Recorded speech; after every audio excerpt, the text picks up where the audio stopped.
he's asked to go into details about it, what's the first story he tells? I was in Israel. Watch this stalling tactic that he uses when Sean catches him completely by surprise by asking him to drill down on the slide. Go ahead. This is adjacent to Gaza and seeing the same things that I saw back 18, 17 years earlier in Iraq. The inhumane, barbaric things that these radical extremists do are just inhuman. And I think that's the point, is they want to show that anybody that does anything to support not Sharia law, not these radical ideas, isn't human, right? They're infidels, so they can do anything they want to.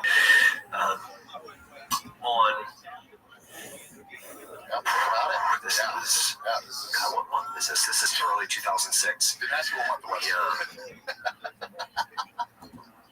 Are going to what we thought was a BBIED target, and Al Oliveira was like the point guy.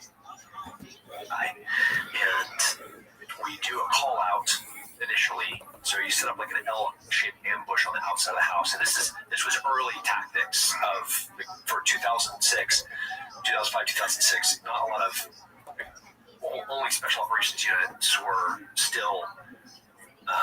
Combat arms were still doing hard knocks. There's no Kamala Harris. Anything but so word salad, dynamic entries. We're doing as deliberate as we possibly can. After some houses get blown up, there's booby traps, bombs, so we're trying to do call outs. And we're doing a call out of a target. And when we finally go to assault and clear the building, as we come in through the front door and you find a couple of kids that had been raped and murdered, your brain doesn't process it. You can't. I can't remember whether you're planning what you're going to see, but the last thing you plan on seeing is dead kids in a corner. I have a really good memory, and I journaled the whole entire time that I was deployed in all my deployments. Okay. So he's able to use dealing with it, telling the story, like the pauses that you told a story like that. He's able to use to So that one's a crazy one to me, right? Try not to insert too much about my own past about this other than experience.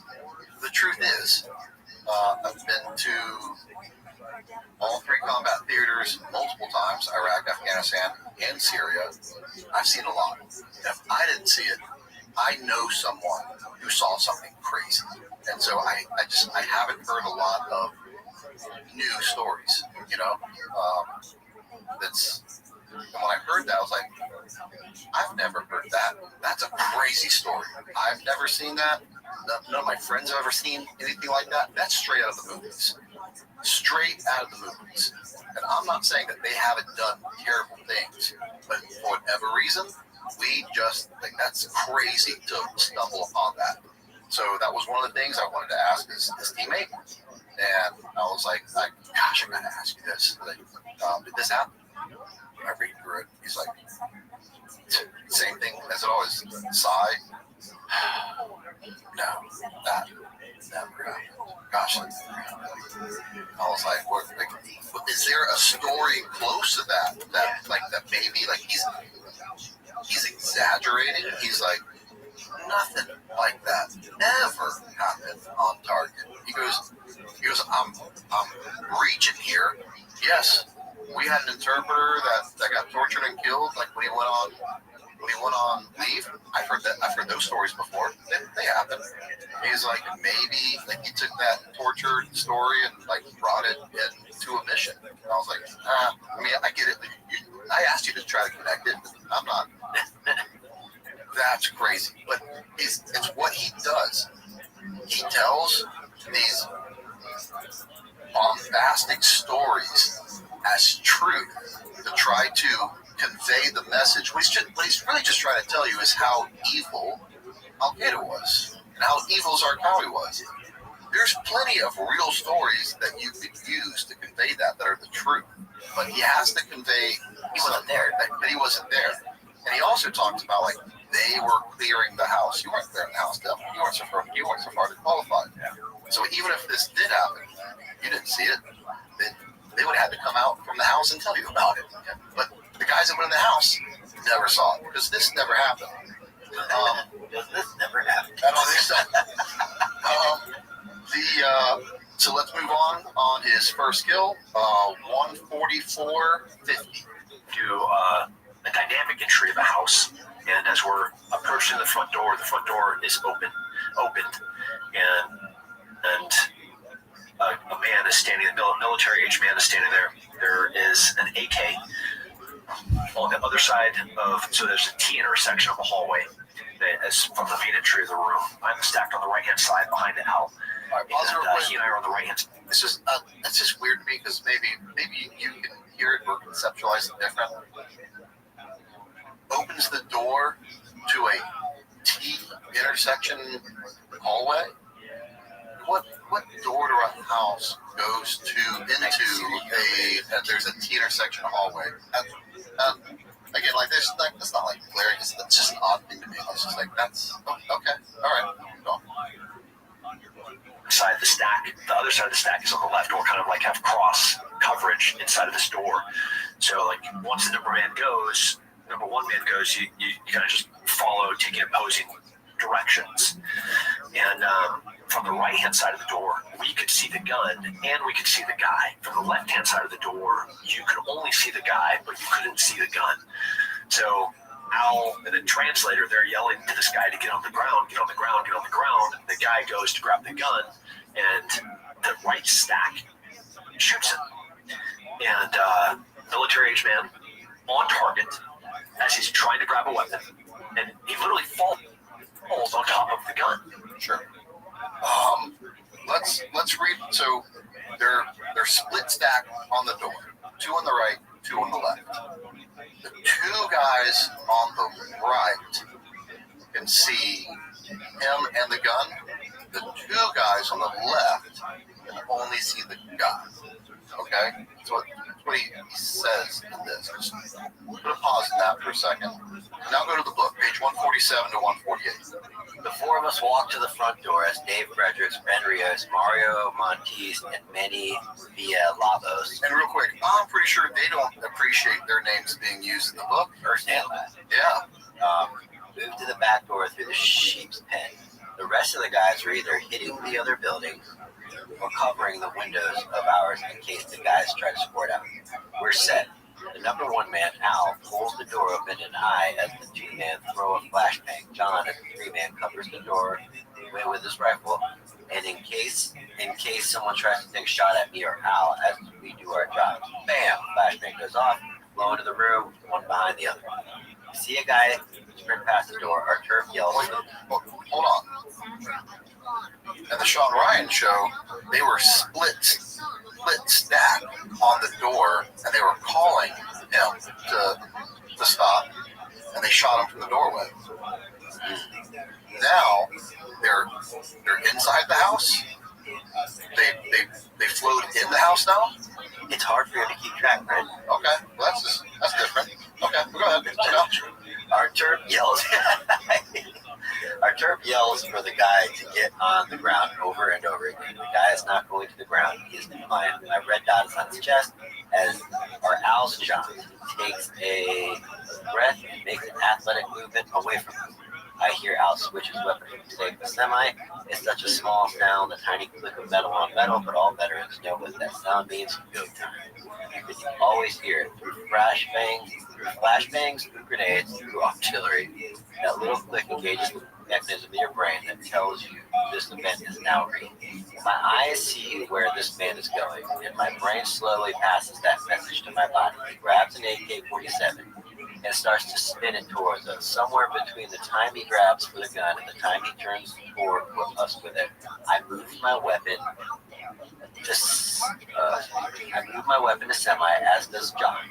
By the time the man's gun gets two-thirds around a half circle from where he grabbed it to where he's pointing at Al squeezes off 1 to 2 rounds. A couple of seconds later, I double tap the guy. John shoots at almost the same time I do, also double tapping. The guy falls to the ground lifeless. There are 5, maybe 6 bullets stacked on top of each other through his heart. To be honest, if you don't look carefully, it looks like one bullet. I just killed for the first time. Yo, what's going on? But at that moment, I'm actually impressed at how good we are. What's up, Gillo Poggy? Can you hear me, big dog? Are you there? Do you speak English? Yo, dog. How you living, pimp? What's good? Do you know English?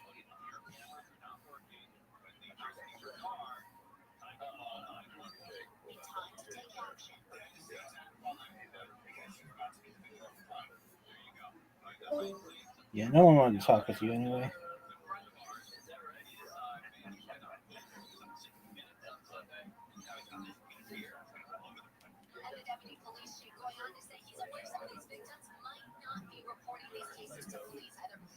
Good news, Tim. You don't have to worry about that one because you weren't in the house. Oh man. I mean, I don't know how else to say that, So let's go back for a second. In the interview, they were outside the house, split stack.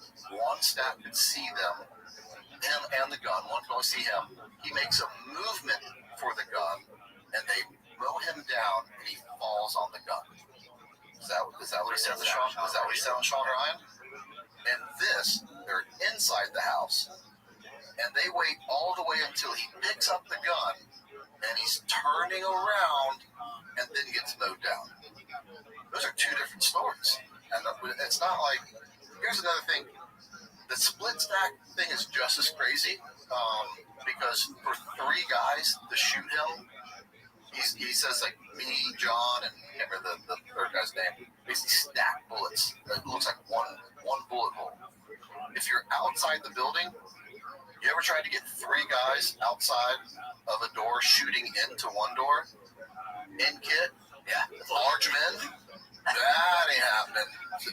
No, not happening. I can pick this apart 17 different ways, but I don't think I have to. The only thing I have to say is it didn't happen this way because Tim wasn't allowed to be on the assault. He wasn't supposed to all the time. What he did was steal a story. This story absolutely happened. There was a 15-6 investigation about it. The problem is you are allowed to have an AK. You have one personal protection weapon. I don't want to give the details about it, and what really happens, I don't know. Only the team knows. But a 15-6 happened, and what they were upset about was that it's an investigation. It's a formal investigation that's probably happening in Tim right now. And what they're saying is, well, if he's allowed to have that weapon, if he didn't reach for that weapon, like, he's good. And so they were trying to figure out, was it a weapon he was supposed to have? Was it a justified kill that he was moving with intent? And things like that. So the 15-6 happened. This story happened. Just wasn't your first kill, Tim, and you weren't there. Well, you weren't close to there. But the next one, which is, don't worry, it gets crazier from there. The night Zarqawi dies is an epic night. Let's go to 158 to 159.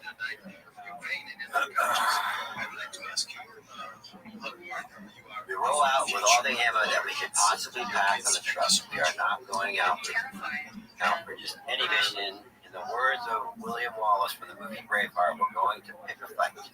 And we do, all of us, all night. The more fights we get in, the more Al-Qaeda resources are leveraged to try and save these assholes. The more bad guys come out of the woodwork. It's awesome. Target 1 is a letdown. It's a giant house in downtown Baghdad that looks like it's going to be packed to the gills with baddies. We're approaching it to the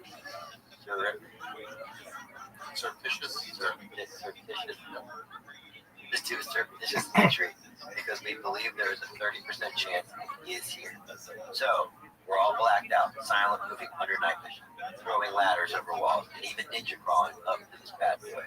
Then we hit it all at once and find no furniture, no people, completely fucking empty. No worries though, because we still had 5 other named targets to hit. CAG had more luck in their first hit, and the radio was hopping. Everyone was on the net. Company Commander Major Jimmy Hester and Sergeant Major O'Wendo are even out that night. Things are happening so fast and reporting so quickly, it sounds like they're speaking in tongues on the net.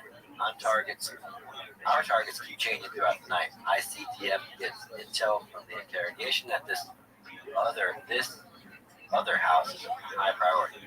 So CAG flexes to that house, and we flex to the target CAG was pointed at. This day, that night, is still one of the wildest nights of my life. It is like the world's most dangerous 4th of July. Everyone is shooting. We even hear a Bradley fighting off with the main 25mm cannon. The targets are all close enough to hear, and even the rounds hitting the building. All of Baghdad is being lit up. For the rest of the night, we are non-stop gunfight. I have no idea how many times I've reloaded my rifle. I have no idea how many times I've refreshed all my mags from the go bags I pre-packed before the mission. I have no idea how many men we killed that night. I just didn't have time to think about it. Good news, Tim. I can help with your memory. You changed mags 0 times that night.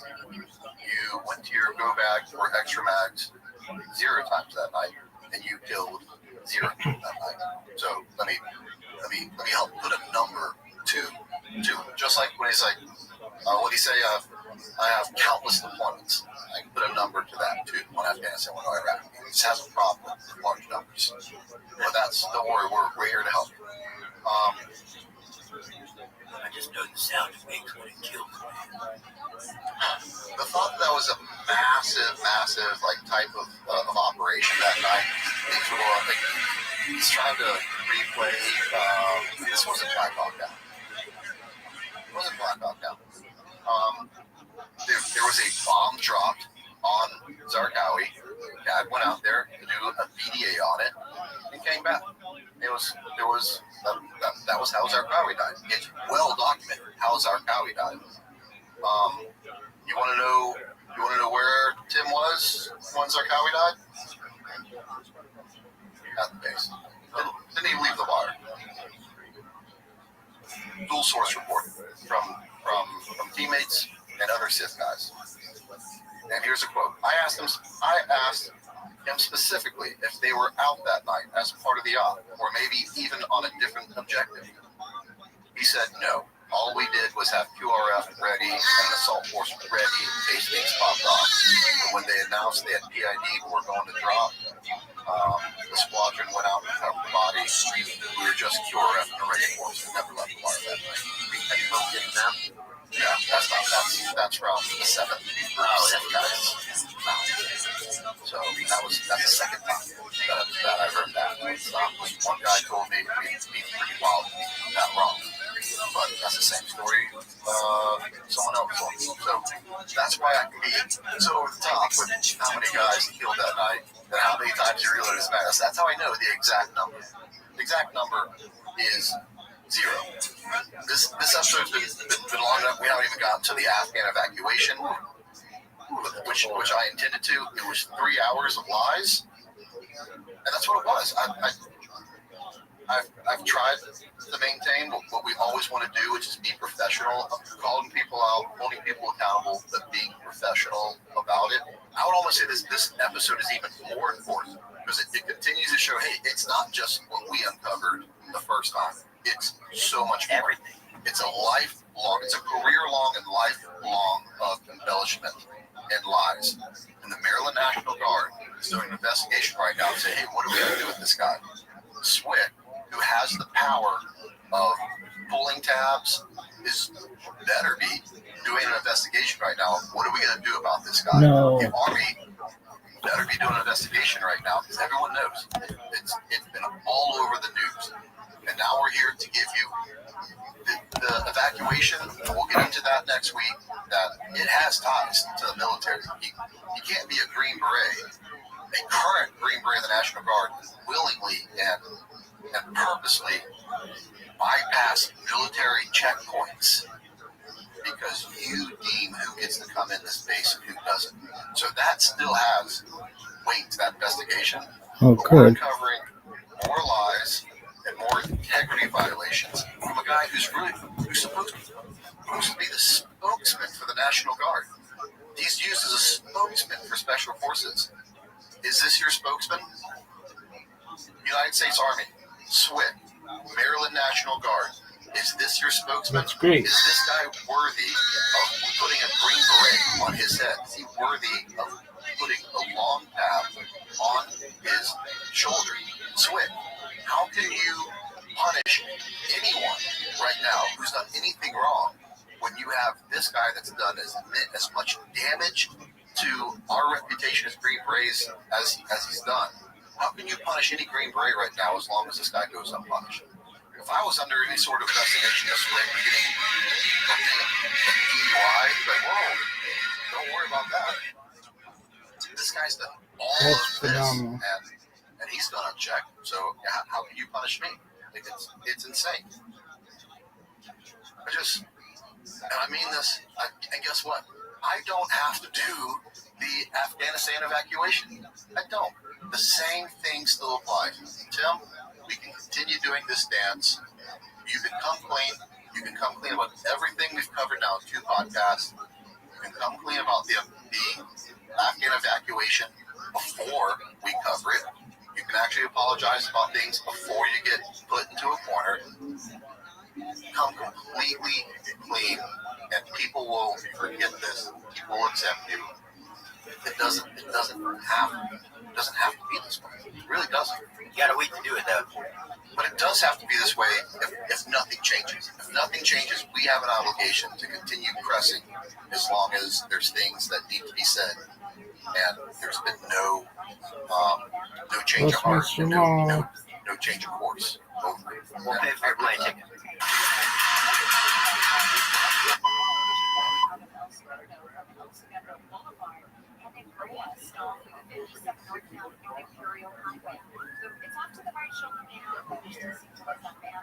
Look at this athleticism.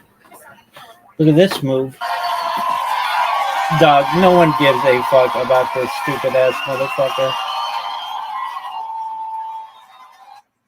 The only thing about which people give a shit is this motherfucker right here and the West Side. Why? Why not? Let's see what this hot bitch wants to say on a bunch of stupid shit. Like the motherfucker with the boards, the guy sucks. The Nazarene sucks.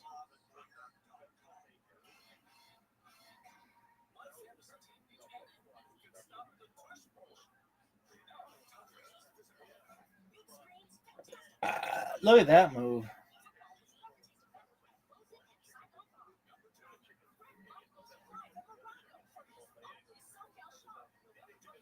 One month ago, go fuck yourself. The one thing I think it's amazing is this person does these all live, which is just incredible.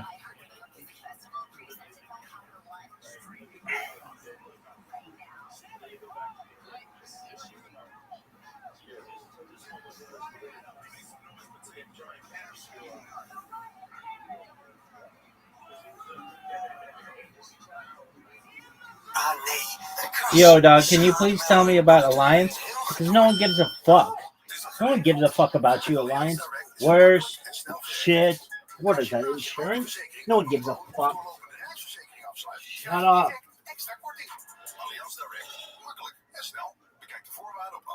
Are you fucking serious? What up, girl? You got those boards in the background and they suck. So still getting adjusted to the new schedule. Where should we begin? Okay, well, Josh Hammer, because that's certainly getting a little more interesting, maybe a bit darker than we had anticipated, because just 16 hours before Charlie Kirk was assassinated, he mysteriously retweeted a 2013 tweet from Donald Trump calling for public executions. Now, I have tried, and I don't feel that there is any way that I can confidently explain to you guys why he tweeted that, least of all in the context of him having already admitted that he and Rabbi in Israel had a long talk with Charlie the night before he died, something he was very proud of. Also, Dinesh D'Souza has jumped into the mix. Welcome, Dinesh D'Souza. He is joining every commentator who hates Candace Owens. That's nice that he has entered the foray. He's got some things to say to me. We're going to discuss it because it's weird. And I'm also going to explain to you why, more formally at least, why I decided to activate an effective kill switch. And why you guys pay attention, because this is really important. Welcome back to Candace. I like this song. I don't know what they're saying, but it sounds like they're saying, that boy is crazy. Something like that. Hoisted by his own petard. That's an expression, obviously, that we use a lot. And I have this thing where I always have to go back and research and figure out why we use common expressions, because nobody actually thinks about those things anymore. Well, this one's pretty obvious. It refers to when soldiers would use a petard, essentially a bucket-shaped explosive device packed with gunpowder, effectively a bomb, to blow up the gates and wall fortifications of their enemies. They'd light the fuse, and sometimes they would be hoisted by their own bombs. And that's exactly what is happening right now to Josh Hammer.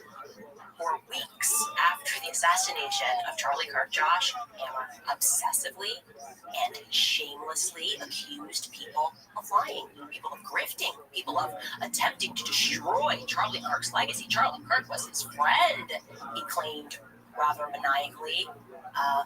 That Charlie never once flinched from the topic of Israel. He died just loving Israel. Just like, are you kidding me? That's all he cared about. Check out just some of these tweets, by the way. This is a collage. We just don't have all day here to gather crazy Josh Hammer tweets, but you get the idea. There is a repulsive op right now to hijack Charlie Kirk's legacy. There is a repulsive op right now desecrating Charlie's memory by trying to posthumously convert him to Groyperism. I can't believe there's something known as Groyperism. I was given access to this letter a few months ago, and I read it at that time. Tucker, Candace, and other bad faith actors are lying through their teeth about Charlie and Israel. Candace Owens and other grifters, you get that back up for a quick second. Candace Owens and other grifters are trying to posthumously rewrite and hijack the legacy of the great Charlie Kirk to further their patently evil ends. There has been a repulsive op. The reality is simple. Charlie was a great. Like, it's weird that he keeps repeating that sentence. Like I said, maniacal, obsessed, and of course, in the comfort of his own derangement and with the full support of the press, the silence of Charlie's other quote-unquote friends, Josh was really acting the part of a true Pharisee. He was certain that the truth would not rise again. He was so confident he had killed it and that he could himself hijack the legacy of Charlie Kirk. Except the truth did kind of rise again. It kind of always does rise again. And the world now knows that Josh Hammer had personal, intimate knowledge that Charlie's views were changing. He lied about the Hamptons meeting. I've told you the truth from day one. Seth, Dylan, and Josh were personally upset with Charlie's defiance against the state of Israel. Seth Dillon was the more vocal of the two parties in the Hamptons, as I said, in terms of actually pressing Charlie. Both of them were upset about the way that they saw his viewpoints shifting. And Tucker was therefore correct at Charlie Kirk's memorial. It was definitely the correct analogy when he spoke about these sorts of individuals plot and lie and think that they are going to be successful in, well, murdering the truth in the story of Jesus Christ. Take a listen. Charlie would have loved this, not just because he loved large groups of people, but because ultimately he was a Christian evangelist. And it actually reminds me of my favorite story ever. So it's about 2,000 years ago in Jerusalem, and Jesus shows up and he starts talking about the people in power, and he starts doing the worst thing that you can do, which is telling the truth about people, and they hate it, and they just go bonkers. They hate it, and they become obsessed with making him stop. This guy's got to stop talking. We've got to shut this guy up. And I can just sort of picture the scene in a lamplit room with a bunch of guys sitting around eating hummus, thinking about what do we do about this guy telling the truth about us. We must make him stop talking. And there's always one guy with the bright idea, and I can just hear him say, I've got an idea, why don't we just kill him? That'll shut him up. That'll fix the problem.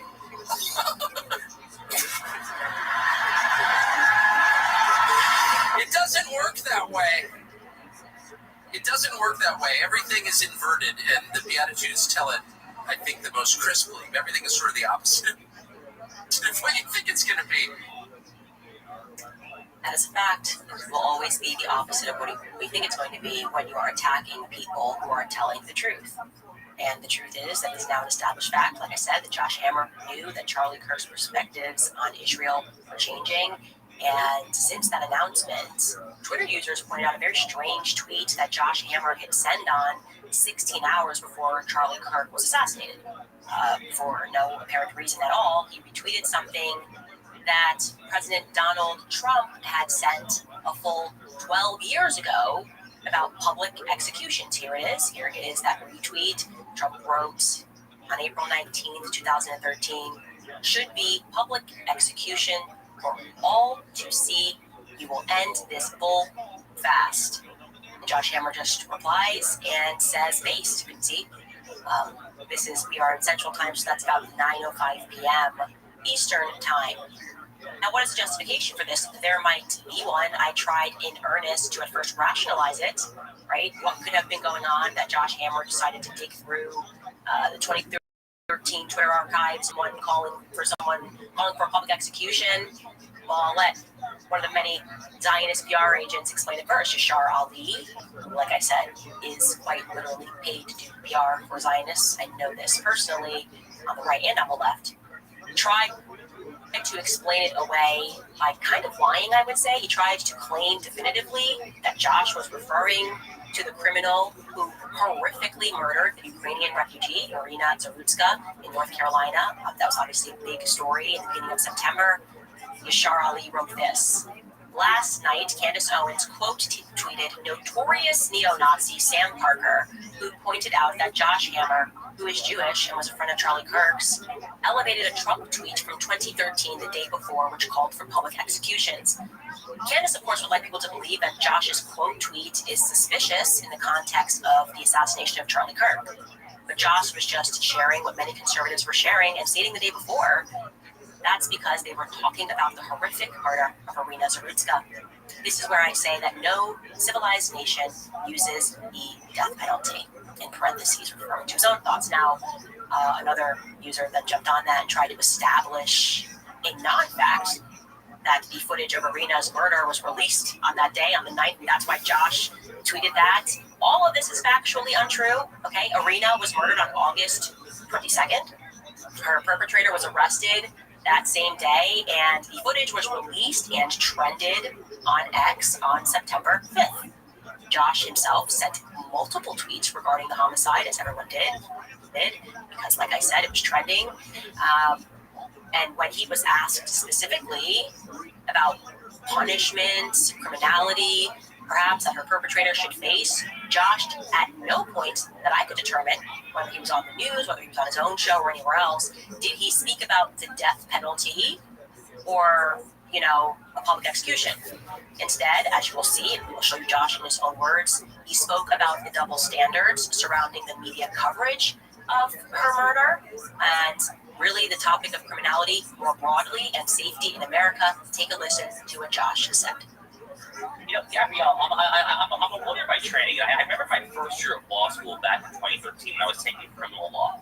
It's kind of the beginning of kind of the left's kind of foray into so-called criminal justice reform. And even back then, there's a lot of chatter among my more liberal classmates about how, incarceration and prison to lock people up, how all of it's just racist. It's kind of like it is an old kind of symbol of a white patriarchal colonialist imperial society there, and how the ultimate goal is basically to defund the prisons. And then, if some people are going to commit some violent crimes, essentially let the chips fall where they may. Well, this is letting the chips fall where they may. But most American people have not lost their minds. Most American people stand where Donald Trump stands, that they want basic safety. I don't disagree that we all want basic safety. I just don't hear him. And like I said, I've looked for it ever, even calling for the death penalty in those days ever leading up. So I decided to do what I always do, Rather than say what he definitely meant or what he didn't mean, I decided to just create a micro timeline of Josh Hammer's tweets, and it gets pretty interesting on September 9th. The day before Charlie Kirk's assassination. This is what Josh Hammer tweeted. He tweeted a total of 9 times on September 9th, and you can gather what was going on that day from his tweet.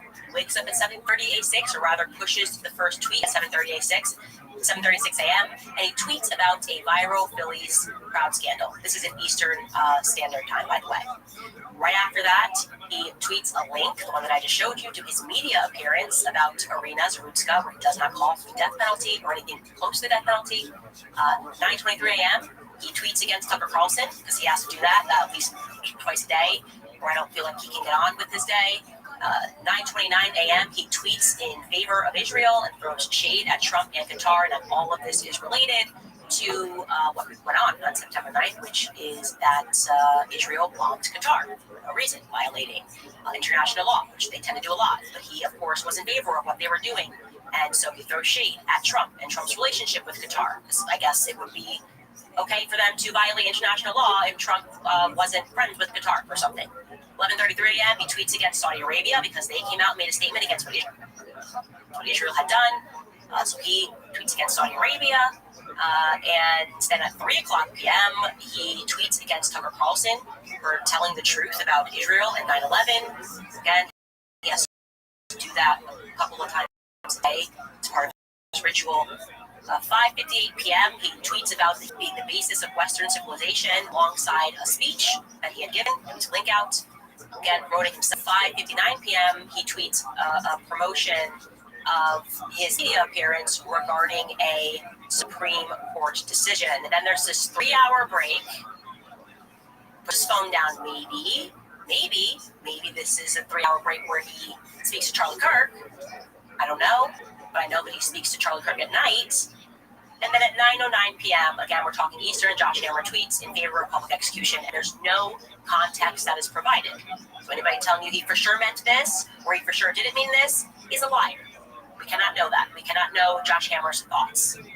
A couple of things that I want to point out. Josh is not saying in that tweet that he's calling for the death penalty. People calling for the death penalty, debating the death penalty, is a very common political debate. It's a very common political talking point. It is absolutely not a typical or a regular political talking point or debate regarding public executions. We don't talk about that often. It's an exceedingly specific ask, right? Usually reserved to a visceral response to something that you have seen and in the moment, right? Matt Walsh, actually, we're prepping the show. I said, I will guarantee you that when that footage got dropped, which was on September 5th, 4 days earlier, Matt Walsh would have tweeted, this person should be publicly executed. And by the way, he did. He did. He said, we can't keep living like this. The only solution is ruthless punishment, public execution for violent criminals, long prison sentences, hard labor. This guy had multiple previous arrests. He should have already been serving 30 years in a labor camp. This is the only way, as our ancestors knew. We've tried compassion and restorative justice, and this is the result. It was inevitable. So Matt Walsh then went on his show and further explained that already contextualized tweet, and he explained how men have a visceral response when you see somebody being victimized, a woman being victimized in that way that Irina was. So we decided for good measure that we should check to see if maybe it was something regular that Josh Hammer also spoke about, which is public executions. And I can tell you that it is not something that Josh Hammer regularly tweets about or discusses. The first time that he tweeted about a public execution was back in 2013. And he said it in reference, in 2022, and he said it in reference to the Boston Marathon bombing terrorist attack. The Uvalde shooter. The Uvalde shooter is apparently dead, but just as with the Buffalo shooter, this level of pure evil would have been another ideal time for a public execution. So, to be clear, that makes sense, right? He is in the moment, and he is saying, I'm having a visceral reaction to the idea of another school being shut out, having another school shooting, and for that reason, I am saying that this would have been an appropriate scenario for a public execution. Emotions are running high. You are visceral. And You're learning things, you're seeing and you're learning those things in the moment. As I said, that would make sense in its context. I also want to remind you that Josh Hammer is a lawyer by training. He was at one point the editor-at-large of the Daily Wire, and he is currently the senior editor-at-large at Newsweek's. Plus, he hosts his own show. My point that I'm making here is he knows how to communicate, okay? This is not some random guy on Twitter who doesn't know that if you haven't tweeted all day about something, you can't just throw out tweets about public executions without contextualize them, right? He certainly understands you don't just send out a standalone tweet at 9 o'clock p.m. and everyone's just going to go, what are you referring to? He knows the public is not going to comprehend what he means outside of him providing some further context. And I will also add here that it is not particularly helpful that Josh Hammer as an individual is obsessively angry. He's an incredibly angry little man. Read through his tweets. He has openly expressed bigoted and prejudiced opinions against white people. Okay? He does not view himself to be a white person. He views himself to be a separate race, Jewish. That is a fact, and it wasn't a long time ago. We don't have to go back to 2013 to hear his ideas on that. Here is a tweet from him in 2019 that he then erased regarding white people. Here's what he said. Jew hatred is inherent in the European DNA. Okay? Just like it's inherent. If you're white, you're inherently guilty. Inherently an anti-Semite. It's just you're born this way. It's just in your DNA. It's incredible. They said that.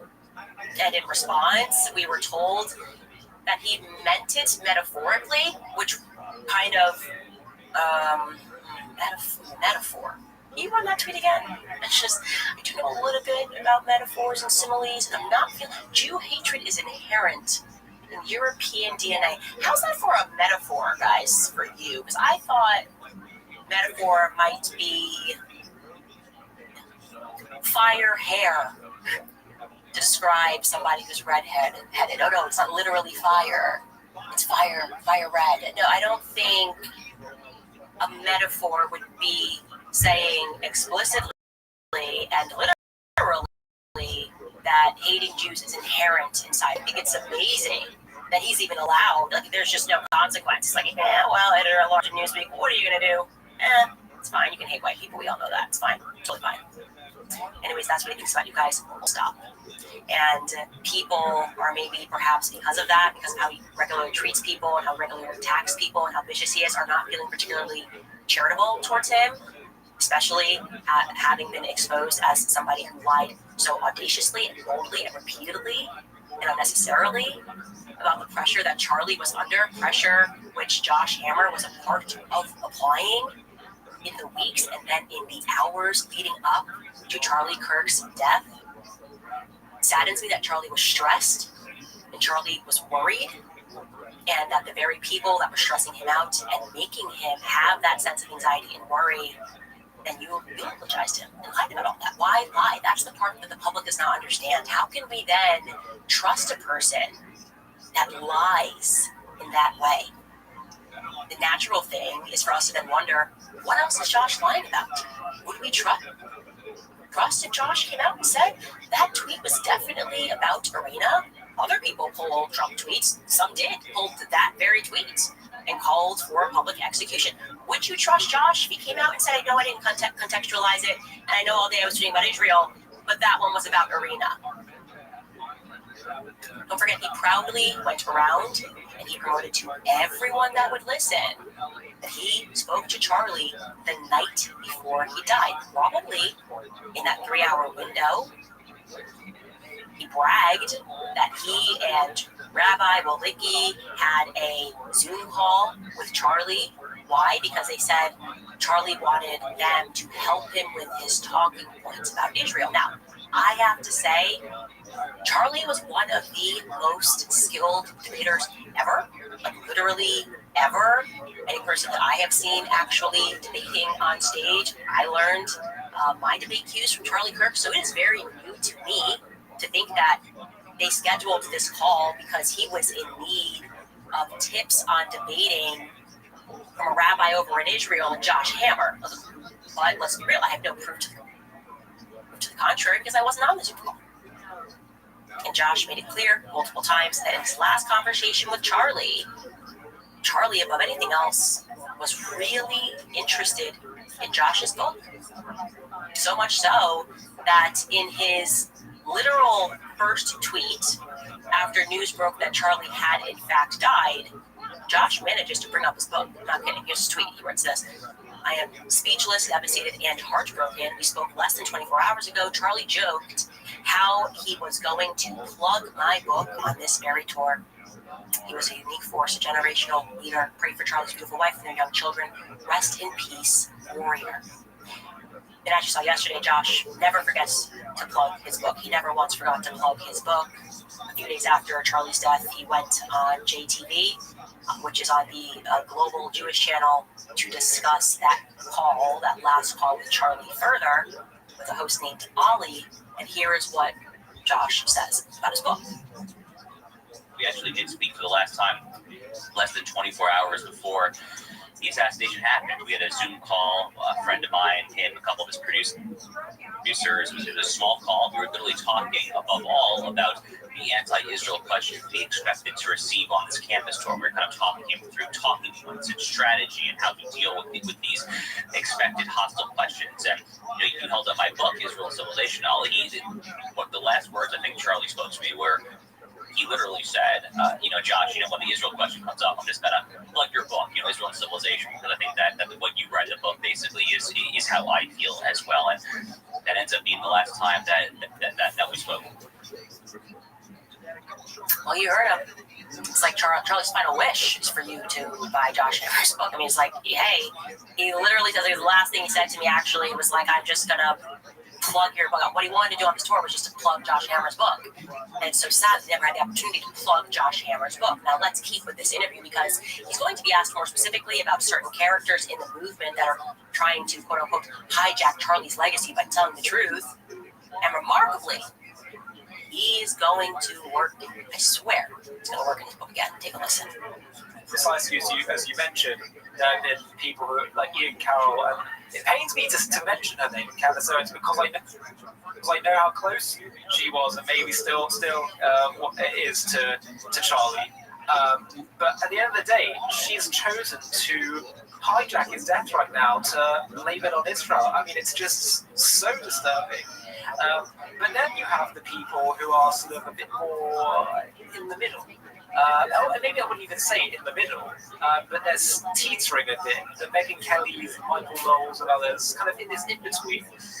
What do you think's going on there with them? Yeah, look, I mean, we can talk about every commentator one by one, but I think it's kind of easier to make a few kind of generalizations, right? I think a lot of folks are kind of just trying to take their commentary to where they see the perceived momentum, especially among the younger generation there. But so I think a lot of it is trying to kind of, stick your finger in the wind and try to see, where Gen Z is. And also really, above all, see kind of just where the Twitter algorithms are right now. I mean, it's very hard to look at someone like let's take Matt Gaetz, okay? Matt Gaetz was a former Republican congressman from Florida. Now he hosts a show on One America News. Matt Gaetz and I were very friendly for a while, okay? He had me on his show back in March when my book came out. He referred to my book as a battle map to save Western civilization. It was an extraordinarily kind segment. He was asking very intelligent questions. He clearly had read the book. He was engaging with the material in it there. And a few months later, he's talking about Jewish supremacy, a term that has kind of like Sturmer origins, and he's had all sorts of horrible guests. I mean, does someone like that actually flip that quickly based on literally from March to June or July? No, of course not. I mean, it defies common sense. It defies reality. That's obviously not what's happening there. I think it's just profound cynicism. It's trying to kind of just play for clicks, play for money, and trying to kind of generate some viral clips to appease a small but very vocal and very online segment of the American right and of the American internet user base there. I just love that he doesn't even blink as he goes from promoting his book again to then accusing people of wanting money. It's just incredible as he's completely grifting off of Charlie's death by trying to promote his book as Charlie's last wish. it's really amazing. Also, why does Michael Knowles randomly catch a stray? Like, what's Michael Knowles been up to that he's like now on their list? Michael Knowles, Megyn Kelly, they're listing that's coming next. Okay, inevitably it comes inward. And I also just want to be clear in case what he's saying is not registering to you correctly. So, white men, to the extent that you are willing to get out there and work to serve really his book, sell his book, to serve his interests, which are very clearly Israel, you're cool. No one's going to call you a Semite. Everything can be cool. To the extent that you, I don't know, maybe don't want to do that, you will be ruined. Matt Gaetz, what was he thinking? It's crazy. Like, what on earth was Matt Gaetz thinking? It was great when he was out there pitching Josh Hammer's book, and now he can't be saved. But then, this is where it gets important, Josh Hammer gets even more specific, addressing the question if Charlie was beginning to crack on his support for Israel. Let's not forget, we already know the answer to this is yes. So looking at this hindsight 2020 really is something. Take a listen. If he is what, or if he was going in a direction that Candace Owens and others say he was going in, very, very simple point. Would he have had on me and our friend Rabbi Pesach Wilicki literally the night before his death to spend an entire hour talking about how to respond to anti-Israel talking points? I mean, it doesn't make any sense. It literally simply does not make sense. His heart was absolutely in the right place. Again, he was trying to navigate kind of some very choppy waters. Yeah, it doesn't make sense. It really doesn't make sense. Charlie was just on the phone looking for talking points, trying to navigate some choppy waters with how he was going to address these kids that had some questions about Israel. He was unflinching, but he gratefully had Josh Hammer's book and wanted to go through it and make sure that he remembered everything. Now, this is probably also a great time, referring to that little conference call they had. It was a Zoom call to tell you that Rabbi Wilicki, was also on the now infamous text chain. So this means that both of those individuals knew exactly where Charlie was at on the topic of Israel and how he felt leading up to that moment of his death. And again, like I said, 2 weeks before that, in Hamptons, they knew where he was at. Tucker Carlson told you the truth on his stance on Bibi Netanyahu. Nobody wants to address or answer the question of whether or not, when Bibi Netanyahu invited him to Israel, what the context was of that. Do you think that guy was fighting a 140,000 front war as he keeps picking fights and pretending he's a victim, really just has time to pick up the phone and shoot the breeze with Charlie Kirk, whose number, according to the released letter, he didn't even have in May? So what's he calling them about? They obviously weren't close if he didn't have his number, okay? So what's he calling Charlie about? Why is he inviting Charlie to Israel 2 weeks before he dies, right? Nobody will address that. Charlie said no. He did. He said no. He didn't flinch. He wasn't even flinching. He was just busy. He was busy to make it out to Israel or something. Now, I will say that regarding Rabbi Wilicki, I think he has more of a conscience and soul than Josh Hammer. I haven't seen him promoting his book. He doesn't lie as audaciously and as repeatedly and tweets nearly as neurotically as Josh Hammer does. But I want you to listen to what he had to say when asked whether or not Charlie was turning on Israel. Give us our hindsight 2020, Rabbi Wilicki. The wild conspiracy theories online on social media claiming that Israel and the Mossad are behind the assassination of Charlie Kirk because he was turning on Israel. Now, you spoke to him just hours before his death. Did you feel that that was the case, that he was in fact turning on Israel? I was in touch with Charlie on an almost daily basis for months, and he certainly had some disagreements with Israeli policy, and he criticized Israel where he felt appropriate. He sometimes believed things like a lot of people do that are out there in the media, and it was really the substance of our relationship, was checking on things and finding out the truth. But that doesn't mean that he was immune to the negative sentiments that were out there. And there were a lot of people around him in the American First Movement who were actively working on him to try to get him to turn on Israel. But the real answer to your question is the meeting that I had with him. And the entire purpose of the meeting, called by Charlie. Charlie called this meeting, and it was on our schedule for weeks, was that he was going out on a campus tour. Utah was the first stop on his new campus tour. And what a lot of people in Israel do not realize, or in the pro-Israel community do not realize, is that between 40 and 50% of all of the questions and challenges that he would get on these campus tours were usually about Israel. Because the campuses, of course, have a lot of anti-Israel sentiment, and Charlie was known as a supporter of Israel. So he ended up being in a position where he was defending Israel all the time. And it drove him crazy because he wanted to talk about America, but he was defending Israel all the time. So in preparation for this new campus tour, he called a meeting of a few people that he trusted to talk about Israel issues and to anticipate the questions that he would be getting, the challenges that he would be getting on this campus tour, and to make sure that he had the truth and that he could formulate answers that he was comfortable with. If Charlie had turned on Israel, why would he even bother with a meeting like that? Why would he call a meeting with a few pro-Israel friends of his to talk through Israel issues, to make sure that his facts were straight and his talking points were straight so that he could defend Israel better? If he was turning on Israel, he would have had Candace Owens and Tucker Carlson in the meeting planning to throw Israel under the bus. The entire premise of the meeting refutes that theory. How you feel about that? Now that you know that Charlie actually mentioned both Tucker and Candace 48 hours earlier as they were trying to do what they always do, which is control who he's allowed to speak to, control who I was allowed to speak to back when I was within the Zionist movement and waking up and realizing something was dangerously wrong when he started to try to control my voice. It's unbelievable. It's really unbelievable to reflect on that. Now, I would say again, Rabbi Rothschild, more of a soul. He's at least acknowledging that something was going on, right? I don't think he would have been comfortable pulling the Josh. It was great. It was amazing. Buy my book, right? He loved every second. He's amazing. Oh my God, he just wished he could have gone over. The one thing that hurt Charlie Kirk the most was that he would never be able to wear an IDF uniform. He just wanted to go fight for Israel. That's kind of the vibes that they were trying to put out there. At least Rabbi Walicki is like, he was under some pressure. Okay?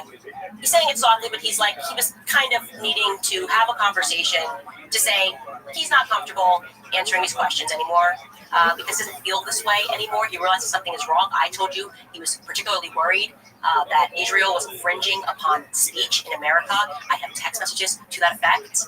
Okay, so there's no undoing that. He was aware that they had lost the PR war, and it was weighing on him that he was seen, as Rabbi Walicki accurately states, as this person who just defends Israel, especially when what they are doing is so plainly immoral. It was starting to fracture people's viewpoints of Charlie, right? And Charlie, like I said, when he got into this, like when I got into this, we were genuinely pro-Israel. There was not payment that was coming in. Was I ignorant? Yes. I owned that 1,000 times. I thought it's not a relevant topic. And seems to make sense. You know, the low-hanging arguments make sense. Why can't they have their own country? Whatever. I thought it was just BLM. He was always genuine. And I think, as I've said, he was genuinely over it towards the end because of Jewish behavior. His words, not mine, leading to the stereotypes of Jewish behavior. Okay? He wanted to be bullied. He was being bullied. They knew that he was being bullied. And yet, they want us to believe that less than 48 hours before he died, Charlie announces that. He announced that he has no choice but to abandon the pro-Israel cause because of Jewish donors and their behavior living up to these stereotypes. Despite this frustration, 48 hours earlier, the following day, he decided to have that smaller audience with two Jewish individuals who were on that chat and were aware that he was angry. But this conversation was not going to be a follow-up or in relation to what he had just expressed hours earlier to them both, but rather he was just like a super fan of Josh's book. He's like, gosh, this book's amazing. I want to get a phone with the author. What a wonderful opportunity to speak to the author. I love this. Tell me how you come with this idea for the book. I want to hear more. And also, I'd like to strategize on how to deal with the questions that are coming at me using and promoting your book. That's what Josh wants us to believe, at least, right? And then we're supposed to believe that he had that dramatic switch. So he went from I'm done to like, hey, love ya, how can I be of more service to you? And then in that exact same day, he was texting people saying they are going to kill me. On the same day that he's on this Zoom call, it's a fact, this night Zoom call, as Josh says, it was at night, and the New York Post reported, I think, right, that it was at night. That at the same time, that same day, he's texting people saying they are going to kill me. And we are supposed to deduce from this that by they, what he really meant was Tyler Robinson. He meant they, them, duh. Like a non-binary person or trans person, they were going to kill him. That was what he had a feeling about. Everything else is just completely irrelevant. He just had a sense, premonition, that a trans person was going to get him. Do you believe that? Do you buy any of that? And I want to say this. I was speaking to somebody earlier about how interesting it is that none of us, and I'm saying none of us, I'm talking about Tucker Carlson, Megyn Kelly, myself, when we were speaking honestly and accurately about what Charlie was going through and how he was being bullied and how he was under pressure. And Megyn even spoke about it herself, by the way, Megyn. You should probably tell people who those individuals are. We never once said that Israel killed Charlie Kirk. I've never said that because on the basis of the facts that you guys are following on the show, I don't have any evidence of that. It doesn't serve me to make up a narrative that I can't prove, right? Why would I say that? What I will say is that I am uncomfortable with how many lies people that support Israel have been telling in the wake of his death. That has been almost the only compelling argument that Israel had anything to do with it is the way they're acting right now. Like Bibi Netanyahu, the propaganda, the lies, the coming after Candace Owens. None of this was necessary. Nobody thought when this first happened, this is 100% Israel. 100%. This happened in Mormon country. How come there were no Mormon people, no Mormon presidents coming out and saying, I just want to be clear that we didn't kill Charlie Kirk 24 hours after he died? Because that's what Bibi did. How come there were no Mormon people that started Operation Mormon Pastor or President feeling the need to baselessly attack me? I was actually on the Mormons. I've been on the show calling them out by name, saying who was doing what. Mormons were not offended by that at all because they want to know if somebody is corrupt and had something to do with this. They want to know if their church was involved in this. That's a normal response. Not to say it definitely wasn't us, but rather to say, I'm on this journey. I want to know who killed Charlie Kirk too, and I'm therefore going to support Candace's efforts to find out. Exact opposite of what Israel is doing, right? That is the one disturbing fact about people in Israel, their behavior, to put it in a way that Charlie put it. Take a little bit of a break here. Throw some of our sponsors. I always tell you guys about Riverbend Ranch because I love their steaks. Black Angus beef, famous for its great flavor. Riverbend Ranch has taken the Black Angus beef to a whole new level. Over the last 35 years, the ranch has been creating an elite Angus herd by using ultrasound technology to select genetically superior cattle with a focus on flavor and tenderness. Each year, Riverbend Ranch provides about 850 elite Black Angus bulls containing these special genetics to over 260 Western U.S. ranches. Those partnership ranches receive a substantial premium from Riverbend Ranch for raising those calves without the use of growth hormones and without antibiotics. And every fall, the calves containing these elite genetics return to Riverbend Ranch to spend the following summer in lush mountain pastures. When you purchase from Riverbend Ranch, you are not only supporting the 64 cowboys and their families who work on the ranch, you are also supporting over 260 other U.S. ranches and the hundreds of American families who work on those ranches. It's born in the USA, it's raised in the USA, and it's processed in the USA. Their meat is aged to perfection for 21 days, shipped directly from the ranch to your home. This is not your average Black Angus beef. It's more flavorful and more tender than even the best Angus beef that I've ever tasted. And right now, when you head over to riverbendranch.com and use promo code Candace at checkout, you'll get $20 off your first order. Trust me, you are going to be very impressed. So head to riverbendranch.com and use promo code Candace. Also, tell you guys about the Comet AI browser because we all spend a lot of time every day on the web. How much time do you click around while you're on there? Searching, scrolling, typing, endless tabs, which is a lot. But there is a new AI web browser from Perplexity that's called Comet, and it is completely changing the way that you interact with your browser. Using Comet feels a bit like having a personal assistant living in your web browser that can actually do things for you across the web, doing things literally, not just giving you answers. You can ask Comet to do things, and it can click, type, search, scroll for you.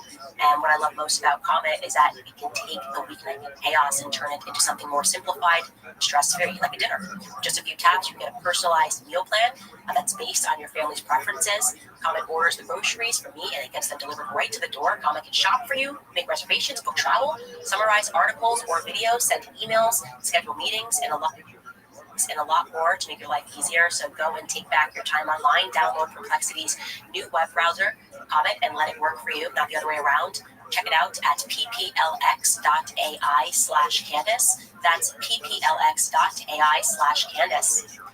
And also remind you guys about Just Thrive because I love them. The biggest health secret that is not talked about and everyone's waking up to is the fact that everything starts in your gut.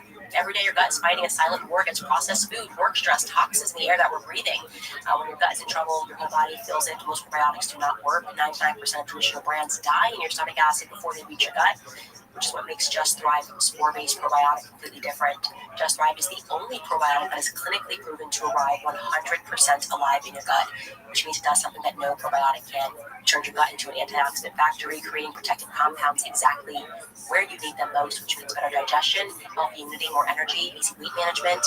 You can take Just Thrive probiotic in the form of a capsule or berry-flavored gummy.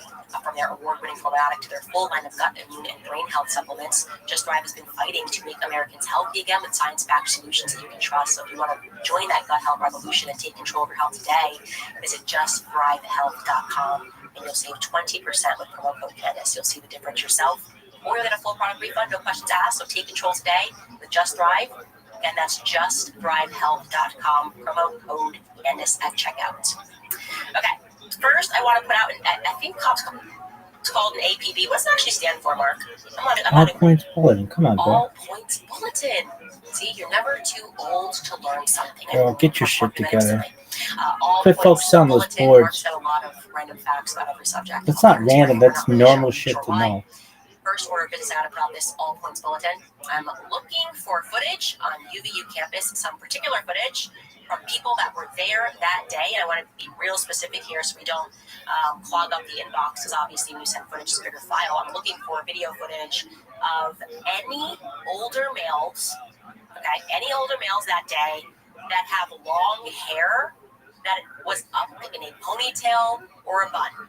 So if you're a UVU student or you know someone who is a UVU student, please send this around and ask people to send me their footage. I just want to see footage of men that have their long hair, enough hair that's up in a ponytail or a bun. There is, of course, a specific reason why I'm asking for that. Also, they're going to be scouring the earth for every piece of footage. There's an almost incomprehensible lack of footage that is coming from the left side of Charlie, meaning Charlie is facing the crowd, his left side. So we have gone ahead and highlighted for you where I'm looking for footage from. Okay, I can't find footage from this section. Chris, if you could go back to that first one again, too. This section right here, if you were sitting here or on the next one, all on the side, when the shots rang out or just before, or maybe in the 10 minutes before, so I can see who was around or what happened when those shots rang out, it is weird. There's just it's like a black hole. You do not get footage of that angle from the front. Wasn't Turning Point have that footage? Well, Turning Point has their word.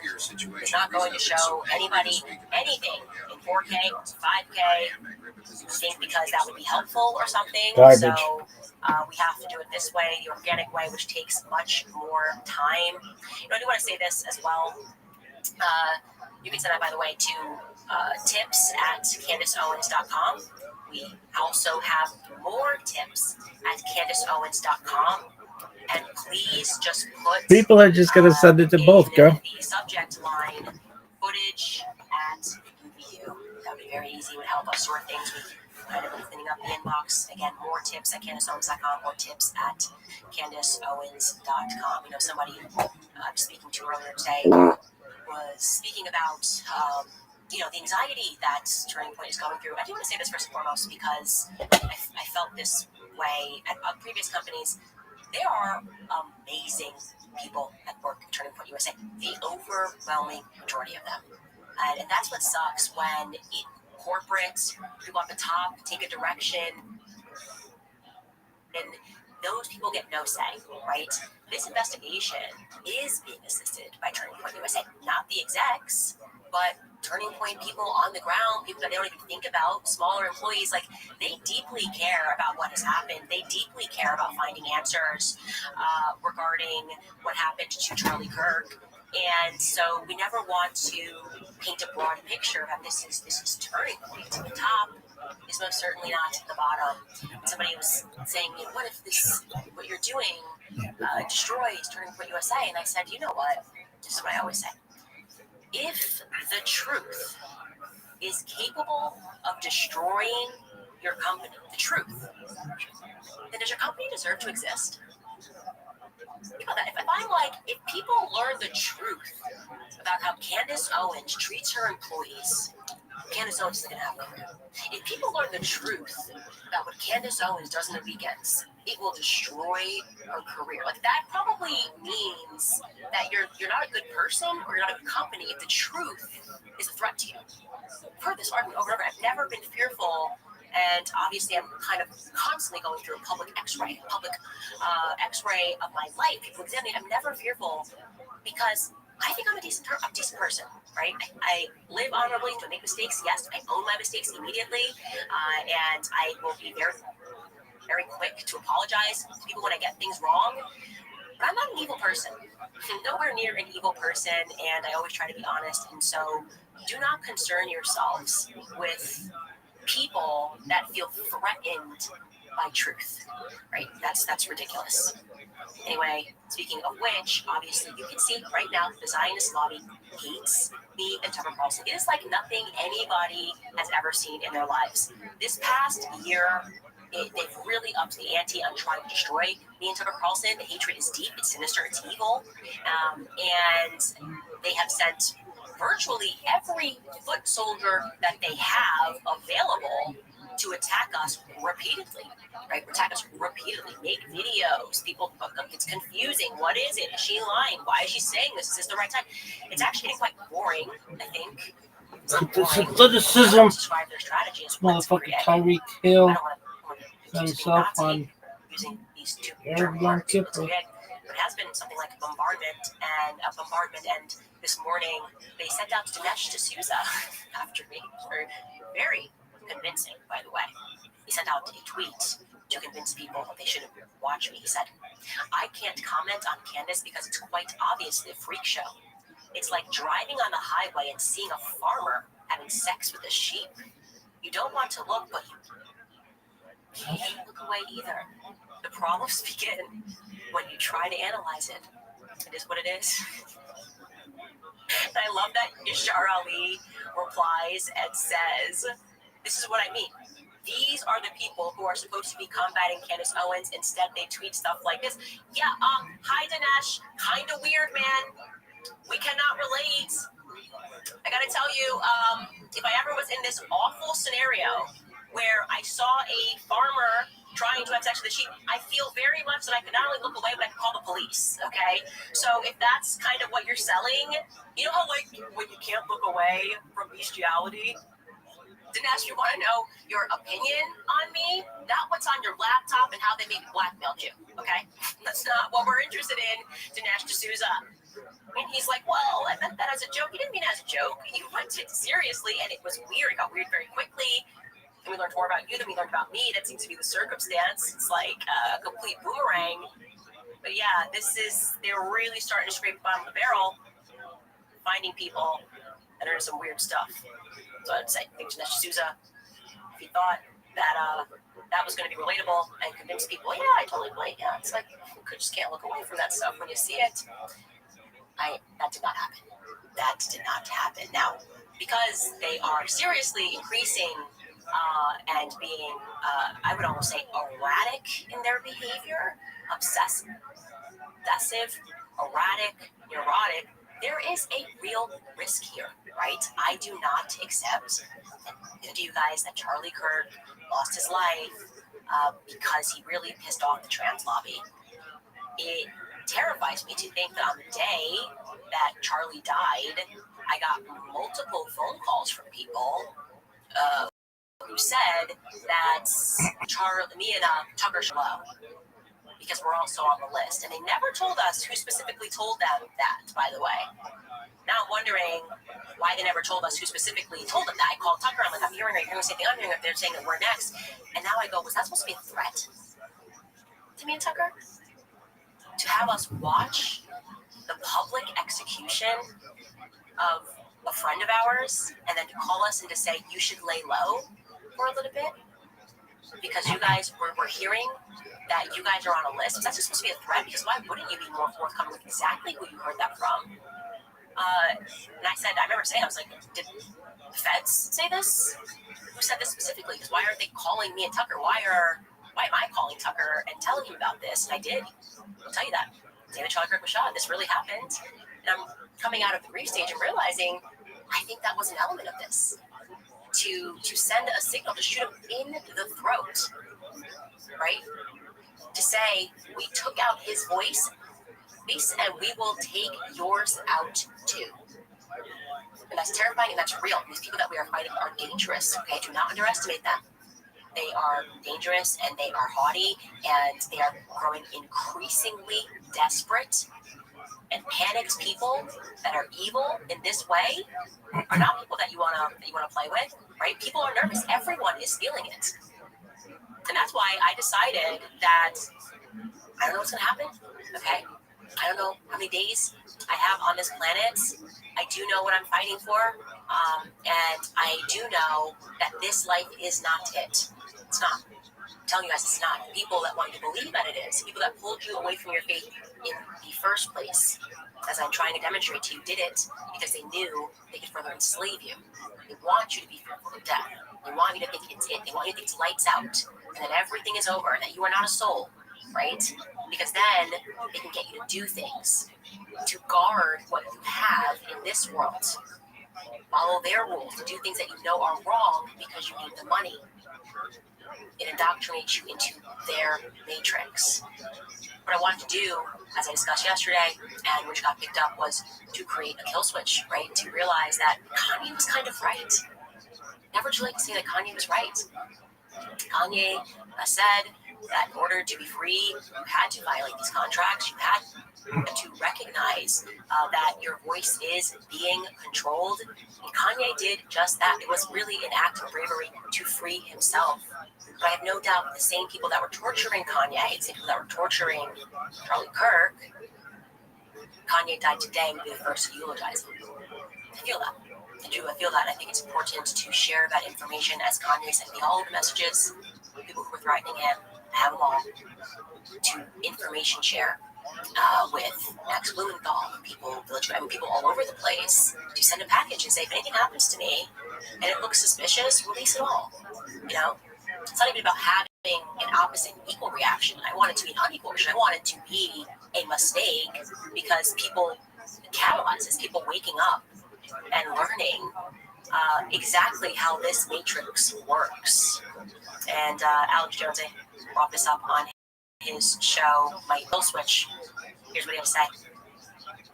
What does she lay the traps for? She comes out and says, yeah, Charlie was calling me, wanting me out of his event, again, and all the rest of it. He was also really concerned about the Israel law coming after him. I said, you're a liar. Charlie didn't like you.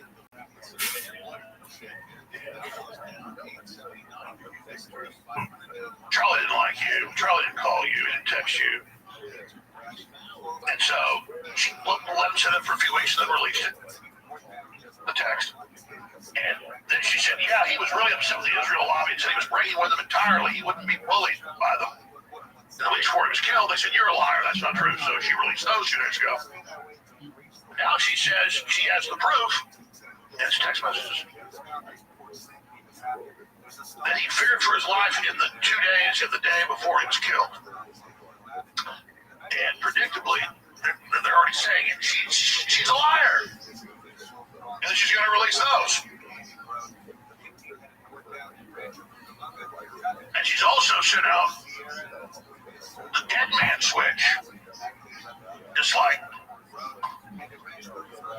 James O'Keefe did to myself and a few others right before he released his stuff on Prince Andrew, which is dangerous, by the way, proving that he indeed raped the girls and covered it up. People are like, we already know that. How's that, Terry? Oh, you're going to release total proof on the King of England's brother? Yeah, that's dangerous. So those of you saying O'Keefe doesn't risk his life, and all the stuff he's been through, been arrested, indicted, raided, try putting on issues for a while before you sit around and say that he didn't do anything. Man's a champion. But the point is that this is a real dead man switch. She is sent out into the Tate brothers, Dave Smith, Max Blumenthal, Tucker Carlson, and others. Well, I'm trying to get her on for weeks. I'm a little bummed out she didn't send it to me. Because I'd like to stand with her, but we do stand with her. So they're already out saying she's a liar. She's going to release that. Now, this doesn't prove Israel killed her or a lobby around that. Because I've seen no evidence. They said the security detail was Israeli. They weren't. It was just the first knee-jerk reaction. I said, you can certainly say Israel was a suspect, but I said, I need to see proof. We need to figure out the ballistics and who really shot him and all that before we then, start saying, okay, motive. I mean, you can always look at motive, but first, with the forensic situation, are they covering it up? What's the ballistics? That's just where I am. I'm not going to just say something because people think it. But when she releases this, she's got it. Make no mistake. Just like she keeps bringing the goods. And she just sets the hook with the worm on it, or puts the mousetrap out with the cheese on it, and they come out and say, you're a liar. And she goes, boom, you're a liar, boom, you're a liar, boom, you're a liar, boom. Bam. And she'll let them, for a week or so, kind of stew and say she's a liar, and then she'll just release it.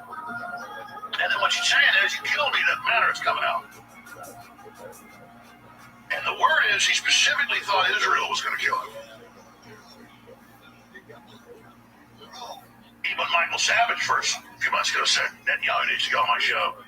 During the break, he goes, man, I hope Mossad doesn't kill him. Cruz saw it. It's on the feed. He didn't say it was off record. But it was during the break.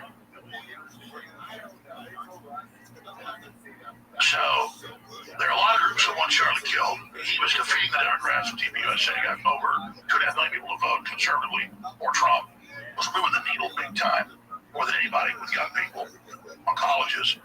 So I see them as the motive. They said we want Charlie dead. They said they celebrated when he was dead.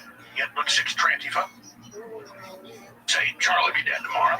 Then they said, see, we told you. That was in the town.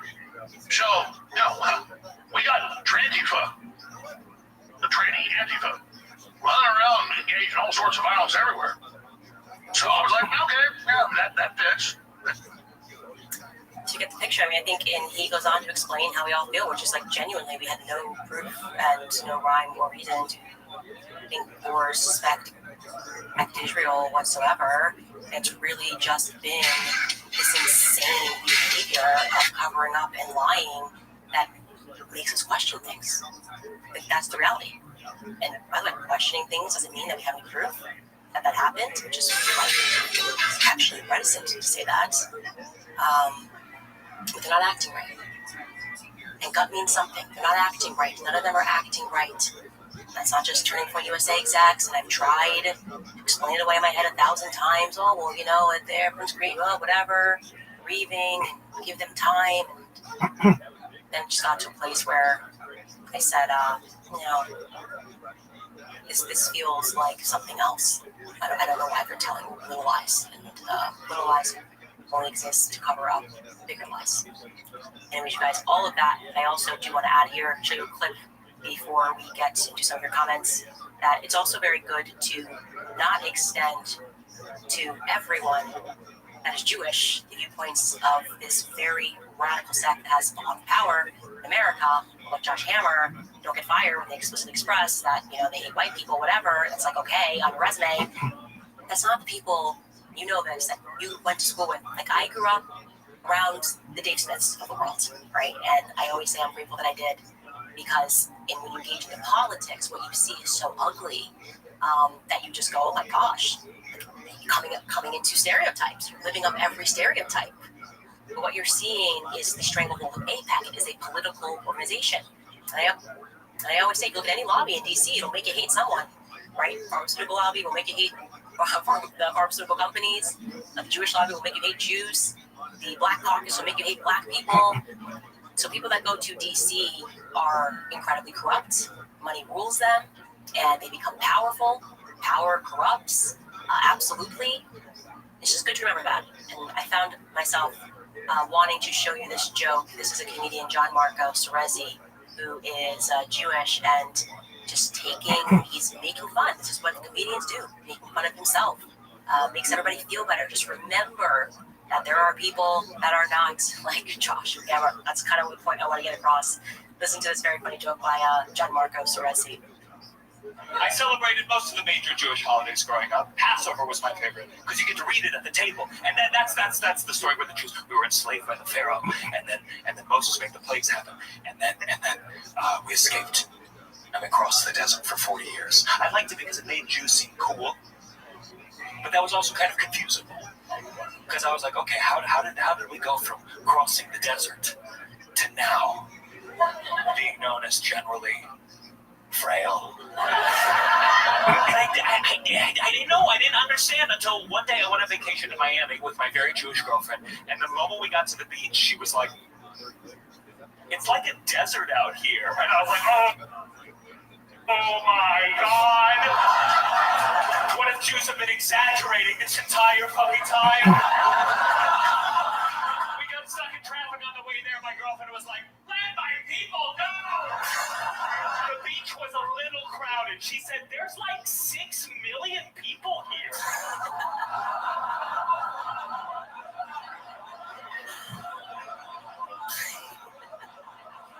Yeah, you got it. That's fantastic.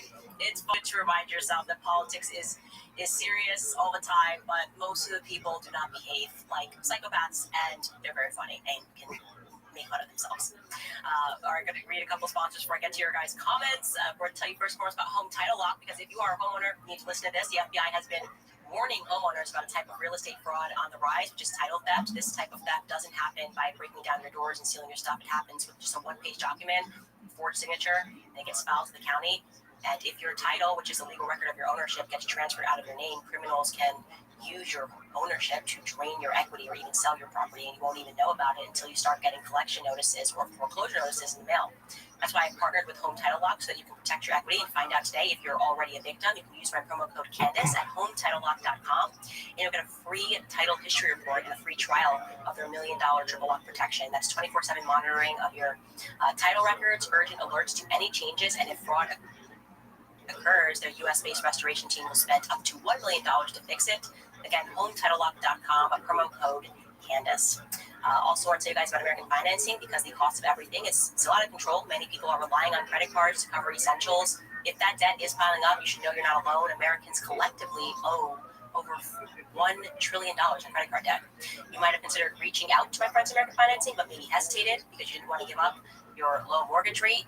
Well, there is good news, because they've now created the Smart Equity Loan, which is a solution designed to help you take control of your finances without touching your current mortgage. Unlike a HELOC, which can have varied interest rates, the Smart Equity Loan offers a fixed rate, which means one predictable monthly payment. It'll give you peace of mind. The loan will allow you to leverage the equity in your home to pay off high-interest debt, free up your cash flow, and to keep your existing low mortgage rate intact. It only takes 10 minutes to get started with no upfront or hidden fees. So call American Financing and start saving now. Call 800-795-1210. That's 800-795-1210. Or visit AmericanFinancing.net/Owens. AmericanFinancing.net/Owens. Also want to tell you guys about Nimi Skincare, because there is a reason that we all love the fall. Crisp air, there's changing leaves, season of transition, but that transition is tough on our skin sometimes. The end of the summer sun, the new autumn wind can leave us feeling tired, dry, dull. If you're looking in the mirror and you're feeling like your skin has lost its radiance for the season, then I should tell you about my absolute to go to Nimi Skincare. Nimi is the reason that my skin stays clear, firm, glowing, no matter what the weather brings. Their 3-step anti-aging routine is a perfect defense for the seasonal shift. It's packed with powerful, clinically backed ingredients that work to restore your skin's barrier, which is exactly what you need to fight off that dry autumn air. It boosts collagen production, it helps with those fine lines, it locks in deep moisture, and it brightens your complexion, bringing back that healthy glow that you had during the summer. And here's why I love Nimi most. It's proudly American-made in the world of skincare, which is dominated by a ton of foreign brands. Nimi formulates and produces everything right here in the USA. Deliver world-class quality while staying true to the values that we hold dear: faith, family, and freedom. You shouldn't have to compromise your values to get incredible skincare with Nimi.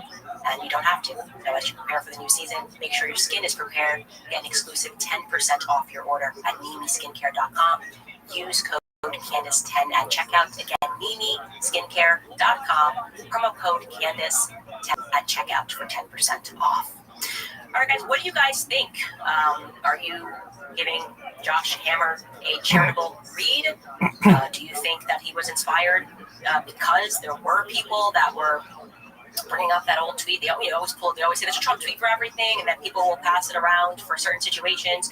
Do you think that is what he was doing in the context of what was going on that day, which was really the focus of his tweets? It seemed to be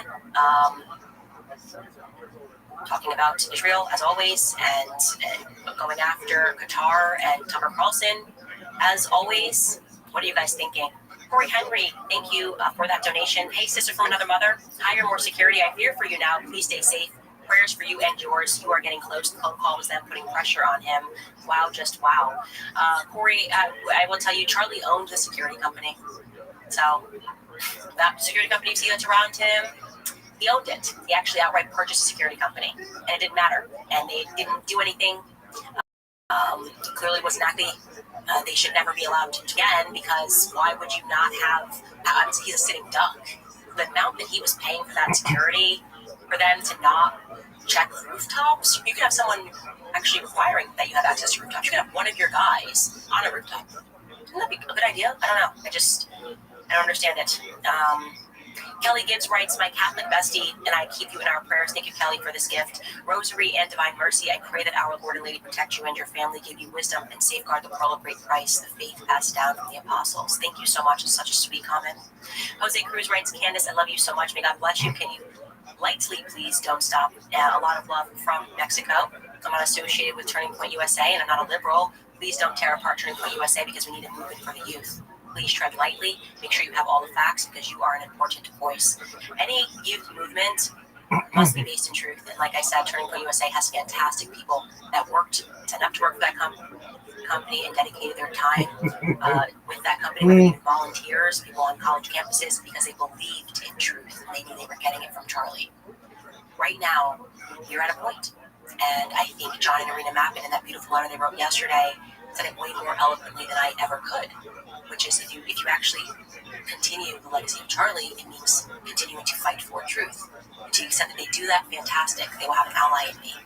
I never attacked Turning Point USA, because I came from Turning Point USA, and I saw what it took to build that company, because I was a part of building that company.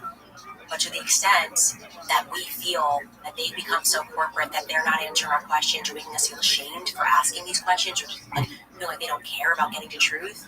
It was very sloppy what Tyler Boyer did on X. He was accusatory, he called people names. To that extent, they won't survive. That is just a reality. I can't fix that, right? People will pick up on that. They will pick up on what feels like treachery.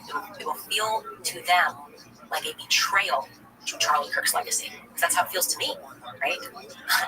We're all feeling it together. That's the point. And so we offer this as a course correction for them. No, I want to believe that they're just grieving in a weird way. They have a ton of things on their plates. Maybe they're fearful for their own lives. I don't know. But if that were the truth, they could still get the truth out to other people. And that is something I want you to know that Charlie was remarkable at. That's why I always defended Charlie. Never took the bait from people saying he's this, he's this. Charlie was very good at knowing he's the guy that'll get in the room. He was happy to schmooze. He was a perfect diplomat and politician. And then he would call, and he'd call like Tucker or me and say, you hit this, you go hard, you do this. I mean, he was, as someone put today, he was a maestro. He really was. So we're going to need the bass, you're going to need to be the strings, I'm going to play this, and we're going to have a symphony. they're not working with the fighters. It feels like they're working with the feds. They've said explicitly they're working with the feds. I don't know what to make of that. But I hear you.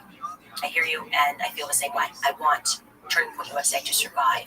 I want them to be truthful first. Evie writes, thank you for that donation, Evie. It's giving Joey from Friends. Do they know that we know now? Amazing work as always. Much love and support from Australia. And if anything, God forbid, happened to you, I promise we would all ride at dawn. Thank you. I know that you guys would all over the world, and I know that you wouldn't know, but you would know. You know what I mean? Like, we would know what happened. So, there we go. Angela writes, follow the money, it never lies. Christ is king. Team Candace. Thank you, Angela. MJ Ramon writes, that's what's done in the dark will be exposed in the light. Absolutely, it is biblical. Angela Lewis writes, Mormon here, we love you, Candace. We just want truth, and we are praying for you constantly. Yes, I do want to say shout out to the Mormon community for never accusing me of being anti-Utah or anti-Mormon. I don't know what, anti-Latter-day Saints. Sorry, I know nothing about your faith. But you have been assisting, and that's been amazing. And you want to know, like I want to know, like we all want to know. Can't Herb writes, I realized something beautiful. Charlie wanted you on stage. Amfest, they tried to stop him, but in doing so, he made sure that you had an even bigger stage. He knew pulling back the veil on the current spiritual warfare needed to be shown by you on a global stage. Rest in peace, Charlie. I feel that way. I do. I feel like everything that happens, and that's why I say I was always like his big sister. Like it happened to me first. It was very hurtful. It was hard, and Charlie, it was hurtful for him because you believe they're your friends. Like I believed that. I believed they wanted my. I just took it. Okay, I once retweeted Max Blumenthal, and they made me think I was like the worst human. And I took them at their word before I realized that it was much more sinister. And I'm grateful thus far that I did not pay any greater cost than them destroying my reputation and my name and trying to get me canceled everywhere. Dennis Domian writes, in times where deception grows, truth tellers matter most. Thank you, Candace. Your courage gives hope. Greetings from Croatia. Christ is King. I'll tell you a story. I used to live in Croatia for a couple of months, about 3 months, working on a wedding in Dubrovnik. Josie Els writes, God bless you. We are rooting for you from Australia. I hope you're rooting for me to get into Australia. By uncovering the flaws in the U.S., you've opened our eyes to the demonism that we are under in our own government, too. I can't wait for them to approve your visa so that we can show you some Aussie love. Even that, it's up to the Supreme Court, the High Court of Australia. And if it happens, even if that was meant to be, because I still can't believe that I'm like banned from a country. Like, what am I doing that my country? I wasn't even going to speak about Israel, but nothing. And yet the Zionist lobby rose up and like she can't speak. I was going to speak about homeschooling and children and my backstory and race issues, and they were like, you can't come in. Okay, well, you can still download my podcast on Spotify. I don't understand. Henry Love writes, the spiritual war. Thank you for being one of the warriors of light. Thank you, Henry. Rachel Ryder writes, an apology, Candace. As a former Dem, I am ashamed to admit that I've said some awful things about you, wholly unwarranted, that I deeply regret. You're a brilliant, honest voice in a choir of crooks and liars. We don't deserve you. God bless. Rachel, I'll apologize back because I was also partially blinded, and I thought that it was just the left. I was taking that low-hanging fruit of us warring against each other, and I realized now, no, we're all actually fighting real evil, and we're going to disagree along the way. I don't think you should trans your children. I'm against it. I'm very against it. But I also am more interested in where all of these ideologies are coming from. I'm more interested in the war against family. I'm more interested in waking everybody up by actually being more charitable in our interpretations of one another and what motivates us, and less charitable to the government, right? Because they know exactly what they're doing.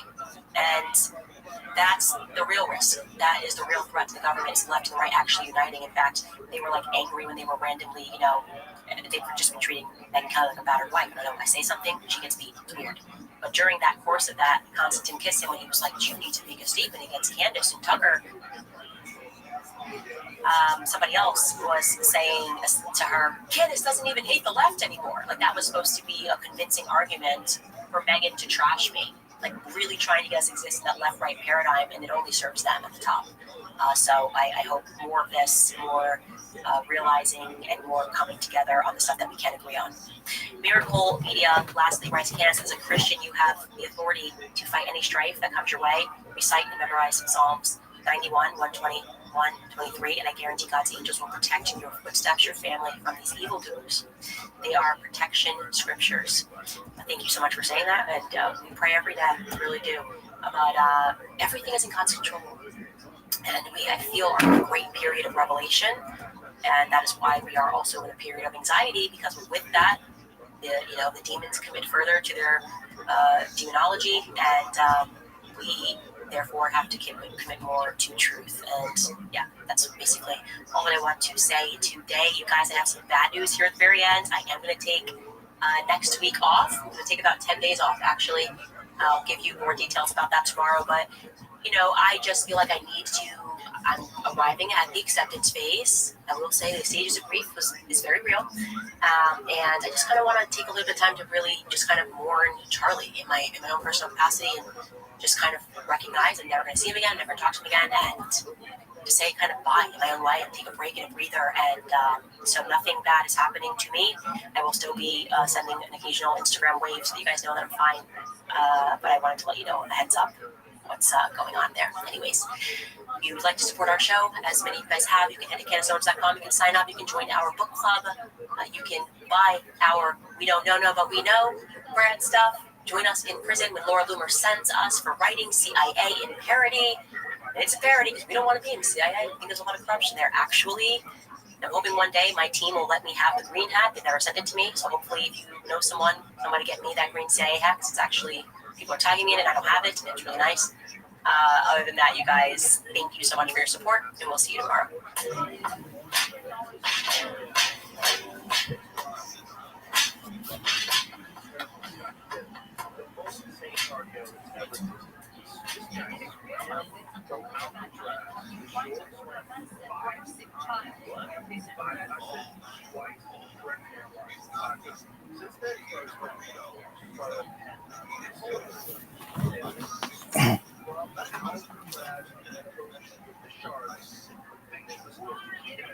Bij Dirk staan we voor onze principes, zoals een verrassen.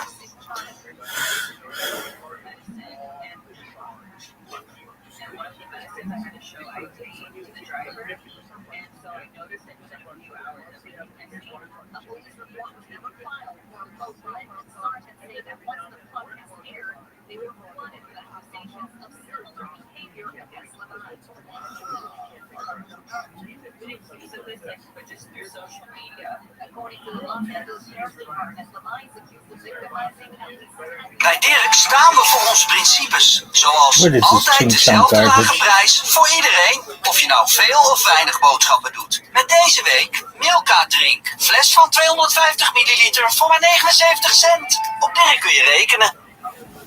All right, you guys, happy Thursday. Last show until I take a much-needed break, and it's going to be a good one. As always, as we continue this investigation, we are definitively getting closer. So what do we recall? Well, we were told that Charlie just had healthy bones, that it was a miracle that the gun did not take his neck out, and that his spine somehow stopped it. I can now officially debunk that Marvel storyline, and therefore refocus our investigation on what actually happened on 9/10, because I have new information and I'm presenting it to the public today. Plus, later on in the show, Josh Hammer has emerged. He's the one that thinks that all white European men are anti-Semitic. Well, he is now releasing text messages between him and Charlie that literally prove absolutely nothing, other than that Josh Hammer is a dummy and didn't realize that the text messages make his storyline somehow even less credulous. Good news is that he at least didn't plug his book. Welcome back to Candace.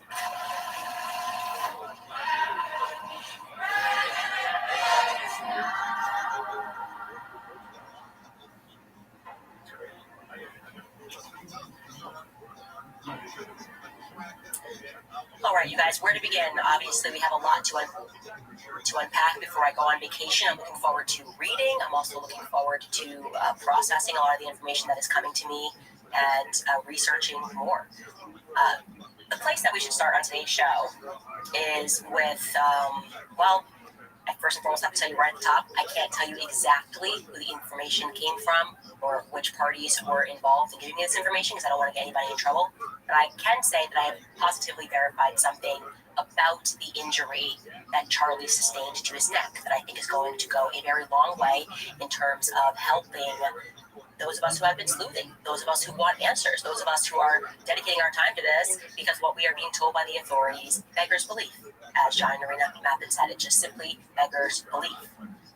We also want to make sure that we are presenting evidence and debunking one another where we can, so that all of us can collectively zero in and build upon whatever facts we have in this decentralized investigation. This is about the injury, okay? So Andrew Kovacs was, I can tell you, telling the truth in part when he wrote that very long tweet in which he tried to explain why there was no exit wound. Do you recall this? Long story short, he said, I'm going to read it. I want to address some of the things that the lack of an exit wound, about the lack of an exit wound with Charlie.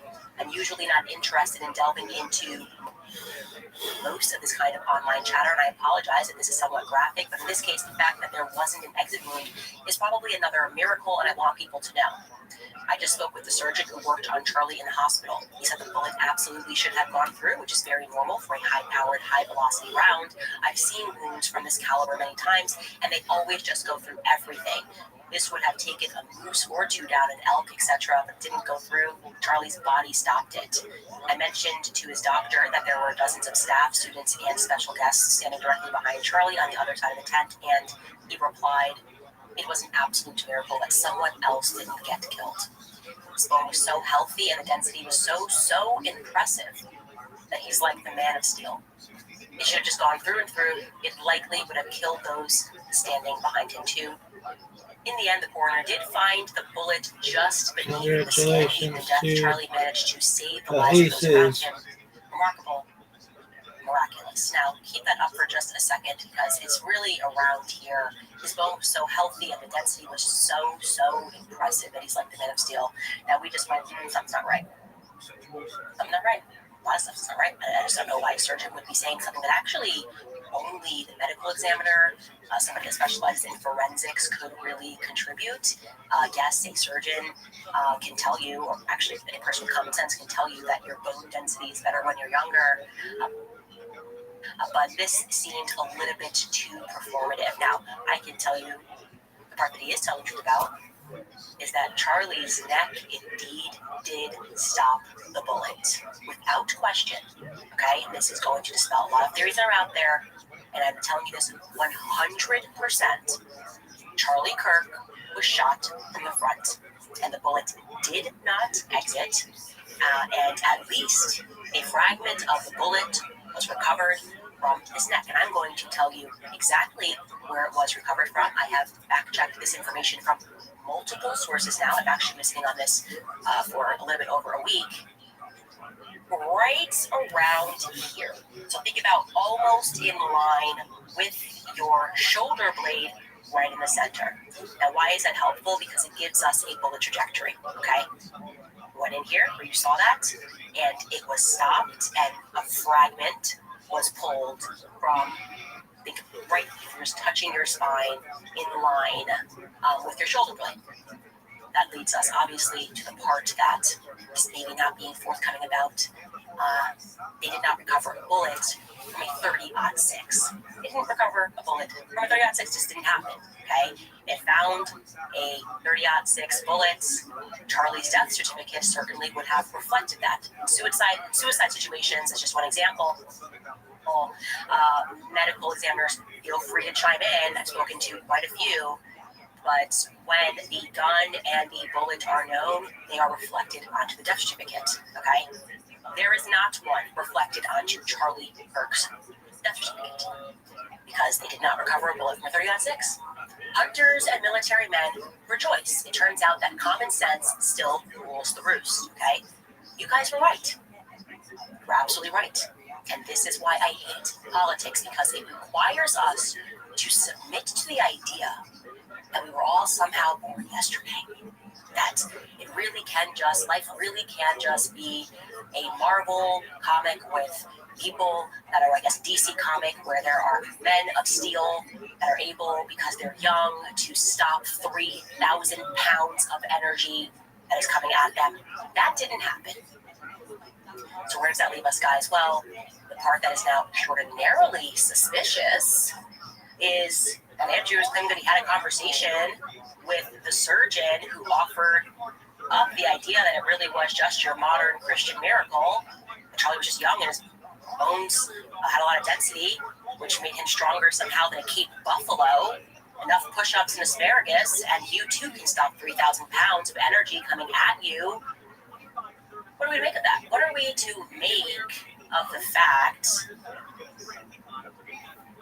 that Charlie did not do that, actually? It means that he was shot with a completely different kind of gun, obviously, okay? The kind where this would make sense, that it didn't cut through him. The kind where it would make sense that outside of an artery effectively exploding from the front, there was, his neck didn't explode, which that particular weapon that they were trying to tell us Charlie was killed with would have gone through about 7 necks, okay? You will recall that throughout all of this, during this mayhem rather, there were people who were insisting, by the way, that on the ground, the witnesses that were insisting that they heard multiple shots. It's another element of this. Those individuals were not the ones that were awarded with mainstream media interviews. In fact, one guy, and this kind of went viral at the time, even got pushed, physically pushed, and was not given the ability to speak at all. They shut him up. It looked, if we were just examining the situation, it certainly looked like Turning Point employees or staff or students thugged him so that he wouldn't say what he thought happened. Let's take a listen to that clip that has gone viral. I was standing from probably the third row in the bottom. I heard the shot ring out. I looked to my left, and then I looked over to my right. I saw him slump over in his chair forward. He slumped over. He had blood coming from the left side of his neck down his shirt, and he slumped over. He was carried off. Just if you. Yo. What up? Running high right now. Limestone Cowboy. Can you hear me? Like a limestone cowboy. Boom, boom. Come on, man. What's good, son? You know who Glenn Campbell is? Yo, Limestone Cowboy. How'd you find out about me? That's all I really about which care. What's good, man? Do you talk? Do you know English? It's like this language that people speak. It's cray-cray in a good way. Limestone Cowboy. Let's read about you. Oh, go fuck yourself.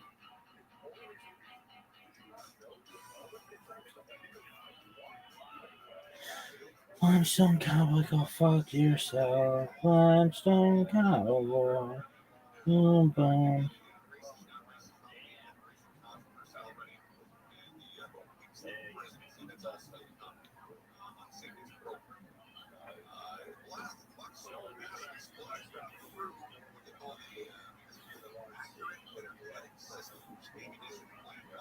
I got a limestone cowboy. Boom, boom. If you think through what he said there, he said, I was in the third row, right? And a shot rang out, and I looked to my left, and I looked to my right. Now, we're not specific on where exactly he was standing, but if a shot, a high-powered rifle, came from 250 yards behind you, you'd probably look back first, right? Like common sense, if you heard the sound coming from behind you, you would look back, probably even before your brain came online. Your instinct would be to duck into make sure that you're not going to get hit by something that's coming from behind you. Now, to clarify immediately here, and to again debunk some other internet conspiracy theories, that is not Andrew Colvett in that video. A lot of people were like, is this Andrew Colvett from Turning Point USA hiding under a hat? It is not true. I spoke to him on this actual day. He definitively flew in to Utah after the shooting took place. He's not, therefore, on the ground. But the person that is in that video, as soon as I just put up a picture and I said, I'd like to identify this person, his friend first left a nasty comment. Like, why are you trying to look out for this guy? You did the right thing. How dare we ask questions? Like, how dare we try to get testimony from anybody else that day? Kind of messages me privately because I reached out and I'm like, I'm just trying to confirm the story. And what he says to me, well, reason here, he doesn't want to speak to media because he's been instructed not to speak to media because he's gotten the Turning Point chapter in trouble before for speaking out in the media, and he just doesn't want to do that. And I said that seems very strange to me. What are you saying to me? You have a TPUSA person who can't speak out about things. There were tons of people that were talking about their testimonies. It's very odd. In the immediate aftermath of the shooting, you're telling me that Turning Point USA sent around a text and said nobody speak to the media. That was his excuse, by the way, for why he shut that guy up. People were saying, "Oh, they're not allowed to speak to the media. They were just doing what they were told." Well, then it's kind of interesting. You should know, but I then determined that the person doing the shoving is first and foremost not a Turning Point USA employee. He is beyond that. Not a student at UVU. He is not a Turning Point USA student, therefore, either. He was actually brought in as a volunteer, which I found to be quite strange. Like, look, I've done a lot of campus stops, and typically it's the chapter of that school that does everything. It's the chapter that handles everything. Now, bigger events, they certainly work with other organizations, and it's possible, I guess. It registered to me as odd that a volunteer would have the courage to shut down a kid that's speaking in that way, in that aggressive manner. I would imagine Turning Point would tell their volunteers not to get physical with students on campus. But what do I know? I just have common sense. Now, how do I know that he is not a Turning Point USA employee and he is not a UVU or Turning Point USA student? Well, because despite him stopping a college kid from speaking about what he heard, that young man, whose name is Cooper, and I'm very comfortable telling you this because, well, he went on Fox News that very night to provide eyewitness testimony to exactly what he heard and what he saw, because apparently he was the person that was holding the mic when the shot rang out. Take a listen to what he told Jesse Waters on the night of. Cooper Brown was an event volunteer who was just feet away from Charlie when he got shot. Cooper, what happened? Yeah, so this requires a little bit of background knowledge, but so I work for an organization called Leadership Institute, and what we do is we work hand in hand with all the different conservative coalition groups on college campuses. So the Young Americans for Liberty, the Students for Life, and the Turning Point USA's. And so at Utah Valley, we had been really excited to be able to host Charlie Kirk this semester. And we had spent weeks and weeks getting volunteers, advertising for this event, and just so excited to be able to host Charlie Kirk on this university. And then unfortunately it had to end in absolute tragedy. So I'm trying to get in touch with this individual once I realized that not only did he speak the night of, he also spoke on Fox News the very next day, which would mean what? Did Turning Point USA, I don't know the answer to this, I'm asking genuinely, did they say speak to this person who's not actually a TPUSA student, but he was there? I don't know how this works.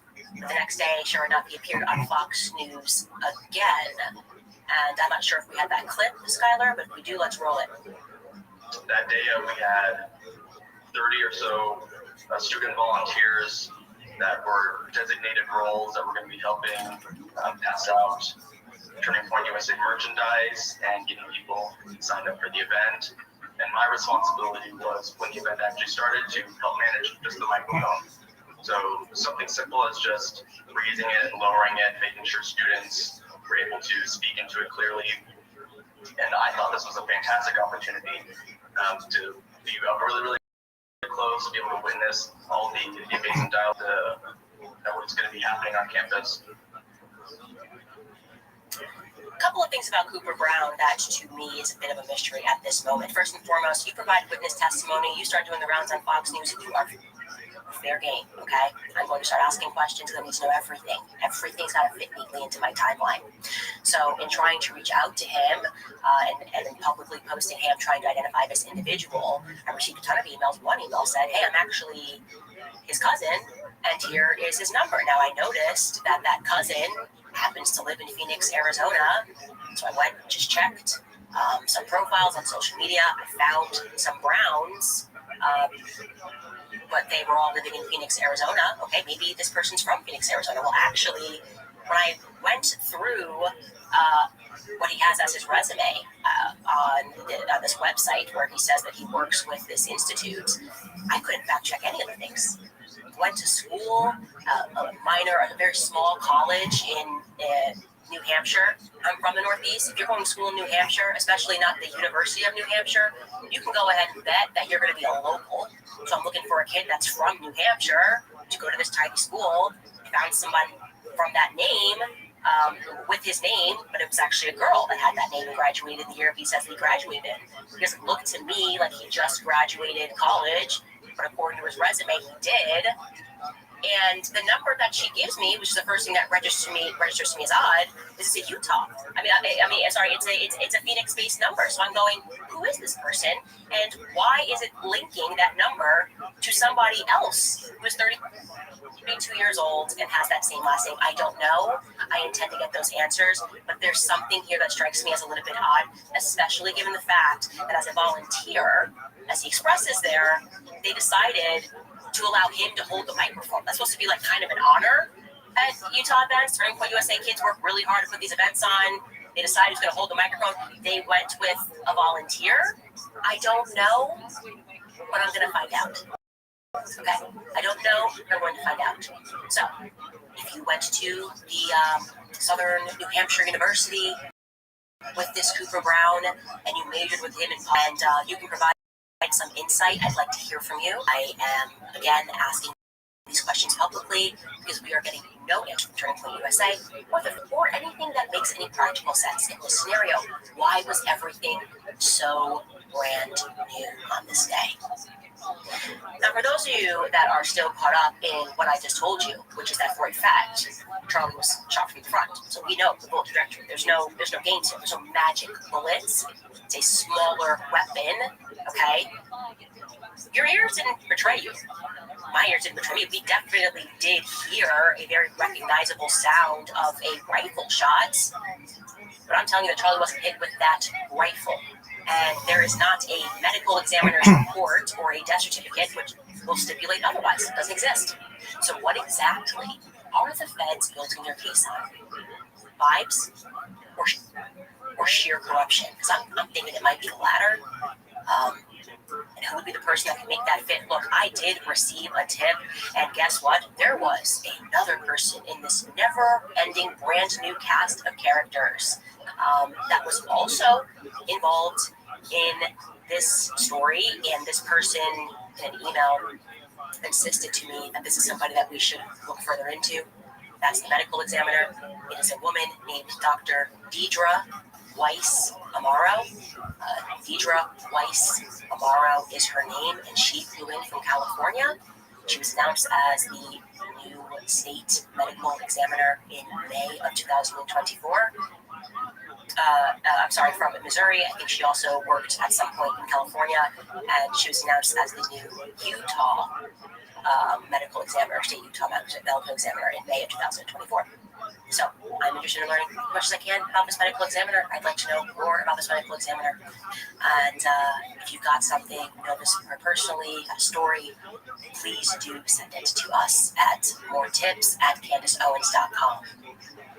Now, it is possible, given what we know about Fed-type operations and what we know about the JFK shooting, which we are still not allowed to know the truth about, but we all know what the truth is, that there are often decoys, even decoy sounds, and it is totally plausible that there were multiple people there that day who found out, maybe even in the last hour, which one of them was going to take the shot, right?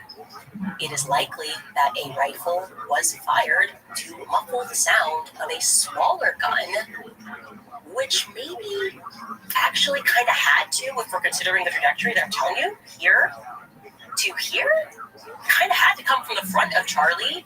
And I will say that is now my well-informed opinion that we are looking for a person that was a lot closer to Charlie and likely in the audience. And that goes a long way, by the way, in terms of trying to explain why they're maybe hiding the footage from behind Charlie's head. Maybe that is the reason that footage was so crucial first and foremost. And tons of other cameras, that one gets grabbed first.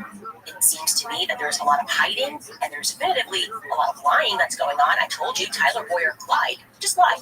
The person who took the cameras down was absolutely not instructed to do so by law enforcement. It just wasn't. Okay? So why say that? Also, why grab the one behind his head first? All the cameras, why that one first and foremost? And when I actually think about the clip that I was shown, it was more to the right. I actually feel that there is this remarkable blind spot on the left of Charlie, which is why I was asking if anybody had footage. Not footage if you're sitting there and taking footage this way. But if you are Charlie, I want to see what he would have seen looking slightly to his left. By the way, despite the fact that we had this amazing cast of characters, all these Caldera engineering connected people who made it to the mainstream media to talk about what they heard, there was actually one eyewitness there who could not be shoved out of the way and was able to make his way onto Fox News immediately after to provide a description of where he believed the shot came from, and that's Jason Chavez, right? Jason Chavez is a former and a Fox News contributor who was a witness to this event because he is from Utah. He attended this event. He apparently was in communication with Charlie ahead of the event. And I have to say that of everyone that day, he's maybe one of the few people that I would say on the mainstream media that seemed genuinely shaken by the event. He went live, was speaking through what he saw, what he heard, what he was expecting, and he was rebutting, because he was on a couple of shows, rebutting the idea that the shot was from far away. That's very interesting to consider. There are a bunch of kids who are trying to speak and they're getting censored. And you have a bunch of people that are giving a platform and they seem weird. Right? Tiffany Barker on Good Morning America, vibes a little weird there. Okay, not assigning any necessarily badness to her, but didn't feel right. Jason Chavez, however, genuinely, what looked at the footage, seemed shaken by the event. And let's hear where Jason Chavez says he believes the shot came from. Take a listen. Being there, seeing it within proximity, it seemed like it was a close shot. The venue is such that there's a 4-story building, which is the administrative building to the south. The other buildings around the side are not quite so high, but you could be on the second level and watch Charlie. The police had moved the people. There were some people that were above Charlie, so that awning that you're seeing there, there's a place to be there, but the police moved people out to the sides. And so you couldn't be where you were at, but if I had to guess, and again, it's still wrong, but if I had to guess, give a police statement right here, right now, today, see where that water is, it looked to me like it was in great close proximity straight ahead, right in that area. Just if I had to guess, again. Be a friend. That's it. Just be loyal. Very interesting. And then elsewhere, where on Fox News and people saying the shot was from like the Lozy building, he doesn't believe that. He doesn't believe that. Jason Chavez, he's been honest about his background. His parents are in the government. They're literally in the FBI. So he's telling you that shot was closer. So what gives? Also, why is everybody telling lies? I want to be very clear, it's possible that people at turning point are simply terrified. It's definitely a possibility. They are very much aware of what these people are capable of, and maybe they're just trying to get by. They're being told what to say, what to do, and they want to keep the peace. But here's what I think may have happened. I think that I accidentally ruined that narrative. I think the plan was to never allow the back footage of Charlie to see the light of day. So he never was allowed to see the light of day. That way, they were going to say that they recovered a 30-06 bullet, right? Instantly, recovered a 30-06 bullet. 30-06, girl. Maybe when they were digging stuff up, and there it was, and it went through, we wouldn't have known, would have been none the wiser, right? No one else is telling us anything or showing us Battle anything. mercy. And I think they were going to say, or the other option, like it completely took his neck out, we wouldn't have been any wiser. But then I watched it, and the thing that jumped out at me was that not only did the bullet not pierce through, but there wasn't a single dot of blood on Charlie's bleach white shirt. Look at this athleticism, though. Gives a shit about his shirt. Look at this athleticism. We accidentally ruined what they were going to try to do to frame this. I think they wanted this to be 30-06 narrative. So now there's a lot of difficulty getting that through a courtroom. They panicked, tried to explain it away. They're saying that it's a miracle. I don't think it is. Obviously, it was not a miracle. I think it is likely that what we should be looking for are two people that had weapons that day. Somebody that was in the audience, somebody that was elsewhere with a rifle. That explains also why, by the way, when I take a look, there's so many adults. There's no UVU kids that were in the mainstream media. Cooper's not even a UVU kid. He's not a TPUS kid. Why were they not able to find UVU students to say what it is that they heard and what they saw that day? And what's really interesting is I told you guys already about Nick, who has been assisting me on the ground. One of the first things he said to me was that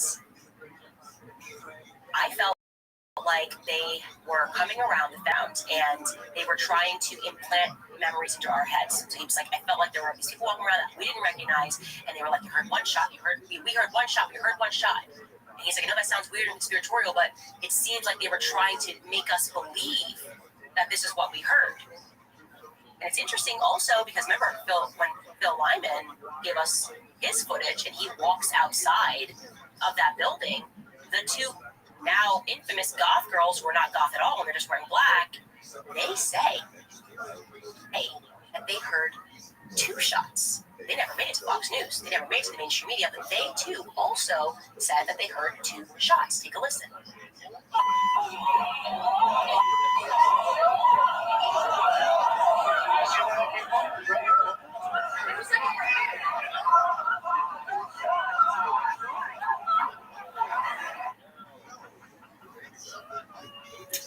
What can I say, guys? I think it's pretty obvious that our instincts about this have been correct from the very beginning.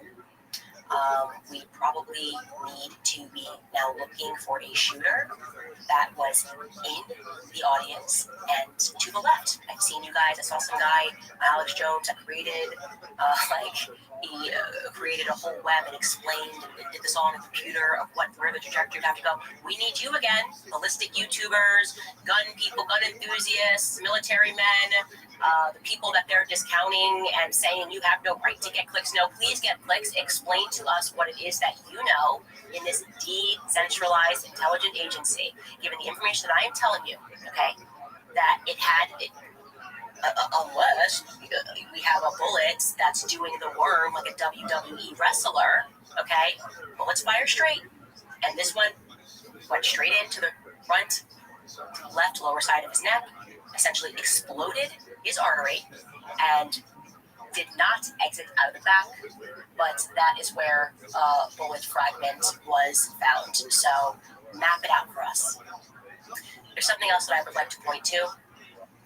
That is getting interesting, and that is regarding Caldera Engineering. Now, I said from the very beginning that this company was shady, flagged me. It's weird. All I was trying to do at that point was not looking into Caldera Engineering, but rather to track down the footage. Irwin Steel, this steel, so many steels were involved. Turns out the steels are big with Caldera Engineering, and things aren't adding up with this company. Okay. it's just not adding up with this company. And I can tell you, I was receiving information from people who work with valves, who've been in the industry for 30 years, that live nearby. And so I have never heard of Caldera Engineering. That's not normal. I've never heard of them. I've never worked with them. I've never received any of their valves. Something's not right here. Right. I knew something wasn't right, but you can't just always go off of just, we know something's not right. We have to figure out what exactly it is that is incorrect here. Then I also decided to prod an area. Another person gave us a tip and said, hey, did you know that there's literally someone who works at Caldera Engineering who is a professional actor? Like, no background in engineering, went to school for theater, worked in theater, was in plays, was involved in plays. I looked through everything, went through it. I'm like, this doesn't make sense. Why is he suddenly at Caldera Engineering? Like, not later in life, just like randomly on his resume is Caldera Engineering. Why are they hiring gay actors? I don't know. The answer to that, I'm telling you guys, what are the things that I have stumbled upon. Then somebody emailed us, and this was strange. We have not been able to corroborate this. We can tell you the link was real, and that but we don't know if the internet was scraping and got things incorrect. But there was an Israeli individual who was listed as the founder of Caldera Engineering. We obviously know that Caldera Engineering had said that they did projects going to their website in Israel. I don't know what projects they worked on. We weren't able to corroborate currently that individual is still working with the company. We don't know if this was accidental. Sometimes the internet can do some funny things, scrape and put information where it doesn't belong. This particular individual has a very long background in engineering in Israel, maybe it's because they work together. And that's the internet thought, that this person was the founder and the individual was not. But it's piquing our interest now. We are confused, I would say, at best, about this company, because we wanted to go back and just determine who the founders were. Well, just our bad luck. The company was established in 1997, so you won't be able to get those formation LLC docs. You can find LLC docs in general, but they didn't start digitizing those until the early 2000s, so you're not going to get anything where you're going to be able to see the actual formation docs. You can see changes they made in the early 2000s. You can see the manager, the president, all that stuff we found. I'd love to find those base formation docs, and in order to get them, you have to go in person somewhere, and I am certain I'm not going to be able to get my hands on that. Something else that was really interesting as I was looking into Caldera Engineering was that they opted to, in their very early years of their company, use a lawyer for trademark purposes down in Arizona, right? And I'm looking at these early documents, and I'm like, wait a second, I know this lawyer. This lawyer was introduced to me by Tyler Boyer, Attorney Point USA. I've worked with this lawyer. I paid this lawyer. This is crazy. So what is the pipeline between Utah and Phoenix? I don't know. You can use a lawyer anywhere. Usually when you're formulating your company, maybe it was a friend. I don't know. But I now have a ton of questions about Caldera Engineering. So if you have any information, or you find anything about them, or maybe you are an engineer and you're like, I've been buying their valves actually for 20 years, actually, and they're fantastic. They work great. I'd like to hear from you. Again, more tips at CandiceOwens.com. All right, you guys, I'm going to throw it to some sponsors. First and foremost, pre-warning, you guys know I love them because I have watched too many people who I'm close to be vilified for standing up for truth, and many people have felt the sting of injustice for that, but I've also realized that people are feeling encouraged and are done with playing defense, not watering down what we believe needs to be watered down in order for it to be palatable. Because silence isn't kindness, of course, it's consent. And right now, the greatest silence is around the lives being ended before they take their first breath. If we're going to call ourselves defenders of life, we should act like it, and that's why I'm asking you to join me to fight back with action, with truth, with love, just $28, that is what it will cost to give a free ultrasound to a woman that is in crisis and considering an abortion. Just $28 will help her see the life that's going inside of her. It will give her a truth that the culture will not provide. So you shouldn't sit this one out. Don't wait for permission. You can be bold. You can be unapologetically pro-life by going to preborn.org/canvas right now. Give $28 or you can give 10 times that amount if you can, because this is a line that we need to stand on. We must stand for truth. Right, we must save lives from abortion and stand firm in the gospel. Again, this is preborn.org/Candace to provide an ultrasound for just $28. American Financing is another company that I want to tell you about because the Fed has finally dropped interest rates, and that is great news for American homeowners. Expenses have been a major burden on families. Wages are flat. Prices keep climbing, and for many, the only way to make ends meet is to lean on credit cards. But that cycle of high interest debt makes it hard to stay ahead. If you're a homeowner, I want you to call my friends over at American Financing. Right now, interest rates have dropped. Many homeowners are seeing options in the low fives. Compare that to credit cards charging rates that are up in the 20s or higher. There's an easy path to see how you can finally put your hard-earned equity to work for you. American Financing can help you pay off that expensive debt, free up your cash flow, and keep your budget under control. Their salary-based mortgage consultants are saving customers an average of $800 a month, and if you get started today, you may even be able to delay your next mortgage payment. Take control. Call American Financing today. The number is 800-795-1210. Again, that's 800-795-1210. Or visit AmericanFinancing.net/Owens. AmericanFinancing.net/Owens. Also, something that me and my team love and are always craving are Paleo Valley beef sticks, specifically the ones that make their beef sticks with 100% grass-fed beef sourced from small-scale regenerative American farms, so you can feel good about what you're eating and what you're supporting. They've stripped out all the junk, so there's no preservatives, gluten, soy, sugar, dairy, or GMOs, just clean, nutrient-dense fuel the way that food was intended to be. So whether you're road tripping, working late, or running around with the kids, these sticks deliver high-protein energy without the crash. Whether you're keto, paleo, carnivore, it doesn't matter. Paleo Valley will work with your lifestyle, not against it. They come in a multitude of bold flavors, including original jalapeno, summer sausage, maple bacon, and teriyaki. So there's something for everyone. With over 55 million beef sticks sold, Paleo Valley is trusted, proven, and backed by a 60-day money-back guarantee. So right now, you can get 20% off your first order by visiting paleovalley.com/Candace. Use code Candace at checkout. Again, paleovalley.com/Candace. Promo code Candace at checkout. All right, a couple of updates for you. We're getting all of your emails. I want to tell you, we're working on everything. Okay, it's like an investigation that never stops. It's just trains that are slowly moving as we get answers. And like I said, even that I've been sitting on for a while. I'm waiting for people to react and see what people say because I need to know who's guilty. Of what, I don't know, but I need to watch people lie. Now, one area of conversation that I haven't said much about, but I want you to know we are still working on it, are the two planes that day, right? One of them being the plane that people have recognized is military. That's tail number N1098L. So this plane left from Texas, went over to Utah right about the time that Charlie got assassinated. It dipped real low.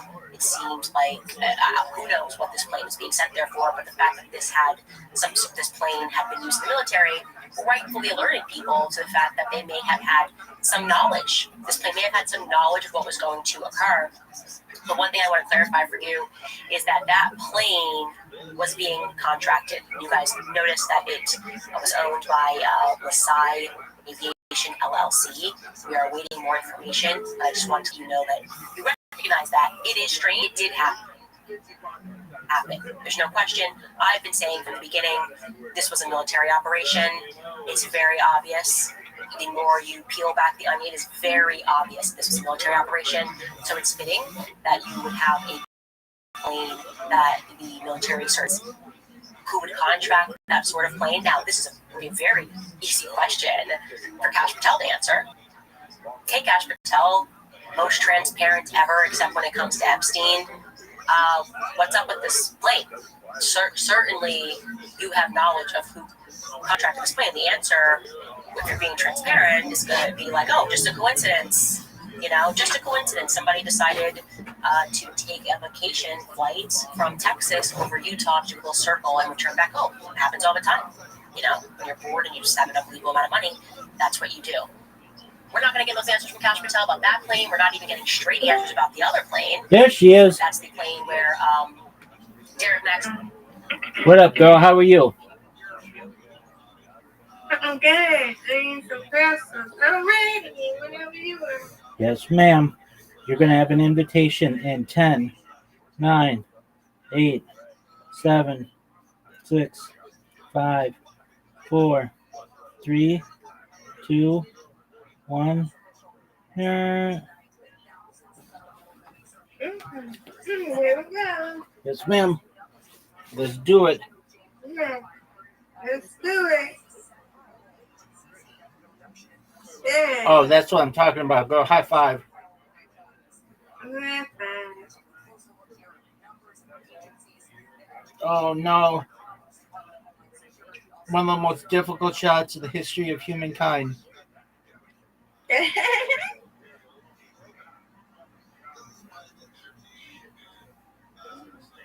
Miss Aquarius out with an amazing lead. Get it, girl. 2 in a row. That's all right. Get this spare. I know you can do it. Get that group on the right, and maybe I'll knock down the one on the left. Oh, come on. Come on. You got the wrong. Come on, That was not cool. You deserve to get that one. Give it to me. All right, it's comeback time. Mr. Aquarius is going to hit a strike right now and put this game out of reach. Put it out of reach, girl. All but one. A beautiful, beautiful round. Kids, if you're watching this in the future, this is how you do it. Oh, beautiful spare. She's unstoppable, folks.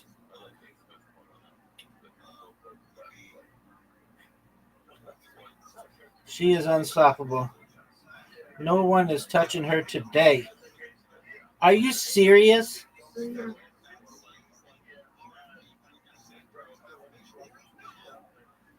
She's going to increase her lead. She's going to be able to cruise into the final round.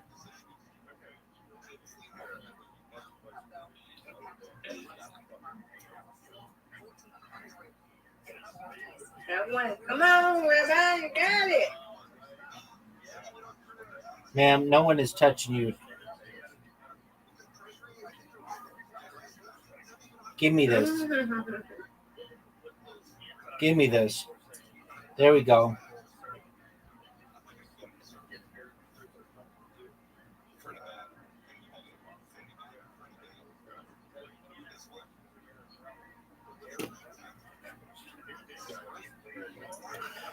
Miss Aquarius delivering the death blow here. Get these 3. Come on, Rabbi. Comeback time, girl. Come back, Sam. Let's go. Come on, you got me. Come on. Yeah, baby, let's go. Give it to me. You're going to get it, girl. You're going to get it. Got it, strike it. I'll take it. What a comeback. Thank you, ma'am. That was an. I still win. You win, I win. I win, you win. Absolutely. No doubt, no doubt.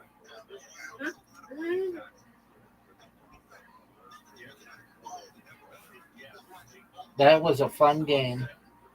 All right, Miss Aquarius' turn. Miss Aquarius' turn. Let's go. Let's try. Let's try.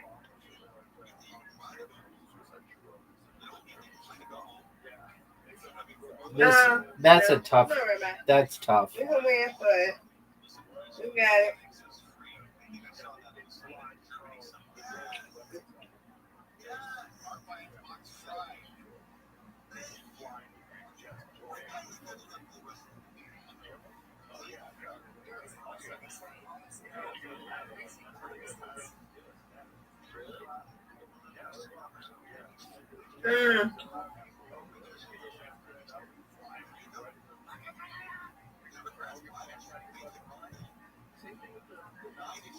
You got it, Rabbi. Come on. Win for us, Rabbi. Come on. No doubt. Yeah. Oh, this is tough. This is tough. I'll take it.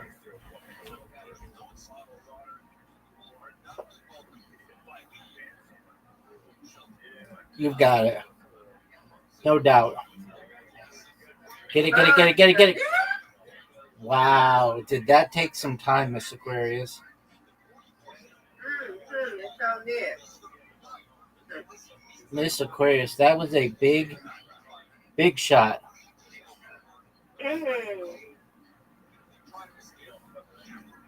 Miss Aquarius's turn for the comeback.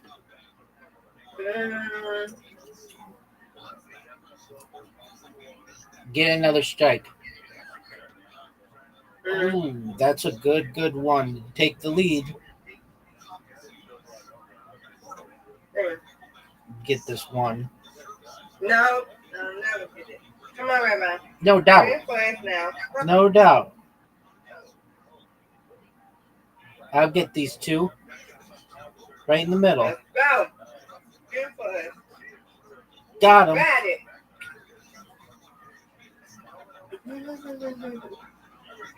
Yay. Get it, girl.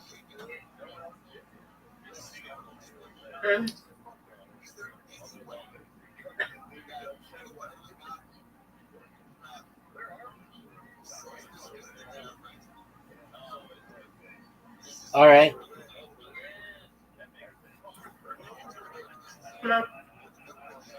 No doubt.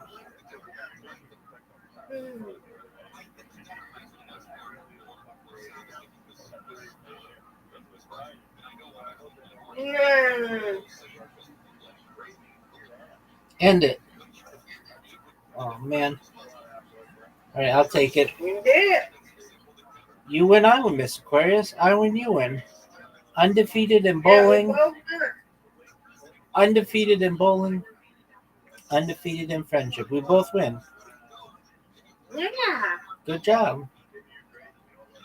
Yay. Yay is right.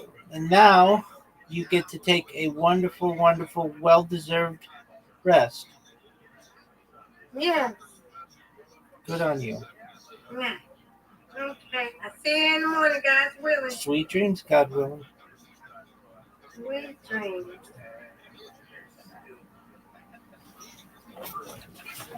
Shout out to Miss Aquarius.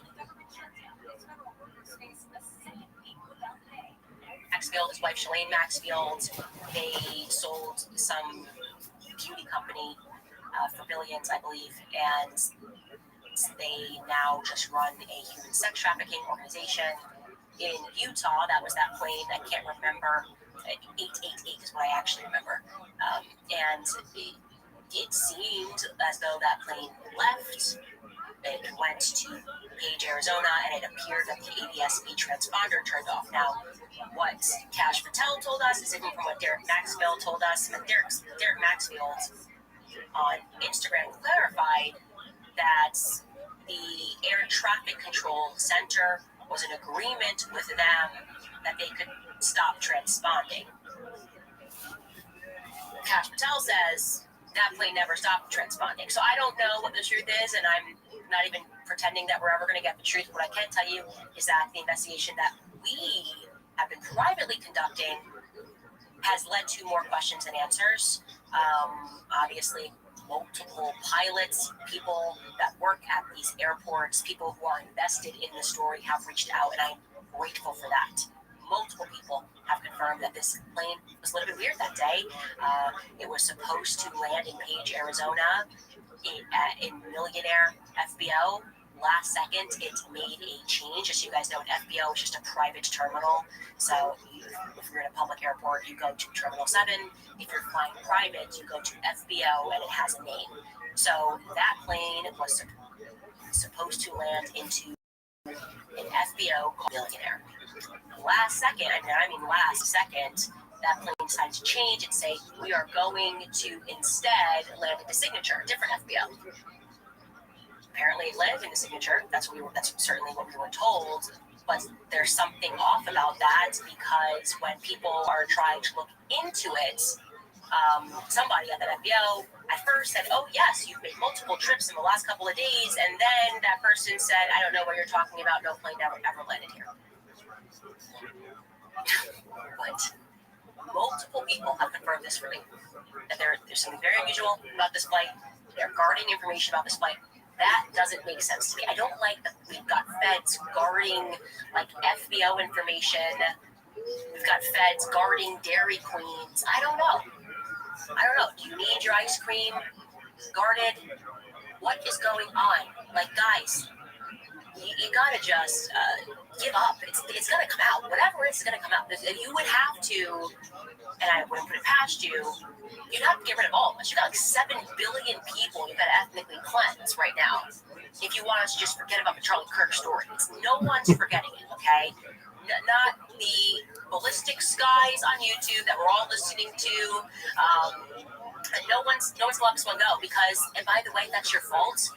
I don't know whose sadistic idea it was to make this a public execution, but let me tell you where you made the mistake, okay? In 1963, when JFK was shot, people didn't watch it on TikTok. People mostly read about it, and then the feds lied about it and heard about it. But to be able to have us watch that live around the world, you traumatized all of us. And not in the way that you meant to. You meant to traumatize us, and maybe they make us fearful and scared. And yeah, that happened. Then you made us really angry that corruption is allowed to be like this, just so blatant, so in our face, looking at us as if we're nothing. And what are you going to do about it? That's the attitude. What are you going to do about it? You wanted to traumatize us, and then to, on a dime, flip and look us in the face and go, how dare you ask questions? People are breathing. Yeah, we're breathing because you assassinated Charlie Kirk in front of the entire world. You had pretended he slipped and fell on some ice in the winter. Maybe you wouldn't have this response. It got our attention because you went after our attention. You wanted this for whatever sadistic reason. You wanted this to be public. That disturbs me. Chongqing. So you get what you get, okay?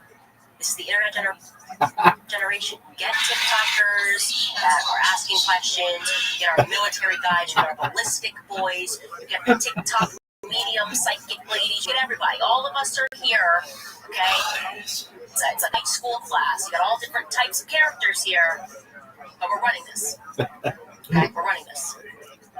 We're not going to be nice to any substitute teachers that you try to throw in there and try to calm down. Nope, we're not doing that. Okay? We're not calming down. We're pretty upset. We're going to stay upset. Anyways, I'm going to tell you guys also an update about Josh Hammer. He's an idiot. He really is an idiot. First of all, it's just funny. I should have pulled it up. He also brought up his book. He issued a statement about the retreat weekend. Josh Hammer's live streams all the time.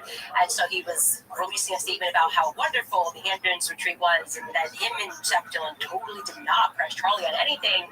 And in this public statement, he mentioned his book again. He said, like, I came to the Hamptons because Charlie wanted me to bring signed copies of my book. I mean, wacky. And this man, it's always appropriate if you're Josh Hammer to promote your book, which is just amazing. Anyways, his response yesterday to our episode was to release text messages between him and Charlie following the call. Great, it lets us know that the call happened at the exact same time that we figured it would actually happen in our timeline. That it had to have been an evening call before each week public execution in this 3-hour window.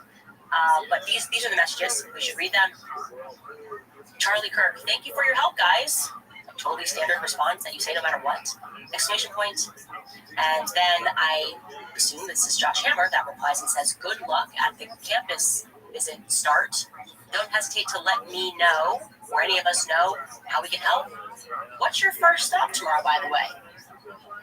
And I felt like that was weird, because I feel like his whole story was that Charlie was reaching out to him because he wanted help to strengthen his debate.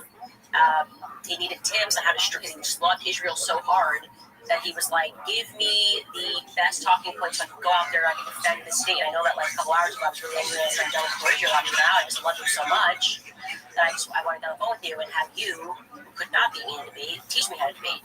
That's what he told us. So we're supposed to believe that he didn't know where Charlie was debating. That's what the call was about. I don't know. I feel like he would maybe know, or that may have come up in a call where you were prepping for his debate tomorrow, where exactly it was that he was debating tomorrow. I don't know anything other than that Josh Hammer is an idiot who can't be trusted and lies to his team. I do want to get to speaking on the topic of Israel. There was a very good video that came out. Actually, let's first talk about the Israel-Hamas peace deal that they're trying to shut down our throats. Now, if you're reading the headlines, a peace agreement, is what we're calling it, has been reached between Israel and Hamas. Oh my gosh, because they decided that there's going to be phases, and Israel is going to partially withdraw its troops from Gaza. Hamas is going to release the remaining hostages. And this is, of course, after everything that happened on October 7th. Don't forget about October 7th. And yeah, like hundreds of thousands of Palestinians are missing. And yeah, they have destroyed 85% of Gaza. And they're going to try to tell us that we've reached peace. At the center of it was Steve Witkoff and Jared Kushner. They arrived on Wednesday morning to represent the U.S. negotiators from Israel, and Hamas mediators from Qatar and Egypt and Turkey also participated. And we're supposed to go, wow, that's amazing. Trump put a statement out on Truth Social. I'm very proud to announce that Israel and Hamas have both signed off on the first phase of our peace plan. This means that all the hostages will be released very soon. Israel will withdraw their troops to an agreed-upon line as the first steps towards a strong, durable, and everlasting peace, and all parties will be treated fairly. I can't even finish it because it makes me sick that they think we're this dumb. 85% of Gaza has been destroyed in this pre-planned, controlled demolition of Gaza. Even Netanyahu's on camera explicitly before October 7th saying we need to hit them so hard that they can't come back. Jared Kushner is involved, financially benefit from whatever they build in its place. Again, all of this began before October 7th, right? So we are supposed to believe that this isn't just, well, business as usual, we got done, we need to get done, and now we can begin phase 2, but we're supposed to thank them. We're supposed to thank the monsters that did this. You guys have it in your heart to say thank you? Thank you to Jared Kushner, Donald Trump, and Bibi Netanyahu, who are just business partners playing a role, convinced that we're all so stupid. I mean, let's roll the clip back from Jared Kushner when he sat down at Harvard, Mossad operation, to speak about their aim. This is February 15, 2024. Take a listen. There are real fears on the part of Arabs, and I'm sure you talked to a lot of them, who think once Gazans leave Gaza, Netanyahu's never going to let them back in. Maybe, but I'm not sure there's much left of Gaza at this point. So, if you think about even the construct, Gaza was not really a historical precedent, right? It was the result of a war, right? You had tribes that were in different places, but then Gaza became a thing. Egypt, used to run it, and then, over time, you had different governments that came in different ways. So you have another war. Usually when wars happen, borders are changed historically over time. And so my sense is I would say, how do we deal with the terror threat that is there, so that it cannot be a threat to Israel or to Egypt, right? I think that both sides are spending a fortune on military. I think neither side really wants to have a terrorist organization enclaved right between them. And Gaza's waterfront property, it could be very valuable to if people would focus on kind of building up livelihoods. You think about all the money that's gone into this tunnel network and into all the munitions. If that would have gone into education or innovation, what could have been done? And so I think that it's a little bit of an unfortunate situation there, but I think from Israel's perspective, I would do my best to move the people out and then clean it up. But I don't think that Israel has stated that they don't want the people to move back there afterwards.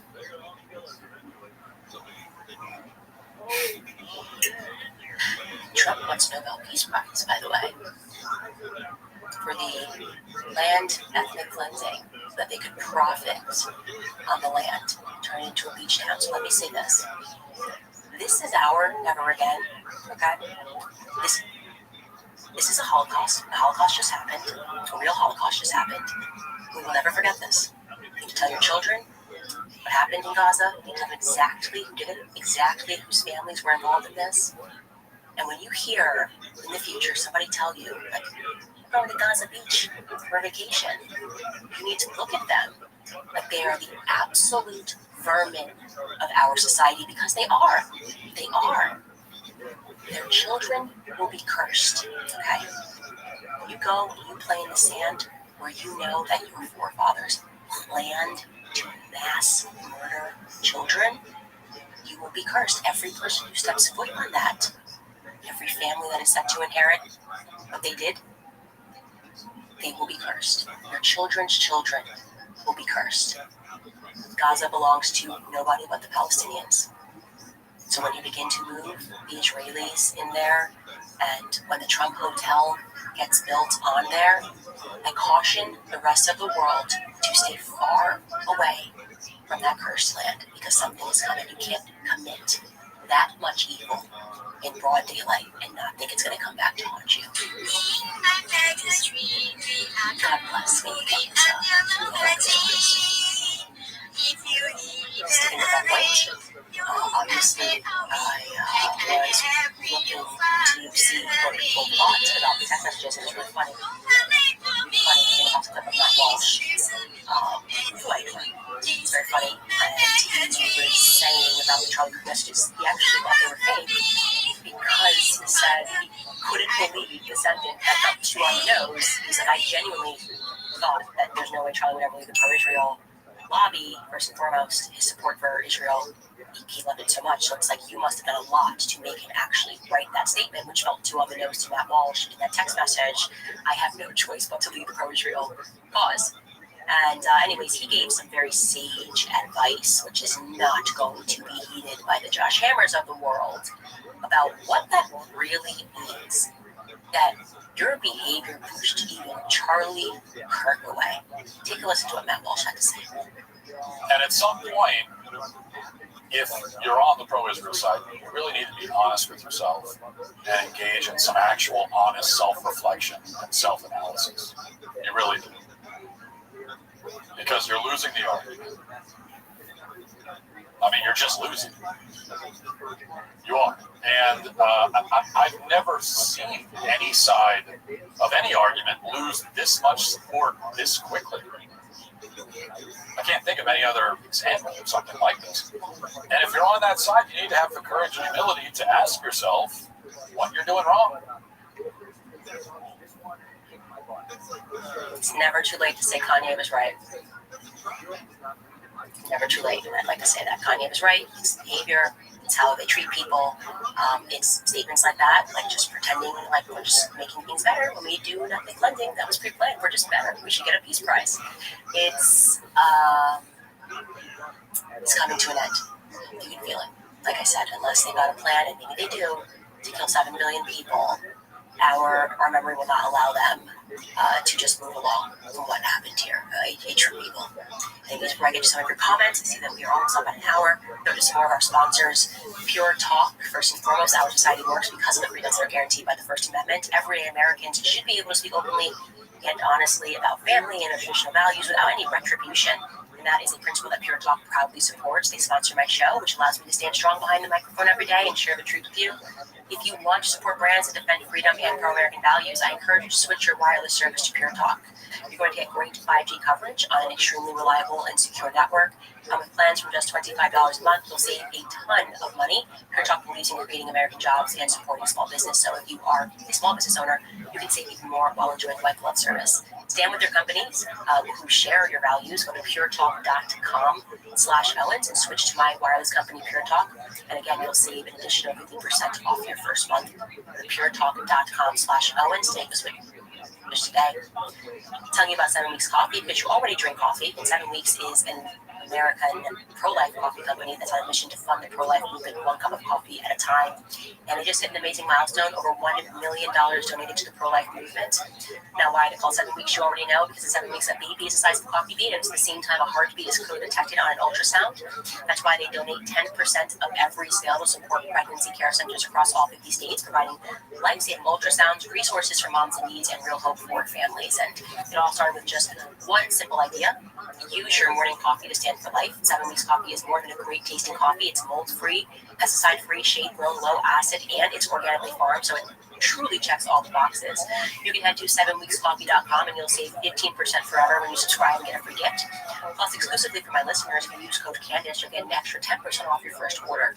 That's a 25% total savings on your first order plus your free gift. Remember, your order will directly help support a network of over 1,000 pro-life organizations across the U.S. Visit 7weekscoffee.com with promo code Candace today. We're also going to tell you guys about Mimi Skincare. There is a reason that we all love fall. There's crisp air, the changing leaves, the season of transition, but it can be tough on our skin.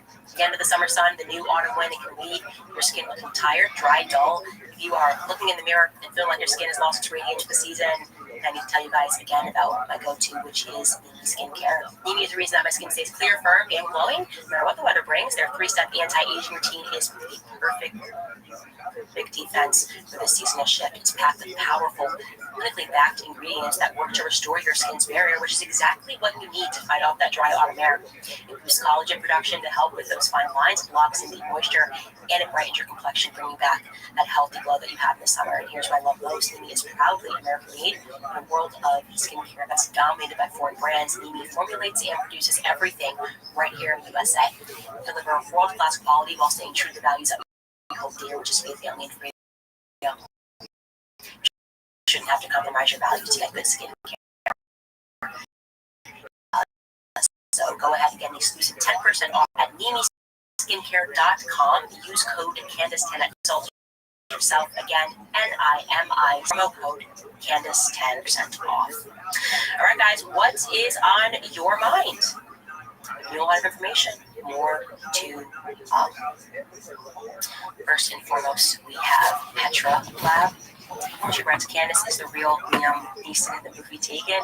Has particular skills like spelling out lies, knows the authorities are not trustworthy, and is determined to find out who betrayed Char.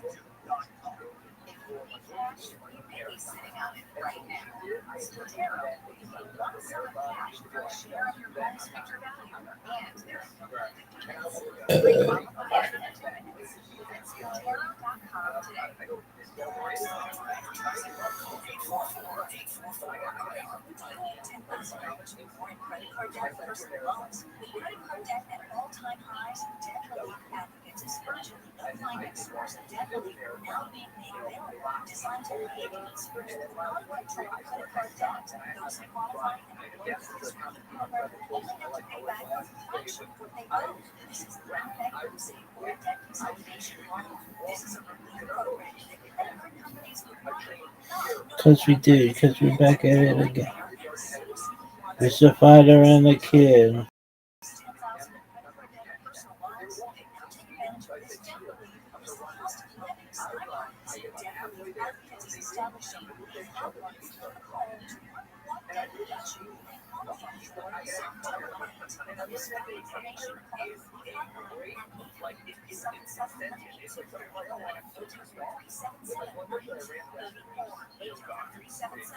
Grote apparaten, Cool kleine blue. meisjes. Groot apparaten. Klein. Whatever.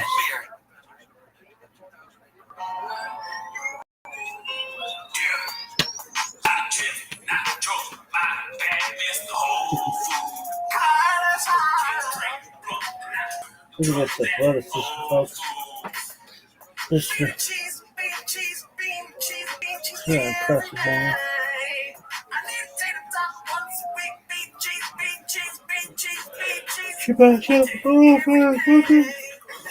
Look at this athleticism. Yes.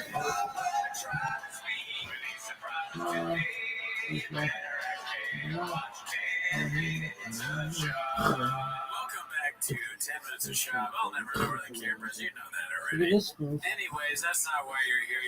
Join the Patreon. Join the Reddit. On the Patreon, we watched Ellen DeGeneres' new special. I believe it was called Angry Bitch. Oh, God. No, I don't remember. What was it called? Something about, like, need your approval. Need your approval. Or something like that. Yeah. But anyways, that's on the Patreon. If you want to know what we think about it, go join the Patreon. Subscribe to the YouTube. If you aren't subscribed already, we're thinking about killing anyone that's not subscribed to this YouTube. Gerardo's thinking about that, maybe. It's a non-violent podcast, but you know what I mean. What? I thought you were gonna say something going. We got to 10,000 subscribers. We said it on the last one. We're endlessly thankful for that. It's growing even more, so that's good. But anyways, that's not where they're here. The new goal is 65,000. Yes, I'll take that. Yeah. Absolutely. 65K grand. Yes. Numbers, guys. But anyways, that's not why they're here. They're here to watch 10 Mr. Shops. Start the timer. Play the chin clip. Alrighty, let's see what we got here today, dude. The first one comes from Cats for Christ, I believe is his name. It's Turn called down for nuts. Turn Down for Nuts. Let's see this. It drives me fucking nuts. Nuts that Brian's out we're here. He's fine with it. Doesn't bother him at all. Look at him. He's old and he's a loser, and it's not even a big deal to him. He's meek. He's dying. He's old. Women don't like him as he's married 5 times or something. I don't know, he has no money. He sells sandals. It's sad. He's gay. He's gay. Johnny be gay. In a moment of seriousness, he calls him gay still. Yeah, that'd be so funny. That song would be so Led at Chang's, the nightclub. Yeah. We'd have to play that all at every need. Should we get going? And then you hear... Oh, dude, let's stay for Turn Down for Nuts. One more song. Just one more song. All right, let's see what else we got here. This one's called My Boy Got Left Out Again, posted by Dazzling Rabbit 633. It looks like Joseph Rogan, Dinner with the Boys, Brian Callen. Who is this? I don't know. Oh, that's that one guy, Charlie Daniels, or what is his name? Charlie Daniels. What's that one guy that flipped out on Kill Tony? Oh, Chad? Cameron Haynes. This is not Charlie Daniels. Yeah, no, it's not Chad Daniels. No. Charlie Daniels. Cameron Haynes sounds familiar. I think that's an influencer we've seen before. Yeah. I thought that was Tim Kennedy on the side, but I don't think it is. Evan Hafer. Evan Hafer. Not a real name. That's woke Tim Kennedy. Yeah, that's woke Tim Kennedy. Yeah. Dude. Left. Turn down for nuts. What time do you think, if you had to say each of these men woke up in the morning? Cameron Haynes, 4:34. Definitely. Brian Callen. Whatever time doesn't consent. Evan Fafer looks like a noon o'clock. Fafer. Wait, scroll down again. Fafer. I don't know who that is, but I knew it wasn't Fafer. It was funny. Joe Rogan, 8 inches. Okay. He wakes up at 5'2". Okay, so a little bit after. Oh, 5'2", the height. Over my head, just like his. Drives me nuts. All right, this one is posted by My Downvote Cake Days. Papa, I have a new haircut. It's extremely redacted. Why? Yeah, he's got a bad case of the mosquito bite my forehead, dude. Oh, that too, yeah. This looks, I don't know what this is, like Danny Trejo type or something, right? This looks like he's in his movie critic phase. Like, I saw Joker on the Foo or whatever it's called, and it was Blockbuster. He's got the perfect rating system if he did movie reviews. Netflix Blockbuster. That's good. Yeah, it's kind of, tomato. I don't know. Rotten Tomatoes. Oh, Rotten Tomatoes, yeah. That made no sense, but I said. And the gold chain. Dude, he looks like maybe he's going to try out to be Michael Corleone. You know what I mean? The Al Pacino's part in Godfather? Yeah. I don't know, it just looks like he just got done with the tour of war and he's going to take over the family business, you know what I mean? And if we're going Godfather, I think he looks more like the Godfather here, because it looks like he's some wear and tear there. Yeah. And also, Brando had like slick back hair, I think, in that. You come to me on the day of my daughter's Gadushin kind of shit. You come to me on the day I give my truck away. Give my truck give. That's so much better. You come to me on the day of my daughter's truck giveaway. Damn. Awesome. All right, let's see the next one. Posted by Unusual4460. Justin the Bleeds taking pictures with Dana. What are the odds? Hashtag numbers guy. Talking about Eskimo Brothers. Rwanda, Elijah, the man. It says it's Brian Callen with Dana White. And who is this now? That I don't know. I like how he doesn't get a tag. Everyone else gets a nice little tag. It's his son. It's just some random guy that sits down next to him. So I haven't seen any of the clips this week. I have been off Chang's. The Dodgers won, so I've been, fanboy now. But I'm assuming Papa, given the headlines of all the picks I chinned, Yeah. Papa probably said that he was sitting in the nosebleeds again. Oh, about Callan? Yeah. Oh, okay. We'll get there eventually. We'll find out.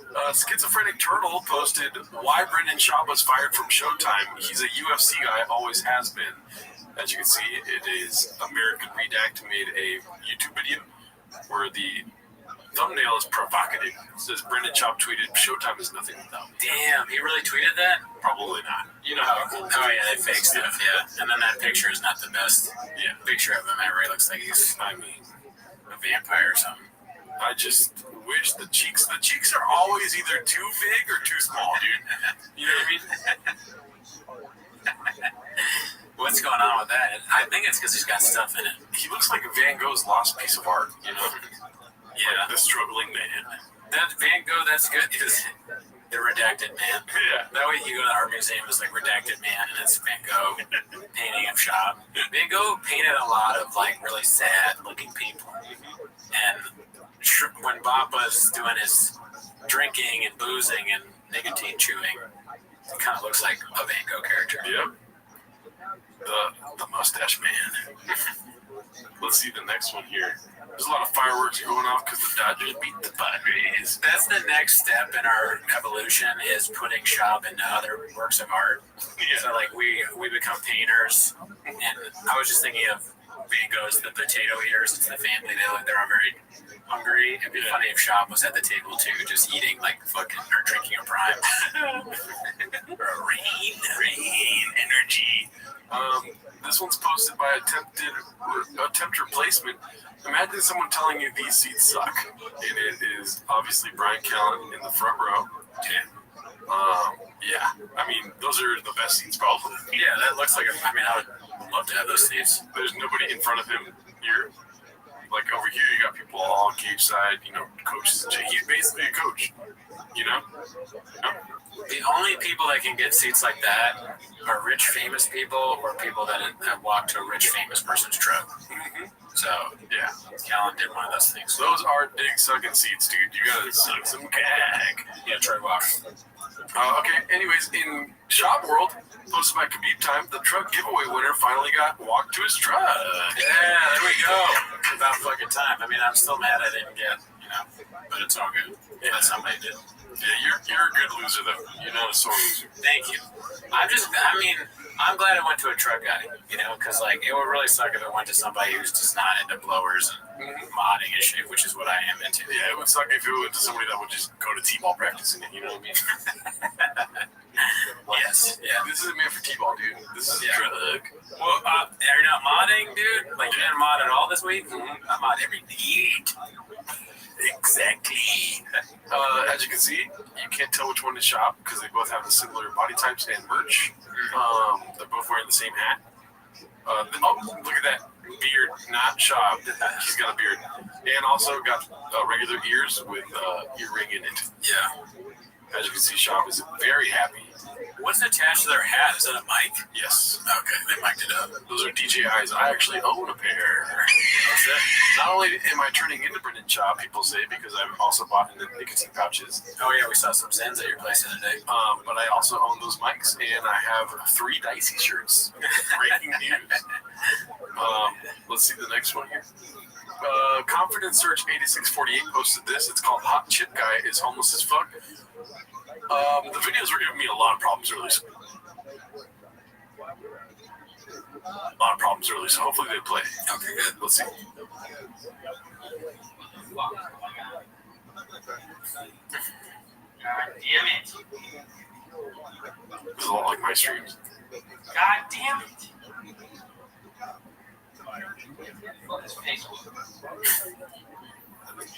We got 90 subscribers in the last week. We're at 592. We'll be there soon. What's up, dude? 33 watching. Must have been posted in the old homeless camps, huh? The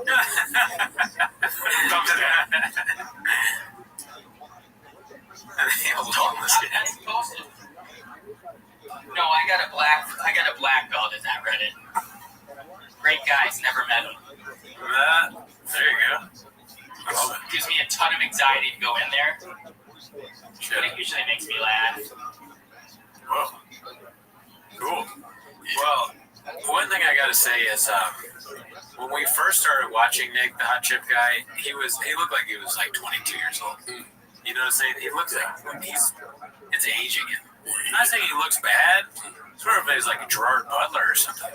You know, hey, you want to show? Okay, yeah. I said he looks excellent. You know what I mean? I'm saying he looks like Gerard Butler. Oh yeah, that is a compliment. Yeah, but he looks much older and aged without using words. There you go. Yeah, that's what I say. It does look like. He's always surprised recently. Like every time I've seen him recently, he just looks like, oh, what the fuck is happening? You know, kind of thing. Right. Well, Beanie Guy doesn't wear a beanie anymore. Oh, that's really why. Yeah, we expect this, man. Listen, we want Chin, we want Nick. Beanie Guy, stay the fuck off our podcast, dude. Yeah, Beanie Guy, you're done. Yeah. We said it. We gave you one episode where we're shocked that you weren't wearing the beanie. And then in the next episode we watched, you were still not wearing the beanie. So as far as I'm concerned, you're a blockbuster and you're over. Yeah. Don't wear a beanie once, shame on me. Yeah. Don't wear a beanie twice, you're blockbuster. Right? Exactly. Couldn't have said it better myself. I did say that. Let's see what the next clip is. This is gonna be, are you kidding me? This again 2 weeks ago when he was at one championship. They were the best seats in the house. Posted by Dick the Clown 91. He dresses like an evil stepdad.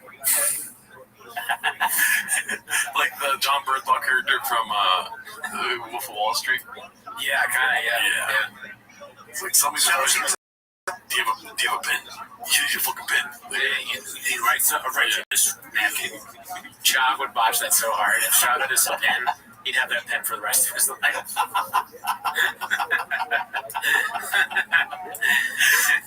Does anybody have a pen? Oh, yeah.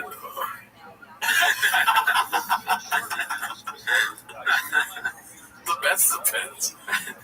Fights. And then the fights, did you like sitting that close? It's a lot, huh? I love it. Love it. Personally, if I'm going to watch the fights, it's and if you sit anywhere else, it's awful. Oh, I disagree. Really? You'd rather be where high up? I'd rather be one level up, yeah. I don't like being close to the cage. Yeah. You can't see certain things. Really? I love it. Well, to your point, though, most, like, I think Daniel and Rogan are watching the monitor more than they're watching the fight. It's hard to see. Yeah. Yeah, especially with the pillars and the cameraman and all that. I'd rather be above that.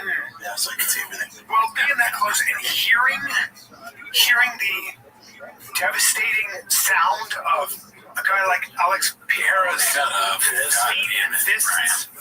I mean, disgusting. He looks different. I don't know how he gets down to 205. Just his head. Dude, think about it. And then go 85. What are you talking about? World champion at 85. It's so that's why when he talks about going back to 85, I'm like, you know what?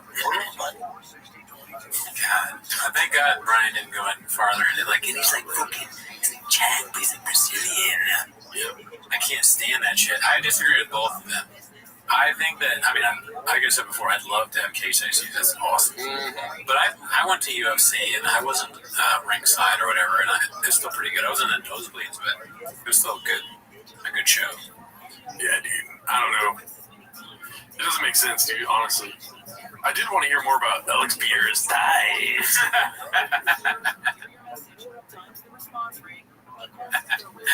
That's where that fucking idiot was going. Mm-hmm. Another second he would have been there. And the cut man was rubbing his body, and I was gay. And the way Roundtree got blood coming from his face. He was a lot like an injured wildebeest on the prairies of the savannah. The cut man looked like an African medicine man trying to fix the cuts. Oh, shut up! Yeah, like Brian, I'm surprised he doesn't have more to say about because he had so much material on fighting. Yeah. None of the UFC guys have an African shouting man or a guy that has a chair with him. Mm-hmm. It's weird. Vlog? Awesome. All right, so this one's posted by Idambo Cake Days. It's called, unfortunately, it seems that Papa may have lied to us about running 6-minute miles every day at 4 a.m. He thought he was telling the truth. Let's see. What's going on with that? Meniscus tear? Oh, really? Yeah. When I've had it, I've always had it. I can jog, but then I can't do it back-to-back days. I have to do a day, take a day off. I have to wake up at 4 a.m. on Sunday, drive to Barstow. No stuff. I run 3 miles every morning, but 4 a.m. It doesn't make sense. 4 a.m. That's out of control. Even Jocko Willing would be like, bro. That's before him. Yeah, that's so. No way you do that. Nobody does that. Maybe Jocko's his enemy, dude. Yeah, that's right. He was waking up before Jocko. Yeah, not very smart of Jocko to be like, wake up before your enemies at 4:34, and now all of his enemies hear that, and they're like, okay, we must wake up at 4:20. Yeah, that's true. He's giving. Oh, even Jocko's saying that. Like, let's say that's actually real. He's really doing that. I imagine he wakes up at 4:34, but he's not up and running. He's like getting out. He's looking at his phone a little bit, puking. Yeah, he's got a lot of stuff to do. Chug coffee. Yeah, he's got to make the coffee, and it's like Black Rifle coffee or whatever, and he's got to put the butter in it, because you know those guys, they like churn butter in their coffee or whatever. So he's got to do all that. MCT oil. I don't even know what that is, but it sounds like something he'd do. There's no way all of that is not done before he starts his running. So it's like he's running maybe at the earliest he's running 5:15, but probably not even that. So Papa running at 4 a.m. Yeah, that's just like you have a disorder at that point. Yeah, you didn't sleep. You're wearing your fucking sleeping hat and running at 4 in the morning. It seems like inconvenient to do that. It doesn't make sense. There's no reason to do that at like 5:30. Nobody would be out. Very few people. So if that's or like, what do you need to do that's so early? And far, like, does he work super far away? I don't know. All right, I'm back. Yeah, it just makes it. Don't make no sense. He said it. He said it himself. Doesn't make any sense.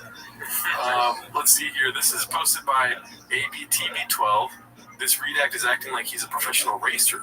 Is this one? Let's see. Are you fighting somebody else, but you're fighting the desert, really?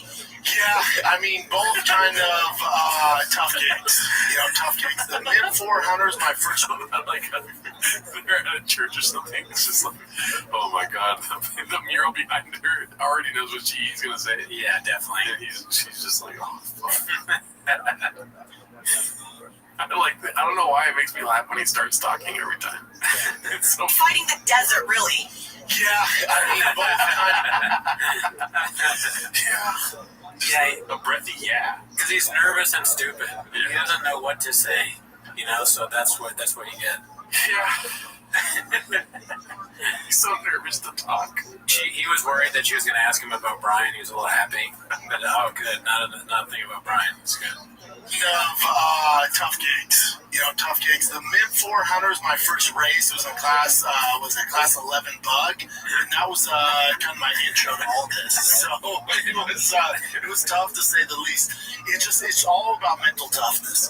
Mental toughness.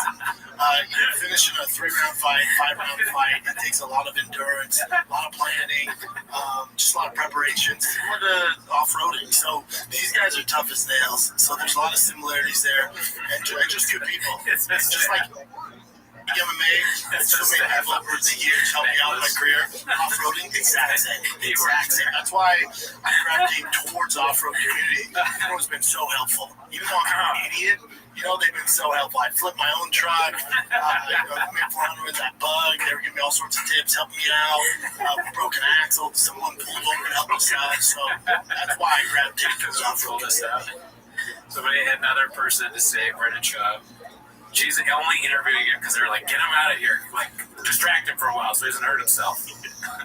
Give him one of the staff things. He's drinking all the big gulps. Yeah, he's drinking all. We don't have any more Gatorades or Powerades.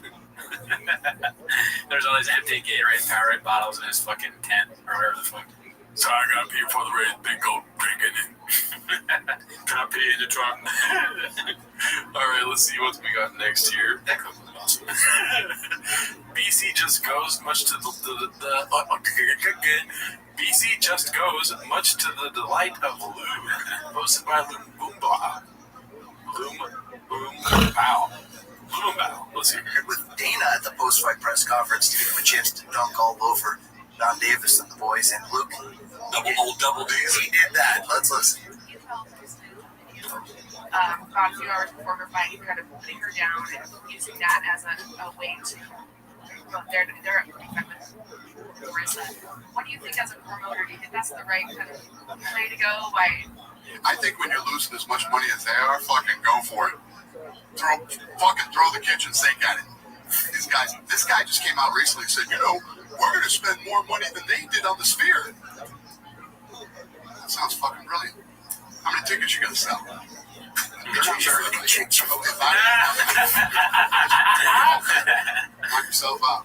They're drowning. I like how Dana said drowning. Businessman. They suck. I mean, they're not good at what they do.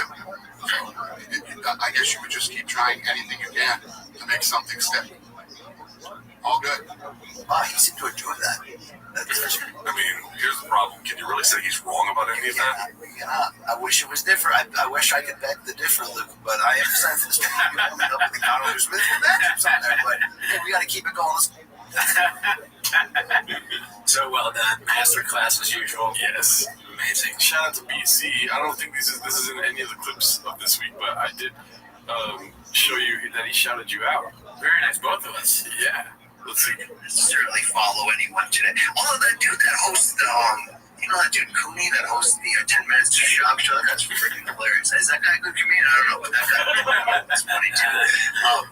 But I'd probably be big fans of everyone I've met through the Papa first. You know what I mean? I'll probably be like, I'm just kidding. But yeah, he shouted us out, dude. One thing I have a problem with is that we don't matter. You know what I mean? So that's true. We don't matter at all. Or there you shout us out, dude. You're mad? Yeah, don't make sense. Toronto was shut up. You're furious. Yeah, I had to calm him down. I just showed up. I fucking flipped your table. I go here. Have a rain. Yeah. Rain calms us down. Mm-hmm. That's why we have so many rains. You think these are the same rains every week? Oh, cool story, bro. Yeah, then we just make them look weird by accident every time. Right. Try to drink a rain. Every time you ask me, how's it going, dude? I'm like, drinking rain. How much so? I mean, same. Broke nicotine. How you doing? All right, I was excited for this one. Hot Chip Guy tells the Hot Chip story, posted by Confident Search 8648. Damn, dude, this looks like the whatever pod, but with the Changs people. Yeah, it looks like Fresh and Fit, but if none of them were fresh or fit, you know? Dude, God, be cool, dude, be cool. I love this show. You watch it? I hate Fresh and Fit, so I'm being cool, dude. I don't really know Fresh and Fit. I know what it is, but I've never watched it. It's like, yeah, it seems dumb. That's your takeaway? Good. I was making sure you're good. How many chicks you fuck? We get to 500, I'll do the hot chip. The hot chip. Don't say that. Is that like the spicy, really spicy chip? And it's also an inside joke to any homeless cats that may be watching. There is one time on the last episode of King of the Sting where one of the best parts of ever King of the Sting was like episode 70 out of 200 where everybody ate a hot chip, chaos ensued. It was hilarious. It was the best. Last episode, I pulled out hot chips. I was like, you guys want to do a hot chip? And they're just like, I don't want that. And there's a whole group of thousands and thousands of people who hate it's too much to go into, but I wish he wouldn't have stopped himself, dude. I want to hear his interpretation. I definitely want to hear the take. I mean, I disagree with the hate part, but no, I love Bob. Yeah, no, obviously. We've had our ups and downs, not gonna lie. We did get mad at him when he was talking about Latinos. He doesn't know how to say pico de gallo. You know what I mean? Yeah. Carne asada, huevos rancheros. You know what I mean? Sure. Chili. Relleno. I almost said chili. See, that's why we have our ups and downs, me and him, right? The part is so funny because of the spelling of Relleno. It's pretty good. my mom thinks he's redacted, so it's hard. I love him. My mom thinks he's redacted. We don't see eye to eye on certain. Doesn't mean you can't be friends. Like, she gave birth to me. You know what I mean? Yeah. But fuck you. Bread and shop is great. Right. Yeah, we both would pick shop over our parents. It's an easy choice. So, hey, Nick. Yeah, blah, blah, blah, dude. Relax, dude. We love him, dude. Drives me nuts. I don't want that is a quote of theirs, so I was referencing the hot chip, and if we get to 500, I'll go. 500 subscribers? Probably. I mean, they probably don't have a lot of subscribers. Remember those days, dude? I mean, now that we're a big baller brand, fucking 10,000 Ks, back at 100, remember when we hit 100 subscribers?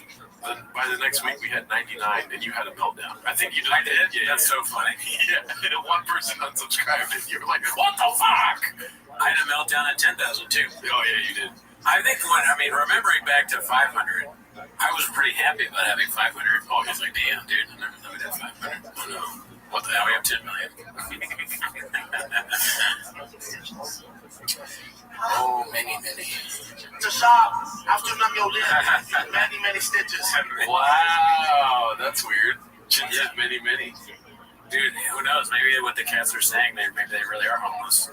Maybe they see the benefits of being homeless, dude. You know what I mean? Yeah, they might be numbers guys. They talk about numbers, but who doesn't? True. Let's see what we got next. Papa's haircut built for speed, posted by Mocket Faith. Wait, what is that? Mocket Farces. Okay, so obviously Papa's haircut built for speed. Hilarious if he says that. But what do you think that's in reference to? Oh my god. Yeah, that'd be awesome. Yeah. That's maybe what he said. Okay, let's see. Patch is like, yo, go to my bar, right? Go. Yeah, it was good. Was he? He did that with what? With clippers or with a hammer? I don't know. That's actually funny. Fuck, dude, Brian got a good one. Chop. Call, see if you can figure out what's wrong with this thing. It ain't got no gas in it. Hey, you see there, Scooter? The simplest things first. Sling blade, but I still don't understand why it's built for speed. But that's hilarious to put Papa's face on Sling Blade. That's great. You should read fabricators. Let's see what this one is. Posted by Grabaka Hitman 88. It's called In the Nosebleeds. Brendan was so sure Brian would have some horrible seats, just thought I'd share this. Okay, so it's just another, it's very important. We are detectives here at the Papaverse. He's sitting right there. You know what I mean? Yeah. That's such a goddamn dig down to here, though. Yeah. He's so close. I still wouldn't trade places with Brian. Also, if it's a bad seat, you can, look at that. You're so close. This makes everything so much better. There's a fight happening. It's like right in front of you, dude. If there's a fight happening at your local high school, you're still in high school, right? You wouldn't want to be 2 houses down, right? You want to be right there filming whoa, stop. Yeah, you want to be right there, almost getting hit and shit. Yeah, fuck him up. he leaking. Call ambulance. Let's see here. This one's posted by Dandy Kaufman 2. It's called After Shower Catnip. Chin seems to have the least knowledge of the lingo. Let's see. It's hard to wrangle them down. It was mental warfare. Okay, we got infested by homeless cats, although infested. But a lot of them were really nice. There were some people trolling, but I actually thought it really helped the discussion. Just remember, they do not matter. I think they're cool. They're just having fun. At least that one particular person was trying to go a little too far. Yeah. I think Kevin, how many times have we had the conversation? Yeah. They're saying, basically things we've said. Yeah. I mean, it's all fun and games, but that one guy really doesn't like us, dude. Yeah. Oh, he would hate the seat at BC, so that it works this 9/11. Oh well, sorry. Cheat there. Oh. Yeah, that's a homeless cats. They don't matter. Oh, so you are.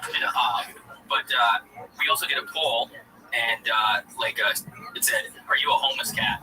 Because I wanted to see, because the numbers were pumping. We had the attendance of a small classroom. Whoa. And 24 average incorrect viewers, peak of 49. Basically at another peak, which I think is a good sign. Leave them wanting more, And we did a poll, well, I said, are you a homeless cat? Yes, no, I dabble, but I don't work the fryers. Working the fryers is posting, hot dishes. You guys know how spicy we like your chainsaws. 20% no, 20% I dabble, we work the fryers, 60%. Or just 20% yes, 20% I dabble, but they don't work the fryers, 60% no. So it's just I think even the people who found it from the homeless cats, like they're the 20% that are dabbling but don't. It's like, cool. Well, we did it. That was really fun. Yeah. It's very funny to me. I'm sorry if you. No, go ahead. But I would like to see your take on what it was. Yeah. It feels like I just entered like a border for the Spider and the Kids subreddit. You know what I mean? The numbers he was discussing, if you're working on the fryers, it's like, our third quarter fryer numbers were down. Yeah. That is probably what's going on at Chang's. The Chang's people are watching, like, how does he know about our internal numbers?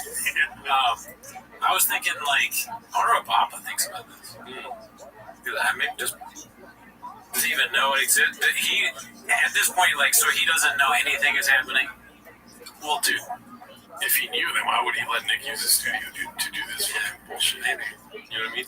Nick is so confident that Papa won't know what's being talked about on a show going on in his own studio that he feels comfortable to do this. Dude, Nick is, he's out here producing fucking Papa is racing, going to one fight championships, teaching baseball to kids. Yeah, he doesn't have time. You know what I mean? Giving trucks away. He's currently in the middle of another season of DriveFanLogin.com. Right? Papa K doesn't have time to make sure Nick's not a part of the people that hate him. Yeah, that's true. He is part of the team. Yeah.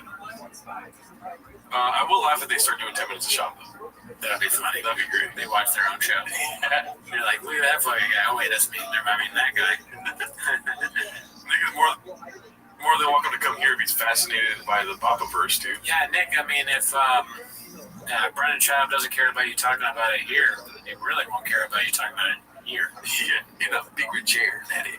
Yeah, sit in the chair. Yeah, how you feel. And then you finally, Papa probably doesn't let him sit in the red chairs even a little bit, right? Oh, dude. We let you sit right here. Yeah, dude. Right here. I don't know how to make it better, the deal. The right hereist. Yeah, the hereist, dude. You can drink all of our rain, dude. Papa probably doesn't even let you drink the rains. Probably not. Probably not. We're not even allowed to touch things in the studio. Oh, the most not touching it. What else can we sell to him? Why would he come here? I don't know. It's probably been a terrible decision for him, but he's welcome. Oh, dude, the worst decision. You know what I mean? But you can be here. Why? Dude, he works for Theo Vaughn. He doesn't need Papa, dude. Oh, yeah. Papa needs you, Nick. That's true, Nick. So come through. Yeah, we need you. We need you. Oh, another BC. Shots fired. BC names the waters posted by Luma Val. Let's see here. From the Wonginator, because that's my guy right there. I try not to use his government name too often. But Alan W. sliding in on cue, my man. Us homeless cats need some skits in it. Yeah, sometimes, sometimes I'll pre-package all of the skits in it. Try to sneak it through the guard. Sometimes try to put one through the 5-hole. When he catches on, that's the goal. Not about Shop. It's really never even been about you. Right. I mean, Shop lies a lot. Let's be very honest. Lies over people a lot. But outside of that, it probably steals people's material a lot. But outside of that, it's always been about getting Luke to pop. That's what have you seen this? That's what the show is built upon. Can we get Luke off the track he's on? Because he'll be on that track for a while. Okay. What do you want to say? Well, yeah. That is a great formula for a show. The straight man and the funny guy, and Luke's all serious and stuff like that, and then he's like, oh no, and then BC's like, what are we doing here? And Luke's like, and laughs. That's a great fucking formula for a show. Hell yeah, dude. This one's gonna be posted by Confident Search 8648. Shout out BCEO. This one's how to becoming a sneakerhead at 36 go. Let's see. Bring up size 12 on StockX on Plus. Bring up size 12 on StockX on Double. Just always starting with some fire, dude. Yes. Bring up size 12 on StockX on those. Let's see. The Union is y'all about to get graded. A show in a skateboard shop in LA. They always do the best collabs. Oh, wow. The yellow laces in. Those are the best Jordan ones you can get. I'll be honest, keep them shits. I did a complex show called Full Size Run. It's all sneakerheads. I'm gonna be honest, keep that shit, man. Oh man, you can't even pretend to like shoes in front of the morons. Schultz said, "Hell, not bring that shoe far." Being a sneakerhead, how did that go? Talk about sneakers. So they want me to bring. I love the 11, especially the Concords. Like anybody around me, usually because I'm such a sneakerhead, I have sneakers. So I used to bring on, my opener and my MC, they had to match. So I bought them. Who are these people? Sneakerheads. For the whole squad. Those are the 5 of my favorite J's. You know what the problem is with basketball shoes is I'm a big dude. I'm like 6'4", 250, might be 250, but so I'm a big olive. So big boy.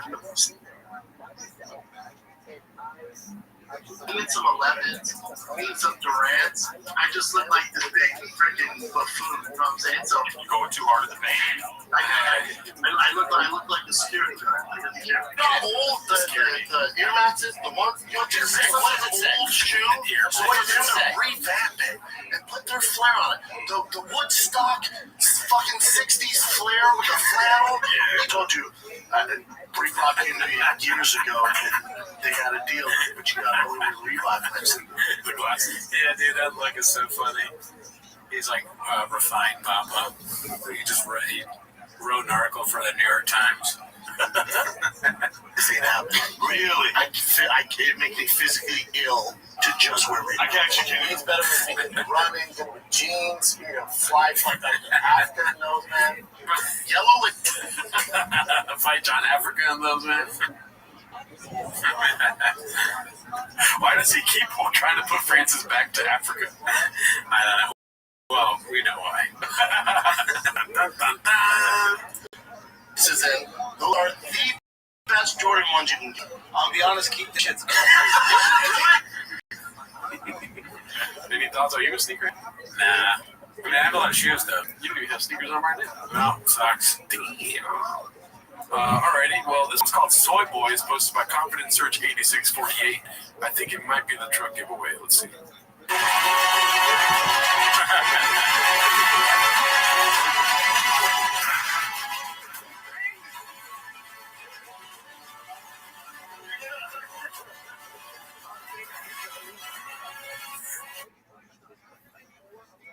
It's nice. Yeah, I got a trip. I wish it was me, but what are you gonna do? Yeah, I mean, I wish you could give a truck away every day, dude. Look at the smile. He's very happy, and everybody's wearing the Drive Fast All Gas stuff. The other guy he's got a hat, shirt, and everything. Yeah, I mean, it's just so good. It's finally over. A happy Papa is always a good Papa. That's true, you know that. It's just look at him in his natural habitat, giving away a truck. He looks like a happy child. Yes. Werner Herzog doing Schraub would be good. I'm sure that's been done before. Yeah. Oh, yeah, I think, did Alvin Graver do that? I think so. Yeah. This is not a sad thing. This one's posted by Dandy Kaufman. It's called Papa Asks Chin How If Watching the Fights Went. T-Fat K versus After Shower Recap. After Shower? Is that what the show's called? The Chin thing? Maybe. I don't know. Let's see. Did you this weekend, Chin? Where'd you watch the fights at? With Nick Davis, the producer for Golden Hour. Where'd you watch him at? At his place. Show? At his place, yeah. Any live stream? Yeah. When you guys have free time, do you guys talk about the ins and outs of producing podcasts and audio and stuff? We talk about fights. You don't talk about the technical aspect. We do ask each other about stuff, but we talk about fights. Nick knows his fighting. Does he? Oh, yeah. Yeah, he bets on it. He knows the betting odds. I don't know betting odds. I know fighting, but not the odds. So Nick is like the numbers person. I'm just the instinct person. If I pick fights, hard to wrangle now. It was mental warfare. Okay, we got invested by homeless cats. Although invested. But a lot of them were really nice. There were some people trolling, but I actually thought it really helped the discussion. Just remember, they do not matter. Not being. I think their goal is they're just having fun. At least that one particular person was trying to go a little too far. Yeah, I think Ken was being tongue in cheek there. Shut up. Yeah, they don't manage any. Shut your mouth. If you guys are too watching these shirts off, you wearing shirts.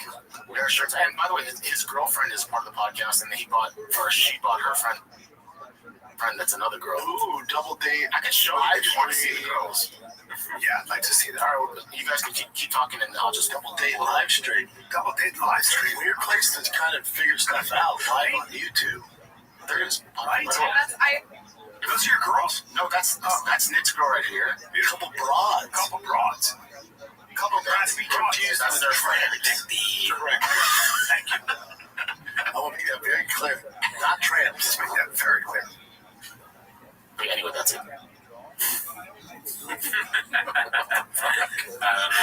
The best podcast in the game, folks. It's true. Any thoughts? I feel like you're holding back this episode, dude. You think so? Yeah. I'm trying to see silly Cooney, dude. I think I've been silly enough. Not silly enough? No, you didn't eat any beans and cheese today. That's true. I usually eat them every day. What the hell, dude? I mean, Chin's just out here telling you what's up, dude. They're watching fights. They're trying to give him a shout out or something. I know, right? Well, we're trying to get Nick on.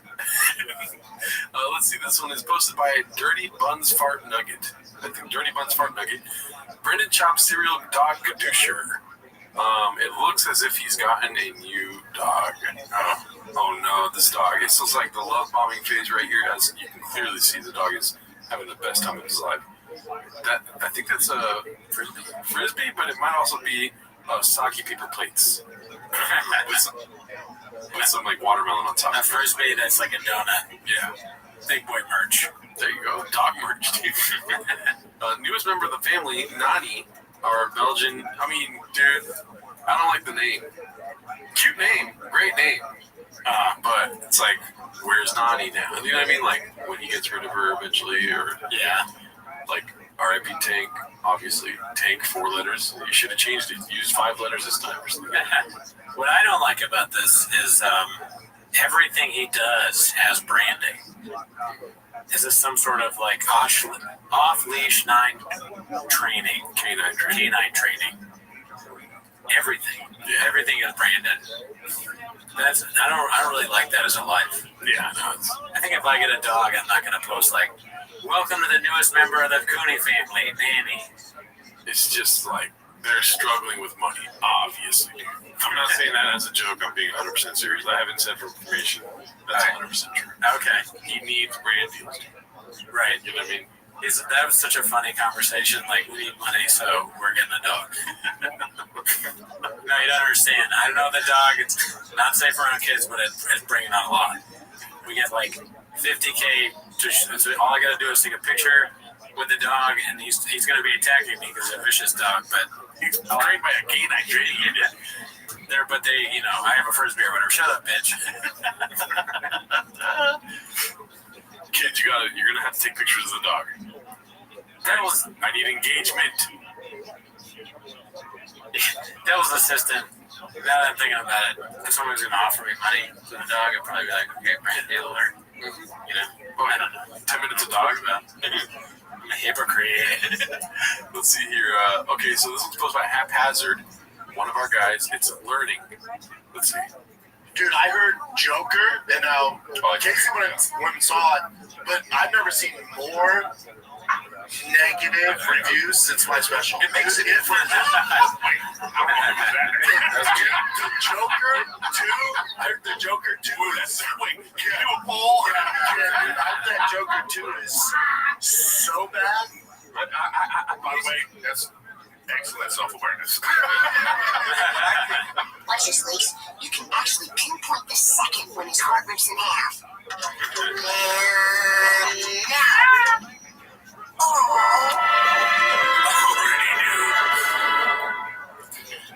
Which special?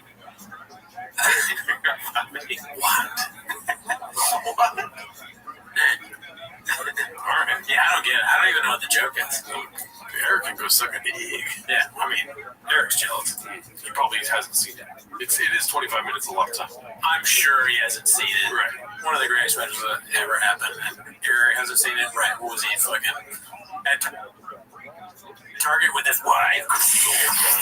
Let me just say, I've got inside information on this, and he is the one behind all those negative reviews. Oh, that makes sense. I mean, he saw it and he started sweating.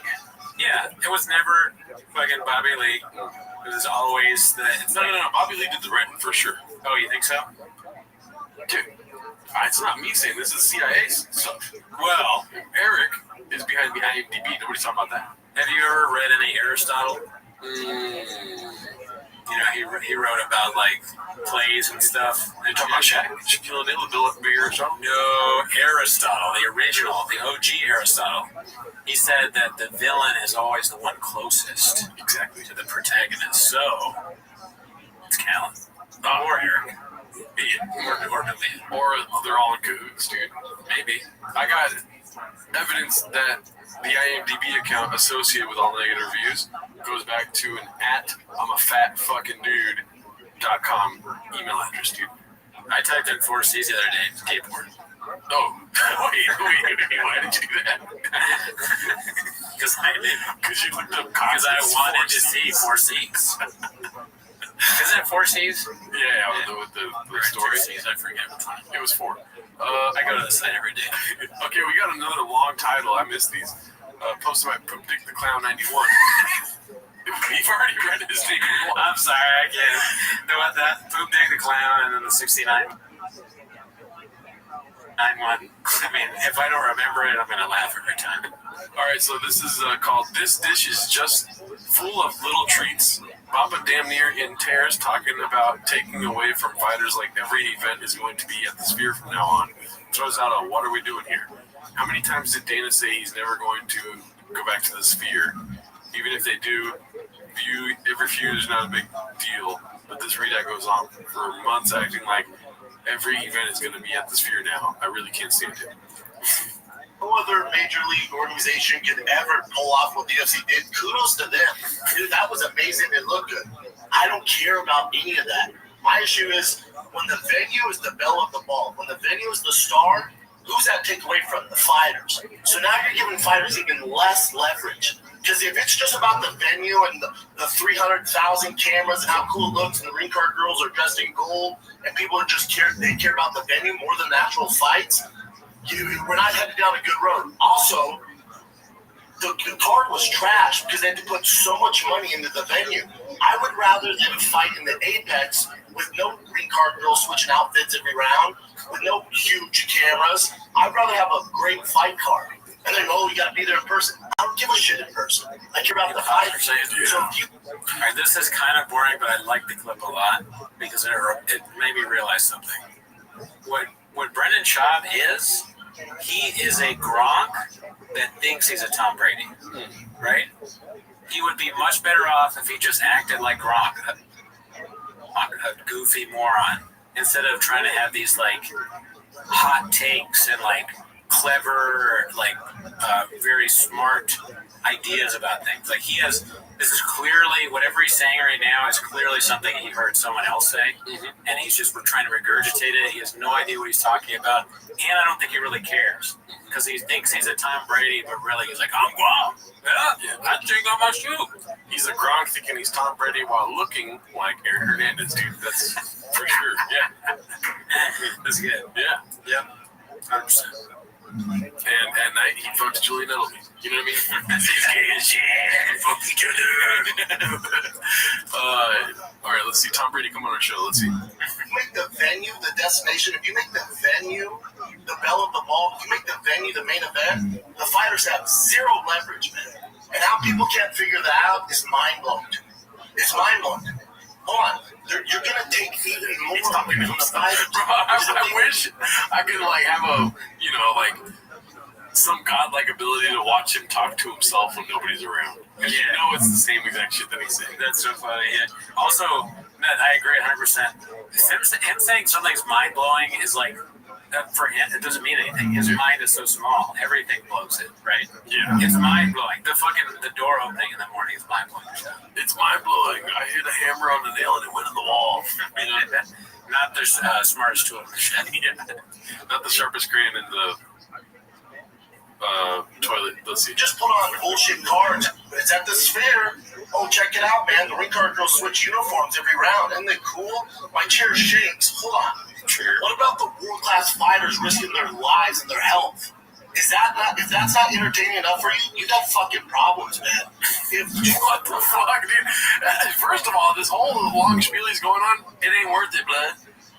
This is the fight was amazing, or like the night was amazing, and I followed all the fighters.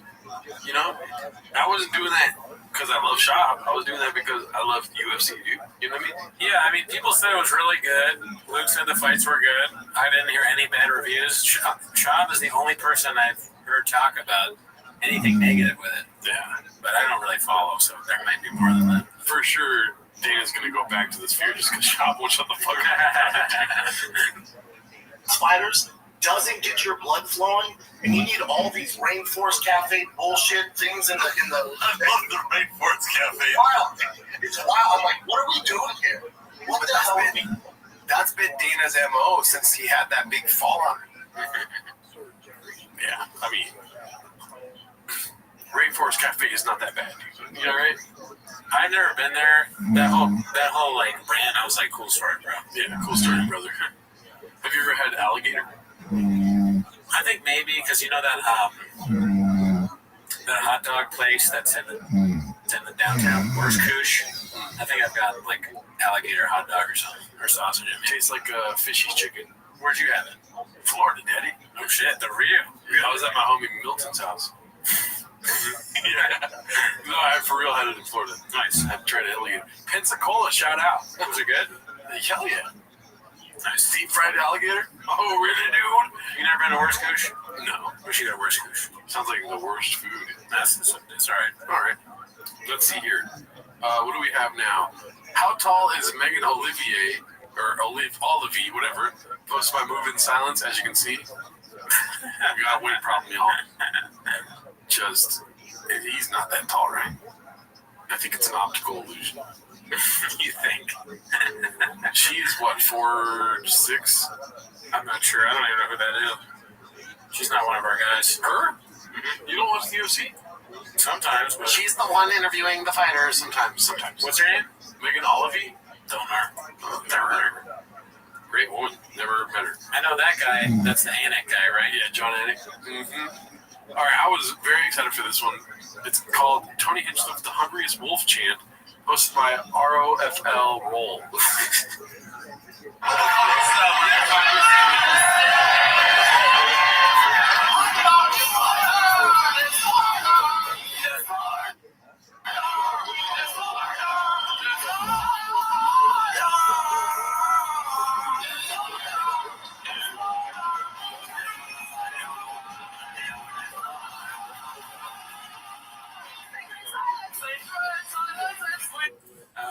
It's the goddamn jam band or whatever. What's his name?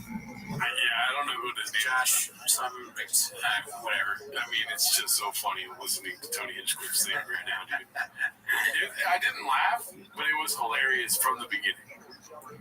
Yeah, no, it's very funny. Him doing what's the band? System of a Down. Yeah, great band. Never heard of them. But I wanted to go like one take at the end because this is one take. You know what I mean? Josh Adam Myers, that's what it is. Just that. Sacred! Wolf! Hungry wolf!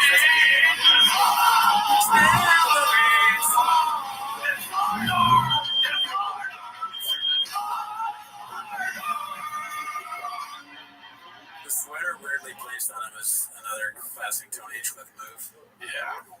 And I draped this expensive sweater on me so when I come out, I look cool. I want to go to the skate fest dressed like a prep boy. Someone has to fuck me at skate fest. I'm just like a preppy boy's dad. Because I only can afford something like this. My sunglasses say Tom Ford on them. This sweater is Burberry. It really sounds like you're fucking like a Batman villain. Like the Joker. The Joker's so lame. He's just talking about what brands he's wearing.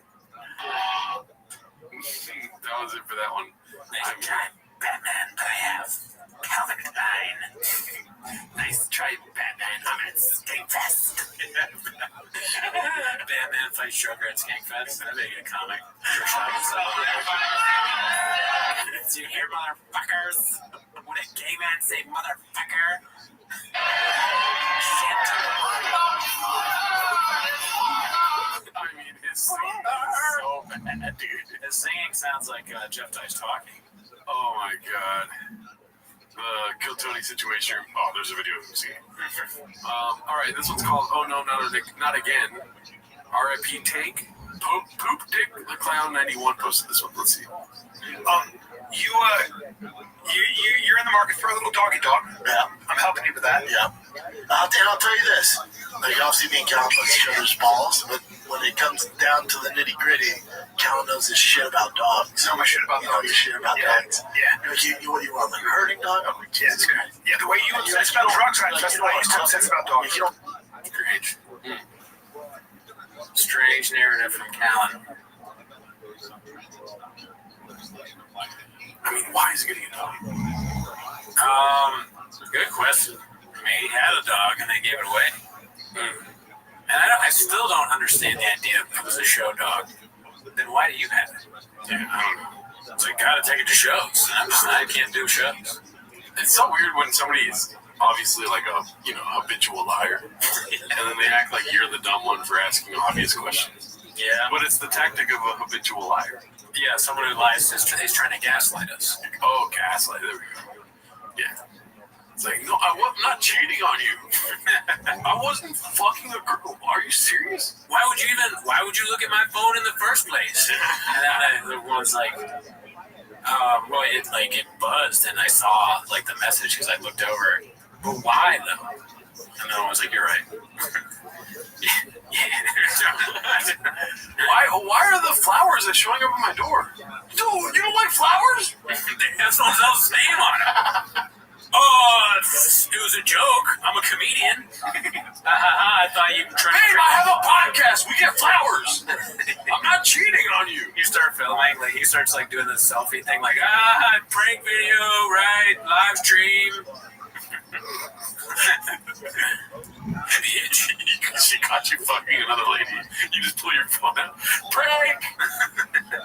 You wouldn't believe your face right now. All my fans are watching.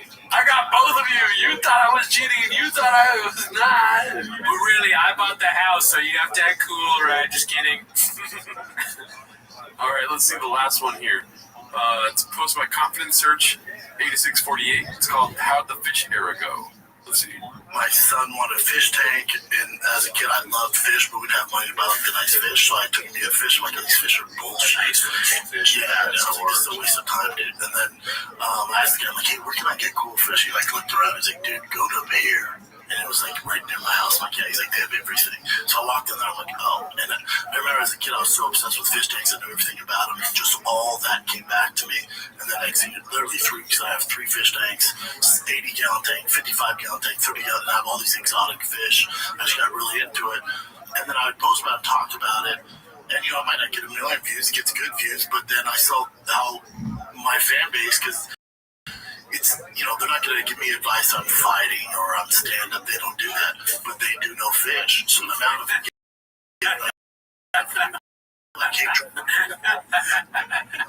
These guys love fish.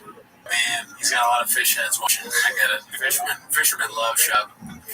I this out, or I've seen this fish, because that's them going, oh, actually, this I know more than I relate to that. Yes, this I can actually help them. Yeah. So the engagement, the connection I created in the fish world is insane. Same thing happened with during the pandemic. I got really into bike riding. Still am. That's what I mean. I ride bikes when I lift weights now. I love riding bikes. But the bike community is so supportive. So it's a fish community. All right, that's really funny, but I got mad a little bit because I was thinking again, like, imagine what somebody who wasn't as dumber than a bowl of soup would do with this kind of money.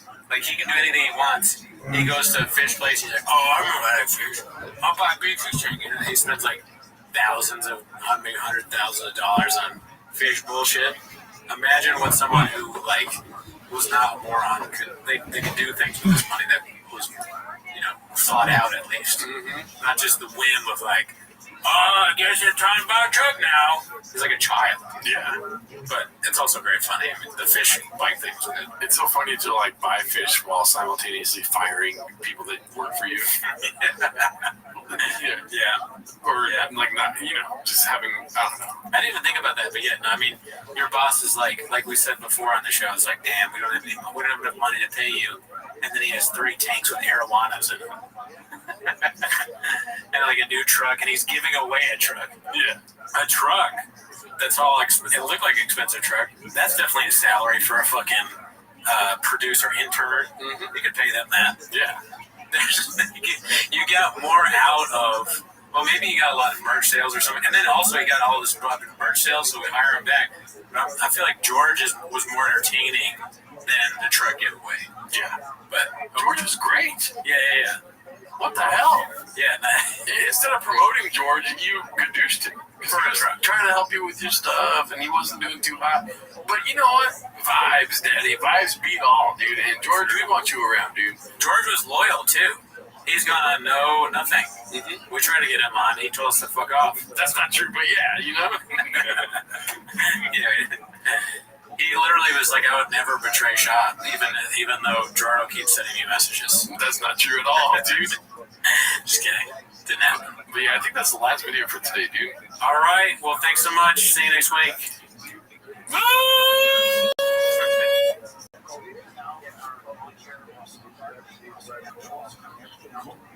Bij Dirk staan we voor onze principes. Zoals alles wat je nodig hebt voor een Dirk-prijs. Van vers tot voorraadkast, zonder dat je te veel betaalt. Met deze week Unica's kaasstuk voor maar $4,99. Op Dirk kun je rekenen.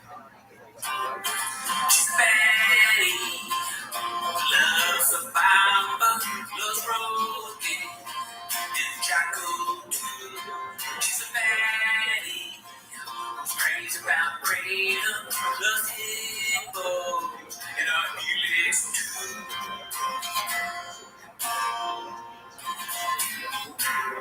And it's a big game, driving electric, just exchange. Over to find a team, and I'm big, cause I don't even know her, and I'm big, for wrecking my truck. I'm drunk walking, and I'm drunk walking.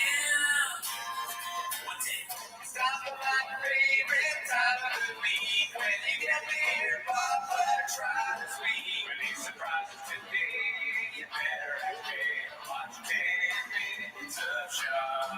Welcome back to 10 Minutes of Shop. Whoa. Guys, we made it to 10K grand. Yeah. That's awesome. Thank you for being part of the movement. Thank you so much. Yeah, 10,000 subscribers and you still don't know where the fucking camera is. I will never know where the camera is. I've never even met the camera. It's a great camera. I've never met it. I don't like looking at the camera. But I'll look at the camera to say this. Thank you. If you're not part of the YouTube, subscribe to that, okay? And you also, as always, join the Patreon. We just reviewed Marlon Wayne's Good Grief. And I think we're going to do Ellen DeGeneres tonight. Yes, we're going to do Ellen DeGeneres tonight. And we recently did an interview with Miguel the Dog Bitch. So if you want to join that. But Gerardo, tell them about the basketball. Also, you're doing a basketball fantasy league this year. We're going to have our draft on Wednesday, October 9th. Right?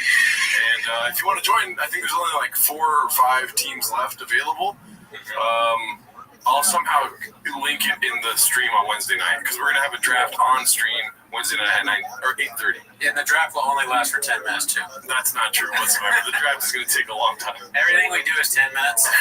But that's not why you're here, though. They aren't here for that. Subscribe to my YouTube. Subscribe to Gerardo's YouTube.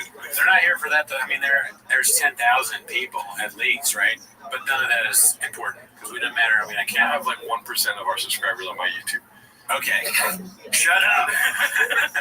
Start the timer. Play the jinglet. Alrighty. We're recording a little early, and there's already so much going on at Chang's. I'm excited for you to see Mr. Brendan. It's crazy. It's crazy. It's great. It's good stuff. Let's see what the hell we got here. It's called I Know It's Over, posted by Frederick Bastiat. Also, really quickly, I want to say thank you to the 10,000 subscribers. We finally afforded a new mouse, dude. A brand new mouse. That's right. The old one was broken. The price tag on this sucker, $9.99, dude. Yeah, we don't spend the money recklessly. We look for the best deals. We got the chair. I'm pretty sure we got this because Bobby uses this kind of mouse. Yeah, right. All right, let's see. This one's called I Know It's Over, posted by Frederick Bastiat 1800. Let's see. Oh, it's 6 minutes long. God, let's see what this is. 5, 6 years ago, 7 years ago, at the comedy store, this is the comedy rap pack, and we were the rap pack, and we were the guys, and every show sold out. Our names on the marquee, and Rogan. There was kind of there's structure. Like, we don't tear each other down. We support each other. The pandemic hits. The pandemic hits, and the leader of the rap pack leaves. Imagine if he's like, and then we find out Tony's gay. So okay, they're the Rat Pack. So he's already said the leader is Joe Rogan. So that means that Joe Rogan is Frank Sinatra. There's a Dean Martin. There's a Sammy Davis Jr.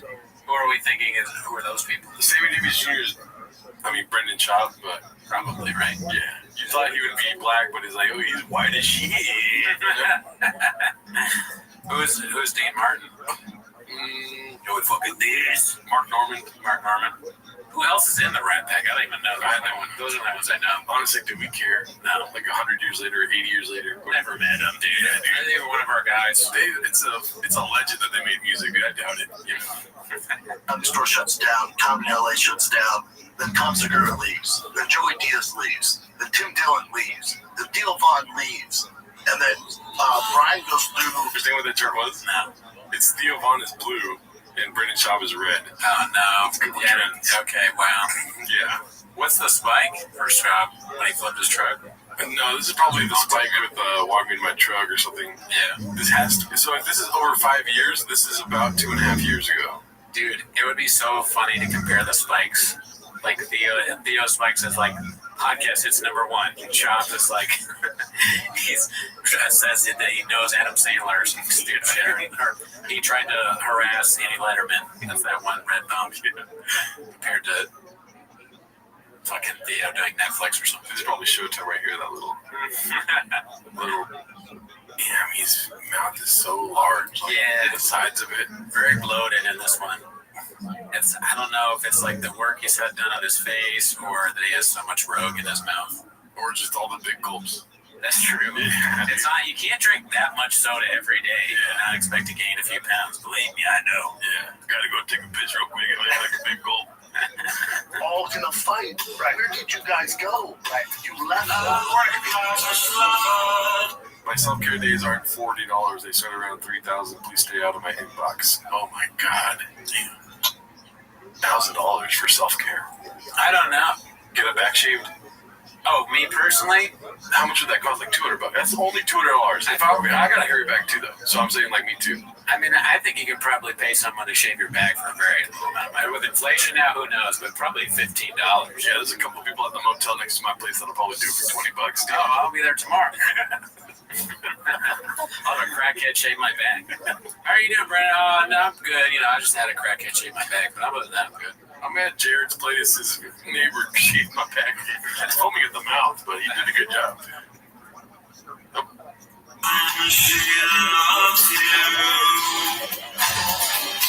By the way, I just want to point out, in case you guys will ask why I'm in a foul mood, my kids don't go back to school. School for another week and a half, so that's wonderful. Yeah. I mean, that's just relatable, dude. Nobody likes kids. You want them to like kids? Oh, really, dude? Not a chance, B. I know, man. It's got a lot on our plate, dude. Son, what did he spell wrong? I forget. Denver or something? I don't know. I can't remember. Denigrating to wherever this is to have shop sign it in the future. I love you. Sorry. Traffic. Oh, he's saying, sorry I was late. I got a big gulp and, traffic. Alright, I think we get it, dude. It's just, all the stuff we've seen. I don't know if they comment on this in the video or not, but interesting fact that I learned, that clip where he gets beat up and he falls, where he wins and he falls over like that, the beginning, you know how that guy goes, he was in the NFL, obviously wasn't athletic enough to stay there or whatever. You know who said that? You want to guess? Joe Rogan? No. Luke. Fucking Luke. Oh shit. Isn't that crazy, dude? Oh my god. Oh really, dude? It comes full circle. It's crazy. Alright, let's see where we're at now, dude. Well, we get it. He's had a rough go of it, dude. He's going through some stuff. Okay, this one's posted by Better Chef 1127. It's called Joe Rogan on Tinder. Let's see this. Did you see that Mexican disaster? Good Lord. Just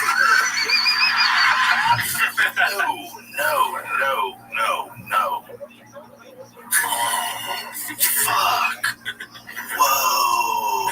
Stool fucking, if it's the right stool, there has to be something to it.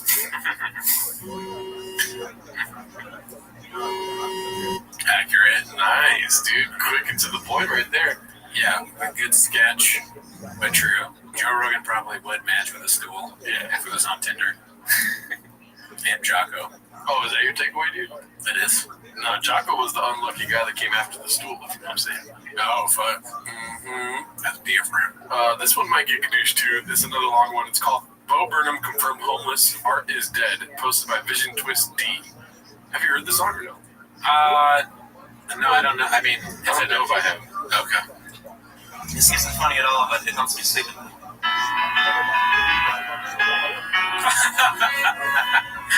Okay.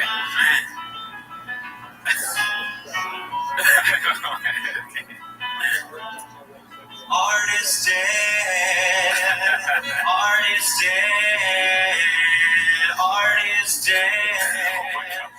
Art is dead. If I thought of this, I'd be so happy with myself. Seem complicated, but we're not complicated. I can explain it pretty easily. Have you ever been to a birthday party of children? One of the children won't stop screaming because he's just a little attention attractor. When he grows up to be a comic or actor, he'll be rewarded for never maturing, for never understanding or learning that every day can't be about him. There's other people, you selfish ass. I must be demented to think that I'm worthy of all this attention, of all of this money you worked really hard for. I slept in late while you worked at the drugstore. My drug's attention, I am an addict, but I get paid to indulge in my habit. It's all an illusion. I'm wearing makeup. Art is dead. Some people how to get those people's money. I said our art is dead. We're rolling in dough while Harley rolls in his grave. Carlton is a the show has got a budget. The show has got a budget. And all the poor people way more deserving of the money won't budget. Cause I wanted my name in lights. When I could have fed a family of 40 fucking fortnights. 40 fucking fortnights. I am an artist, please God forgive me. I am an artist, please don't revere me. I am an artist, please don't respect me. I am an artist, free to correct me. A self-centered artist, self-obsessed artist. I am an artist, but I'm just a kid. I'm just a kid. And maybe I'll grow out of it. Why did they want to be it? I can't talk. It's just... Who is watching? When you watch that stuff, you're like, who watched this originally? What was the audience for that when it was going on? I think it's part of a Bo Burnham special, and then they made it into a video. I mean, like all the actual stuff. Yeah. Oh, okay, gotcha. Yeah. Like fucking Callan dancing on Chop in their podcast. Yeah. What the hell is that? Special time, dude. That's what it was. When I watch every episode. Yeah, dude, I get done this week, Daddy. Daddy. This one's posted by Adam Bryan. It's called Little Toe. As you can see, I think he's shrinking, they're saying. Dude, that guy must be tall or something, because like he makes Joe Rogan look smaller than I've ever seen anyone else look. I make him look. This must be Photoshop. There's no way, right?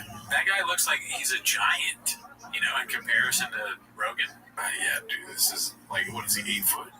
Yeah, this guy, he's huge. That's crazy. Joe Rogan's very small. Oh my goodness. I honestly think he's 5'2", right? Is that what he is? I think it's probably something like that, 5'2" or 5'4", but in this picture, he looks like baby Gronk. Like if baby Gronk had no hair. Like an old baby. He constantly looks like an old baby being picked up by their mom and dad. Baby, why are you so old? I got UFC. Baby did a long podcast today, huh? Yeah, I'm a free thinker.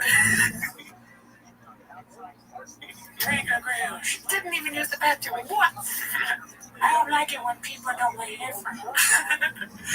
This one's posted by Penis Poop 69. And we have a couple of these join story posts. I don't like the caption. This caption is she's truly as dumb as he is. Oh, no. I mean, Shop is the goat, so don't even come at me with that. Smart people in my book. When baseball is live, I will say this mouse is kind of ridiculous when it comes to scrolling. Oh, no. When baseball is live and it's just one baseball. So she got a new baseball tattoo, or I guess, or she's just showing off her arsenal. Okay. If baseball is life, you wouldn't just get a baseball tattoo. You know what I mean? You would get Shohei Ohtani's face on your back or something. You know what I mean? That would be pretty funny if she did that. She gets Yasiel Puig tattooed on her back. Oh, dude, be cool. Be cool, dude. Okay, so this is another, what's her name? Joanna's post, but the turn was too funny not to play it on the show. I think I've watched this. That made me laugh. It's called The Huevos Rancheros, posted by Confidence Surge 8648. Let's see this. Prestaron los anillos, ahora estoy viendo a ver con quién hablo, a quién le pido, a ver si me dejan cargar una copa. ¿Cómo la vieron? A mí me gusta estar contigo de nuevo. Es increíble el ambiente, ahora sí que tengo calor. Dallas, I don't mean to come real next year. I'm talking Guadalajara. Born and raised. Came to the States 10 years ago, illegally. Chicos, yo estoy a nivel de Joana también decía que era UFC. Ahora yo como Zlatan metió gol, ya todo se Zlatan, ¿no? Ay, se vale. Si yo ya casi me quedo un como tú. Cabron, look, cabron. She grabs his dress, she goes, cabron, look. Cheetos. His words are so stupid, they go great on like everything. Yeah. Like that's the dumbest. That Cabron shit and the taquito stuff is like one of the dumbest things that's ever been said in history. Think about that. It's keto, bitch. Yeah, like that's so stupid. Dude, you don't know stand-up. Okay, so this one's posted by New York Come Poop. It's another poop guy. It's called Brenda Says he hires unlikable talent. Lists poor things in front of George's replacement. Did we already watch this? I don't know if we did or not. I don't know. That's not familiar to me. Because I wouldn't hire her. Because you have a personality. That's a character flaw. Yeah, character flaw for sure. There you go. So you have to try to hire her. Me too. You poor thing. When you're your job, you don't have any skill. Come on board. That dude, so crazy to say in front of your employees. Yeah, it's not a good look. They gotta know that, though. I mean, they're used to not getting paid and whatever. Can you imagine all the crazy shit? We've talked about it endlessly about all the crazy shit he probably says to them. Yeah. And then he like, or I don't have the money. I don't have a raise this week, and then he's got a new car. Yes, it's different. I mean, even the rain bottles are hearing this, and the rain bottles are like, really, dude? I mean, it's just unreal, dude. Well, that's all they get is a free rain. Yeah. So like, if they're getting depressed about what Shop is saying, they just gotta crack one of these bad boys open and get some energy. Daddy, you gotta move up to Celsius. Oh, you don't like your job? Have you seen all the rogue nicotine you can get? Put some pouches in your mouth. Black Buffalo. You brought that up, that's an interesting one. It's all right, Doug. It's pretty much all we have. What are we doing here? Any more thoughts about their talent list for things? I guess, yeah. I mean, let's think of putting ourselves in their position. If your boss was like, yeah, I mean, we'll hire anybody. Look around, you know? And you're like, what? You'd be mad, right? Mm-hmm. Kind of caduceable. Yeah, I don't think that's ever happened. I've never heard it. It's a hostile work environment thing, though, for sure. I think I might have said that when I was hiring for a job, but I didn't last in that position very long. You know what I mean? I wasn't a hiring manager forever. Sure.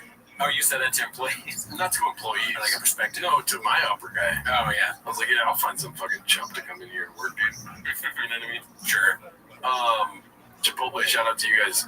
Let's see here. This one's posted by Haphazard. It's called Papa reacts to his co-host's success in the most predictable way. Let's see. What do you want to predict or not? He's going to be like, not that big. Yeah. I mean, I think it's about Eric Griffin's his commercial that he was in. He's like, oh, you're in an O'Reilly's commercial going to do this fucking Napa Auto Parts. Eric acting different now. Eric acting different now. He's on a mainstream commercial, man. Oh, you sound so acting old. different. Mainstream commercial? Is that how you say I it? said national. I was at national. There's a mainstream. Wait, what's It's all over the tube these days. What's So my on mom the texts internet? me. She goes, "Oh my God, I saw Eric on a commercial." I'm like, "You're acting like he's 16." Well, live on the TV. I was like, "Mom, Eric's a ton of stuff." Isn't it weird? And I know what's going on. Arsenio Hall texted me, but I didn't see it on TV though. I just saw it on your thing. Oh, you saw it on TV? Oh yeah, my mom texted me that. She's like, "Tell Eric we're so proud of him." Like, but Okay, you saw it on TV. Yeah. What were you watching? What do you watch on TV? The ESPN. All right. Yeah, What's the only live event? It was during the Steve Buffkin. It came out. Most watched. Okay. Well, Name of it. yeah. The big deal. My mom texts me like, "That's right." Yeah, my mom texts me. She's like, "Go tell Eric we're so proud of him." Funny. Mom, he's mid-50s, man. Yeah. Hey, not mid, early 50s. You know what I'm saying, though. Wow. No, I know what you're saying. Wow. And that's why I'm correcting you. Hey, proud of him like he's some alien. What was that? What was that? Amy or like? He can't believe that his mom is proud. You saw that? You're saying. Wow. And that's why I'm correcting you. Hey, proud of him. Hey, Brendan, do you mind if I get more water? You might need to go to the sink, dude. I like that. I want to start incorporating that into my talk diet, dude. Shit. Correcting you. Hey, proud of him like he's some 18-year-old. Wow. He got his first gig. I like that D'Elia calls him out, sort of. He's like, really? You watch that? What are you watching? What do you watch on TV? Because he knows it can be funny. He's like, oh, gold moment coming. He's like, Gadoosh time. This one's called The President of Thick Boy Records discusses McGregor's label, posted by Confident Search 8648. Yeah, Conor McGregor signed exhibit to his signing young talent. God, who's next? MC Flood. He's like, I'm gonna take the hip hop world by storm. We just signed E40. Try to sign this young kid. I think he goes by the name Snoop. That'll be big though if he got Snoop. Breaking news: Conor signs Flavor Flav. It's like, bro, I can watch him do this all day long. I know. I'm kind of entertained by it. Just all the rappers he knows. It starts. He's gonna say all the old rappers, but if you keep letting him go, eventually it'll be like a rapper that just came out too. Yeah. Who are you gonna get? Freaking fucking. See, I can't even. I was waiting for single new rap. Vince Staples. I'll be worse than him. Let's see if it doesn't work. Songs on the jukebox. I say what you play wild and you say what you play too wild. The back of his shirt say Thick Murder. I think it did. Come on. Why is it being Yeah, Thick Mudder. Okay. Fuck, dude. Wow. So it's like one of those those like triathlon type deals, like Tough Mudder. Thick Murder, huh? Thick Mudder. Thick Mudder is what. Didn't Shop do that? That's what he probably called it. Probably. I don't know. He did some sort of athletic competition, and they gave it a name. Have you ever been to a Mudder? No. Do I look like I got dead? I'm not gonna get caught dead in Mudder, dude. I want them to keep doing that with events, like when they play basketball, thick basketball, thick Olympics. Yeah. Thick pickleball. Thick pickleball. Thick pickleball would be a great shirt, dude. Write that down. Yeah. Jin, don't steal it. Thick pickleball. All right, so this is Mike and Gadoosh. A lot of these posts today might get Gadooshed. This is Chin's Second Balcony posted Diddler Dish. Let's see. Do you feel like you got canceled? Oh, yeah. You do kind of find out who your friends are. Yeah, I know. Well, you really find out He's like talking to your grandpa on the porch.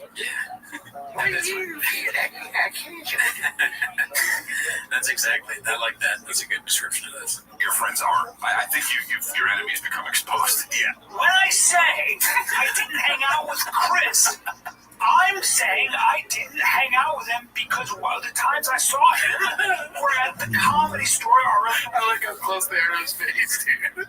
And he's yelling too. Yeah. To his Comedy Store, and when we were work, right? It was always work. And the comics are. It's the worst. They're just like they just want to. They everything is first draft comedy now, and they just want to make the first joke immediately, and they don't care. It's just like whatever. They don't care. I'm not sorry. His jokes are dirty. I don't give a fuck what you think about it.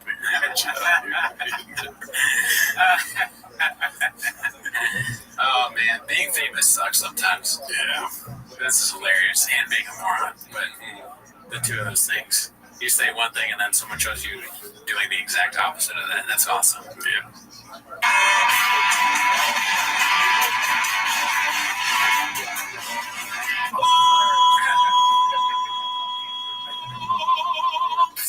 The community, it's tough. The community, it was the worst. That was the worst. One of the worst parts to me because I was like, oh, I guess I thought naive. It was naive, but I don't know. I thought people were friends and stuff. Well, we haven't spoken to Chris. No.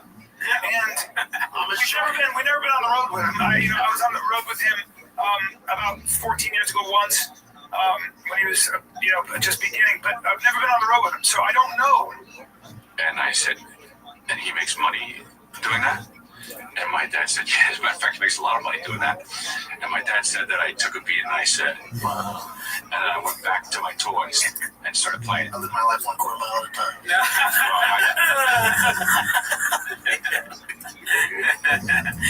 Sipping a straw with his pinky out. And like you said, that guys that go in Erewhon, of all things, he's like guys that have straws are sus. He has a straw on, he's dressed like an elf. He's got his pinky out with a smoothie from Erewhon. Oh man, I'm excited. I saw one clip this week is about Diddy. And I want to know if Mr. What's his name, Brendan Schaub was anywhere near those freak offs, dude. What if we found out he met Joanna in a freak off, dude? What the hell, shit, dude? All right, so this one is update from Mark posted by Nighthawk 7772. As you can see, dreamy-eyed Mark right here, dude. Which shop was there with you guys? Me too, Alana put me too. That dude is a lost cause. Haven't heard about him till this comment. It's been like a year or so. He's been tied up in a few lawsuits. Hilarious, dude. What do you think? I mean, he's a funny guy, that Mark. He's got some singers. I'll just tell you right now, there's no more Mark posts this week, so that's the only one if you want to see it. Oh shit. Well, great guy, never met him. Alrighty, well let's go to the next post. This is posted by Worm Breath. I randomly came across this post in the wild LMAO. Oh, that's Mark, dude. Who is this scene in the universe? Got you, dude. I fucking paid it. So did you, dude? I know, I fell right for it, dude. Yep, you did. He kind of looks like an action hero. Yeah. He looks like the villain of Fast and Furious 11, you know what I mean? Yeah, villain warrior. I feel like this would be like he'd be a great comic book or like graphic novel. Yeah. A redemption arc of Mark. Yeah. Arc of Mark. The Arc of Mark. The Arc of Mark is a pretty. The Arc of Mark could be a good name for a superhero. Yeah. He's like, because superheroes are more interesting when they have like layers. And then the second one could be the Arc of Mark, the Return of the Veins, and it's just him like beefed out, dude. You know? Yeah, dude, he should be a superhero. Shout out, Mark. Let's see what's we got next here. Okay, here we go. P Diddy, dude. Posted by Hey Mark Wigski.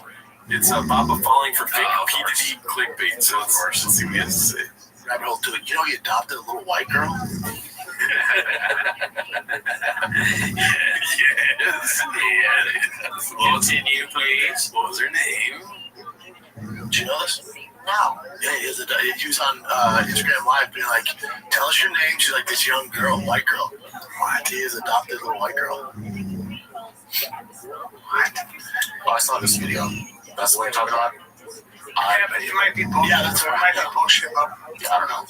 I think he joked around saying like, "Oh, I adopted her," like a joke. yeah, I don't think so. And then it just looks like he's Never had a legally adopted daughter. Yeah, no. Yeah. No, it's just him, dude. A lot of the stuff's going to resurface with all this. The question is... Papa stays silent when it comes to Papa fact check. He's like, no, I knew it was not true. I just wanted to see if you guys knew it was not true. Yeah. He's not speaking. It's just here, and I have to put my tongue weird in my mouth now. All right, so this one's posted by Dazzling Rabbit 633. Beautiful Abuela eyebrows, flirting and harassment. It definitely looks weird in the second photo. The eyebrows are so strange. And he's got them contoured, right? So he went to a person to do this. Yikes. I mean, my eyebrows are crazy. My girl's always telling me like, I want like sticking up all nuts and stuff like that. Now I'm not gonna go to an eyebrow person, but I understand why you would. I don't. I wouldn't want them like that. If I went to an eyebrow person because my eyebrow's crazy, I'd be like, listen, I want you to get rid of the crazy eyebrow, but I don't want it to look like I'm, like a guy that like that. I would show him this picture. I don't want to look like this. But if my girl told me that, I would be like, you love me, right? Boom. That's it. Boom. That's essentially what I'm doing now. Yeah. I'm not getting my eyebrows done ever. Right? Would you get your eyebrows done for me? No. Not a chance. You get what you get, Daddy. Only thing I'm shaving off my face is my ears, dude. I'm shaving my ears all day when I start growing hair there. That's disgusting, dude. Yeah, the hair in the ears is bad. I have that now too, so I had my girl take those things and do like the threading. No, like a gluey thing, and they rip it off. Fucking wax. Yeah. Ugh. It's not that bad. No, it's not that. I mean, I'm not saying that's gross. I'm saying, it probably hurts. No, that's what I mean. Yeah. I don't think it's gross. Definitely not. But it didn't really hurt. Oh, okay. Yeah. Yeah, you're not gonna catch us being old with fucked up ears. We might have hobbit fucking eyebrows though, dude. That's what I'm looking forward to. I wanted to have like the fucking wicked weeds in the eyebrows, dude. I'm gonna have crazy everything. I already do. Let's pause, dude. What the hell? That was crazy. This one's posted by Air Pumper. It's called Throwback to That Time. The building shut off the AC during the fight companion. A car with no AC was sent to pick up Rampage, and Papa throws his team under the bus for it all. Beast of a network. I didn't know he blamed his team for the car AC. Let's see. Nothing but female fight. Can we get it hot? She's good, man. Dude, yeah. During the weekend, they turned the AC off. Just in the years, hopefully works. My team forgot to tell him. No way. My team forgot to tell him. That's so his great. team? I don't know. He never identifies the team. But he doesn't name names, I guess. It's obviously a procedure now. Now it's becoming evident to me where he's like, the team. Every time. He just I mean, he's mentally like not so much there, right? He's a stupid person. So in his mind, if someone's not telling him something, that's the team, right? It's up to other people always to be like, oh, Brennan, did you remember to do this? And if they don't do that, then it's the team, right? Always, dude. Watch, so when he says the team, watch the nod afterwards. My team forgot to tell him. No way. That's so funny, dude. That fucking... Yeah, dude, sometimes people forget. I do like the hair, though. I'll say that. I want to have my hair like Papa's right there, dude. What the hell? Yes. Shut the fuck up. Yes. You swear to God. Yeah, you missed it. He was hot. Yeah. It was crispy. It was got to give him all that. Yeah. But this one, we just said fuck. Okay. That's Kyle. You're both here all time. Kyle, thank you. I'm going to be here all time. Thanks, man. This might be your last day. Kyle doesn't love Kyle. Well, who's your guy that arranged my ride here? Who's that guy? That's my boy Casey, so slap him around. Bro, when they told me a Prius came to pick up Rampage Jack, I didn't want to show up. Dude, I don't want to show up. Prius with no AC, and we could do was 100 and something degrees. 105. Schwab. What the hell about the hot car, Schwab? Shab's like, oh fuck, it's so hot, it's terrible here, but I'll save it with my hilarious riff about Toyota electric cars or whatever, hybrid cars. He's like, don't bring up the AC, don't bring up the AC while he's talking about the fans. So you came from a no AC car to a no AC car. But they have these fans are kind of nice. Yeah, they're not bad. Have someone. Oh, really, dude? He's not happy. Yeah, dude. I mean, we run the AC and it's bad for sound, but you know, we're working with a budget, dude. We got a new mouse, so don't hate on us for that. You know what I'm saying? Yeah, the team's okay here. Yeah. The team got us a new mouse. They did kind of spend only $9 though. You know, they got a cheap mouse. Yeah, that's on me. The team. That's on me. The team. Okay, so this one was very funny. I don't know what the hell, why this is happening or what, right? But it made me laugh. It's posted by Safe Ask 1344. It's called Grave Mistake. Former T-Fat-K guest and victim of the curse of the Baba continues downward spiral after breaking the cardinal rule. Never acknowledge the subreddit that's turned against you, B. Okay, so he's got a subreddit that turned against him. So I thought it was T-Fat-K that he was talking to. So I guess he's talking to his own subreddit. That's funny. This is the prison guy, I think, right? Who like went to jail and like, this is how you survive in jail. I use the lessons I learned. Yeah, it's very cool. Let's see. Yeah, there's a whole Reddit page of weirdos who think they're always just gonna take my Instagram page down and try to fuck with me. You guys are gonna end up like unlocked. Trust me. You're already looking into your stupid ass group of lames. Too easy. But yeah, have fun. Till unlock when you guys are sell these, then it's all good.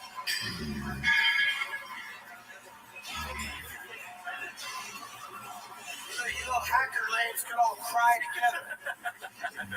He came back, dude. He wasn't done. Yeah. We'll keep it at that. I mean, I get it, dude. You wake up at 4:34 in the morning, you're lifting, you want to tell your haters, your bitch-ass hacker, homeless cats, that you're like, listen, I'm fucking jacked, right? The most jacked. And I'm going to, you guys, we already got somebody looking into that. Light work. Nice, dude. Light work, all right? It's already done. It's ready. There's no gas. You know what I'm saying? Pick up the bag. Yeah, so, you know, hopefully that guy makes it through whatever troubles he's got. And best of luck to him. This was posted by I Downvote Cake Days. It's called Papa Cusses at the Baseball Ref. Apologizes to Tiger, but it doesn't help, but then it does help. I didn't watch this one yet. It made me very excited just reading the title, dude. Yeah.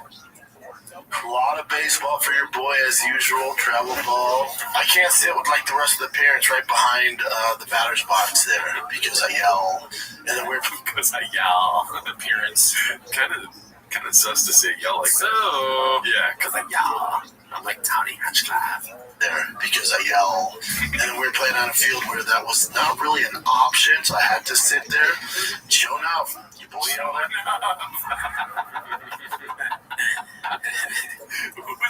What cookout did he tell this story at? And they were all laughing, and he's like, gotta put that on the pod, dude. Yeah, where do these words and sayings come from? Show enough. Yeah, you always wonder that with Papo. The ref was like, strike. I was like, say less. Show enough. I'm out here 10 toes down, standing on business, bro. Yeah, and then Boston hit a home run, and I was like, I know that's right. I know that's right. Yelled out a cuss word and apologized to Tiger. Didn't help him. The ref was really not putting calls our way all day, and it was driving me nuts. And then there's one call I just went, didn't mean to. I apologized to him. He got over it and hit up. I think the bomb the next time was that bad. I like that he's so invested in the he's not even the coach. You know, he doesn't do anything for the team. He made like a fake baseball one time, but he really acts like he's the owner of this team. Yeah, that apology was very funny though. I thought that told him. So one call I just went, didn't mean to. I apologize to him. He should have like Drive Fast All Gas sponsor the team, you know? Yeah. They get the jerseys. Dude, he should have absolutely done that. The defectors. That'd be great. Yeah. No, it's for reals. Maybe like the Calabasas Gas. That's a fire name, dude. The Calagas, dude. You know what I mean? The Calabasas drivers. All right. This one's posted by Haphazard. Chin can't take vacation. Let's see. I can't believe I fell for that shit. You guys ever think about, like, because I worked in voiceover, you know, all these different voiceover actors, dude, they're gonna lose their job. Think about it. It's all a fucking disaster. Certain jobs are gonna be super screwed with AI. Yeah. I mean, all the commercials I worked on with voiceover. I mean, if anything, Brendan Schaub's the only one that's safe from AI. Yeah, AI could not predict someone like that. No. You're like, write this how Brendan Schaub would do AI. I was like, although there was that AI special they did. Remember? True. I don't really like that kind of stuff. I mean, neither, but what I'm saying is Brendan Schaub is clear, dude. You know what I mean? He's that one rose of the concrete of AI, dude. When you type in something to Brendan Schaub, it goes, I cannot do that because Brendan Schaub is ... different. You can replace it with just an AI voice podcast producer. No, but someone has to operate it, though. They don't, though. Yeah, they do. No? Okay, so I got a buddy who let go of his producer and literally just uses AI, and he switches between the cameras, edits all of it. How about this? Let's challenge it. Give me a vacation. Let's challenge that. Oh, no, I'm not saying I don't want to do that shit. No, I hate it like on cars. You think I'm going to hire fucking AI and run my podcast? You need someone, especially because of the shit that Brendan says. Oh, that shit too. It bleeps it out. It bleeps it out. See, if I say this, no, that's true.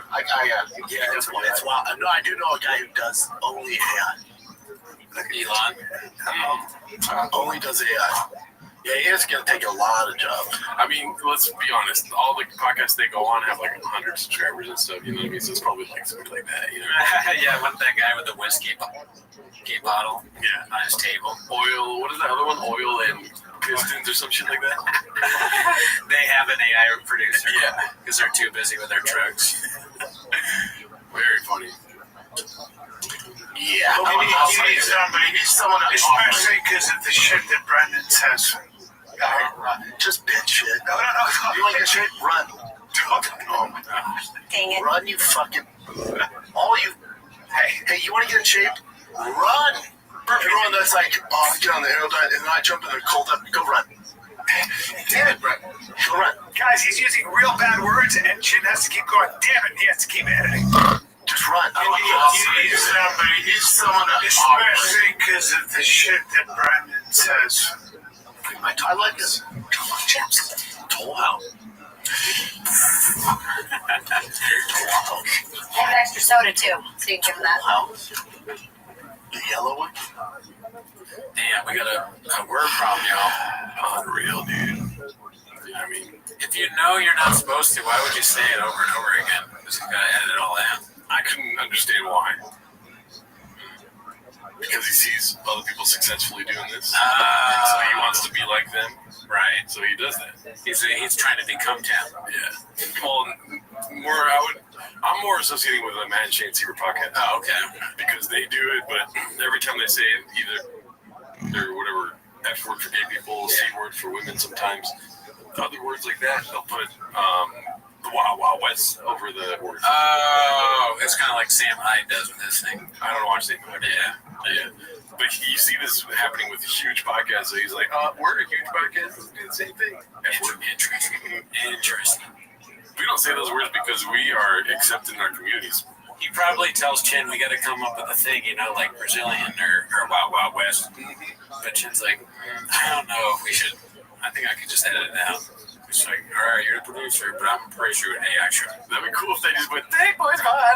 Every time they cut. That would be very good. Yeah, we'd like it. Then I would want it to cost more, though. Yeah. Or actually, you know what I'd like to replace it with? What's up, Dallas? The whole video stops every time. Like, what's up, Dallas? Okay, so this is another. So similar to the post we saw earlier, where he's conditioning his team. Another one of those instances posted by Chin Second Balcony. Also, the ending of this, I just gotta say, the chef is excellent. Little throwback to what Chang's used to be like. You know how they have the little ending credits all the time. It's called Papa's Backhanded Encouragement of SEAL Team Thick. credit Sorgon Bird for the song, I'm assuming, and for the Cats overlay. Streamable is getting good at deleting old shit. I was rooting around and found some scraps from clips I made in comments or maybe took down. I made a little chop suey with it. So that's probably in reference to what I was saying. It's that. We have Yeah, two don't more. forget it, but it's that. We have two more. This one's just a quick little, maybe I told you so. I just want to share this with you You guys. guys are bringing the heat today. Usually they suck.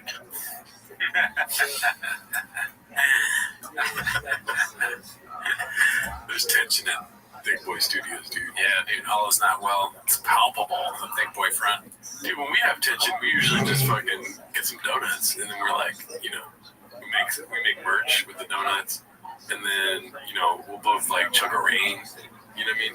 But we never bring it to the show, you know what I mean? We always have rain here. We can hit the guy's head if we have the hawk thing is there to remind us to stay a hawk and never a duck. We haven't done donuts in a while. Yeah. We also fire the team sometimes, and then we hire a new team. Yeah. We never bring it to the show, dude. If it's their fault, which it usually is, it's like, am I going to blame myself for something that's like fucking some other guy's fault? Cool story, bro. Yeah, right. Oh, thanks. Yeah, okay. Shut up, Bert. Well, I did some homework. Look at this one. Look who won America's Got Talent. Remember when all of you were like, hey, his voice isn't that great? Welcome to my truck. Can I get a truck? Wow. Welcome to my truck. Let me get a truck. Wow. I can't talk. Is that gasoline I smell? I just smell like gasoline. Okay.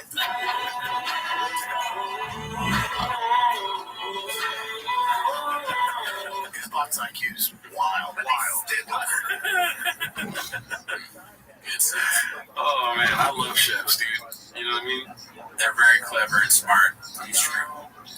That was a perfect ending to the clip, dude. This one's posted by Molcula Ronin. Another one of the story posts, but I thought this was very funny. Which one of you cats did this? It's obviously posted on the Bad Tattoo subreddit. Can a tattoo be bad for the reason you got it? And it's a Joanna post saying, also, this is to show my grandkids one day that I had this body once. It's so funny to post their content on like random like subreddits and Twitters and all that. Gather around, kids. Oh no, Grandma's gonna tell us about her fat ass again, dude. They go to, that would be funny if the kids go to school and they're like, my grandma said she had a fat ass back in the day. And they get taken to the principal's office. And then the principal calls up. And they're like, dude made this up and you're in trouble. And then the mom comes in and she's like, no, I did say that. Whoa, no, I am really dead right there. It's like a fat ass back in the early 2000s. Yeah. Mom, can you tell us about you had a fat ass again? She's like, well, your grandpappy, Papa, was out there recording his special in Addison, Texas. Addison, oh my God, you're Brendan Schaub's grandson? Oh my God. And then I was over here having, good times. I was spending $3,000 a day for my self-care. I sound like a grandpa. Okay, so this was posted by 10-second balcony. Lego barely cracks the 1 minute mark of episode 1 of the new pod with Rampage before talking about Asian buttholes and then inadvertently mentions Bappa. Let's go. Let's see this. I don't know why it's... Damn, it looks like our old place. It's a really good scene. Let's see. Oh, shit. Let's see. Oh, I'm trying to center it. Let's see here. That's the nice thing about Asians is that we clean our assholes really well. Like, we take a lot of pride in being clean down there. I feel like in Western nations, Westerners don't Is there a quick here? really take care of themselves. Like, guys will make jokes about having shit streaks in their like underwear. I'm like, huh? Brent Chubb. Oh, I get it. In the shop, the guy, yeah. He doesn't really say shop, but that's what everybody's thinking. I like that she's starting a podcast, but honestly, I would use the whole screen next time she makes an episode, you know what I mean? Right? She might not have the best brains for editing, though. Right. She needs a chin. She's probably the one doing the AI. That Brendan's talking about.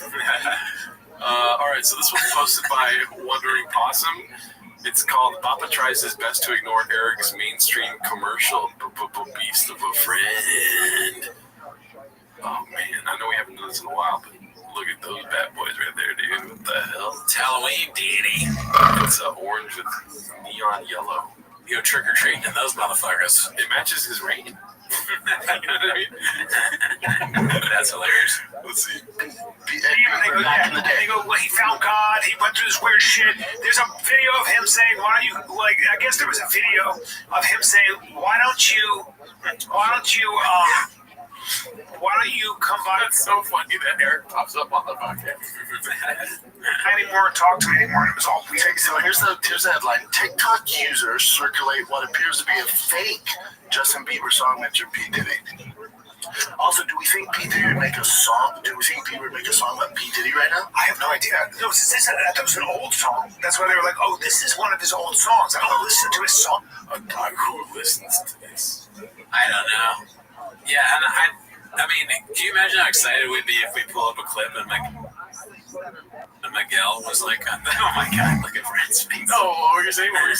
We pull up a clip and there's like an advertisement with Miguel. We're like, holy fucking shit, that's crazy. I would make this face right here, dude. I'd be like, whoa.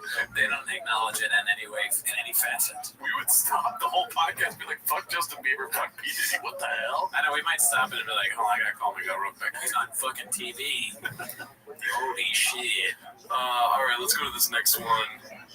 It's posted by Dandy Kaufman. Chin lore, he's fought leg-kicking Mexican greasers.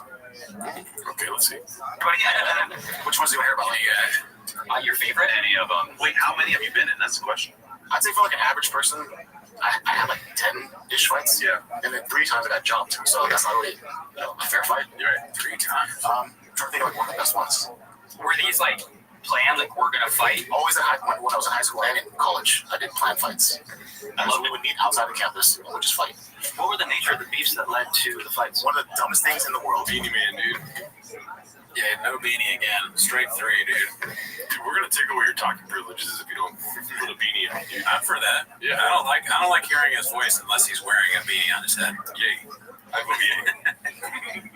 Chin's got an anger problem, y'all. I mean, this is crazy. 10 fights. Yeah, well, listening to this, I was like, imagine him and Bappa talking to each other. Does that even happen? Like, if a tree falls in the forest, no one there to hear it, doesn't even make a sound, some shit like that, you know? Chin and Bappa? Yeah. I mean, they both are kind of like, they're similar in that they like to fight. They both have anger issues, I think. Yeah. Chin he's been jumped 3 times. Dude, where's he from? We're jumping you, bro. He's good with the bag. Someone was walking behind me on campus and accidentally, hit the back of my heel. Right? Kevin almost fucked me up for that. Like, imagine just not kidding. So I just turned around, like, what the fuck? And then he just gave me like that. And then I was like, okay, let's meet after school. So we went to it's called Thornton Park by Sound High School. We walked all the way down there and we just fought there. And that's what I'm saying with the leg kicks. This is like in the 90s, right? I was in high school in the 90s. The UFC just barely came out. And every time I fought, I never knew about leg kicks. So I fought another dude who was a rebel. You guys know what those rebel guys are? Like guys like the LEST. They dress like they're like, they have slick back hair. Greaser, yeah. But they're all Mexicans. So they're a bunch of like rebel gangs. And this guy I fought, for the first time ever. Yeah, you fought a shark. I was not a rebel, dude. You're a jet for life. Maria! But it's crazy because they were all Mexicans, and they, but they had the same name, the cigarette and the company. They really did. They did. They acted like they were living in that era. But one of the guys I fought, for the first time ever, we're fighting, and then he threw a leg kick, and I was like, "What the fuck is this?" And I'm like, "That's like almost like you're cheating. You're not being like you're a man for throwing a leg kick." And then you're like, "Stay going, pony boy." Yeah. Oh my god, here we go. Yeah. But anyways, yeah. So did you ever implement kicks into your fights? Boring. I don't think so. Like, this is the most boring fight talk I've ever heard in my life. Just show these clips. They need to start watching us and react to us. 10 minutes of T-Mos or something. 10 minutes of T-Mos. 10 minutes of 10 minutes of shot. Titty-mos. It's just so boring. Tomomos. Yeah, these are all great ideas for them. They would be better than what the fuck I just fucking watched. Dude, what the hell? I sat through that? Yeah, I mean, I guess the idea is that he called them Mexican greasers. That's interesting. I mean, Mexican greaser is probably the most popular form of greaser, right? I don't know. I grew up I was different. I was around a lot of Mexican greasers, dude. Only greaser I know. You know that book, right? Outsider. That's the only greasers I know, but it makes sense. They were greaser. They were white, huh? Yeah. White was. I think. I don't. But Mexicans did it better, dude. We scooped in the bag. We culturally appropriated the greaser thing. And we're like, watch out, fam. You know what I mean? You're like, cool story, bro, but Mexicans actually do greaser better than white fools do. No, the way better is, dude. Do you know how they did it? Yeah, if you were illegal, you had to buy some pomade and slick back your hair. This one's called the tall tale of the black Bapalo. Caterpillar Hot 7539 posted this morning to the nicotine or lying. Heard it both ways. This is very funny, dude. I want you to like open your ears, open your heart, and just pay attention really quick. The internet is the ultimate right to free speech. Okay, right. That's good. That's a great way to start. We know it's an advertisement for Black Buffalo or Rogue Nicotine, right? It's like a real? I think this is real, dude. This is 100% real. I'm not joking. Okay. No. Okay, yeah. This is real. No, I'm telling you, it's real. Okay, it's fucking real. All right, fine. Everybody has a voice. Why free speech, though, when it has... You're talking about nicotine. There's a battle for free speech, or what do you say? Watch. The internet is the ultimate right to free speech. Everybody has a voice. My work sits at the center of it sometimes. My work sits at the center of it sometimes. He's the biggest name. Like, I mean, people fucking, they're like, oh my god, that's Brandon Schaub every time I see him. It's also his fish tanks here, dude. I bet you money, dude, that this is not his place. That they have a set and they're like, what are you into? And he's like, Fish Car Kids. And then they just implemented all that into the set. Maybe, but it would be kind of funny if, like, Rogue Nicotine was like, can we film in your place? Or Bob was like, I got the perfect spot to film it. Wow. Addressing the negativity isn't healthy for the mind. And too much positivity can be very dangerous for the ego. That said, I've gone through some personal things lately, and I've been really inspired by the love people have shown me. I'm constantly on and on the go. As a show host, I'm interviewing. As a comedian, you're telling jokes. And now, as a commentator, I'm calling fights. I prefer it that way. I pride myself on working hard and staying busy. I'm usually up by 4 a.m. so I can take time to myself in order to prepare for the day. Looks terrible there. It's got the vibe of one of those commercials, like, or things, like, videos you see where it's like a cool guy, and he's like, I get up in the morning, and the first thing I do is make coffee. It's just important to stay in it. But it's like someone you're jealous of, you know, because their life is going so well. That's the idea. But look at that. Yeah, but his eyes, he looks like me when I didn't get enough. I've been recording all night. I didn't get enough sleep, waking up early that morning. They're trying to give like a Modelo feel to the commercial. Yes, that's better said. Yes, but this is like some General's auto insurance, you know, just because it's pretty shop.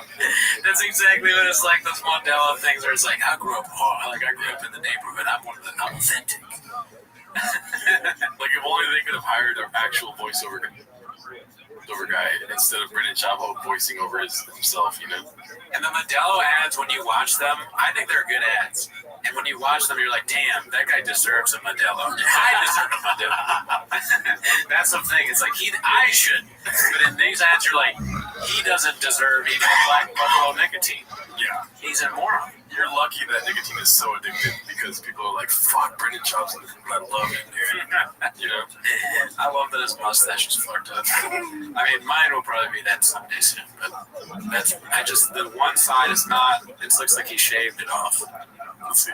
Be my quiet mornings. This window is sacred to He's just watching a truck. Yes, dude. Oh, why? That's so funny. It's not even like a nice truck. It's like some fucking 360p shitty like cell phone video truck. It's an opportunity to relax and think free of distractions. I set goals and focus on what's next.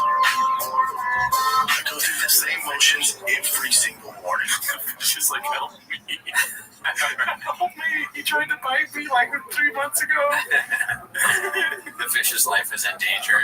He said, talking about sashimi, and he pulled me out and he almost bit me. I feel like the fish is probably smarter than Chub and worried about him. Like, the fish is looking at him like, what's he doing? Is he alright? The fish is like, he wakes up at 7. It's ceremonial. I made it my ritual. Yikes. Any thoughts on that, dude? Definitely real, right? That was real. I think it might be. I mean, it's at least, it was some kind of ad. I don't know if they put AI over it, but I think it's real, yeah. See, look at, this is the ad on his page right here, dude. That's crazy. That's what it is right there. You know what I mean? Crazy. Whoever's doing marketing at Black Buffalo is a moron. They need to divest.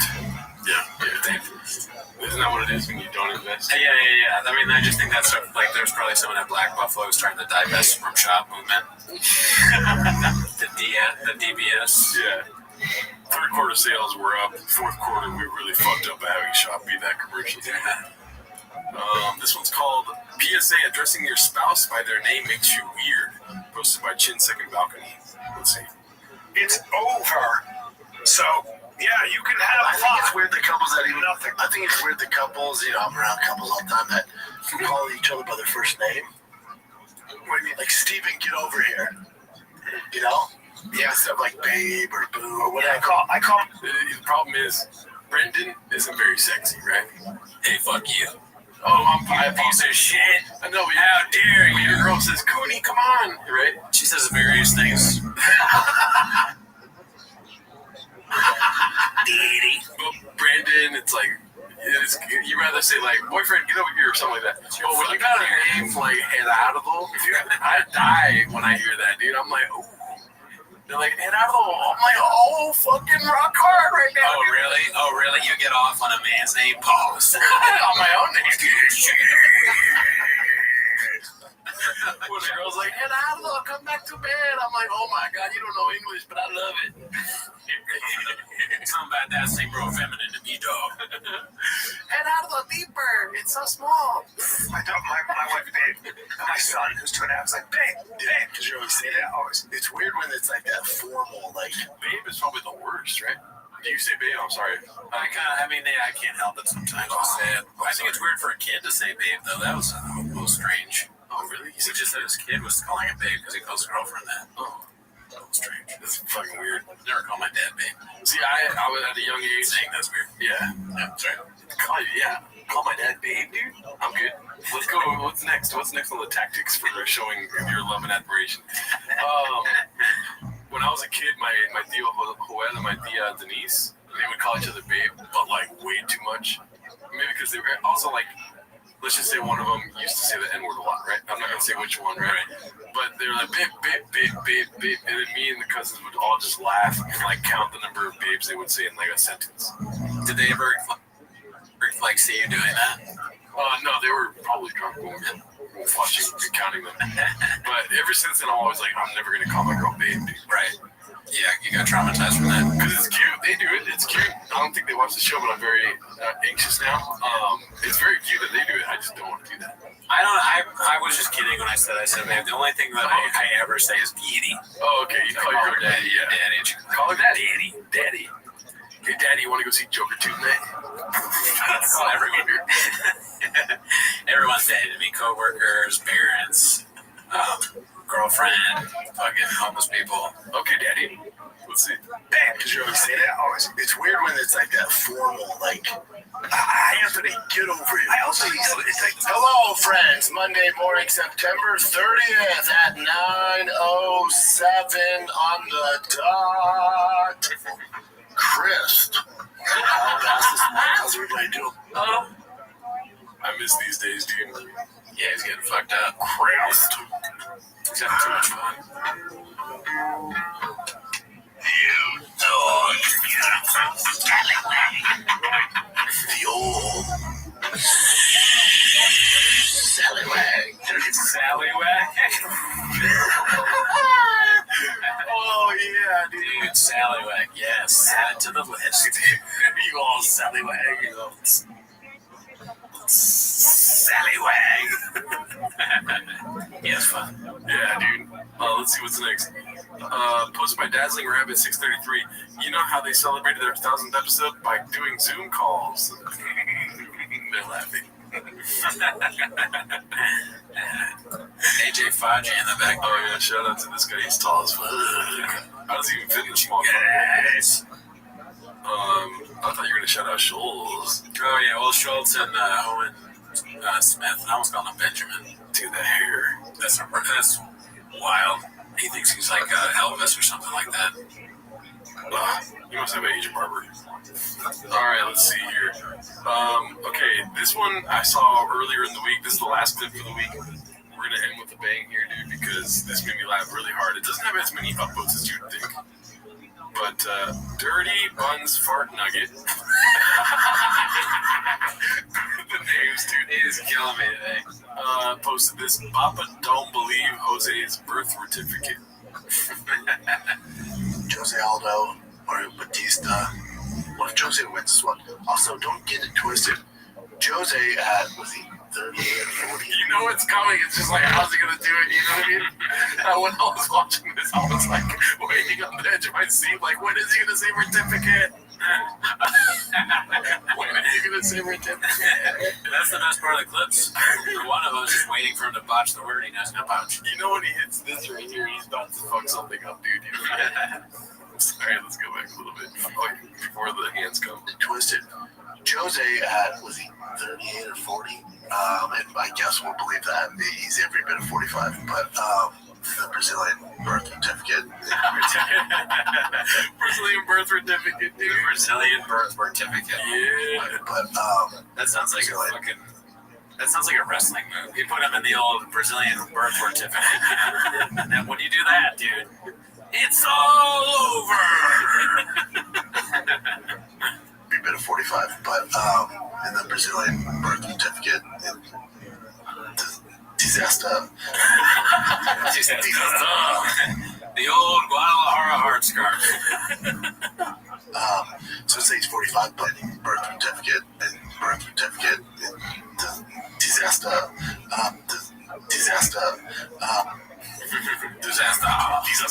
Yeah. What is that guy from Jay-Z? Jazzo. You did a little bit of Jazzo there. The originator. The Brazilian birth certificate. Holy shit. That's the last clip for this week, dude. Damn, well, I hope you enjoyed it. See us for the basketball thing next Wednesday. Or tomorrow. Yeah. Tomorrow. Yeah, there you go. Yeah, later.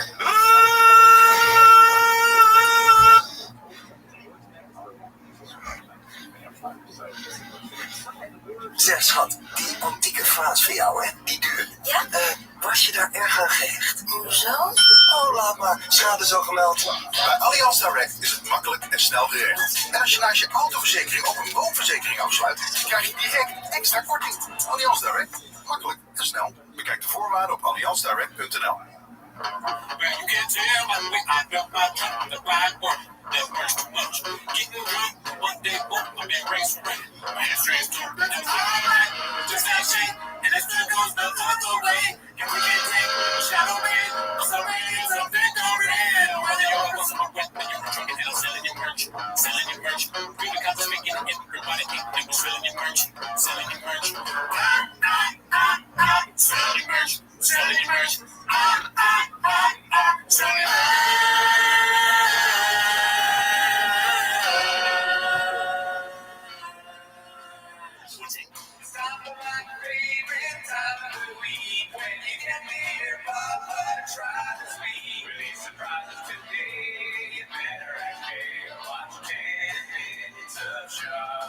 Welcome back to Sim Mr. Shop. Thanks for tuning in. As always, join the Patreon, join the Reddit. On the Patreon, we just watched Marlon Wayans' new special. Is it Good Grief? Good Grief. Wait, well, you can, if you want to see what we thought about it, tune into the Patreon. What? You gotta tune into the Patreon.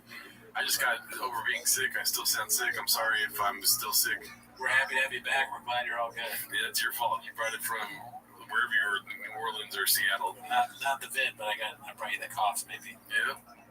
But I'm feeling better, dude. I'm only at 108 degree fever. Okay. Well, I'm not a numbers guy, so who cares? Just do it, right? Yep. That's not why they came, right? No. They came to watch 10 Minutes of Shop.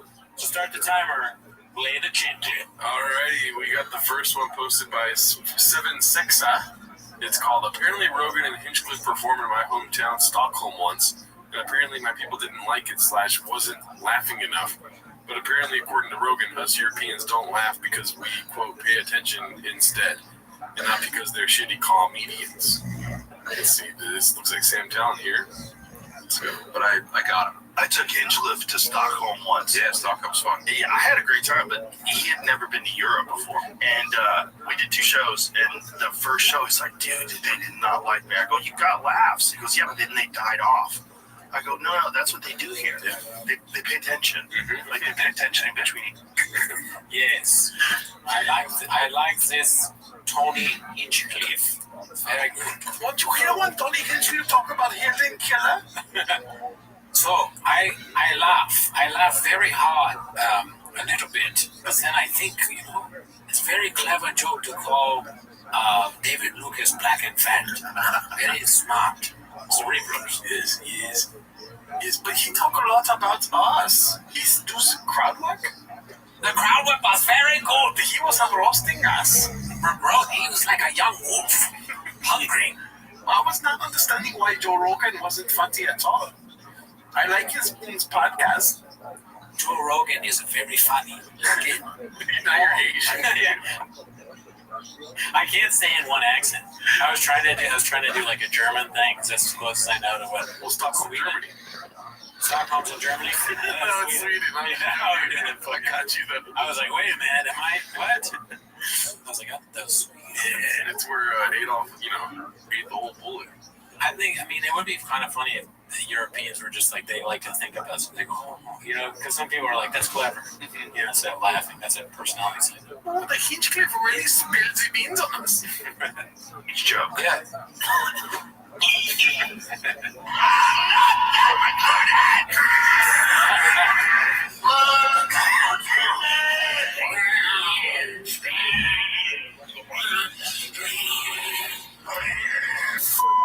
You were here. You're lucky.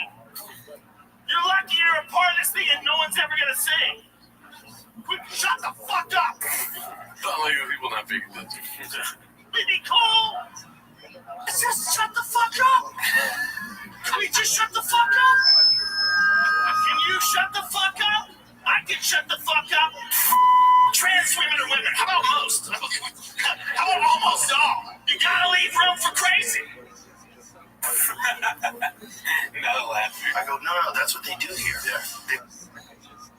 They pay attention.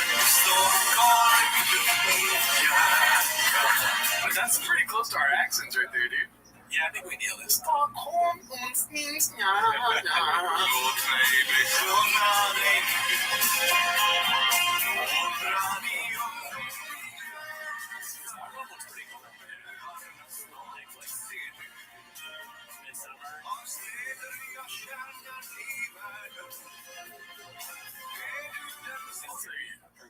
One thing's for sure, dude. Stockholm different.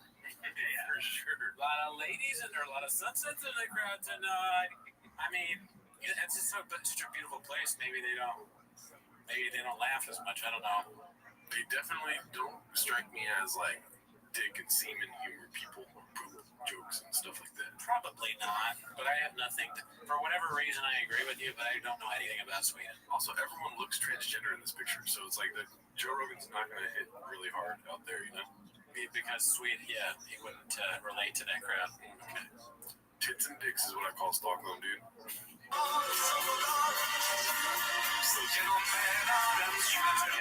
Yeah, homeless cat, dude. What? Let us know in the comments if you're in Stockholm. Even if you're in Seattle or something, just be like, yeah, Stockholm out here, dog.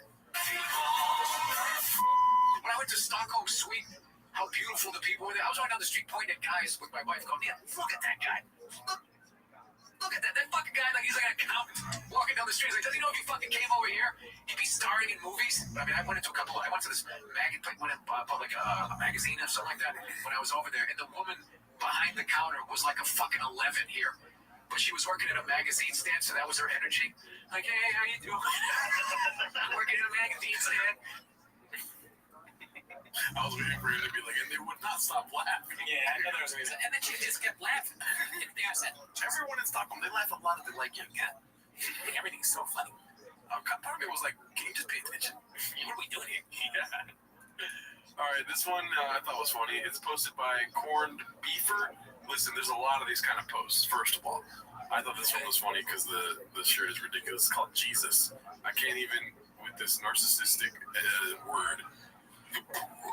That is a wild dress. I know, it's so crazy that she borrowed Brendan Schaub's shirt. Yeah, he go, oh, dude, it's a hot chick. Schaub is like, you remember those old shirts that kids would go on vacation, they come back from the boardwalk, and they'd have like a shirt and like art cartoons, like big boobs, and like some guy drinking a beer, like fun, whatever, like some stupid saying. That's kind of like that. Oh, Mom, can I get the shirt that has just boobs on it? And it's like, no. Please. Is that your takeaway? Yeah. Because that, to me, looks like me and my Dicey shirt, dude. That's what I'm saying. The Dicey shirt's classic. They fit long, dude. I don't have to wear underwear or pants with them on, dude. I see what you're saying, because it's the length is so long. That's right. Okay, you know what I'm talking about. That's funny too. Yeah, I mean that's the style of D'Elia and Schaub and hype guys. Hype beasts, they wear shirts that are gigantic. And you know what? It's because they have something I don't have, dude. What's that? A flat stomach, dude. Oh, right. They can be like uptight, you know, they can have some fucking space, you know, so you can walk around. And my thighs, you can't even see them because my shirt's so big. Yeah, your shirt. Rogan's shirts always cover his thighs for other reasons. Let's see what else we got here. I thought that was funny. This one, I haven't watched any of the Chins This Week clip. This one's called Never Forget, posted by Confident Search 8648. Gave this one a quick skim. Liked what I saw. So let's see what this is about. I know that it's been a really long time since you've heard from me. It's so different with music, dude. We might have to cut it out of the public episode because the music broke.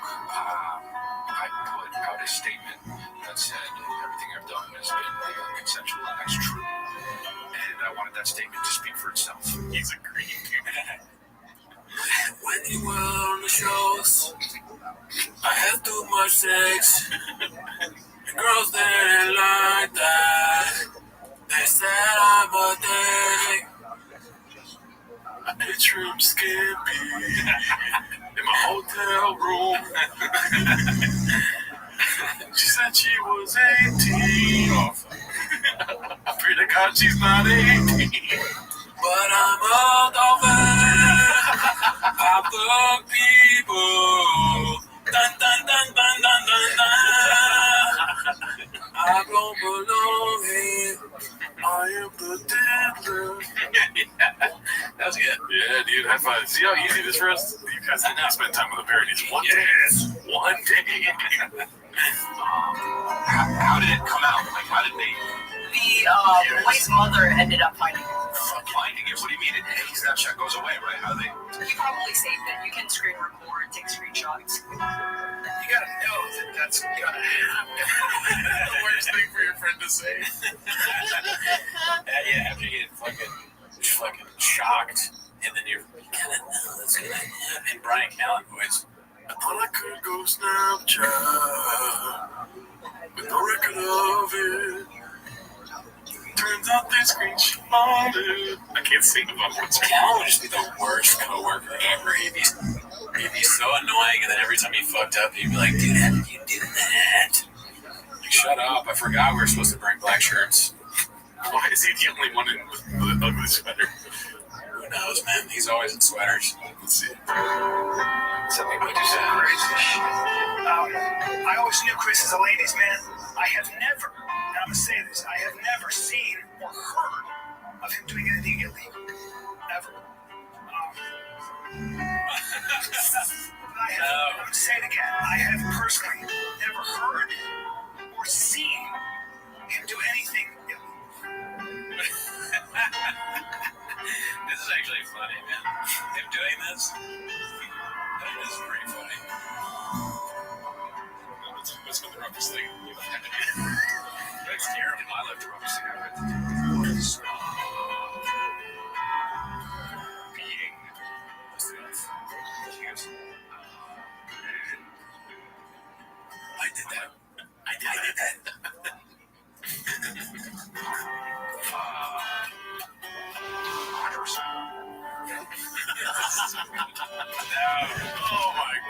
the shirt back on.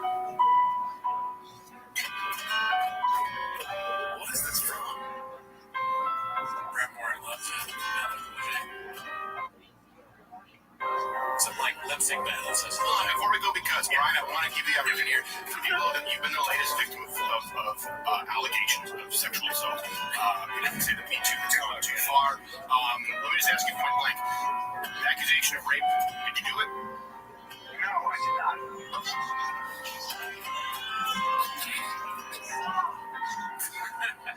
So I want to ask you, I had to put it on your head. This is so obnoxious because your future's so bright. Yeah, that's exactly. Yeah, okay, so you did it. What happened before you did? Call Sal? I call Sal and say, Saul. Always been saying that. Call Sal. No, it's not grammar. It's what?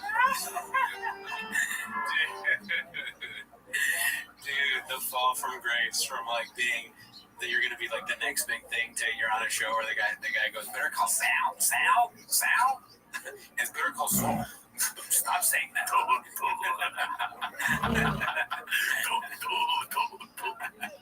It's so funny.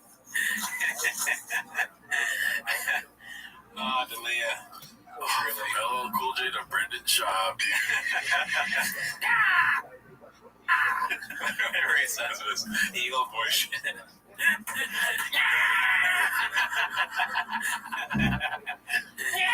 Now he's doing crowd work videos where people are like seizures instead of being in movies.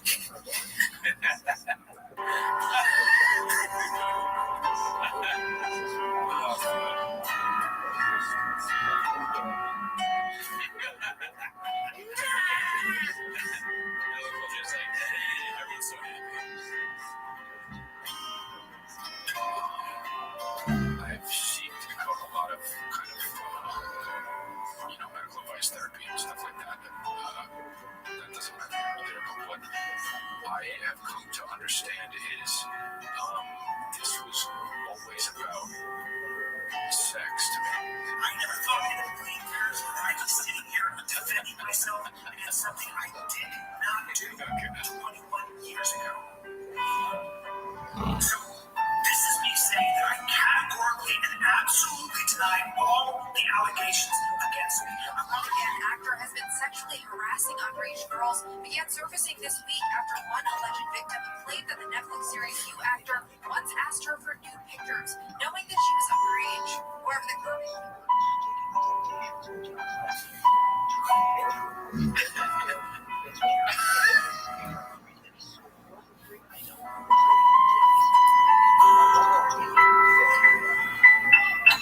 Oh my god. Some of the pictures of these guys, they look so bad. It's almost like, damn, if you get famous, you just gotta never take a selfie. Yeah. Never let anyone take a picture of you. That's why Kanye West wears that mask in public. He's smart. Yeah, dude. Oh my gosh. I have so many bad. I could never do anything. I have so many bad pictures of myself. Look at me, dude. Take a picture right now. It's gonna be bad. Yeah, dude. Golf, fishing, kids. That's it for me. Yeah. The Apple it's so crazy how both of them were the biggest comedian cancellations, and they're both friends. That is funny. I mean, it's nuts. It drives me nuts. Yeah, dude. I dare you to go on after Chris in the Comedy Store. It's crazy. Nobody wants to book this guy. All right, let's see the next one. This one's posted by Big Shoots. We got James Austin Johnson. We know that guy right now. We do. Okay, yeah. He's one of our guys. One of our guys. Speaking of which, Stabby is starring in his own movie coming to theaters near you. Now, before he starts sucking up and singing his praises, let's all recall Papa saying he's not one of our guys.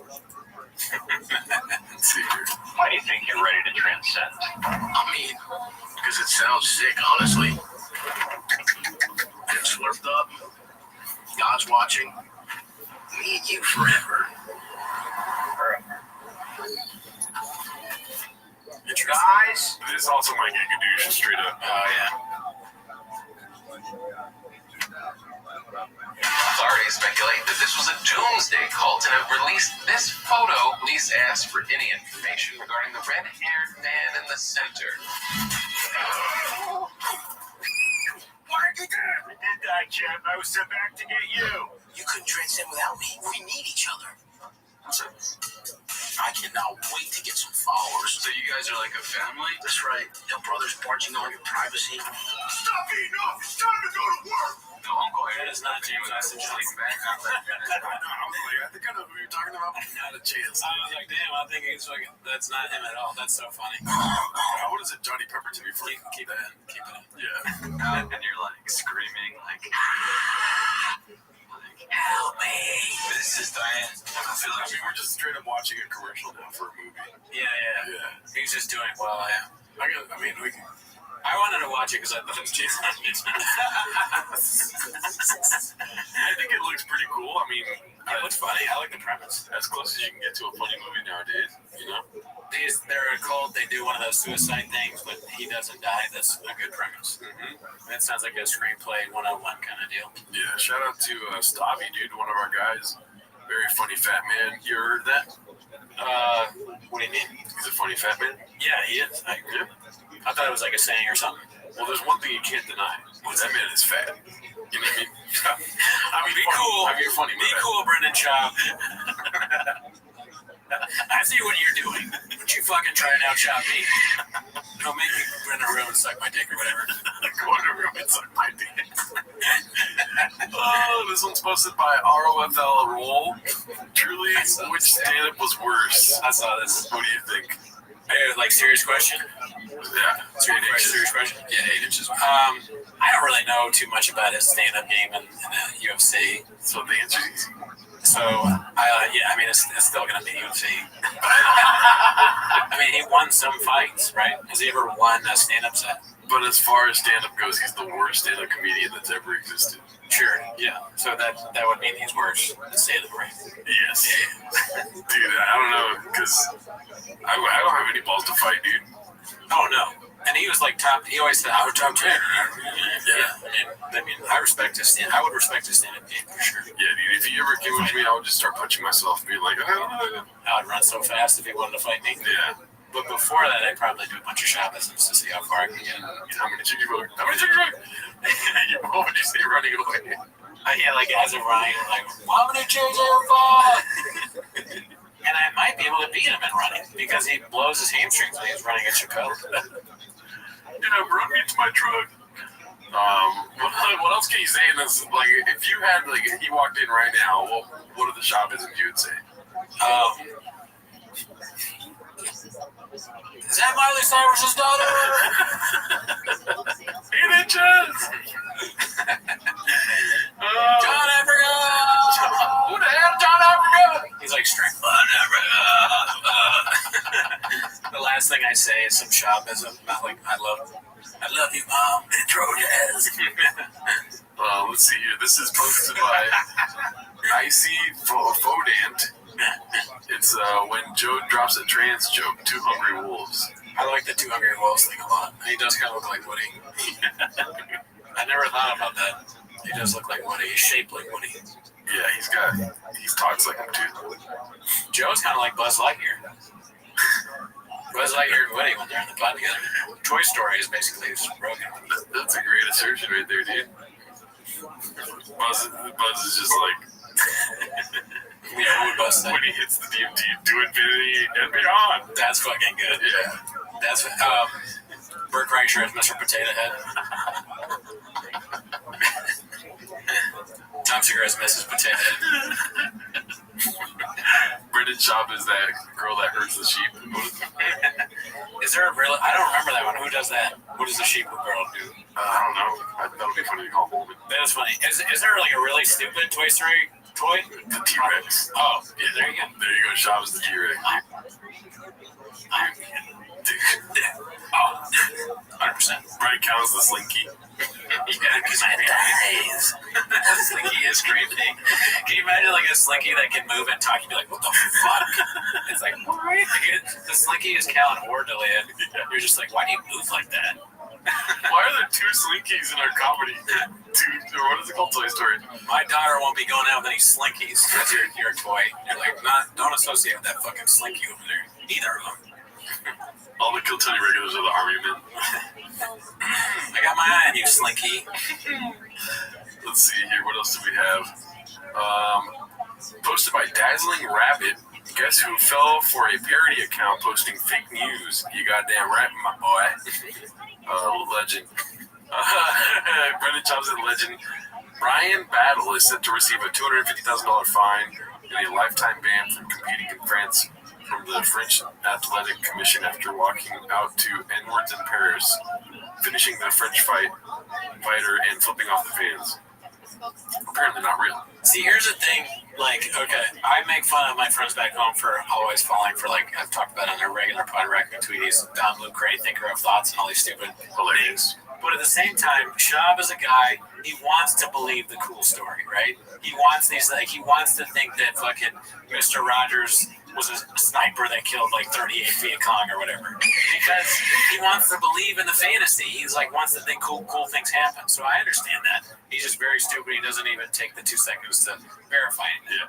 And that can lead to a prompt. Mm-hmm. Got an information prompt, y'all. He took ivermectin because he thought it was horse dewormer. Is what you're saying? Yeah. This one's called Chin is Furious, posted by Haphazard. I was excited for this one. Let's see what happens. Cookie's nice. Can I have that bag for the kiddos? Yeah, of course. They're gonna freak out. Cookie's nice. That is such a funny way to describe food. Cookie's nice. Is it like a dessert? Oh, how's the dessert? Nice. I usually say good. Like, it's really good. I like delicious. They're delicious. Yeah, delicious. That's when we're at the sushi spot, and people next to us, they saw we got this really crazy looking dessert, and they're like, "What is that?" And I was like, "It's I didn't even know what it was." We had the chef pick jasmine cream or something like that, and they were like, "Is it good?" And I was like, "Oh, it's delicious." It's nice. Cookie's nice. Can I have that bag for the kiddos? Yeah, of course. They're gonna freak out.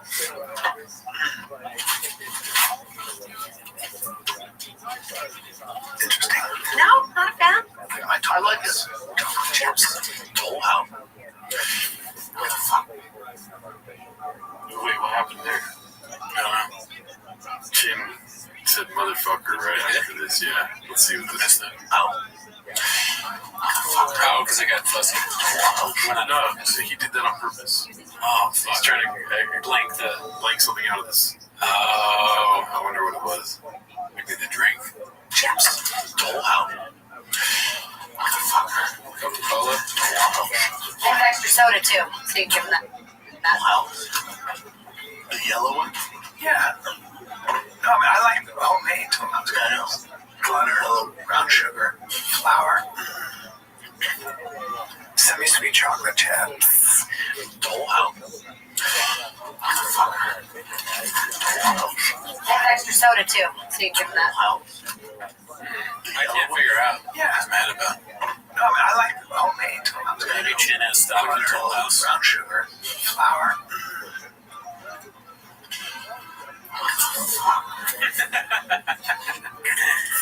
But whatever it is, very interesting. I don't know. Interesting. So let's see. One more time pass through. I don't know. Maybe you can spot it and see what's going on. Let's see. A little bit ahead of time. He's drinking a Coca-Cola, Oreo flavor. Interesting. No, not a fan. I like this. Chips. Toll House. I feel like it's an N-word or something. Oh, fuck. That's why I'm trying to figure out. Oh, maybe. Or Brian gave the white power symbol. Or, you know what it is, dude?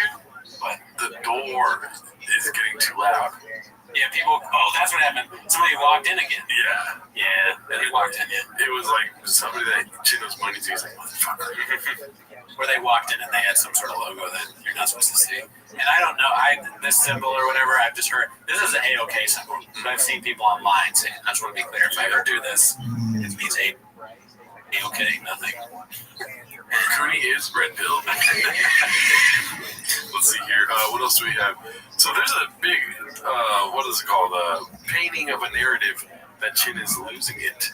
Oh, yeah? That TFK. And Chin, if you're watching this, these chairs are mighty comfortable. Yeah, come on the pod. Yeah, possibly. We were hard to get. So this is posted by Dazzling Rabbit, 633. It's called I Wish There Was a Way to Know You're in the Good Old Days Before You've Actually Left Them. And obviously it's the MMA show interview. MMA holes. Yeah. With Hello Mark Harley. Great great time, special time. I mean, we were in the good times then, dude. That was fun. That was a great time. That was hilarious. This next one is Chin is a real problem at the moment, posted by Confidence Search 8648. So this is what I'm talking about, the narrative of being painted about the Chin thing. You know what I mean? Chin, I think, is added to his eyeballs. Okay, shit. Thanks for watching. We're at 57 minutes. Yeah, that's not enough. That's definitely enough. Damn, Chin, why you just... man, Chin's got shades on today. He's just feeling like the shit. Just bossing everybody around. Vibes between all of us have kind of just chit out here. I don't know. We might struggle. Oh, we would definitely struggle. Just you and me? Well, it was a fun first episode. It's only going to get better from here. And thanks, everybody. What the Oh, wait. Chin, you want to plug anything? Not really. What? Weird. So you know what? I know it's off, though. You know it's off. Beanie guy don't got a beanie. You know what I mean? I'm just saying, dude. I knew that was going to be it. Yeah. Well, I mean, how can he do the show? No one. That's why Chin probably saw that and put his sunglasses on. I was like, fuck this show. Oh, Beanie, you think you can have a hat? That's wrong. He put a hoodie on. He was like, I just gave him a beer. Like, what the hell is this, dude? What is he wearing? He thinks he's going to wear a golf hat? A tiger thing, sweat, a hoodie with no beanie. Oh, dude, you're sitting in Brendan's shop seat, Daddy. You're one guy. We know you as Beanie Man. What are you doing here? You want us to call you Beard Guy? Not going to happen, Captain. Oh, fuck out of here with your bullshit. Yeah, dude. Dumbass motherfucker. Let's see here. This one's posted by Stone0777. I haven't seen that name in forever. Redact exposes the comedian Josh Wolf's personal family matters. Let's see this. We didn't watch this already, right? No, I saw it on the Reddit, but I didn't quite play. But yeah, shout out to Josh Wolf, dude. Yeah, man, the best. Wishing him the best. No, dude, he's absolute best. That poor dude, right? Because his oldest daughter really struggles with addiction. I didn't know that. You don't need to say all that. Yeah, he's talking about it on here. That's so crazy, dude. Job just goes. Like, we know this, right? If he learns something about us, I mean, he's going to talk about my small teeth, big gums. He's going to talk about the Sharpie. He'll talk about your hairy back, too. Yes. Yeah. Your beard being too big when it was, and then you shaved it because it was too big. I trimmed it, the new guy. He trimmed it a lot, but I actually like it trimmed. New guy, dude? What the hell? This one's posted by the Confidence Search 8648. It's called Always Was a Redact. Let's see what this is about. Well, here's what athleticism will do for you. This guy was in the NFL. Yeah, he got cut. So can you play football at the highest professional level? Probably not. He's an amazing. Yeah, dude, I just landed. Like, can he play football at the professional level? Probably not. That's kind of that's a good douche. This guy was in the NFL. Yeah, he got cut. So can you play football at the highest professional level? Probably not. He's an amazing Brazilian Jiu-Jitsu artist, holding a professional record of 1 win with no losses. He stands 6 feet 4 inches tall, fighting out of Denver, Colorado. Brendan Schwab. Yes. Schwab. Can't play football, Schwab. Is there going to be a third disrespect? Schwab just gave it to Josh Barnett. He just got the throat slice. He got Barnetted. Very good theatrics. Looking for that. Takes care of Johnny Curtis. Brendan Schwab in his pro debut as a 25-year-old. And he might be penalized for over-celebration there. Well, it's in the NFL. I've never seen the beginning before races. He'd probably play in the NFL, probably not. Could he host a podcast with other people? Probably not. Could he do a show about going to food trucks and getting food? Probably not. Showtime, how did that go? Yeah. Hilarious. This one's called Brendan Schaub, beast of a business owner and brother, blurts out his... I feel like we already watched this one, but I could be wrong.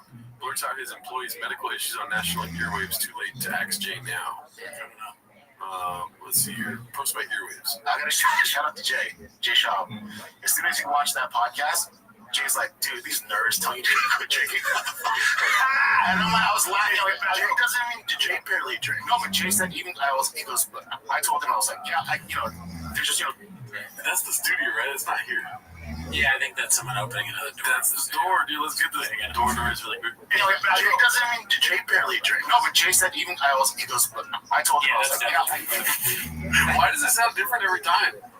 It's either someone opening the door or maybe all the liquid going down the sink. It's like a wooden, creaky door like the Midwest now. We should do, you know, we did a tier list. What if we did a tier list of like the funniest things that have ever actually happened? Like, I think that a sleeper for it is someone walking in while they're recording. Remember when they had Howie and sitting there like that, and then the cockroach on the carpet, some of the door shit. Think about it. The nicotine all over the ground. Yeah. The toe with the flip flops. Let's see. They're just looking out, and plus it's just I think just for my health I should stop for a while. And he goes, yeah, not that young. And he goes, yeah. I like to still drink every now and then. But yeah, I get it. Jay really drinks, but also Jay's going through his own stuff. Hopefully, he doesn't mind sharing. Jay had to get checked for diabetes.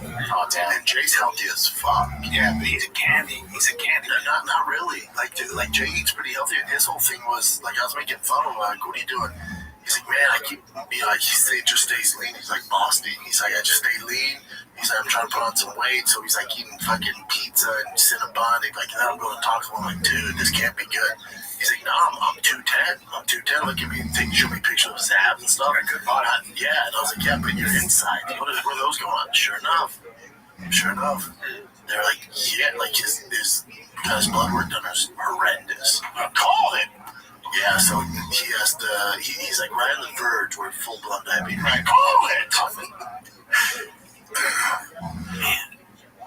Oh, look how he looks different here, dude. Oh, roughness. Yeah. Drinking stages. Colin, it takes it out of you, Daddy. Being his power. Being the Nostradamus power where you can predict things. Yeah. It takes a lot of energy out. You know how hard it is for me not to be shot with your hypochondriisms? Oh, be like, and then just tell everyone, like, Brandon got his results back. What if he just started saying, like, everything that happened? It's like he's gonna die. Like, fucking, you, like, exaggerate. Yeah. Brandon thinks he has mold again. That's my own podcast. You do a pod about this pod. So Brandon's complaining he thinks mold came back. Brandon said he's sick. Let me see. What else do we got here? Okay, so another chin turned into the dark side here. It looks like posted by Chin Second Balcony. Chin, your apron is ready when you are. Let's see. Oops, that's a funny title. That's our boy Sean Merriman, right? Oh yeah, you're right. That is. Yeah. He wants to get back to the UFC, right? He does. Yeah. So much talent, man. Stupid talented. Yeah, cool guy too. Yeah, great guy. Met him. Great guy. Met him. What is he doing? He's beginning to believe. So funny. Oh, I mean, there's not really much there. He's just no. But then maybe that's the point, whenever they do the sayings, they say shit like, you find a funny clip like that. That's motherfucker clip is weird. Which one was that? He's like, motherfucker. Oh, yeah. I wonder what that was. I really want to know. Yeah. Chin, please, also get some WD-40, please.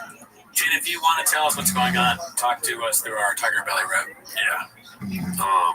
Or speak through us through Esther. Let's see. This one's with my Wiz McFly. It's what was the title? Water. Brendan Chomp posted this UFC Paris main card is better than the Sphere card in every facet. I thought he was gonna stop saying facet, dude. No, never. Wow. He's gonna say facet in every facet. And he put a sink in there. Every day. Oh, sink. Let that sink in. That's so funny. He didn't think of the sink thing. Wow. It's genius. I think he's on Baja. He might have relapsed. He was a year sober. Think he's on Baja? Sure. More than the yeah. I thought you were going to keep going. No. I'm just laughing at this picture of Jim. He looks crazy as hell. This is posted by Caterpillar Hot 7539. Unabomber. I mean, that is how he's dressed. He's got the Tiger Thick sweater on. Why is he wearing the Tiger Thick sweater? Drinking a little bit. A Voodoo Ranger there. IPA or something. A few. Wow. IPAs and Coke. Coke Zero. Or Coke Sugar. Is that what it's called? Chin is the offering. What else do we got here? This one's posted by One Usual 4460. It's called Only 250 Can Handle the Largest, or handle the hardest gig in show business. Oh yeah, 20 films going on Laugh Factory. It might get a douche because of the music, but let's see.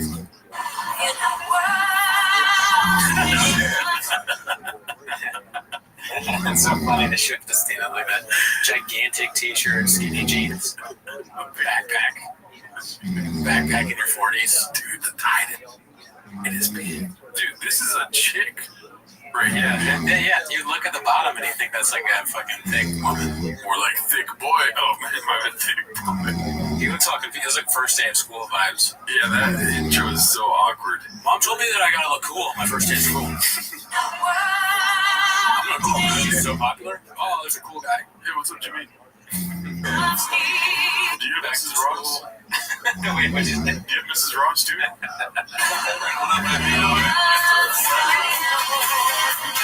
Diet starts Monday, dude.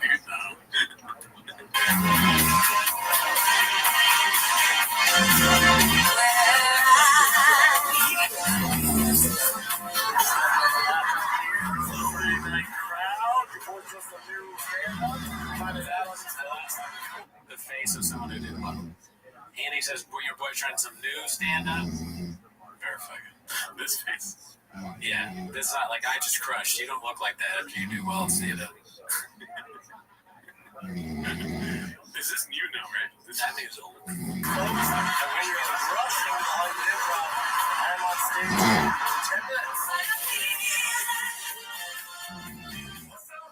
Just got off stage at the Hollywood Improv. Your boy Brand here. I had 3 minutes right on stage. Almost missed my first set ever in 7 years.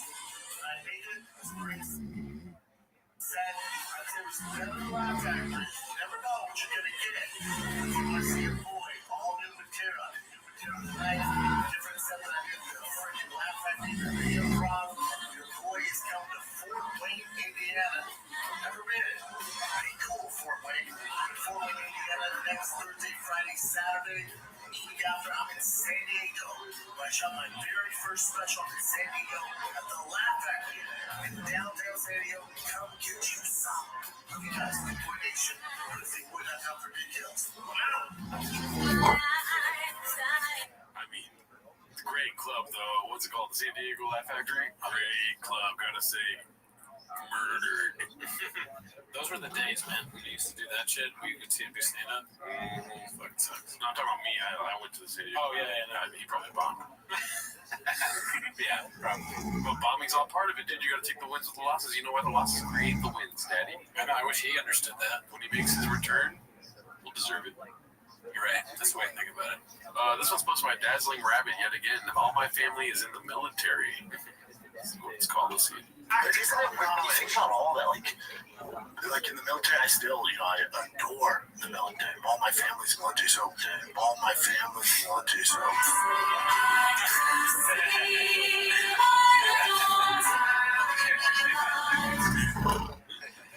That's funny. Is your family all military? Not in the slightest. Not an eating facet. Alrighty, let's go to this one posted by, what's that name? Salami Gun? Salami Gun, yeah, got it. It's called It's Not That Awesome. Let's see. So I do all the social branded stuff for Brendan, so any goofy, weird videos that you guys all probably hate. I do those, and then I do all Brendan's. Remember Brandon Chops that he handles all the stuff? Oh, fuck. Yeah. He said he does all the socials now. It's, I'm not reading this wrong, right? No. That's weird. This is the guy doing all those electric cars are for pussy stuff? This guy's talking about Men on Airwaves now. So I do all the social branded stuff for Brendan, so any goofy, weird videos that you guys all probably hate. I do those, and then I do all Brendan's drive past all gas stuff. That's awesome. I listened to that show. I probably heard you guys' voice, and you said you hosted an after hour. And then I do all Brendan's drive past all gas stuff. I mean, yeah, he says it's not that awesome, so that's the point of the clip, right? He's like, it sucks. But I feel like that is That is every guy that works on a show, like one of these shows. They're always very self-deprecating. You know, they're like, it's not that great because that's like the personality of a kind of guy that works there. Just to be real, not funny to say that, but yeah. No, I mean, it's not that awesome for you to say that. That's good. I mean, he doesn't seem thrilled. Sure. At all.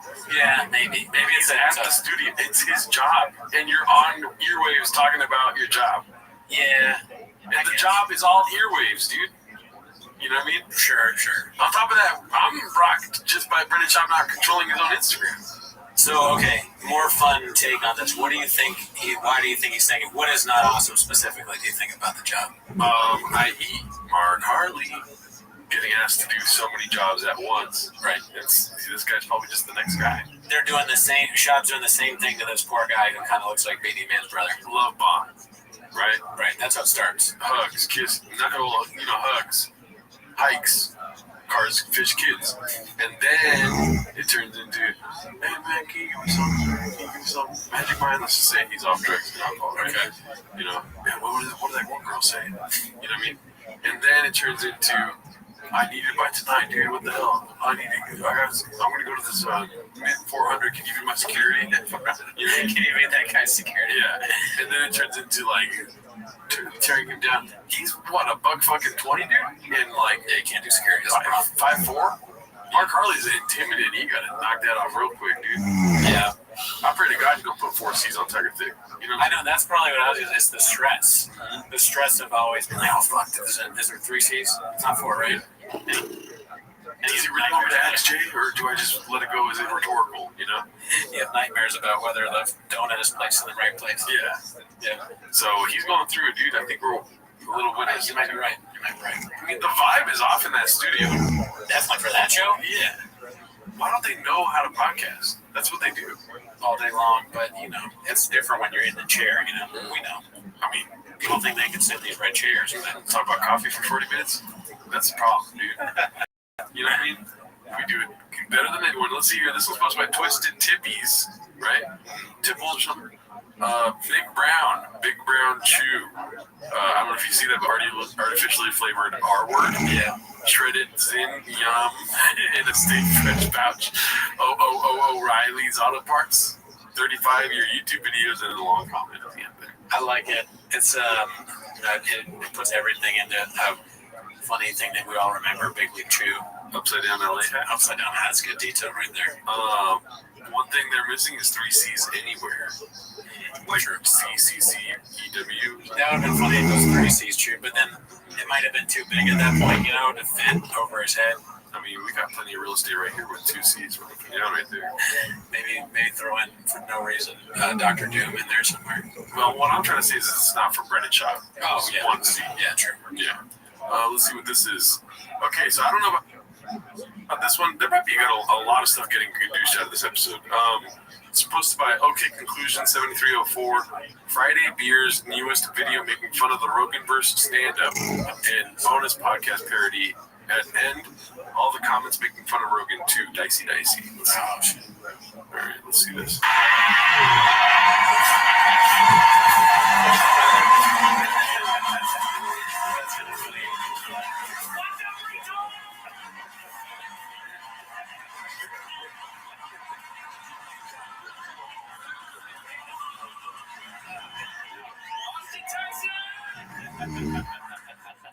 Dude, that's good.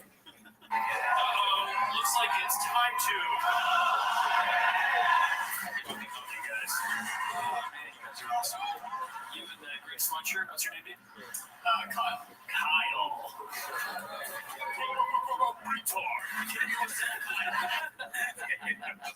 That's great.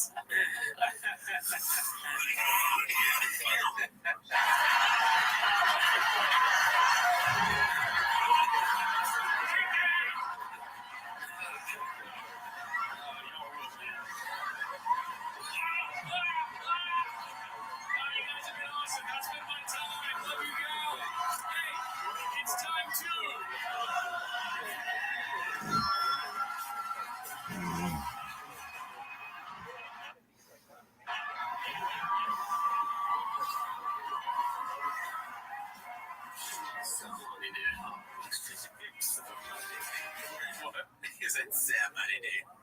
The way he said, "Sam money, dude." Oh, so money, dude.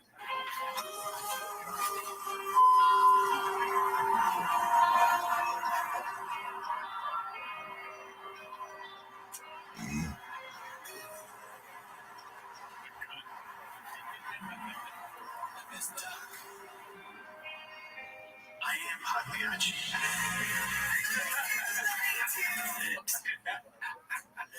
You know that Pagliacci, you know that thing, right?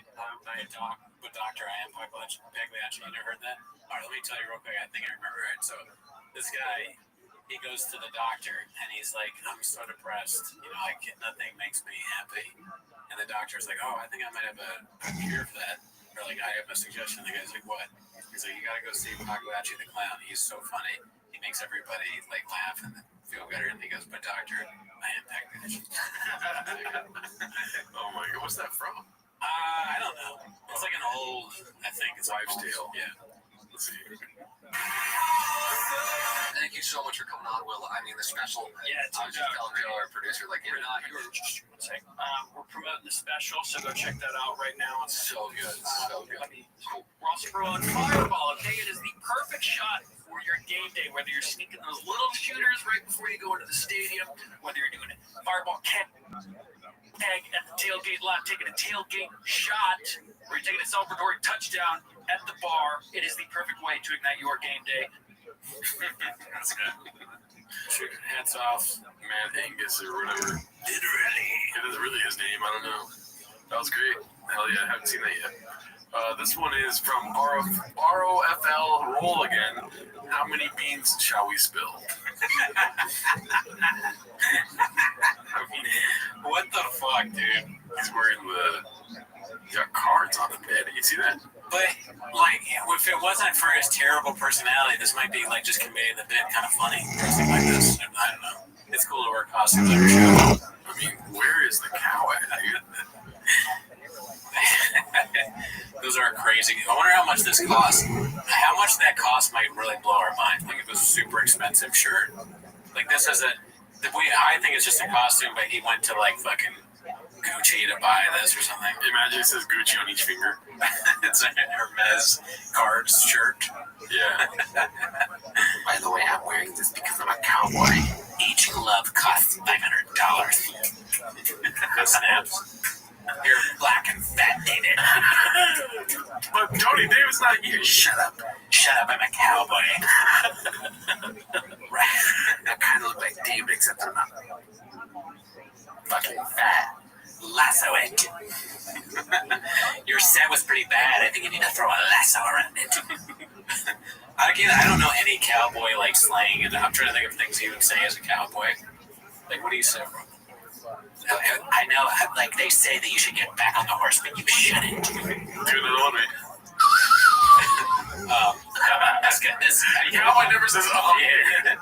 This is a 6-shooter. I can't do it. I'm the only cowboy in this town. And I came here to chew bubblegum and ride horses, and guess what? I want to suck a horse's cock. I don't think I was like, yeah. No, I was gonna laugh, but I was doing my cowboy noise, dude. It was not my best. We'll give up on that bit. Let's see here. You can learn more about cowboys. Caterpillar Hot posted this 7539 is a prom. The usual sex pests, it says here. Great Photoshop job. Diddy, Kevin Spacey didn't change much. You got Brendan Schwab, the Diddler, and Brian Callen. It's funny with the heights you almost think. I mean, Rogan's not accused of this, but Rogan would be like right there. Yeah. He's different. Is Brendan Schwab accused of it? Not yet. Let's see. This one is posted by Haphazard. It's called "I Blame the Team for Not Being Able to Understand Baba," and this is the last clip for the day, so let's really enjoy it, boys. Let's see here. I just went down the rabbit hole. This is a good distraction, but then all the here. You want to go down conspiracy real quick before you go there? You want to go down conspiracy? Oh, yeah. He just won $1 billion lawsuit against Ciroc. Who did? Diddy did. What, $1 billion? Not a million, sir. $1 billion. What? Against the Rock? Yeah, the Ciroc, not the Rock. It's Ciroc. Dude, Yeah, I thought he said The Rock, too. I heard Ciroc, but isn't that P. Diddy's own brand? Yeah. Something. But maybe also, here's the problem, dude. Hearing aids and hair transplant, right? Ciroc, the vodka. Remember that was his shit. Yeah. He filed a race, some race thing against him. He won $1 billion. Think about how evil these are. If I looked at Billy, her baby girl, the wrong way, she would shoot me. At Billy, her baby girl. What? I don't know. It was very confusing. I didn't understand. Yeah, I mean, he's a conspiracy head, dude, just like us. He's probably right, though. I mean, Ciroc, he sued Ciroc, and then they just made up all the stuff about all the baby oil and all that. I mean, why else would he be saying that if it wasn't 100% correct? He speaks facts. It's facts. It's big facts, dude. That conspiracy theory is hard. I just picture all the Toy Story toys talking on the podcast now. That'd be a good fucking video. Yeah, he just animated all the T-Rex in his voice. There you go, chefs. TRX, T-Rex. Dude, yeah, the best brand. Different. All right, guys. See you next week.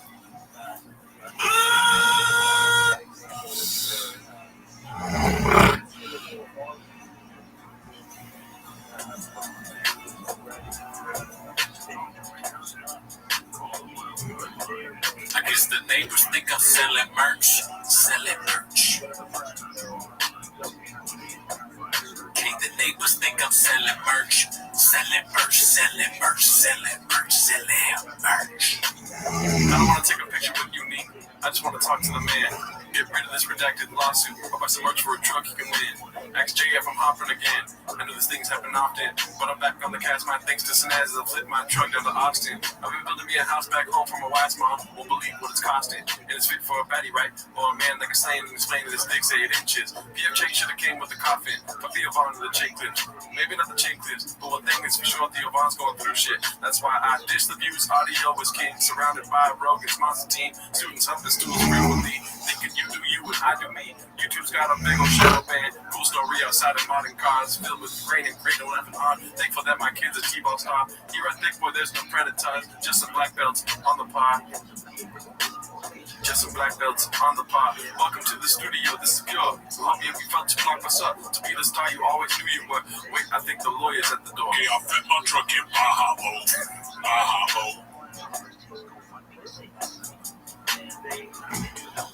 I guess I'll put my truck in Baja-Bo. Okay, I'll put my truck in Baja-Bo. I guess I'll put my truck in Baja-Bo,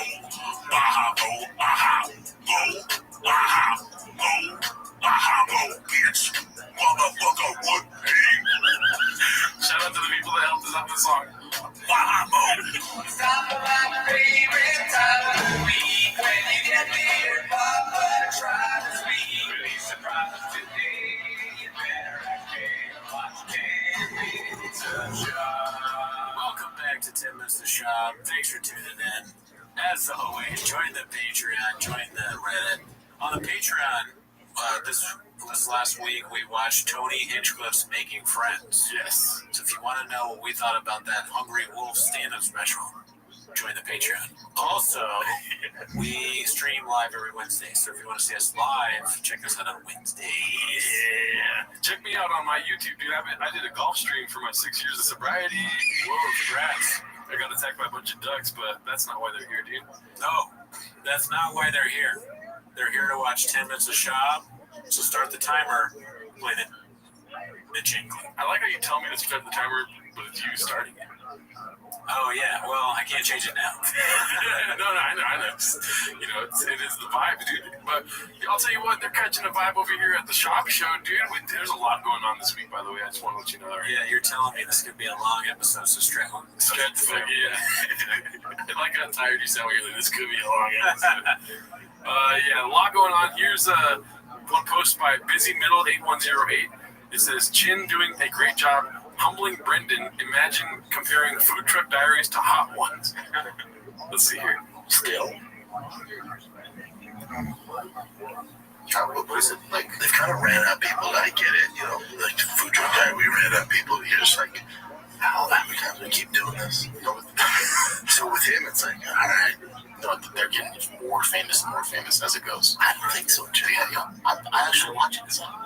I don't think so, but I don't think so. We disagree on this, but I believe they have way more famous people on as of late. Dude, Jen standing up for it, dude. Yeah, it's finally standing on business. Stand up and 10 toes down. Tell him how it is. Like, just test the water. See if telling him the truth to his face, and then when you tell him that, standing on that, see how that goes. See how that goes, dude. What happens? Yeah, what happened to George, dude? But just because you have famous people on doesn't mean the views are up. The views are great. Are they still what it is? Go to their page. The last one was a soccer player. I'm not familiar with them, but he's super famous. Yeah, massive. That's fine. Hugh Jackman has 29 million views. That's 1 month ago. Yeah, they're killing it, dude. Holy shit. It's wrong. He's seeing the view numbers and he's saying, holy shit. Go to the page. Pull up the page if you're so confident. He's like, what does M mean? Where's the K's at? Yeah. It is kind of funny, like, the producer of the show testing them like that, because they're supposed to be in the know, right? You're like, oh yeah, prove it, pull it up. He's like, no, guy just said it. You're stupid. I like how quickly he can prove it too. He's like, there, you can see. I don't even have to say anything. Look at the numbers, dude. Gordon Ramsay has 128 views. Yeah, he's the best. He's still entertaining, Jim. Gordon Ramsay? Yeah. Hell yeah. And this one here 4 weeks ago, even Donald Duck did 20 million. You're telling me Gordon Ramsay goes to Thick Boy Studios? How would that go? Dreadful. He's doing the thing. He takes his finger and he wipes it across one of the rain bottles. He's like, look at this dust. Disgusting. People drink this. What is this in the sink? Yeah. Do you have any cups here? That's a shoe. That's a shoe. What do you mean your favorite shoe? I don't care whose favorite shoe it is. Give me a cup, goddammit. Thirsty. I want to see him talk about Donald Duck. 4 weeks ago, even Donald Duck did 20 million. You're telling me Donald Duck has more views than Vince Vaughn? Keep going down. Wait, duck eating chicken, is that like cannibalism? That is, dude. Beanie Man. Beanie guy, dude. Beanie guy, honestly. Expert. Egg. Not messing up. It's like us eating monkeys or something. Yeah. Wow, dude. Tag the joke, huh? Yeah, sign up today, dude. Yeah, let Beanie Man cook. Yeah. Be right, Jen. All right. Well, oh, man. Robin Roberts only 98. Oh, but that's on Good Morning America. Oh, gosh. You know, they're big. For some reason, I thought they got bought out or something. I can't even do a Donald Duck impersonation. I was back Donald Duck and Thick Boy. Yeah. I want to do it so bad, but I don't want to do it. Go try. I don't know how to do it. Again, you nail it out of the park every fucking time I ask you to do impersonation. That was me asking, what do you mean you drink out of a shoe? Yeah, they have the subtitles. Nice.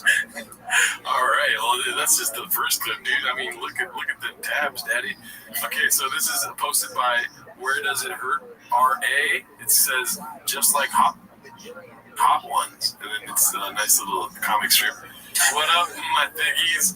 So today on the Fat Fuck Diaries, we got the baddest 135 fiber in my division. We Ubered him all the way from LAX to feed him scrambled eggs. You're welcome. Scrambled eggs. Tom Pat Sugar Sean, just eggs. The trick. Guy pissing. So what's good? So it's good, brother. Hey, I don't mean to interrupt you, but this is something I want to hear your perspective on. And this I can talk about all the time. I think of the one guy in the UFC's done really right by, you know, like obviously the narrative they're painting right now is slur. Tapping is slur. You want to take this one? All right. Like everyone's like, we want to see this guy fight a top 5 guy or at top 10. Like that's how some sausage made it in the fight world, you know? But I'll tell you what I think. And don't mean to interrupt you, but honestly, like we're talking about all this fan sport you have. Some would say the sportiest, and everyone want to see you fight, but they're doing well, good job, not just throwing you to the Wolverines. Know what I'm talking about? Tap tap tap. His face got bigger. Dude, the artistry here is really. I mean, the words are great, amazing, but the way the faces look is very funny. You're a beast. You can't read the comments, man. You just can't do that. No. He has a bag that he's pouring down his face while he's interviewing somebody. He slaps. Trigger shot. That's awesome. Oh, that's great, dude. Give it up for them, dude. Good job. That's true Hawk shit right there, dude. That's funny. That's just like Hot Ones, dude. I wish I was that good. I've always wanted to write a cartoon. Yeah. That was really good stuff. We're spoiled this week, I gotta say. We got a Carlos Menchis's clip today, dude.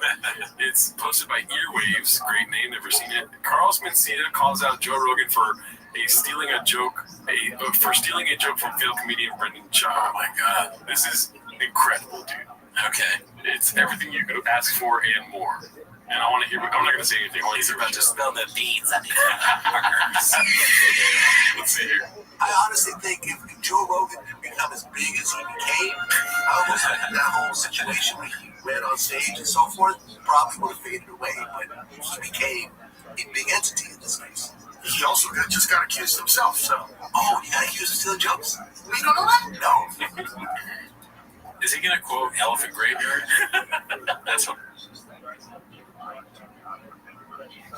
That's hilarious. What up? Carlos Mencia knows about our show. In fact, there's a world where Brendan Schaub has no idea we exist, but Carlos Mencia knows. He's got time on his hands. I've seen him driving the other day. He was listening to our landslide cover, dude. Why don't they like me? I want to come on the show. Oh, seriously? You didn't know about this? I'm sorry to the one to bring it up, Rob, but well, the way this is laid out is the way he's sitting looks so funny. Yeah. It's like the worst t-shirt of all time. Is that what I look like when I drop facts, dude?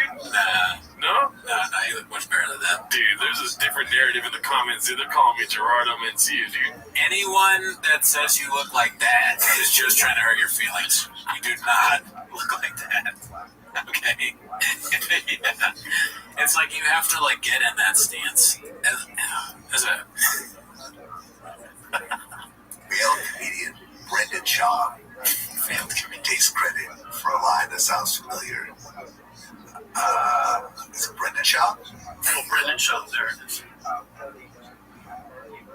But yeah, he got accused of stealing jokes. Steals Brendan Shaw's joke. There it is. Does Mencia burping? Did you just eat? Is there craft services on Vlad TV?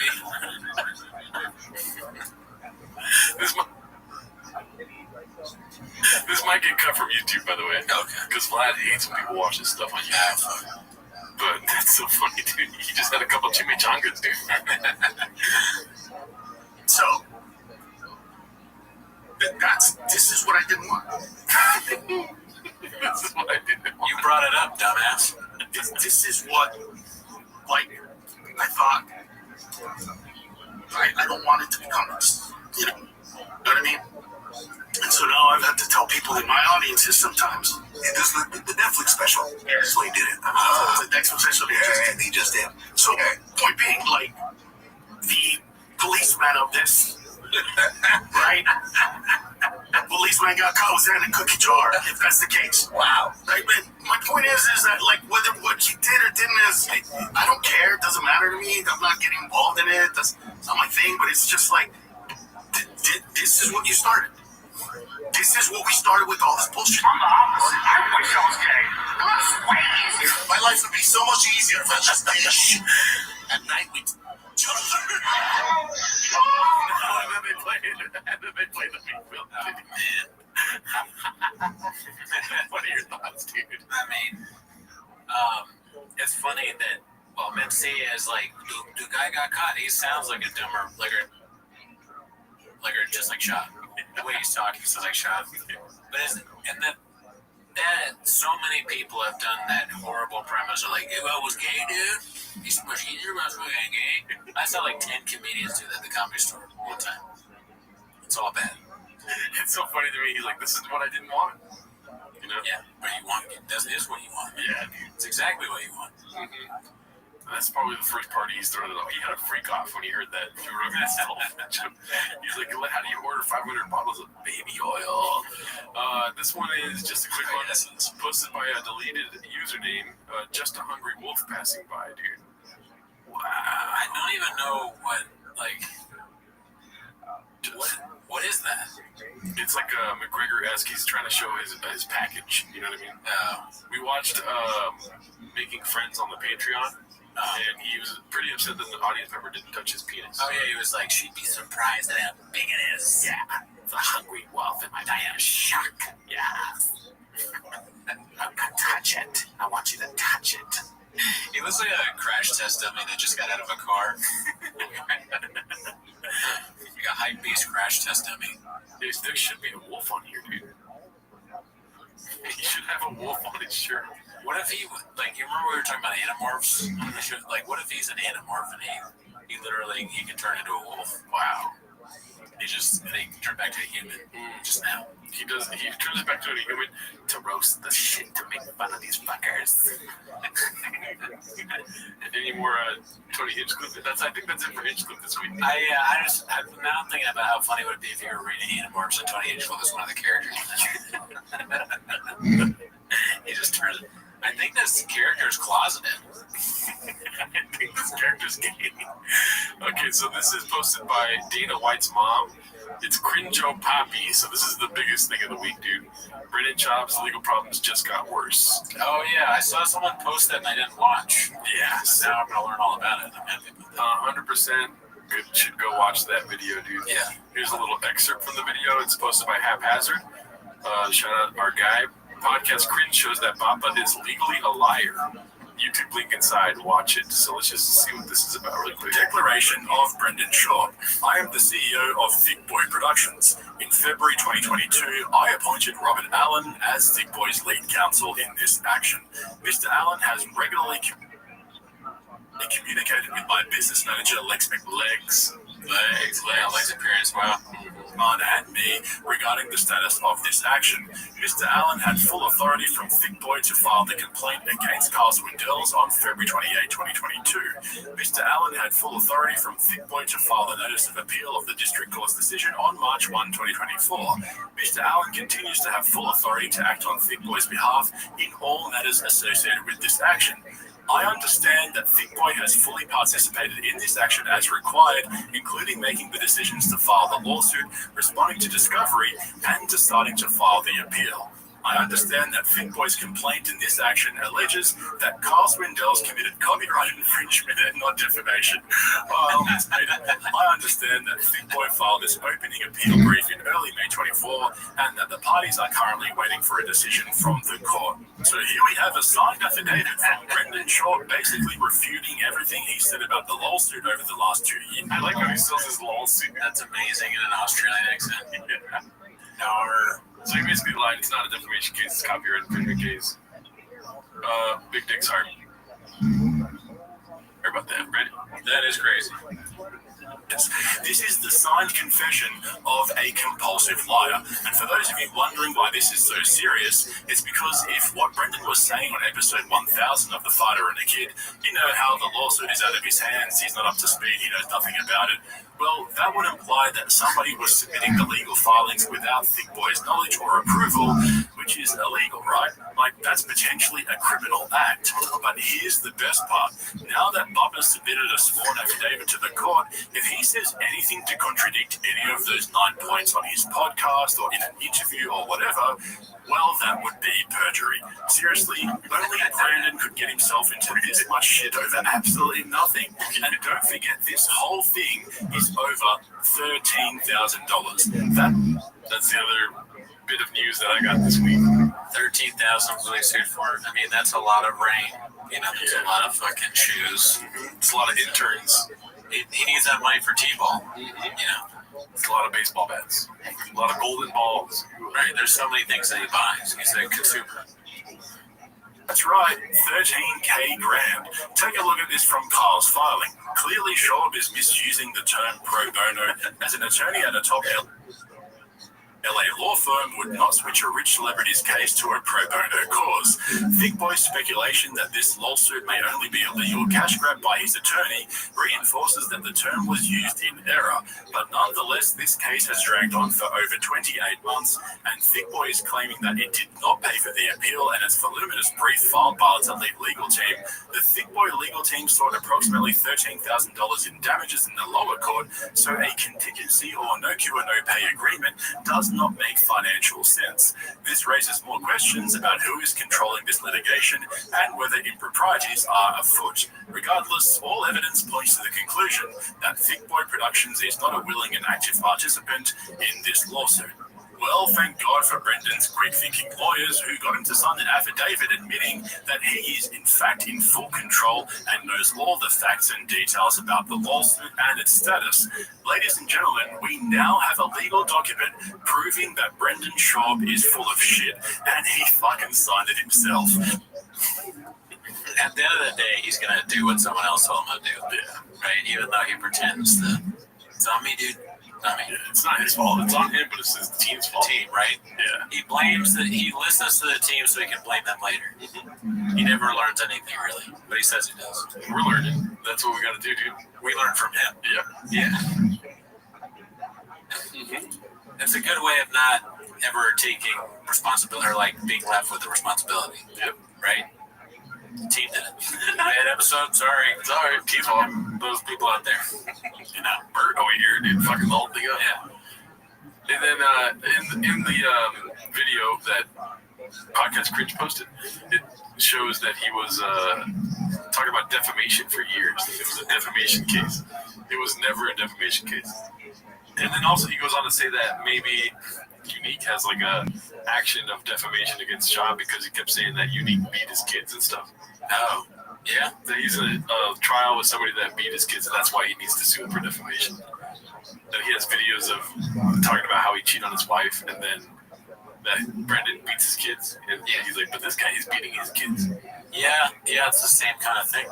I mean, I'm not a lawyer. I can't. So I don't know if he can make a good defamation case out of that.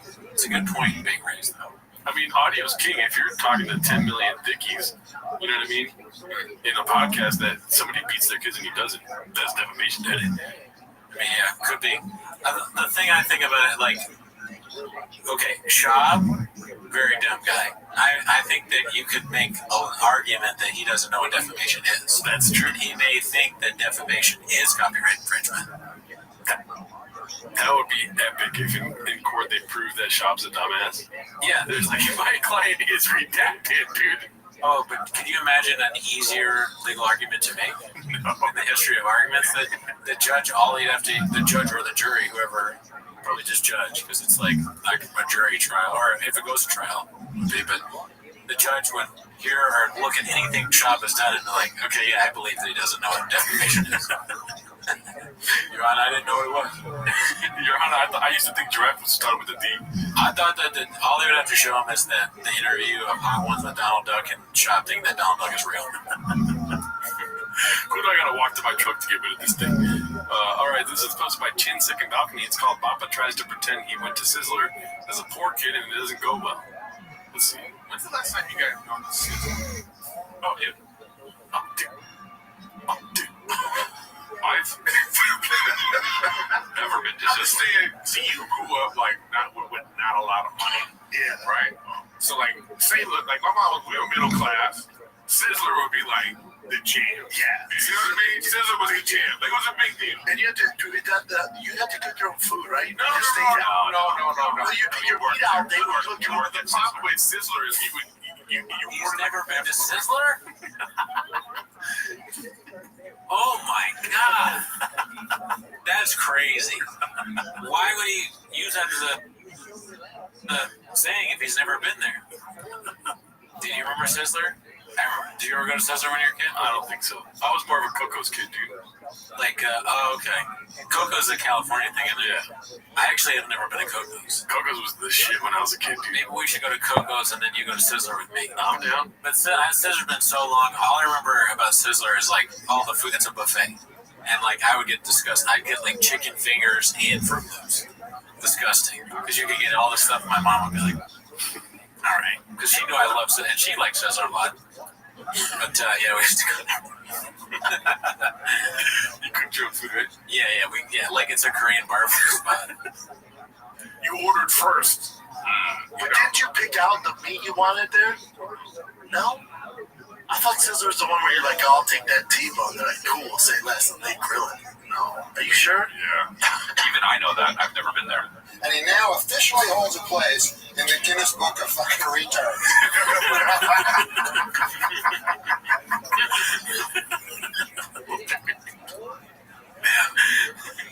Are you upset with Shop now? Yeah, that's crazy. But in his defense, sir, I don't remember ordering. I guess my mom was in it for me, but I don't remember ordering anything. I just remember going to the buffet and getting all the Fruit Loops chickens. I certainly don't remember picking out a pork. What did you say? Pork chop? I cooked that for me or T-bone? Nah, I don't think that's happened. It's like white trash chicken and waffles. Chicken and Fruit Loops. Yeah, I made my own. It was childish. It wasn't really white trash. It was more just like child brain food. All right, this one's posted by Material Cry 8293. It's called "Let Us Not Forget the Man Bun Phase." It was brief, but left an impact on all of us. As you can see, it's a very small man bun. Very Neanderthal looking, right? Not good. Not a good look. It is. You're right. It looks like one of those old recreated photos of like a Neanderthal. What they look like, small head. Yeah. Fucked up ear. Look at this ear, dude. That's cauliflower. That looks like if somebody went to Photoshop and you know how like you can bulge something, like just bulge out that ear. There's no way that's real, right? The ear? That's real. Yeah. That's disgusting. If you look at it long enough, I'm sure you're gonna have a problem with it. Can an ear have CTE? Ear TE. Let's see here. This one is called "Giveaway Damage Control," and Callan might be reading the comments posted by Haphazard. It's a long one, so we'll have to pause it a couple times here and there. He's got a magic mind. That magic mind. I mean, dude, he's getting money. It's like when you're ringside and you have the monster can that's empty. Yeah, just make money from holding it. Magic mind's like if you just have it in front of your face awkwardly 3 times in the episode, we'll give you an extra $20. They probably don't want him to drink it, honestly. They want Brendan to do it. Yeah, but if so you tell Brian no, is that going to stop him? Right? That's it. You should have been there for the giveaway. So, oh yeah, in my mind, so I've never done one before. I see all the big dogs doing it. I just figured it had August 31st, you announce the next day. Yeah. I've seen all the big dogs. Yeah, I don't know what he's talking about. Does a lot of people give truck giveaways? I know Alex Jones. Is that who he's referring to? I don't know. Did Alex Jones do that, or was that just the fucking? No, Alex Jones is giving him a truck away right now. Yeah. Yeah, I remember. No, there's because you have to hire a third-party law firm that makes sure there's no funny business, no shenanigans. I have nothing to do with. They verify the winner. If there's any connection to you, they're dude. So nobody in here can win. The dads and the baseball team couldn't win. If someone went to high school with me, middle school, elementary, nothing. So you have to have no connection to me. So they go through it. It took 10. They say 10 business days. I mean business days. So and I mean business. Yeah, what does that even mean? Monday through Sunday, 3 to 5, be like Satino Ortiz thing. Business days, Dini. And I mean business days. He doesn't want to list off what business days are because he's afraid to get it wrong. People, where's the truck? Where's the winner? I'm like, good God, man. So I have Lex hitting him up, like, hey, where's the winner? They're like, we're on it. We got to go through. Guess where the winner's out of? Montrose, Colorado, which is like, we live in LA, that'd be like being from Bakersfield, middle of nowhere. It's the middle, it's between Grand Junction and like Telluride. It's so far from me. Mountains. Some dude pastures does some truck. He owns like a truck shop, like he does some restoration stuff. But here's the thing, so I'm like, all right, sweet. Winners in Colorado, awesome. Somebody's walking into the studio. Why is the door so squeaky? Man, oil up those doors, Didi. Fucking bat signal. Home roofs, whatever. The guy looks like he does stuff. Cool. Here's the problem. Why is the door so squeaky? Guys, seriously, all right? We got to work on the door thing, right? because we can't be. People just come in. We had one episode where someone a guy just walked in when I was interviewing Hannah Mandel. It's like we gotta get some outdoor things done. Audio squeaking. That door squeaks so loud. If I would have called him, he'd be like, "Oh my God, yeah, that's what you want, right? Yes, oh my God, I'm on the truck." The lawyers call him and give it away. Because the lawyers have to call him, "Hey, you've been selected to win." Blah, blah, blah. So the lawyers give away the surprise. Then Lex has to call him, "Hey, are you available for a call?" By the time he talks to me, it's 4 or 5 people down the chain. I call him, "What's up?" What's up, dude? His name's Will. What's up, dude? It's Brett Chop. Hey, what's going on, man? Not much. What are you doing? Nah, just sitting around work. Cool, man. You won the truck? Oh, hell yeah. Cool, man. Right. So, you already know. You won the truck. Yeah, it's going to be awesome, man. I'm going to take King's Hammer. I off-road. I'm like, "Oh, that's so awesome. It's got to go like one." He's like, "Yeah, it's cool. Cool, man. Just let me know. You come out and pick it up." I'm like, "Yeah, come here, man. We got confetti and stuff, and we'll figure it out." He's like, "Cool, just let me know." I'm like, "All right." And I'm like, I thought that would go different. Now, maybe when he's in person, sees a truck in person, that's when we'll get the big surprise. Yeah. What are they going to do to Willie, dude, to get a big surprise? Choke him out real quick? I think they're just going to want him to be all hyped up. Like, this is the best day of your life. "Hey, Willie, how's it going? You want to have some rain? Quick, drink 3 of these rains?" They force him to have rain beforehand. Yeah. Magic Mind? You like Magic Mind, right? Diet Coke? Kratom? But as far, I don't know other way to do it. By the time he talked to me, he was like, "What's up? Cool. Thank you. Shout out to Will. Yeah. Thanks for playing. Glad you won the truck and didn't use it. It's not his fault." But 5 people that just got to confirm this, confirm travel, logistic, all. So by the time he gets to me, he's already like, "Hello." God, I still feel bad. My ex, and then I was like, I like the cut right there. My ex, amazing, and I can see she like, no, so fake. bummed. Yeah, it's and I still feel bad about that. I wasn't bummed. Granted, 5 months of work, but it's not his fault. Are you gonna do these giveaways? Oh yeah, we already got the next one. I drove it. Is that what I've seen? I've already seen? That's what you're giving away? Yeah. I can't get involved? No, sir. Got a connection to me. I can't. Funny business, sir. I can't throw my name in the old hat. Buy some merch. Why not? Get hurt. I gotta buy some merch. I gotta buy merch. Buy some merch. No gas, no gas. Come on down and shout your chicken boy studio, buy some merch. Starting to sound like chickens. Yeah. That's what happens after you podcast for so long. You just start barking at each other like chickens. The doors are fucking just as old as your podcast. I can't get over that squeak in the door. It's so aggressive. There's another chicken walking into the studio. We should have a button here where I could just have a door squeak. That would be fun. Wow, man. All brakes, no gas. What do you say? No. Drugs. No. Man. It's not that guy's fault. It's just the process. It takes the fun out of it. All the paperwork, all that bullshit. Then you gotta vet the whole thing, make sure that they have to Yeah. Otherwise, it's gonna be funny business. They'll give it to their buddies, and they'll just keep it, I assume. I don't know. That has to happen, I would assume. Can't you do? Another reason you have to use a third party too? Law firm, you have to. They're like, the state of California won't let you do it because gambling, essentially.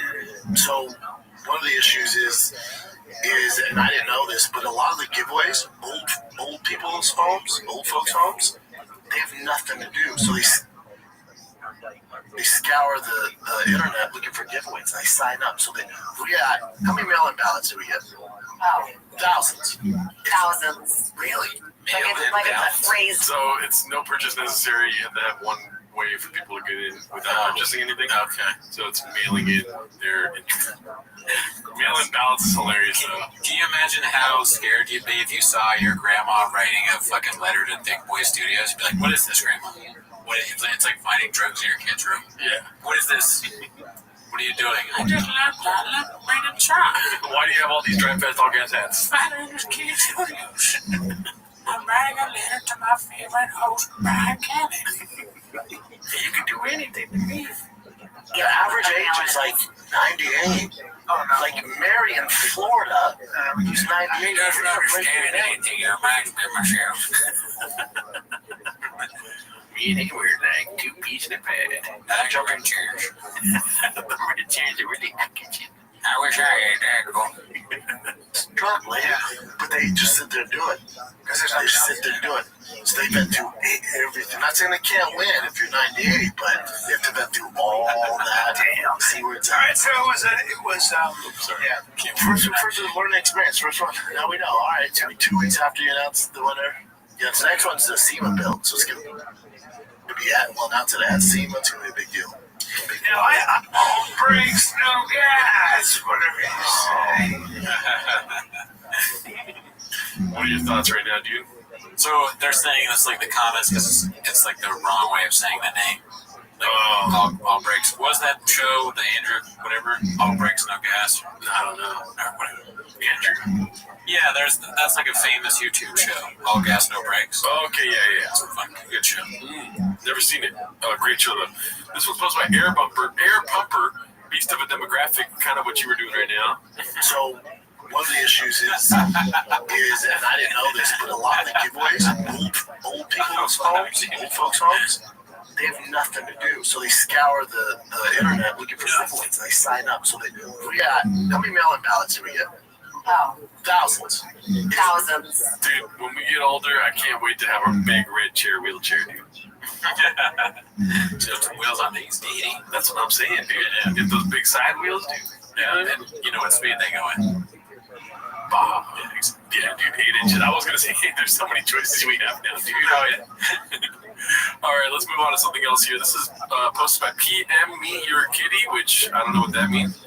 It's PSA, don't use your phone while driving. It can wait. And it shows him on the road. This is the story post or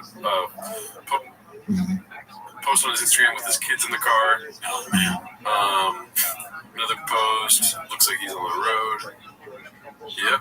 Looks like he's on the road there. Straw.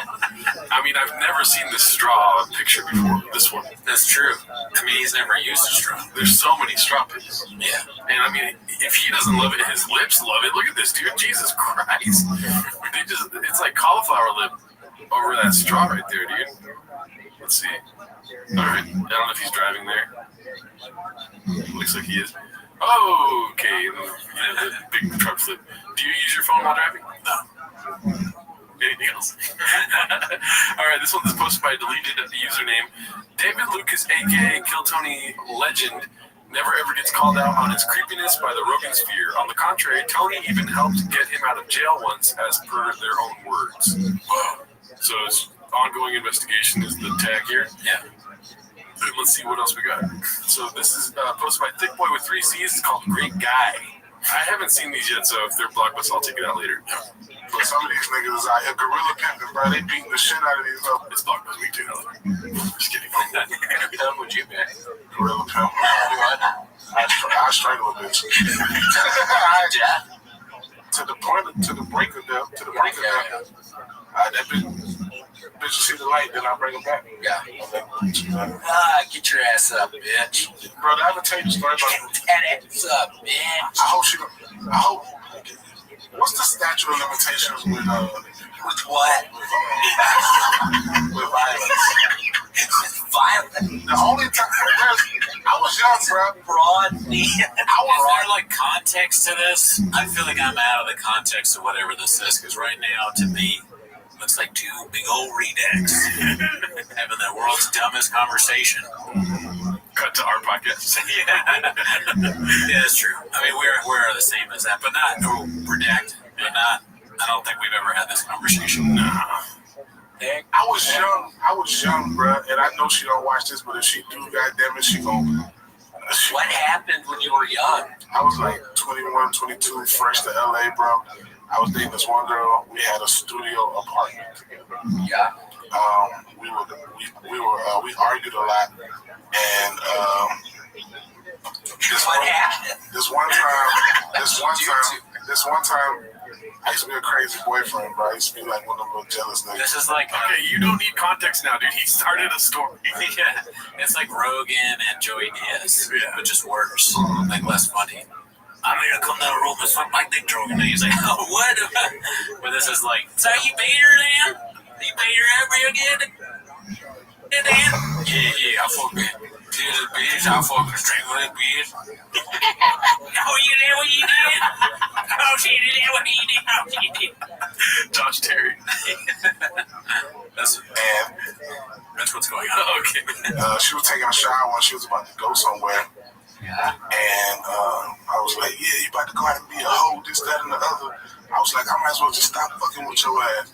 And then she said something like, I was like, yeah, I was talking shit like, yeah, you gonna miss this dick. And she was like, I can always suck another. Like, it just set me off when I grabbed that bitch from behind her neck, bro. That bitch, I choked her, dog, and she passed out. She passed out of my arm in literally like 5 or 6 seconds. Oh my God. I was so scared. I thought I sat in the shower. She was drying off. Drying off? Yeah, bro, she collapsed some over. That was scary as a bitch, but it sounds like first 48. Yeah, dude. What the hell? What? And then you did what? That's okay. We're friends. Me and you. We understand each other. He's admitting all the crimes. Okay. And then just so your fingerprints would be on that, just like real simple. Because he's so stupid. Yeah. So you admit that you did that, right? And I choked him. And how fast did? Oh wow, you're really good at choking. How fast did she? Before she passed out, man, 5 seconds. I choked a bitch 5 seconds. Man, how fast? Good work. I think we're done. Guilty for being black, fat, and gay. Yeah, that's it. 20-inch clip PD. Why does he have so much? Is that dandruff? Is that the shirt? I think it's the shirt. Okay, good. Good. Like, that's the most interesting thing. As soon as she hit the ground, she Spider-Man. I started crying. He wept his shirt. He started crying. As soon as she hit the ground, she woke up. Oh my God, dude. Yes, this is not good. Proper, or you sort of set her on the Bro, ground? I literally, like, imagine you choking somebody, and before you know, they just pass out. Oh, wow. Yeah. And I wasn't prepared to catch a body. Right. To catch her falling body. Literally and figuratively. Man, listen, bro. When she fell to the ground and she woke up, she was like, what happened? What'd you say? Slipped in the bathtub? I told her that she was yelling, and then she just fell out. What did she say? How'd she take that? She believed it, but then, like, when we later on down the line, I told her I had choked her. What did she say? We were just real physical, bro. She used to whoop my ass, bro. She broke my laptop, and I lied to my mom and told her that. Every time I see him, I don't understand, even for a second, what people say in this. Like, I don't. But then that's Kill Tony, I guess. I used to understand, and then we would argue about it, but then now I'm 100% on your side, dude. I'm such a hater. I mean, I think good, but at the same time, I'm such a hater that I've hated on things that aren't legitimate and push people on my side. So I'm always like skeptical. Like, am I just convincing someone to hate? Well, keep in mind, I didn't graduate college, so you know what I mean. I'm susceptible to liking bad stuff. You know what I mean? That's what they teach you in college, what to like. Okay, so this is posted by Tease Tell. This makes sense because I thought it was actually funny. So I have to look up his Instagram really quick for context here. Do you want to say anything while you're looking up someone's Instagram to get context for a change thing? See, we do the work. Yeah, dude, we do a lot of work. We don't just watch clips. Yeah. We research them, whatever is necessary to bring the best possible content to you guys. Is what we do. Okay, cool. You're good. Okay. I think it's here somewhere. Here it is. So his Taylor fights Charles Oliveira. Connor eventually comes back, fights. Nope, this is not the one. Okay, here he is. My issue is the product that I paid to watch was not great. Did you see this? Because it wasn't a pay-per-view worthy card. The bell of the ball is the sphere. Therefore, what you're paying for, unless you're in person, ain't that great, dude. And the main event, co-main event, boy, did the UFC gamble and they lost. You know what this is? You know what the sphere is? It's Rainforest Cafe. That's the whole thing. I hadn't seen that. Yeah. I've never been to the Rainforest Cafe. Oh, dude, talking about Sizzler, dude. I used to love the Rainforest Cafe. Yeah, it's good. No, I didn't say that. But when you're a kid, everything's good. I'll eat fucking cardboard and say it's good. I would love to go to the Sphere. The Sphere seems very cool. Yeah. So I doubt that those are two comparable things. Yeah, I mean, it looks fucking great, but the product is shit. It's just like so not true. I watched the UFC card and it was fucking awesome. I loved it. Yeah, Luke was saying the fights were really good on his live chat. Yeah. But I didn't watch it. I did win some money on it. Allegedly. Jesus Christ. Allegedly I did. Tease tell, this makes sense because I thought it was actually funny. Okay, so Brendan Schaub slams UFC event at the Sphere, right? Brendan Schaub got caught plagiarizing a tweet dissing UFC Noche Rainforest Cafe for sports. So he just took that from somewhere else, basically. Oh, man. Damn. What, I should have seen that coming. Yeah, dude. Come on. He's the goat of stealing shit, dude. He's the Michael Jordan of taking takes. Okay, so here we go. I didn't actually line these ones up, so it might be like, come back to it later, but post my air pumper. If you're over 25 at Burning Man, grow up. It's something he said on the podcast. And it's just real quick showing him being a grown man. You know what I mean? Straws, right? Just get some bits. Soy boy, right? You have no problem with this, right? No. He's saying if you're at 25 at Burning Man, grow up like this, right? You should be like this, right? Yeah. I see what you're doing here. No, I completely agree. Yeah, no, it's my takeaway too. What the hell? Yeah. Grow up like this. Yeah. Do the right. Be a man. Like you reach a certain age, you're over 25. Fucking, that's the kind of shit like So bleach, like an adult man would do. But bleach your hair white. Get a cubby out of T-ball game. You know, grow up, dude. Where are you gonna put your stuff if you don't have a cubby at your son's T-ball game? Think about it. Okay, so here we go. This is another event that happened this week. Chin had an intervention on the podcast. Posted by Haphazard. Papa confirms he drove drunk daily during an on-air intervention for Chin very long. So it's very long. We can cut out anytime you want to. But let's see. Yeah, dude, remember people make fun of me drinking at 8 a.m.? I'm like, yeah, drinking here. Every shot, do 3 shows a day. Hammered when I get home. That's the bulk of the clip right there. Okay. But then they just have an intervention for Chin. Sorry for burping, by the way. That's disgusting. Jeff, you said you stopped drinking a while ago. Is it still sober? Still sober. 11 months. You give Chip any tips? Chip wants me to- I really want to know because he said he felt way better after he stopped drinking. Oh, my life's gotten way better, yeah. I think you said you stopped for a second. I stopped for like a couple weeks. Stopped for a couple weeks. Chin's an alcoholic. What do you want to stop? Chin's always got alcohol. I enjoy alcohol. Everyone has a different story about Chin Club stop drinking. So I was like, I thought it was just hard liquor. And Brian's like, I thought you stopped drinking out of your shoe. Life, so that's why it's hard to stop. When you're like, life is good. I think you'd be so much better off stopping, like stopping completely. I stopped completely. My life got exceptionally better. You stopped? I haven't had a drink. As an old guy, can I say something? About a year. No, I haven't since. When's the last time we did? You stopped. I know, but I'm only 11 months, and I think you had a whiskey like when I was on here. No, it wasn't since the Rampage Fight Companion. I don't even know if you Well, watched great. the night. But you feel better. you know, you can do like a little bit if we did a fight companion, but still, I haven't. That's interesting. If he's really sober, which I guess I hope he is for his own benefit, but we'll see sober what he can do, whether it's just as stupid. So far I don't see much of a change. 100%. Right? All that means, like, if it's 11 months or whatever, that means the truck giveaway, sober, a bunch of Toontown taking 5 months, and then all drive fast, all gas, switch, sober. Right? Mm-hmm. Stealing that tweet about UFC Noche being their Rainforest Cafe, that was sober. Yep. No more Chris Monday morning. That's how long ago Chris Monday morning. Oh, yeah. I like how they're fact checking him on the podcast too. They're like, "You're not lying this time again, right?" Chip, as an old guy, your drinking is going to stop you if you don't stop it eventually. So that's kind of what happens with any kind of thing that we love. That's sort of an addiction. And everybody has food, sex, whatever.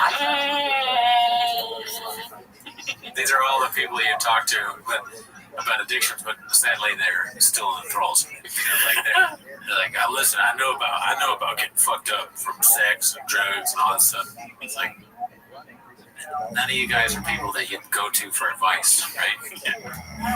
Yeah. It seems like for Chin to stop drinking, the LA Times would have to write an article about it or something.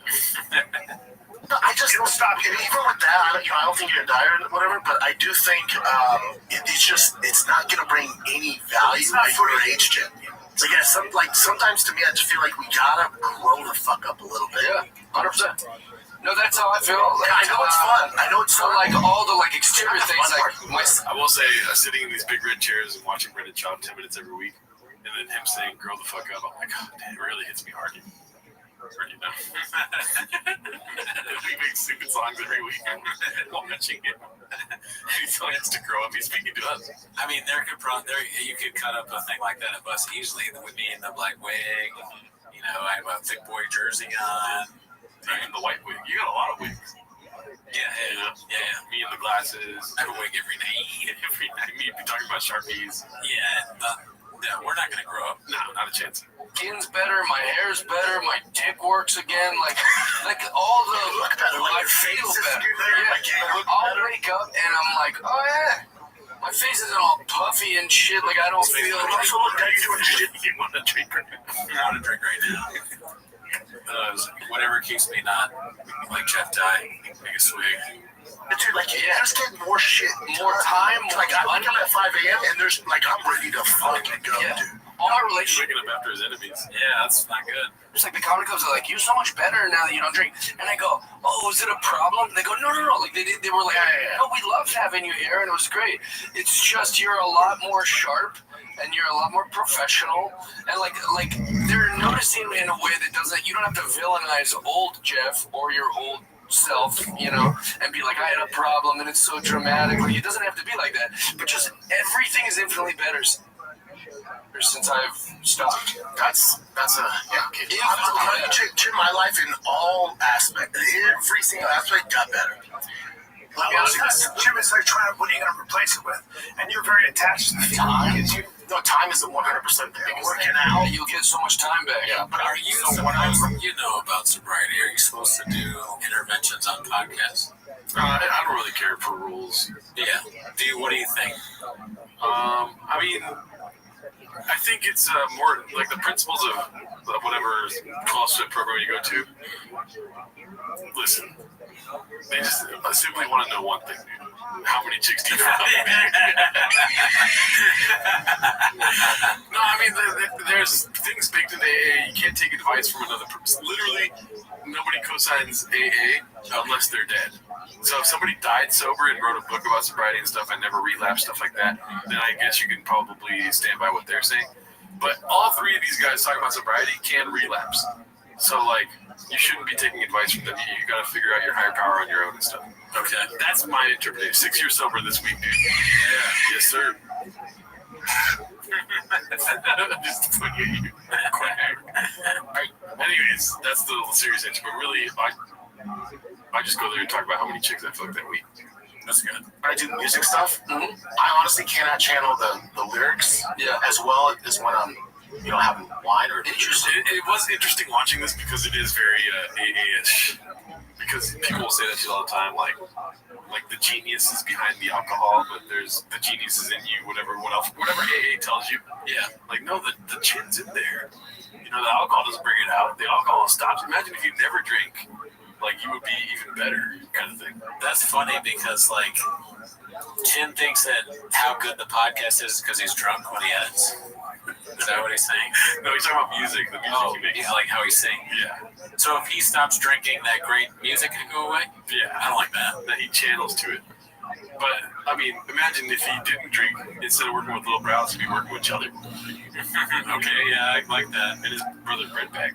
But I don't think if he stopped drinking, there'd be no more cooking videos, or at least they'd be way different. There'd be no more, like, hamburger pizza or whatever. And that right there, dude, that's why we need him drinking, dude. We need more hamburger pizza. How are you going to get videos of him walking around the woods with a gun shooting it off without alcohol? Exactly. We need this chin. Yeah. So my comedy's gotten exponentially better. That's crazy. It might be like crutch though. When's the last time you tried? I like how Shab, first of all, listen, sobriety aside and all this, if Shab was really sober, you don't think we would be hearing about it every week? Yeah, is this the first that's come up? I don't know. I don't watch it. Yeah, true. What's the first we've seen of it? You're exposing me, dude. I don't listen to TVK. Yeah. Riding and crutch. We're almost done with an album. What you're saying is not true. No, but I'm saying, do you think you can do it right? It is true. It may feel that way, but I take notes after drinking, right? I'll take notes of writing, and I'm like, how the fuck did I? Meanwhile, Sanaz during this whole conversation looks like she's never been drunker in her whole life, dude. Oh, yeah, she's not sober. She's just like, she's slender manning over here, dude. So, How much are you drinking? Yeah. I don't get drunk. It might shut off part of your mind. No, but it's like, yeah, but I do like to sip. But also, if you tell yourself that, Jen, yeah, that's going to be the fact. I mean, that's what I've seen. So I guarantee you could figure it out if you weren't drunk. Well, I used to think that I was more creative with whiskey because you can still do all those things. Yeah, thank you very much, Jeff. That's very good. Try it. It's like your best self is waiting for you. You know, I don't know anybody who's ever drunk a lot. I will say this is the worst part of sobriety. 1,000,000%. This is the worst part of sobriety. When you bring it up, maybe like in a conversation with somebody, like my uncles, for instance, where I told them that I'm sober, and then they just sit there for 30 minutes telling you about how bad you were.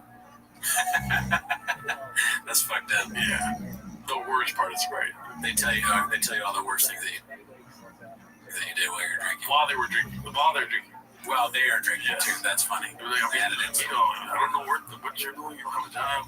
Fucking all over the place. Your parents all the time talking about how you're drinking and smoking and stuff like that. Fucking what the hell? This is PTSD for me. You tell them you're sober, they're like, hey man, it used to be a real problem. You're drinking that. You know what? Fuck you. Take a big swig. I've always wanted to say this to your face, but fuck you, dog. Because when you were drinking, it was fucked up, dog. I remember one time I got really hammered, and because my uncle accidentally, he did this on purpose, he put a bunch of Crown Royal in my drink. He was like, shh, and I was cooking, but I saw it out of the corner of my eye. I don't give a fuck, I'm here to party. You know what I mean? So I was just like, acting like I didn't see it, and then when I took it, I just went, boom, downed it. Be like, oh, it tasted delicious. What did you do? And my uncle's face, like, kind of thing, because we put a bunch of Crown Royal in there. And then, long story short, I started to get in a fight with everybody. And then my uncle was like holding me back and being like, "Did you fucking take PCP?" And then when he asked if I took PCP, I started laughing maniacally because I thought it was so funny. I'm like, no, where would I even get that, dude? Come on. What are we doing here, Uncle? Now I see why they got that. Yeah, no, this is the different side of the family. I had the conversation.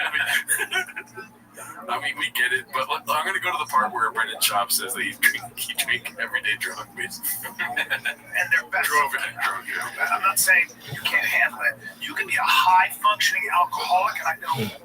I was very high functioning. I think I feel like I was like, or Jeff was like, the highest of functioning. Yeah, very high functioning. Yeah. But also, like, imagine being more productive. Imagine being more productive than you already are. Like, you're getting so much shit done. But and I love seeing, like, look how much better your career's got. Yeah.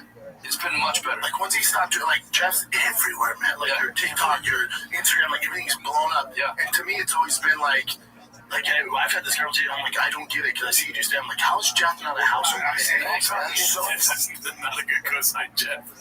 He does it with everybody. He's like, you're the best. Like, I just don't get it. Like, why are you shit? Nobody knows who you are. I mean, I think you're hilarious. Everyone should be talking about Jeff Dye all the time, but nobody even knows who the fuck you are, you loser. I believe it now, dude. I think it does drive him nuts. He's talking about how Kyle's not making it. It's driving him nuts, dude. Yeah, it's just his friends not being more successful. His big friends. They're very funny. Thank you, man. I said, I love you. It means a lot to me. I'm like, I don't understand. I said it. And then you stop drinking. Yeah. And then I see on social media, I'm like, God damn, this thing's getting a lot of views. You post it on, like, holy shit, this thing is a lot of views. You're going to be holy. And then, yeah, because you're a professional. Well, it's like, and I did like all those little things, because I'm sure that we're similar. He took his camera off. He's like, God damn it. Hopefully they're going back to it'll come back to me, dude. In the way that, like, you feel good at the end of the day, like, oh, I checked all those things off. I got this much done. Now, not drinking, like, you're going to get double that done. Okay, and you got more time. You don't feel shitty waking up. This might sound weird, because I have kids too. Like, I go to bed, I can't wait to wake the fuck up.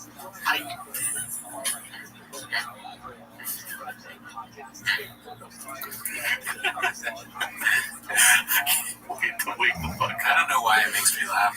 It's just funny. It's a funny thing to say. Unnecessarily aggressive. You can just say that sentence like, I'm excited to wake up in the morning. I got kids. I'm excited to wake up in the morning and make them breakfast. But he turns it into like manosphere. Like, I fucking wake up when I fucking get up in the fucking morning. Yeah, it's sort of like the self-help kind of, I can't wait. I fucking get up at 4:34 because my kids. I wake up my kids. I'm like, what the fuck are you doing? I tell my kids, wake the fuck up. God damn it. It's the best day of your life. I don't care if you want to watch cartoons. We're running a 5K. Go to bed at 9 a.m. or at 8:30 a.m. I have butterflies going to bed because I can see my kids. I can't wait to go to the gym. I can't wait to come in here. I can't wait to leave here, go to Tigers baseball for 3 hours. Like, my life's fucking awesome. Yeah, it's weird. I don't drink. I don't do any of that shit. I think, Chin, one last thing is alcohol. Chin's like, if we can move the fuck on. You feel like it's You're like, by the way, Diddy had thousands of bottles of baby oil. You want to talk about that real quick? Or bulk. And alcohol can make you feel like there is no problem here. And there isn't. But there is. Like, ultimately, I'm telling you, when I say it's going to stop you, I'm not talking about, I'm talking about just your life will not be what he's wearing total shirt. But it could be. But also, when I was drinking on my head, I had a problem. Think how much chaos I had in my life. Yes. I was on the road. I had to this and then. They told me I was doing 7 different shows. Oh, see, nothing. I was spiraling out of control, trying to get everything. Because I wasn't even sober. Oh, I'm drinking. I'm getting drunk on the show. Yeah. Remember, people make fun of me. You drink at 8 a.m. I'm like, yeah. Drinking here. Every show I do 3 shows a day. Hammered when I get home. Oh, that's what they say. Like alcohol doesn't make. I wish you would like watch us for a day and then like the next day summarize it all in his shop way. Yeah. So they're fucking these two nerds. Yeah. They were making fun of me. Clearly, I wasn't saying I actually drink and drive. Like, they just fucking said that shit. No, I'm saying, like, I want him to watch a regular day of mine. Like, summarize it afterwards. Yeah, dude, at fucking 12:37 at noon, you woke the fuck up, dude. And you were fucking at the coffee shop, dude. You complained about the ice. You fucking complained about that ice. And you were just like all over the place, spiraling. You went over to Brendan Cooney's house. He was barely awake. You guys fucking recorded that fucking podcast. If he got my name right, I would cry tears of joy. Yeah, dude. New man. Ever it just makes you not. There's 3 more minutes of this, dude. So, yeah, dude. Let's go to the next clip. That was basically it, though. He just drove drunk every day, basically. Amazing. All right, so this one's posted by Confidence Search 8648. As he quietly dropped out of the California 300, he built a new truck for it and was gearing up for a podium finish. It's on in 2 weeks with 0 mention from him.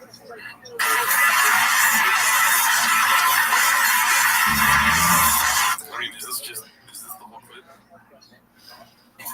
Out of the box is badass, but it's not race ready. But let us show you how easy it is to make this thing race ready for the California 300.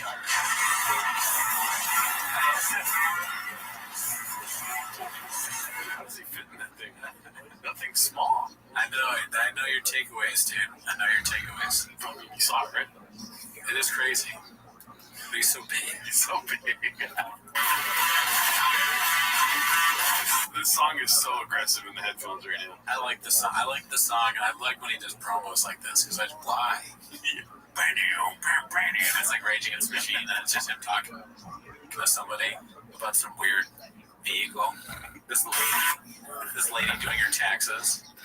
He's in a video game chair. I'm a man who's genius here is going to help us. Him talking about random nerds and hoodies. Oh, wow. Just fucking going at it, dude. Just some like random dude walking around the fucking studio, and it's like Travis, look at. I can't even. My voice is so shot. You're also going to help me kind of learn to drive. With the saving, there's a lot of power in these cars, but I mean the handling out of these Flair cars are next level. Just freaking, it's wild, dude. Wow. So I'm looking forward to it, man. I can't wait. I bet you he's still gonna race in it though, dude, right? I think so. Yeah. Painted narrative. All right, we got still so much more to get through here. I'm so sorry, Brendan. It's okay. If you guys didn't know, Brendan just flew back from Australia. This is posted by back today. Yeah. This is posted by Chin's Second Balcony. Clint dropped a fresh camp video. He smokes a lizard out with burning garbage and eats half raw bacon before snagging his fishing pole in a tree too many times. All right, so maybe this is pre-intervention. This is terrible. Look what people do here. They throw their trash, a worm container for the Jack-in-the-Box cup with straw. Come on, people, be better. There's a dang lizard inside our fire pit. Get out of there, dude. Oh, goodness gracious. Corned beef hash. And of course, you need the bacon. And now for the Heritage Edge. Check those bad boys out, or bad girls. The bacon, corned beef hash, eggs. I'm not gonna lie. This is the most appetizing thing he's made so far. Yeah, I'm not seeing any issues really so far with this. Although I guess the fire pit had trash in it. But other than that,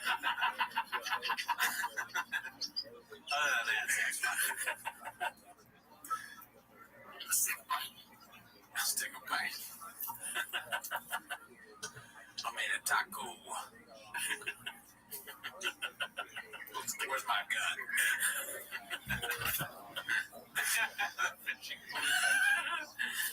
It's sweating the tree. I'm about to get an e-bike, dude. Oh, yeah? Yes, sir. Nice. Oh, that's cool. Let me get up here. Come back to the light, asshole. What?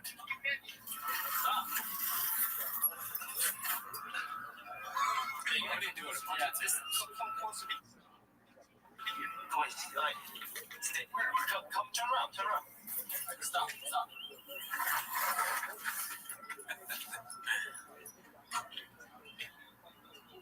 Why post all this? Just live stream? Maybe. Is it a free photo? I was a huge fan, and Raphael was my favorite. He's the leader. Raphael. Leonardo was leader. Splinter was leader, technically. Leonardo was leader. And Raphael would have the swords. No, Leonardo had the swords. You know, Michelangelo had the nunchucks. You sound like you know. No, he sounds like you figure this out together. No, Leonardo has to shut up. I'll break it. I know. You want to hear from a guy who knows? I know. Leonardo was Raphael on the sides, and he would be like, the funniest.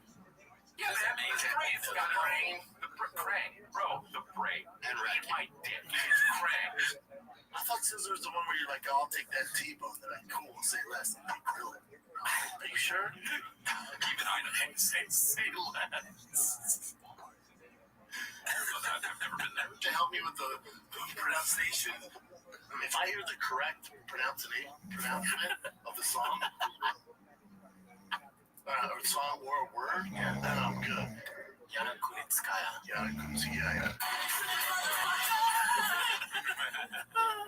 Oh man, the Sizzler thing is the craziest thing I think on this whole episode. It's the sleeper. Like I'm sleeping on that a little bit.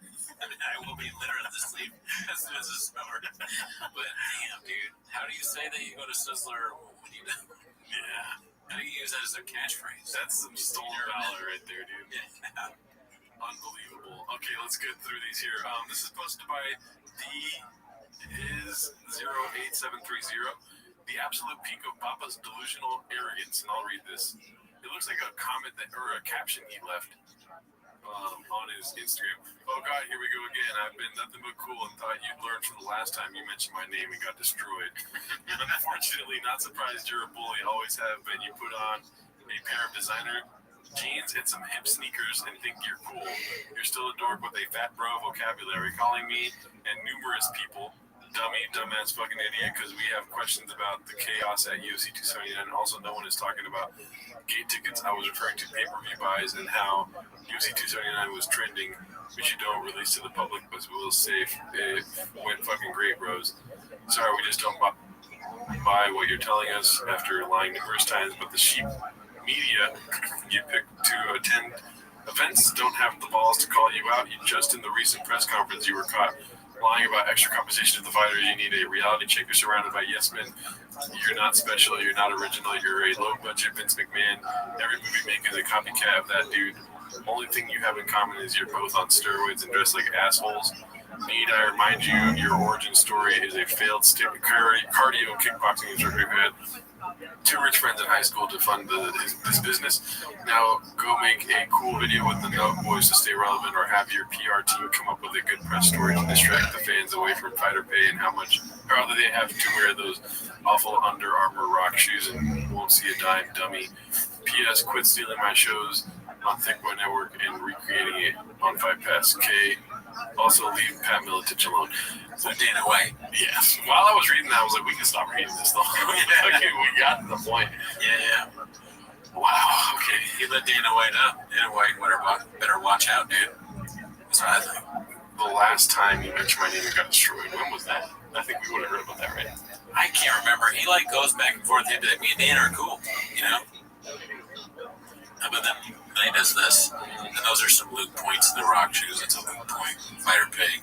Everybody talks about that, but I guess in a way it's good. Yeah. They should pay him more. Yeah. Not wrong. Okay, so now revisiting the Burning Man thing. Posted by OK Donut 6173. Brendan lecturing childless plus 25-year-olds to grow up.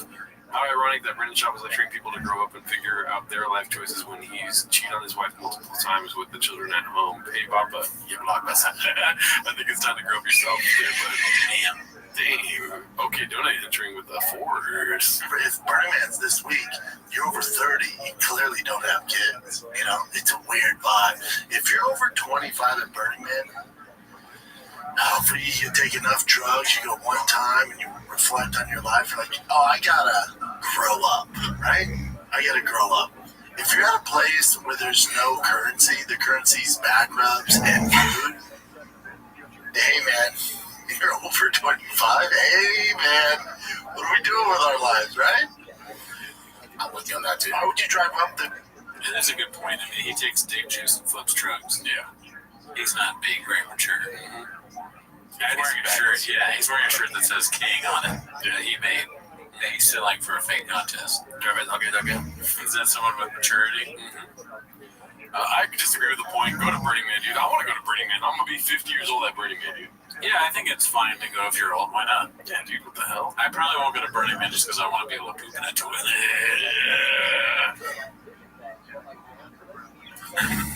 So that's why I would. Okay, here we go. Haphazard has dropped another premium content sizzle reel. I haven't seen this yet, but the first clip made me. I was like, oh, we gotta watch this. Nice.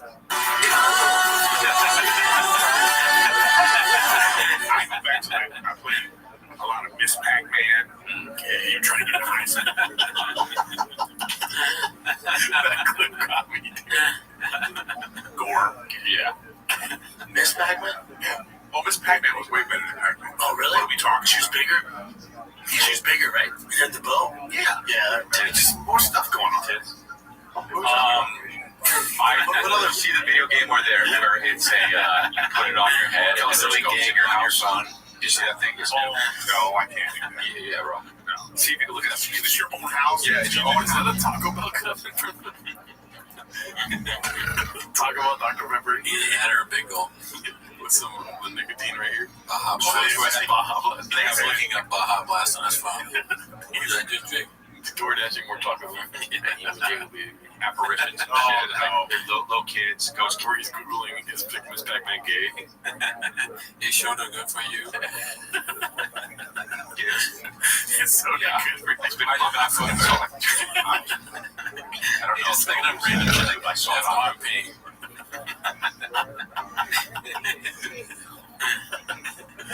What color goes with yellow? Really? not even her. It was just like racial jokes around it. And you could just tell she was getting.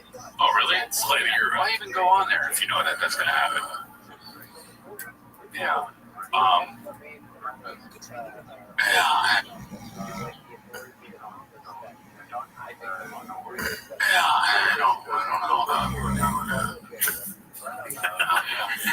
Gerald Newshire. He's still on his phone. Can you hear us? What are they watching? They're just watching a guy in his house. Accidentally in the stream live again. Doesn't look like he can. What's up, dog? What's up, player? No. We can't hear you. He can't hear us either. This is great. Think you have one. They think they're talking to Mac DeMarco. His audio's not. We have Mac DeMarco on the power right now. I'm gonna go on my phone real quick. What does Mac DeMarco do? Sorry, your audio's not enabled. Can you hear us? Not if you can hear us. Your husband was there. There. That's really so gay. That's gay. So gay. Just gay, bro. I was gonna use the purse. Yo, What up? what up? You guys gotta hold the fort down. I can run up. Say hello and bye to the guy, please. What up, dog? We look similar. Good to see you, man. Yeah, Brady's gotta go. Are you leaving? Yeah. I gotta go, dude. We're gonna be on. He was going to I see. Before you do, though, because you're a new guy, that's gonna be my last question. I need to know how many Yishas. Oh, I get those 4. I would say, yeah, 3 or 5. 5. I mean, do us you. You make me never want to That's all I wanted. Thanks, guys. Damn. I don't like that. I don't either. I mean, it's an inside joke, though. We do shit all the time, you know? Sure, but I don't like the yee. Yeah. My shoes are definitely more yees than that, dude. Yeah, your Hokas? Got my Hokas. There's many yeeshas. Actually, we may steal it from them now. Yeah, now that I thought about it. Yeah. That's it. Great shoes, bud. See you, Brady. Wow. That was better. Good Tourette's. What? Yeah, it's getting better. No, see, it's bad again. Yeah. What's up, bro? What you got, guys? You heard the whole Kanye fist sticks? Yeah. Yeah, that's all I got. That's it. I do remember that, Brandon. Good input. Oh, it is. I think it's a big goal. Oh, it's a big goal, dude. We should have known. God damn it. I'm not sure, but it looks like it says big. Big goal confirmed, dude. Also say Baja Blast. I was looking forward to this one. It's very funny, but it might get cut because it has a song on it still. This is just nuts. Posted by ComDigger37 from a deep dive on internet's most hated comedian Brendan Schaub by 16IO, a great one. I want to watch this whole YouTube video because of this. That room 703 where you're going to solve this big thing for me, babe.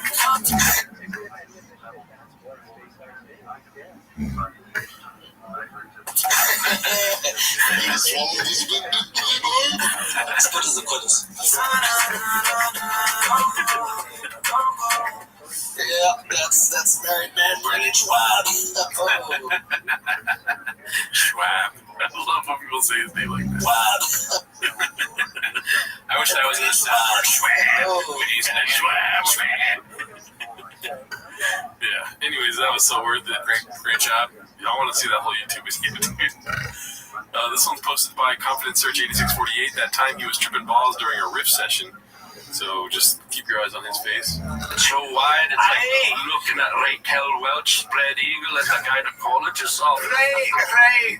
But then you must have in some way felt that it was a good thing that his fucking cat that took Scotty McCracken's through. Right. That there's divine retribution because the fucking cat and his stupid lair got bopped on the fucking highway. Right, that's so in a way, the parents and the family must have felt some vindication and that they were avenged by their maker. Well, what turned out well for them? Everywhere that did he. Dude, I would, honestly, if this was the podcast every week, I would listen every week. Because of Brendan's reactions? Nah, I'm talking just pure audio experience with Brendan chiming in with that accent. every so often.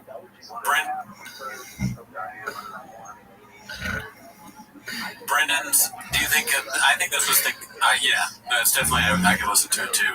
But his expression, this could be like a Happy Hippo, like, yeah, definitely inducement. It could be like a cut, like, you show this and then you're like, Happy Hippocratic. Yeah. What happens on your brain on drugs, basically. Paris, or did you meant his throat? He had like a seizure. He was, the blood was leaving his body, and he was spasming all over the parking lot, lads. Yeah. And this is a boy, his heritage goes back to Edinburgh. And don't forget, you can hear the cars going, as they're being dragged down the highway. Screaming, and then you hear the babies popping on the road. That was basically it, dude. Great clips, dude. Posted by Haymark Wixky. Toe is a human BS detector, dude. I always say that I can smell bullshit. The security, dude. Everybody has fucking AR-15s. Like nuts. What? Dude, at a mall? At a mall. There's a thing that people do when they're bullshit where they're anticipating your response in a different way. I go up to the guy. He was a fan. And he was like, oh, what's up, B-Show? What you doing here, man? What's up, man? Why do you guys have AR-15s? When someone's lying, it's almost like they're waiting to see how you buy it. But last week they were cutting throats in the bathroom. So it's like their defenses are up. They counterpunch quick. They're selling it. They say.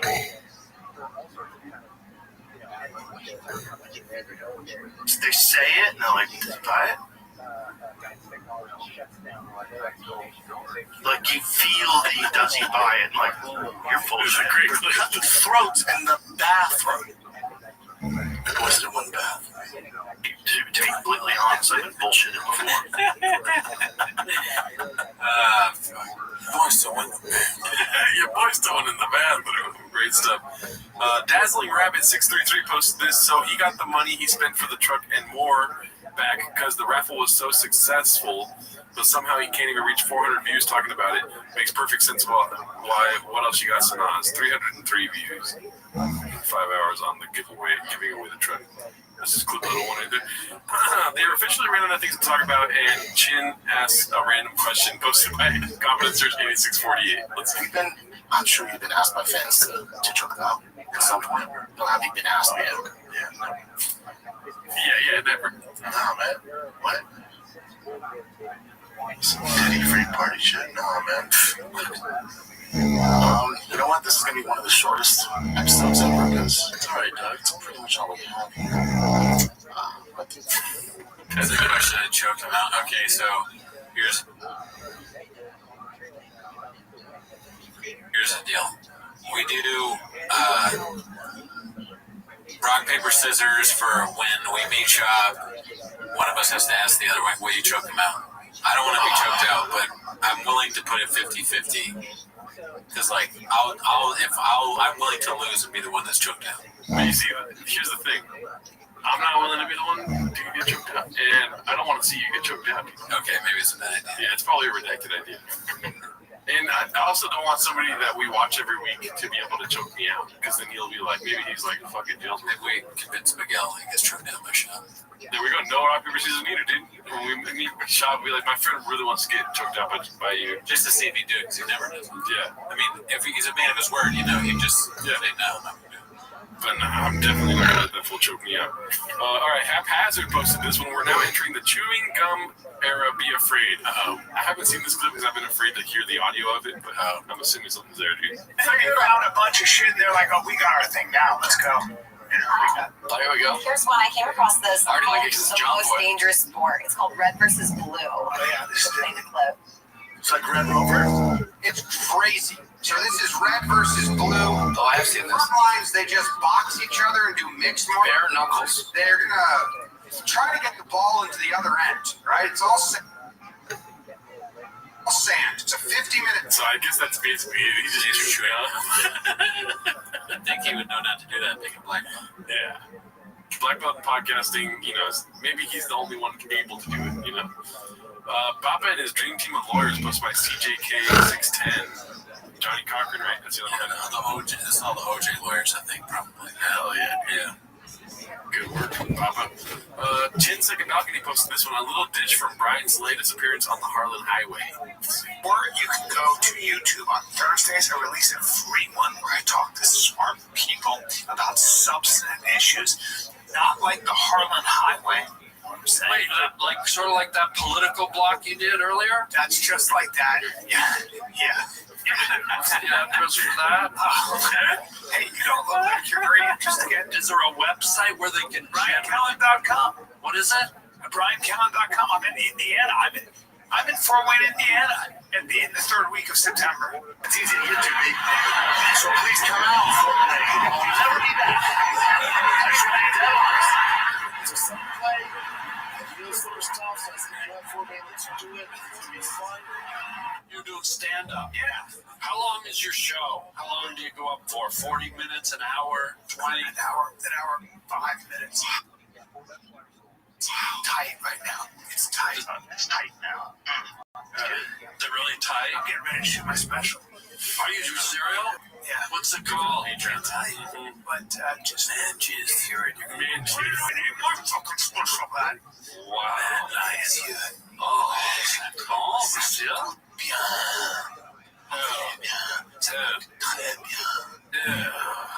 Yeah, when he starts doing that stupid voice. Shut up, Redneck. He should name his special Afghanistan. That'd be great. All right, I'm trying to hurry up through these. Posted by the great Cone003. Logan Paul usually puts the name of his podcast guest first in the titles, but Papa's name was latched on at the end. As you can see, we got Hulk Hogan, Machine Gun Kelly, Mike Tyson, Dominic Mysterio, Undertaker. What do you think this says? The first words in his title. Logan Paul. Logan Paul makes on Duke's on model at Coachella with Brendan John. Oh, fuck. So good, dude. I mean, that's a pull, but great That's job. good internet research right there, Papa. Yeah. This one's posted by Poop Dick the Clown, 91. Rinks used to own a snake. Papa says owning snakes is stupid because you only take them out like once a month. Immediately goes on to talk about his dumbass fish. Let's see. Yeah, somebody in Connecticut got it, and they brought it to the kindergarten. It was like a 14-foot snake. Good night. It got too mean. Got too fucking mean. I had him in college, and he would be like, I'm going to try to bite you. I was like, I don't like this guy anymore. The PSI on a Burmese python. Why do you have it? I got bit by it. Snakes are the stupidest animals known. I know. You don't do anything. You might take them out once a month. There's no bite force with a snake. I don't really think most people, I don't know anyone that's like, oh, dude, that guy's a snake guy, he rules. Like, I don't know anyone that... Yeah, that's cool. The guy at the fair with snakes or a parrot on his shoulder is not a guy where things worked out. Yes, no, that wasn't his goal. Yeah, it's like, all right. I've had everything. Part of the grease that I've owned is what I have now, those arowanas, and I have a catfish. What's a what? Arowana. Bring up arowana. Well, I had macaws. You shouldn't own those. I didn't know. Birds. They can't wait to bring their arms out, dude. Yeah, yesterday I was walking around, and I saw this fucking dog in the middle of the road, dude, just like... Yeah, no, they love doing the hand gestures, and they can't wait to talk about their own weird animals that they had. They're very animal-centric people. Yeah, I was thinking the other day, like, who would win in a fight, a bear or a lion? I used to have my sugar gliders, right? It was fucking... No, it's not interesting. I probably didn't. I saw this goose the other day with a bad foot, and he took a shit all over the place. Sounds like some guy you talk about in UFC that's gonna win a fight or something. Carnivorous fish. Yeah, that's arowana. So I have 2 of those in a tank, and they're getting so big now. Is that color? Yep, and I have pockets too, and you have to have a heavy glass on top, so because they jump out. He's jumped out twice. It's terrifying. That's crazy. But they're getting so big, I have to create a pond in my backyard now. That would be cool. Yeah. Yeah, because I had macaws. I had 2 macaws. You gotta do something. What's your hair? I think it's fine on snakes. I don't think that's weird at all. Really? Yeah, I mean, I'm terrified of snakes. I'm not scared. I'm terrified of spiders and snakes, Daddy. I mean, yeah, it's normal to be afraid of snakes. Snakes are Maybe people being afraid of snakes. Don't you worry about it. Yeah, I got inside information. That's 100% correct, dude. Nothing wrong with that. I think snakes are cool. I've never owned a snake, but I liked snakes when I was a kid. I told you what happened to me. They threw a snake on me in fucking 2nd grade, dude. Oh, that's horrible. Yeah, at an assembly. They were like, the white teacher was like, Gerardo reminds me of Steve Irwin, and that's the last thing I heard. And then I went because I wasn't paying attention during the assembly. They walked me to the front of the whole 2nd grade, not just the class, and I was looking forward, and they threw a milk snake on my neck. Who threw a milk snake on your neck? One of those animal fucking weirdos, dude. Oh, like whoever came to show off, they just threw a snake at a child? On my neck. Oh my god. Mm-hmm. Maybe the teacher didn't like you, and there's like, Jordan really liked snake a lot. I also had a record in her class for the most citations in one day. She's like, that thing you do where you throw snakes, Gerardo would like that. Gerardo reminds you of Steve Irwin. In what facet? Yeah, did she ever clarify why that was? No. You never told her you like snakes? By the way, I didn't say facet on a roundup basis because it's the shop show. I just don't want that out there, you know? Yeah, that story, I believe it, but it does sound like a Brennan Schaub story. Yep. It's 100% true. Ask my 2nd grade class, Daddy. We'll pull up the yearbook right now. This one's posted by Earwaves. Last clip of the day, guys. Wow, we did an hour 30 today. That's crazy.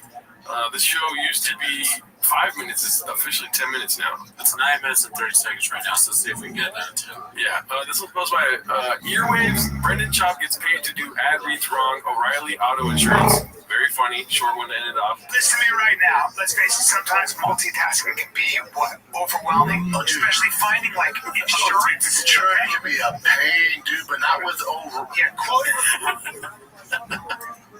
O'Reilly Auto Parts. He almost said no. Quoting with Progressive Insurance, they do the hard work of comparing rates so you can find a great rate that works for you, even if it's not with them, from other companies all lined up and ready to compare. So it's simple to choose the rate and coverages you like. Press play on comparing auto rates. Quote at Progressive.com to join the over 28 million drivers who trust Progressive. Progressive Casualty Insurance Company affiliates comparison rates not available in all states or situations. Prices vary based on how you buy. Progressive Casualty Insurance Company affiliates comparison rates not available in all states or situations. Prices vary based on how you buy. Progressive Casualty Insurance Company affiliates comparison rates not available in all states or situations. Prices vary based on how you buy. Progressive. Yeah, so it sounded like he started sounding like Dune at the end there. Yeah. Oh, well, that was great. That was fun, dude. How'd you like this episode? Amazing. Great clips. No suggestions. Yeah, if you guys can, please subscribe to my YouTube channel. I'm doing some streaming over there on YouTube. Sub to his channel. Have a good week. Bye.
Welcome back to 10 Minutes to Shop. As always, join the Patreon, join the Discord, Reddit, all that stuff. On the Patreon, we recently reviewed Adam Sandler's new special, pretty good. Netflix. Yeah. It was good stuff. We didn't do a review last week because we did a live stream of the political debate. All that Trump. Which is available on our YouTube Live. We go live Wednesday nights at around 8 p.m. Pacific, Seattle time, dude. Yeah, but, that's not why they're here. No, but I got a show on Thursday in Oceanside at the Jazzy Wishbone, shout out Kyle Dean. Great place, never been, never heard of him, but a great guy. Oceanside, California. California. Check that out in California. But, like I was saying, Yes. Not why they're here. What are they here to do? They're here to watch Tim as a shot, right? Right. So start the timer. Play the cheer clip. All right. Well, we got a lot of clips to play. It's all disorganized this week because it's so much chaos with the truck giveaway. Oh, yeah. According to Chang's, according to Bob, it went down perfectly fine. And guess what, dude? What? I got inside information, and he's 100% right about that. Yeah. I wonder which narrative is more painted, right? You always have to ask yourself that question. Is it Chang's or is it Chop? I mean, that's the age-old debate. You know what I mean? What came first? The Shop or the TFK, you know what I mean? Right, the chicken or the turkey. Yeah, damn it. Yeah, the crab legs or the ocean, dude, you know what I mean? The chicken or the chicken fingers. But let's get into it, dude. We got some Tony Hinchcliffe coming up, too. Check out this post from Trevor Orver. Wake up, babe. New Elephant Graveyard just dropped. And I already messaged the man himself. I said, you know what, dude? You got a solid trilogy that just happened. The 3 videos about David Lucas. Netflix. Yeah. I mean, Elephant Graveyard's got a big dick on him. But I beg, and I fucking plead to the universe to make it a quadrilogy, dude. I want to have a 4th video about it. A quadrilogy. Yeah. I like that. Yeah, no, I mean, I can't get enough. All the David Lucas content is great. Yeah. I mean, the video is epic. Go check it out. It's too long to watch here. He also has a little bit of skits and bits at the beginning about Joe Rogan possibly killing one of his employees. Have you seen it yet? No. The fuck? What kind of planet do you live on, dude? This was posted by Chill Smith. It might get gadoosh because of the music stuff in it. It's called Meet the Shops. Check it out.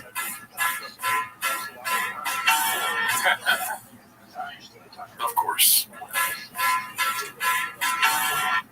Dear Brendan, I know you're sick of the pretending, but you really couldn't help yourself. A fraud from the beginning. Just shoot me, please don't sue me. I only express my own opinions. And these stories that you come up with that never fucking in me and take the pain away. Won't take a gang of us as plain as day. I really thought that you would take the bait and fade away. Thought I'd throw my pen away. Now speaking of a giveaway, nobody gives a fuck about that truck. Just throw that shit away. You a scam artist, but lately it's a bad harvest. You'll do anything to never work your damn hardest. You quit on comedy, you quit on MMA. You started a few podcasts claiming that you pay me. You reap the benefits. Your brother runs the day-to-day, but poor Jane signed up for this now meeting when he came to play. With Rogan's blessing, Superman came to save the day. The CTE will cloud your mind until you see your days in gray. Look, I don't mean to spoil you. What does it say? The Star Wars spoiler. I assumed it was common knowledge. If you're balls deep in Star Wars, you would have seen it already. What happened in 2015, dude? Man, so he gave a spoiled Star Wars and then he said he didn't, or it doesn't matter because you should have known already. Yeah. I mean, that sounds like something you would do. Yeah, you can't just be busy and balls deep in Star Wars. You have to be balls deep in Star Wars and watch it as it comes out all the time. No accountability, dude. But your time has expired. Should've put a spoiler warning, cause there ain't no way you're stopping me. Not the green of Bobby V. I'm bringing all the white dads out for a photo op. You see, my game is clear. You ain't all that sharp, boy. You ain't the tip of the spear. Like a bullet to the president, you're just a nick in the ear. I'll take a shot while you're sipping this beer. Drive fast on gas, let me stick it in gear. Meet the shops.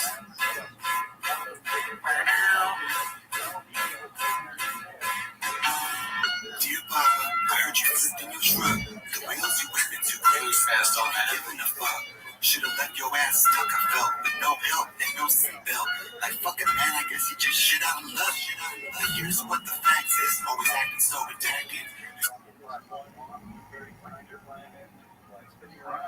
You sold your soul to Rogan. Look at all the good that did. You never read the comments, but you're always on your Instagram. You ran a food race and tore both your quads. Man, like the Iran, I think you got some things to figure out.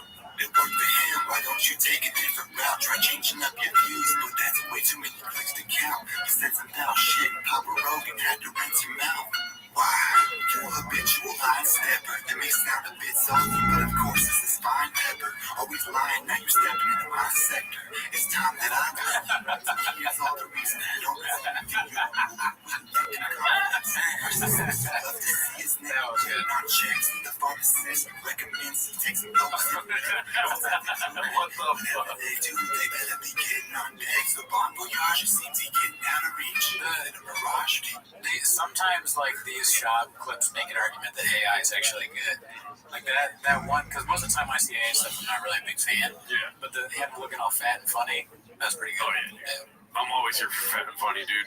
Practice the shit that you preach. Not on Fashion Week, you're killing me. Nigga, TNT, pussy is the trilogy. No, oh my god. Too busted to hide, huh? Because you lied about the NFL. You lied about your comedy. I'm exposing all your lies. You idolize and ain't no stopping me. You lied about the ACT. You lied about your comic books. You call yourself a stand-up, but this isn't how a comic looks. You lied about your loyalty. You lied about just everything. How many times you think this man has gone and hit his wedding ring? You could beat my ass, you cheating ass, but you couldn't even ask for a weekend pass. You grabbed it like your feet on grass. Spend some time on the beaten path. I can spend a week in class trying to teach your ass, but you'll never learn to read the facts. Is that your side piece? I see creeping past. I smell gasoline and it's leaking fast. I think it's time to leave the past. So let's meet up at the Starbucks. Let's lock it in. You could call your girl and tell your family to box me in. Forget about their safety in a world that's full of crazies. Forget about your babies in the backseat of the Mercedes. The man to do some shady shit that man gon' have to pay me, yo. You gotta check all that anger you got inside you. Be glad that it didn't all come to an end in that drive-thru. I'm creeping up behind you. Meet the sounds. Soy boy. Dear G, how the hell you didn't call you that? That's not your name, dog. Respect yourself, don't fall for that. When Sean called, man, you never should have called him back. But it's too late for that. I'm breaking out the almanac. Look, you're 45 and still ain't figured out the internet. That's why these fucking guys have always got you in a sweat. I know the pay is low, you're keeping it so frugal. If you get a job in IT, if you ever learn how to Google, tell me something, how come you can't keep a girl, son? It's just a question, I'm just keeping it real, son. Move back to Texas, go ahead and get you a real gun. I bet he dumps the bodies face down in a steel drum.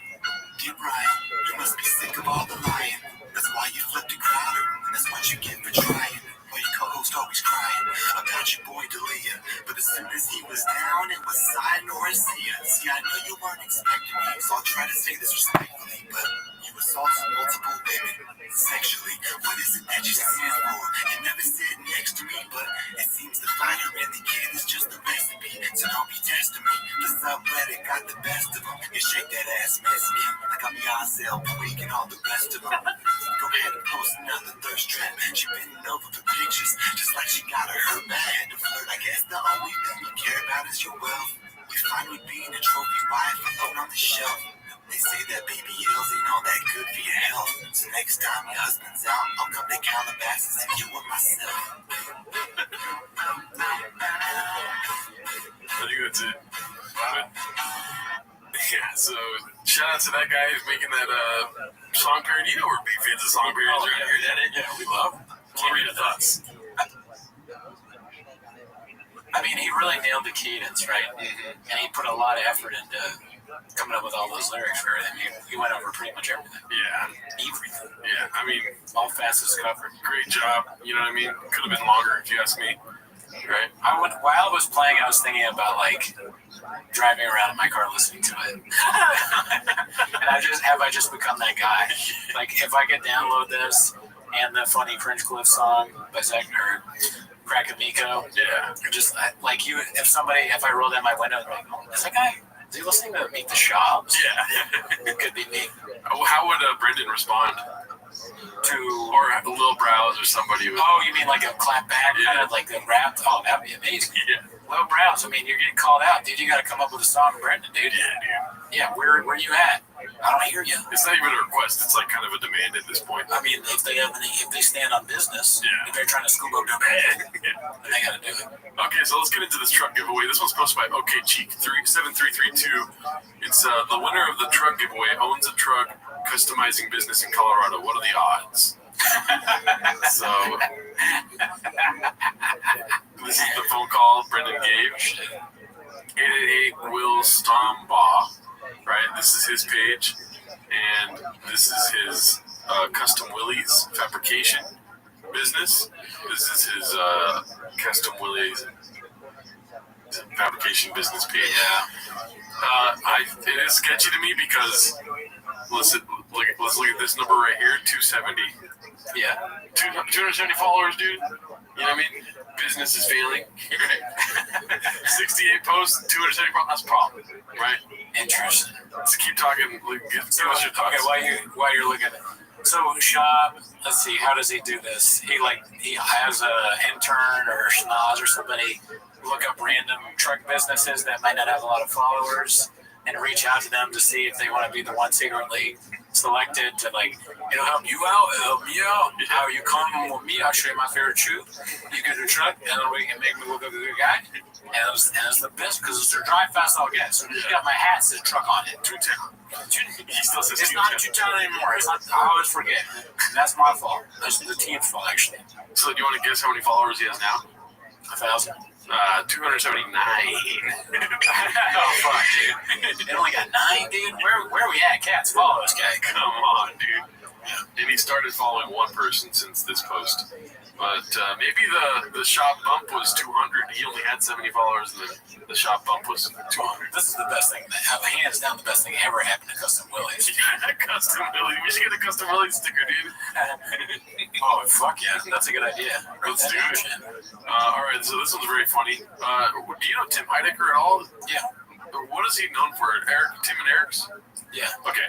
That's the only way I know Tim Heidecker, but this is a great video, dude. Posted by Mountain Dew 52. It's called Tim Heidecker's take on Tony Hinchcliffe. You ready for this? Let's spill the beans on it. It's like the landscape has changed so much. You a big Tony Hinchcliffe fan? No, I don't even. People talk about this guy. I don't even know who the fuck this guy is. Tony Hinchcliffe. Is he gonna kill Tony now? Yeah, man, he's the fucking goat. People better than him. Like with his insult comedy, it's fucking done. It's crazy. You should start watching his Tony Hinchcliffe and see how ruined you get. I would rather fight him than try to do comedy. Just because I don't know who this guy is. Every time we go on tour, somebody will be like, "Oh, you're a comedian. Do you watch Kill Tony?" I've never seen Kill Tony. We should find a dumb clip of him. I would love to watch a clip of him. He's like a Rogan, hipster. I guess it's like that. But I'm just like, does he do comedy? We're Brendan Schaub emissaries. He'd be like, he talks like this, but he's not gay. I don't He's like, hey, that's our bit. Hey, Tim, wait, watch it. Be cool. That's what we say. As if everyone does. I'm going to spill the beans on you, Tim. You watch yourself, Tim. This is my first and only warning to you. And so... Moms are so blue. They're like your blue balls. They're like your blue balls because you don't come. Because you can't make girls come. Who's he saying this to? Like other people, friends. I know him comedians.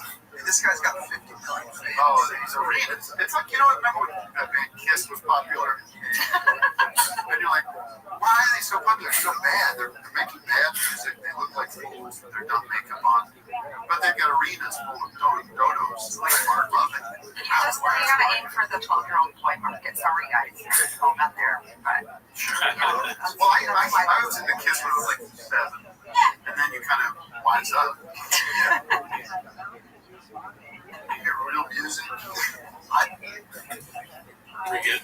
Yeah, dude. Funny stuff. Great guy. Never met him. Tim Heidecker. Yeah. Hell yeah. I like this public conditioning of anyone involved. Yeah, I like watching. I'll be honest. I like watching Tony Hinchcliffe get made fun of by almost anybody. Oh yeah. It bothers me a little bit that one guy pretends to not know who Tony Hinchcliffe is. Yeah. I don't think he doesn't know who he is. Yeah. I gotta just call that out. I mean, he's on Rogan every other week. I mean, he's a hungry wolf. You can't just ignore a hungry wolf. Well, think if you're really on. Yeah, you can't give a hungry wolf a chance, really. Yeah. That's what he's not. He's not giving a hungry wolf a chance. But if you're on tour all the time and people ask you, what is Kill Tony? You're not ever looking it up to find out. I find that to be a painted narrative, my friend. Yeah, both things can't be true, dude. This one's supposed to be, oh my gosh, Sancho Villa, 88. It's Dicey. It's a post from Chop's wife. It's marriage is just a nice word for adopting a fully grown man who can't take care of himself. July jumping, goddamn, dude. Yeah, fuck. Wow, I hope my, significant other never says something like that about me online. And then also, sorry, not sorry, just to top it off at the end there.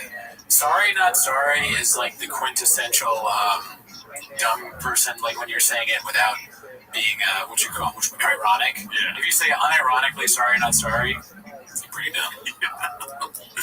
So, I like this post. Sorry, not sorry, dude. All right, so this one's posted by Inspector Crib. It's called My Face When I Win the Trug Walk Trug. This is the face of a young man who has driven all fast, no gas his whole life. Think point till the end, wait for my prize. Who is this? You know who it is, don't you? Is it? Because that was my first thought, but it does not look like her. It is, dude. Oh. Come on. Pre or post big gulp. All right, I wonder if she drinks big gulps too. Jay, dude, you're in a Shaw household. It's a problem if you don't got a big gulp when you go. They all have their own big gulp? Yeah. That's awesome. That's actually kind of cool, honestly. I want to do that. Yeah. Family, everyone their own big gulp. This is what I look like without my favorite shoe, dude. If I don't have my favorite shoe, I'm just like lost in life, I honestly, I think I look bad. So like, if my face looked like this, I'd be a woman. So never mind. Life would be great. That would be so much funnier. Yeah, Anything else? No. Okay, so this was posted by Dazzling Rabbit 633. It's called Trug Winner Used to Race at Mint 400 too. Kind of like the CEO of DFAG in Tristan. So I guess somebody was able to follow his account. What a crazy week, 160 miles of racing at the Mint 400. So they met at the Mint 400 and they thought of the scheme there. I mean, that's your painted narrative, Well, I'm not saying that's what happened, but this is what that's suggesting, right? Wow, yeah. What do you think? What is your over-under on that being the truth? Honestly, it's probably like 50-50 at this point. Yeah, but this is the biggest intrigue that Mint 400 has ever had, probably, right? Well, yeah, for sure. Yeah. What else has happened at that thing besides this? They saw multiple hundreds of percentage uptick when Shop shouted them out, dude. Right. I'm going next year. Mm-hmm. I'm driving. Yeah, dude, we're gonna use your Corolla. To race the Mint 400. This one's posted by Booth of Vet. It's called "The Diddler Makes an Appearance" on Rare Insults subreddit. Oh yeah, I saw this one. He looks like the Crow if he died of liver disease instead of being. Look at that. That's just. That chest piece is. It's hilarious that he has multiple hawks on his body. There's one here, one there. There's probably another hawk on his body. Right? Probably. He's just trying to, he's trying to get in, but we won't let him in, I don't think. Yeah, what came first, his tattoos or our show, right? Yeah, definitely our show. Yeah. But, you get it. He's a tweetie. This one's posted by El Gallo. It's called DFAG Truck Contest Winner Announced. And this is the guy, William. Does he ring a bell? Here's the thing. The low effort put into this is what wins me over. Because sometimes that's on one of my Chang's posts. I get somebody like, I love how little effort was put into this, but it actually makes it funny. That's this post. Yeah. Very good. All you need to make a good post is a good premise. This, my friend, is a good premise. Yeah, great spicy dish, dude.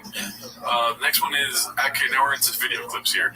Now, this is where I'm talking about disorganization. I didn't organize things to be chronological or anything, so we're just going to, soak it all in. Yeah. Pause. Well, you know what? You could just say you went Baja mode. I went Baja mode. We're picking clips this week, and it's this one's posted by Busy Middle 8108. It's called "The Audacity to Ridicule Another Comedian's Ticket Sales, Let Alone His Best Friends, is Truly Remarkable." I saw this one. Yeah, that's good. Same. Don't do Sunday in Dallas when Dallas Cowboys playing, even though you guys showed up in Plano, and I really appreciate it. No, on Sunday. Sunday was not so late. Sunday was late. It was I got videos from fans. That's about 3 quarters. I got videos from fans. If that's true, then how did we not get videos, dude? Yeah, and he got videos from fans, they were sending him just a shot to say, hey, look, Matt Callan sucks, or were they just like, hey, I'm at Callan's show, I'm so happy to be here, and Sean's like, not many people do. I forgot there's an asterisk to Post and Ghost. It's Post and Ghost asterisk, and when you go to the bottom of the page, it says, unless people are sending you videos of your friends' shows and there's nobody there. I like your impression of Shop getting a DM from a fan. I made fun of him on their show now. I counted. No, 1, 2, 3, 4, 5, 7, 9, 10. Too many after that. Nobody, yeah. It's like, I say it was about 3/4 where I come from. Like 3/4 of When he thinks he has a joke, it's the worst. Yeah. I mean, it's funny for us. Yeah. But it's always the same. He's doing like that with his face. Like, yeah. But I look like you boy. You boy, that bad. It's like, who's laughing at that? Yeah. I mean, people that fuck my name up are laughing at that. Quacks, dude. That's for sure. Actually, I am laughing at that stuff. You fuck my name up all the time. No, that and this. I realize I'm just lying, and I am laughing literally at this. Now, Friday. What the doors? What? I don't maybe not actually. It's like, well, look at the, you know what it was? It was like an Oakland A's game. Probably a little bit of an Oakland A's. It was a little Oakland A's. It was an Oakland A's show. Well, let's play it this way. I don't know why it's so quiet this week, but I kind of like it that way too. You know? Yeah. Yeah. So, what do you think? Who's telling the truth here? 3/4 full or less than 3/4 full? Well, it's surprising that anyone would go to a Brian Callen show at all, but he is a famous person. And if I'm like, who lies more? It's definitely Schaub. So I said Brian Callen probably had 3/4 full. It makes sense though too, because this is the same show. It's like you don't want to go in person. Audio's king. You know? Sure. Yeah. Maybe if there's some sort of audio companion piece you could listen to outside the doors, maybe that's what was happening. Why milk the cow when you can get the meat for free? Yeah. Yeah, why pick the udders when you can poke the eyeballs? You know what I mean? What? That's what you say, right? Shoot for the stars and land on my face, dude. Okay. Horny much, but too hard to try. Let's see here. This one's called, or posted by I Downvote King Days. It's called Brian asks Papa if he was in Colorado last weekend for the truck stuff. Dicey. I haven't seen this one. Me neither. Oh, I haven't seen. I was in Denver, dude. You were? From the truck stuff? No, from the championship. That's right. Yeah. I'm back. Good. See family? Oh yeah. Papa and Nubby. Nubby. Oh, Nubby. Oh, it's all Nubby. What if Nubby is just like his childhood friend that had a nub, and he's like, "Your name Nubby"? Could be. That sounds like what it is. Yeah, 100%. What about Tarek? I don't know. They haven't talked about Tarek in a long time. I'm a little worried about my guy. Yeah. I wonder if Tarek is pregnant still. Maybe he's in Denver, dude. Tarek won the truck. Stacks. Trying to stack. Trying to stack my name. Come on, man. Trying to stack my nub, huh? I don't know what that means. I don't know what stack a human being. What does that mean? Yeah. What are we doing here? Stack my nub is kind of pause-worthy, dude. That shirt is a what are we doing here thing. That's the worst defect shirt I've seen. The camo shirt? Yeah, it's horrible. It says like DFG here. Like, what would you... It's very childish here that I think. Who was buying that? Have they used the acronym yet, or is that just a pure Chang's acronym? Well, they haven't said DAFG, but I think that shirt said DFG. Oh, okay. Yeah. Damn, I closed the window already, but I'll look into it later. Do your own research, just like our politics. Yeah, don't just get the vaccine. Yeah. Okay, so this is the actual truck winning video, I believe. Confident search 8648. Truck winner is from Colorado. You know what? This is the post, but let me go ahead and talk to the audience real quick, and I'm going to pull up his Instagram. Okay, and that clip where he does the winner, he has on that famous yellow hat.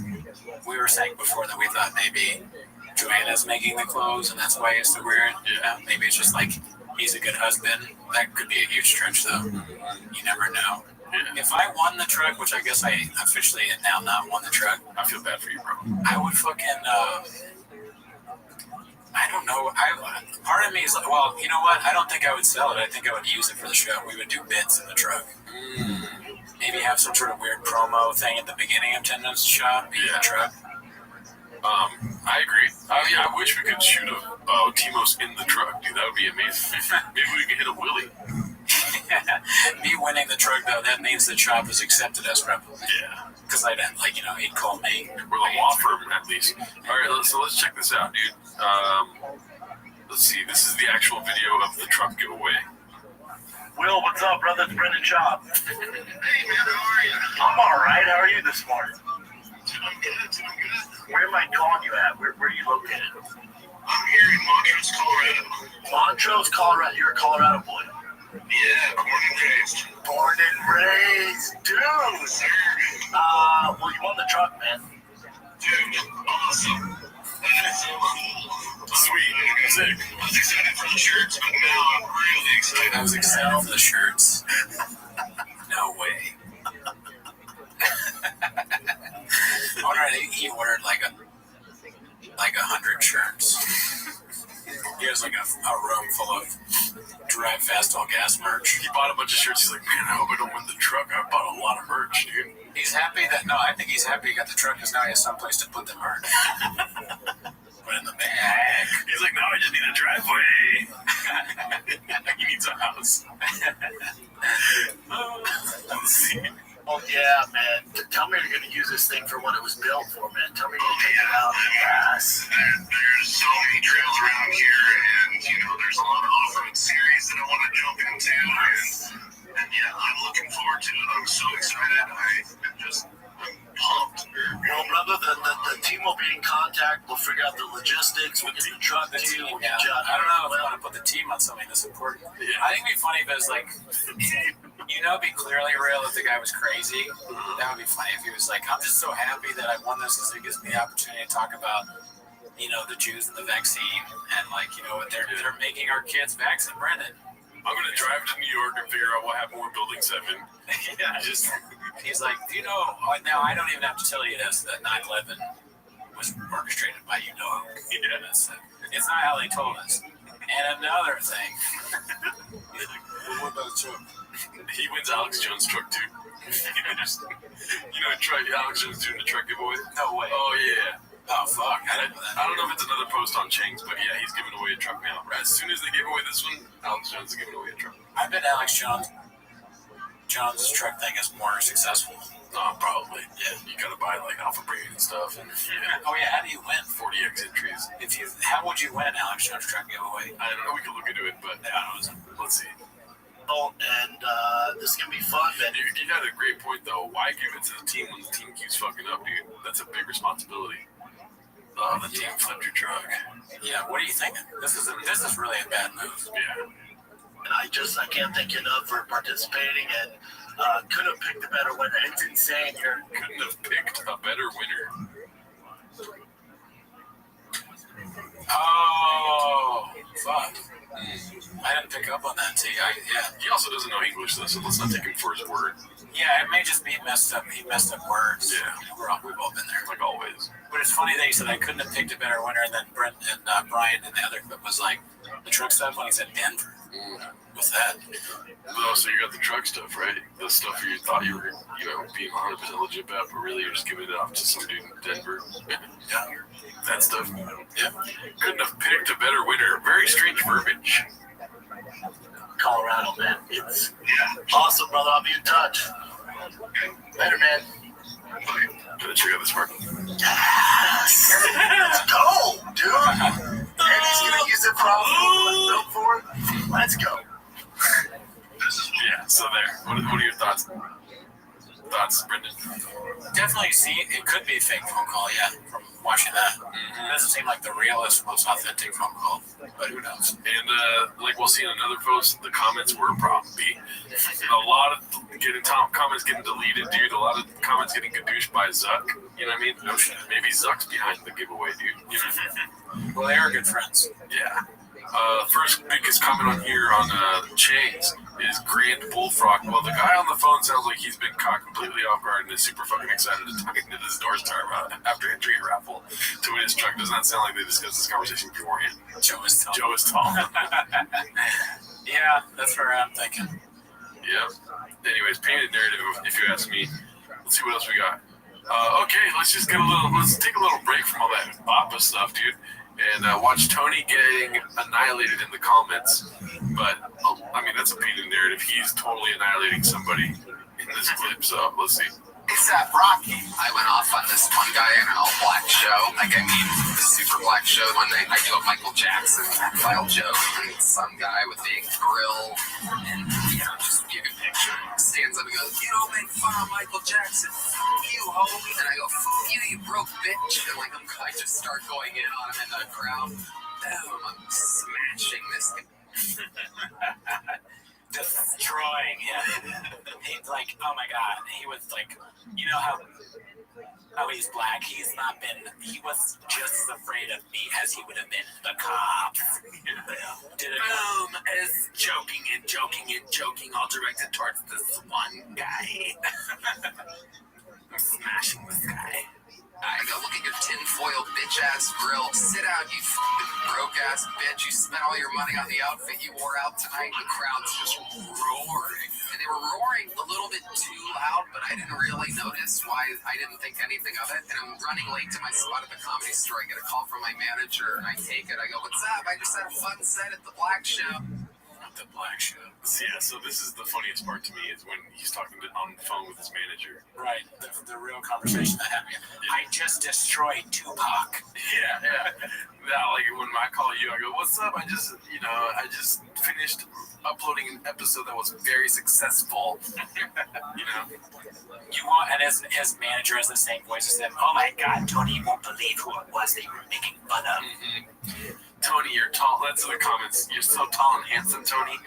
The guy you were making fun of was a celebrity. You fucking annihilated his whole career. I gotta keep my eye on you, you hungry wolf. Yeah. So let's see. Oh, and he goes, yeah, did you just completely annihilate? I want my agent to talk to me like that. Yeah. It's like, Brendan, did you just completely annihilate that flapper show? Yeah. Yes. Gerard, did you just completely annihilate that whole can of baked beans? Yeah, you fart, motherfucker. I've had a baked beans renaissance, dude. Let's see. ASAP Rocky. Why the fuck you lie? Okay, so let's get into the comments here. The first one, let's see here. Nobody is more proud of Tony Hinchcliffe than Tony Hinchcliffe. Imagine unknowingly roast a millionaire by calling him broke and thinking you annihilated him is crazy work. Yeah, all he said was that he's broke. That's it. Yeah, like, what's poor about him? He's a millionaire. Yeah, let's see. I'm going to turn off the music for this. Tom Segura's face is salivating at the pain of the poor. And then everyone clapped as story. Straight roasting like a 12-year-old fresh out of homeschooling. Something tells me his manager did not say, "Did you annihilate ASAP Rocky?" I'm in a lying competition, but my opponent is Tony Hinchcliffe. My manager calls and says, "Tony, you're my most handsome and masculine client. I am so happy to represent you. Did you just change all of comedy by making fun of ASAP Rocky?" Nice. Never heard of it, and Rocky's still winning. I don't know what that means. Oh, ASAP Rocky. A super black show. From that point on, I can't take anything.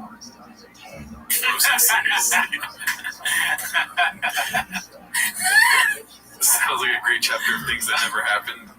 Still want this footage. Completely annihilate. Yeah, nowadays, now when the way this was said, and the black show sounding absolutely bizarre, he's so proud of himself. Well, I learned who Tony is. Never heard of him till now. Now everyone is a worldwide household name. Tony loves Tony. Manager called Tony to tell him to stop calling shows with something. Right. Anyways, we get it. Yeah. What are your thoughts, dude? I mean, that was pretty funny. Got some pretty funny people in the comments. Yeah. Tony is ridiculous, as usual. Mm-hmm. I don't think that happened. No, not a chance, dude. There's so many stories that are going to come back, and people are dissecting them as we speak, dude, of Tony just lying. Okay. And this is how it all starts, dude. Next thing you know, there's a Chang's knocking on his door, dude. He's going to be getting wartime CEOs. He's going to get regular CEOs and stuff in charge of it. He didn't even hire them. You know, they're not calling him tall and handsome. They're calling him stupid and small, you know. Right. T-Mont. 10 minutes of Tony coming soon. Yeah, right. I mean, if that's something you guys want, please comment below. I don't know how much longer I can do 10 minutes of other comedians, but I mean, he's bigger than Chop. He's almost bigger than Chop now, right? 1,000,000% he's bigger than Chop. Yeah, right. Yeah. So yeah, good happen. I'm surprised there's not a. Well, there's the Kill Tony subreddit, but aren't they fans? Yeah, he has an army of just redacted supporters, dude. You know, but we'll see what happens. I love shitting on David Lucas. Right? This one's posted by Don't Know Who to Axe. It's called Wartime CEO Dropping Catnip on the Biggest Hater of All. Ariel Helwani, from being banned in Las Vegas to on the Venetian Vegas marquee. Not bad for a little web show, dare I say. See you Friday. Whoa, congrats, dude. That's awesome. Yes. Good for you, dude. How did having a show go? Pretty good, actually. How did driving around Vegas go, dude? Yeah, imagine being in your brand new Hummer, seeing that Ariel Helwani face, and bumping just like he's driving. You know, he'd probably be happier, Ariel Helwani, though, if he could like do all that and wear the big boy jersey. They can't do that now, and that's something that he'll have to live with. These things that he gets on the way to success is like a little empty. Yeah. I'm waiting for that Bappa to drop where he's like, grown men, wish we could be friends. Sucks. We're not. It's all good. What else you got, Chin? You know? Yeah. I love Ariel Helwani, dude. I'm not even that much into fighting, but I can listen to him talk for days. He's a good broadcaster. Yeah. Let's see here. This one's posted by Important Jeweler 67. Big name. The comments on the Insta giveaway post are Chef's Kiss. Congrats, can you replace the smushed hat you sent me now? You're just giving it a bag all smushed up too. Shake my head. 100% sent message on here to customer service with the big butt crickets. Yeah, super cheap shit. So do you want to say your story with the hat? I mean, look at it right now. Does this look smushed? That's a painted narrative. This is the best hat I've ever owned. Are you being 100% for real? That's a shitty hat. I mean, I've been seeing you wear it all the time. I wear it to work and when I'm talking to my staff because I want them to respect me. Yeah. But no, really, it's not very good quality. Nothing we've ever ordered from Shop is good quality. Wow. You know, it's just kind of shit stuff. Dude, let's not do that on the podcast, right? That's my fucking North Star. Like, you talking shit about. My bad. I'm sorry to hit you with that trophy all the time. Yeah, dude, the truth can fucking go out the front door right now, dude. That's not the truth, dude. You're right. If you're like, dude, come on. Are you the fucking bluest crayon on the sharper? You know what I mean? You're not the smartest tool in the shed, so I wouldn't be taking this shirt from Diet Starts Monday also sucks ass. Oh, God, dude, just chill, dude, chill. The only thing good on me right now is this fucking necklace hat thing. I didn't think it. You're like, shut up, my girlfriend. Let's see here. More comments. Is it just me, or did he not sound that happy? I'd been through the roof. Talking about the guy that won the truck. Yeah. Got a hat. Will never wear it. Better quality at the Dollar Tree. Money wasted. Will not enter the next one. Fraud. Paid actor. He seems like he's real excited. You know, let's get the fuck out. Or one going so I can. Let's get the second one going so I can. Has that loud car. Okay, this is a real thick boy right here, dude. Johnny Hollywood. Yeah. I'm not gonna lie, I like the name though, dude. Hollywood. Like, not, you know, WOULD. That's pretty dope. Yeah, best brains. Best brains. The truck is getting sold ASAP. I would sell that truck. Dude owns a fabrication shop in your home state. Dicey. Oh, went a little too far. Seems like a setup. Probably one of Brendan's friends from Colorado. What a coincidence. The winner is from his home state. You was just a big old gimmick to sell more merch. He doesn't seem stoked. A guy who owns a fabrication shop and also races in the Mint. I mean, the evidence is mounting against him. Yeah, there's a lot of pages of evidence in this one. Yeah. Any other thoughts? Do you think there's a chance that it was some sort of, you know, flubbing up the giveaway? You know, it's a scam, right? I still think, I mean, it could be a scam, but I don't know. I never know anything with things. As always, you know, see it both ways. You know why I think it might be a scam, dude? Is because he never really talks about lawyers and stuff until he's, like, trying to get away with something. You know what I mean? He, like, front-loaded all the hate by being like, we got a lawyer doing the stuff and this and that. And the amount of times he says it makes me think, like, I don't feel like you're doing it that way, you know? Yeah, I mean, saying it at all is kind of weird, right? When's the last time you heard of a giveaway where the announcing is like someone talking about how they hired a lawyer to make sure everything is right? Yeah, all you hear is about the winner. Yeah. Because, like, who would be... I've honestly never thought of a giveaway as a scam until now. Yeah. I'm sure there are plenty that are scams, but that's not been something I've, ever really considered. Mm-hmm. And I think that I consider it now because it's Shaw. Yeah. Scoot. And he talks about it on South. I pray it wasn't a scam, but if it was, I wouldn't be surprised. You know what I mean? I'm just happy with the hat. I'm glad I have a hat. Yeah. You would have bought that regardless. Yeah. So, no harm, no foul. I was going to try to figure out how to flip that up, but it's hard. This one's called It's a Problem, posted by It's Ya Boy Reginald. We will be soon announcing the winner for likes. 6 days ago. Man, that's not even like a day. I wasn't even sure to bring that one on the show. I'm glad I did. This one's posted by Ray Nurki. Feels like a slur. It's called Looks Like Jason Got Hit by the Old Shop Shutdown. So I'm not quite sure what the point is here, but these are the hidden by Instagram comments. Got that Humvee hitter from Jimmy Nack's Experience. Looks like a Mad Max GIF. Jason James 11. Can I please get my order? I ordered a shirt on July 8th and have yet to receive it. I have sent emails to Lex. Wow. But I have yet to hear anything back. These stickies it's really hard for them to type. Yeah, Well, they're probably, they probably have to steal their kid's iPad to do it. Are all thick boys iPad dads, dude? Yeah, I think so. Fish trucks, iPads, dude. Okay, so this one's posted by Busy Middle 8108. This has to be up there with the most egregious lie Papa has ever told of water. Even if he did race the Baja 500 race, you know full well it'd be plastered all over his socials, seeing as he runs his social medias himself now. And there would be a 7-minute video on Toontown about it. Look at this pathological lying ass. Let's see here. No? Okay. I drove to Tijuana for car parts. And it's dicey as fuck. Yeah, you think that's where the lie starts? Yeah. Yeah, he didn't. There's not a chance he crosses the border without a camera on him.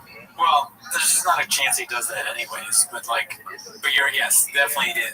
But when I was just like, as he was saying that, my lie meter was like, ding! Like when it starts, it just starts right there. I wish you had the cowbell so you could hit it every time he lies. The cowbell's in there. Let's see. No? Okay. I drove to Tijuana for car parts. It's dicey as fuck. Yeah, I've been to Tijuana. So you don't have anything to worry about. Oh, really? Crazy. I off-roaded in the Baja 500 this past year, and there were 3 dead guys on the course. That's straight. They kept going. They put 3 more dead guys on the course, and then finally a local's like, "Hey, dumbass, this is cartel territory. Whoa. This is them warning you, like, don't come through here." So they had to reroute everything and go around the mountain. Oh God, dude, dealing with the dude. Here's. Also, good and white. Dealing with the cartel must be so annoying. But so he's saying that when he was driving the race, he saw a dead body on the track. Yeah. Can you get by? Wow. Redacted in the hood. No, I mean boys in the redacted hood. Yeah, or Stand By Me. Just no. Yeah, that's wild. I don't think he raced in it. I don't think he went to Tijuana. A lot of this episode is like, nah, that's not true. If he didn't record a trip to Tijuana, he was going to Hong Kong, dude. Let's be honest, right? Yeah, let's see. He was going to get a rub and tug. Yeah. At the famous Rub and Tug Club. Let's see. This one's Confidence Search 8648. It's called Timeline of a Scam. I didn't watch it. I was intrigued by the title. So let's see. The truck giveaway, Drive Fast, All Gas, that goes live July 8th. We have a bunch of merch. The way you win is either by just buying an entry, $5, or by any merch you get more entries. That way, truck is damn near done. I can't wait for you guys to see it done. It's been so fun, so stressful as well. Get it all locked in with the merch. the website, shop here. I built the ultimate badass truck. If you like Raptors, Raptor R's, that's cool. This is one of one. You won't see another one like it. Guess what? I'm giving it away. Look at this. The giveaway truck is live. You know what I would do? If I won it, I'd flip it. I'd find a way to flip it. Maybe I think I would risk my life to flip it. Like, and I'd film it, and I'd try to do. I would. But I would, if I did, the people in my life would probably talk me out of actually being in the truck. But I'd pay, or I'd figure out a way. I'm a hawk, and I'll risk my life. I'd pay to flip it, and then I'd have me in it, and I'd do that content. That's what I would do. And then it's like, boom, that's not what you're here for. You're here for 10 minutes of shop, and then you start the show. I just flipped my truck. That's funny. I feel like he's wearing the shirt twice in 2 different episodes. It's like, Papa, you gotta work out. It's live, man. Your boy has things. Bless him here, Daddy. Yeah, true. I mean, I've worn this shirt so many times. Tidy. Drive fast. It's drive fast, all gas. I love that hat, dude. It's one of my favorite ones he has. We should get that, dude. He doesn't know that it's upside down. He's like, it's different. I'm calm. Can't thank you guys enough for all the support. This is going better than I thought. Less than 2 weeks, man. Drive fast, all gas. I'm sick of promoting this freaking truck. The next one we do, which will probably be in November. I think it's winner of the truck will be announced this week. What is it, Thursday? We better have the goddamn name. It's a third-party law firm that selects it, so we're waiting. Where am I calling you at? Where are you located? I'm here in Montrose, Colorado. Montrose, Colorado. You're a Colorado boy. Yeah, born and raised. Born and raised, dude. Well, you won the truck, man. Dude, awesome. That is so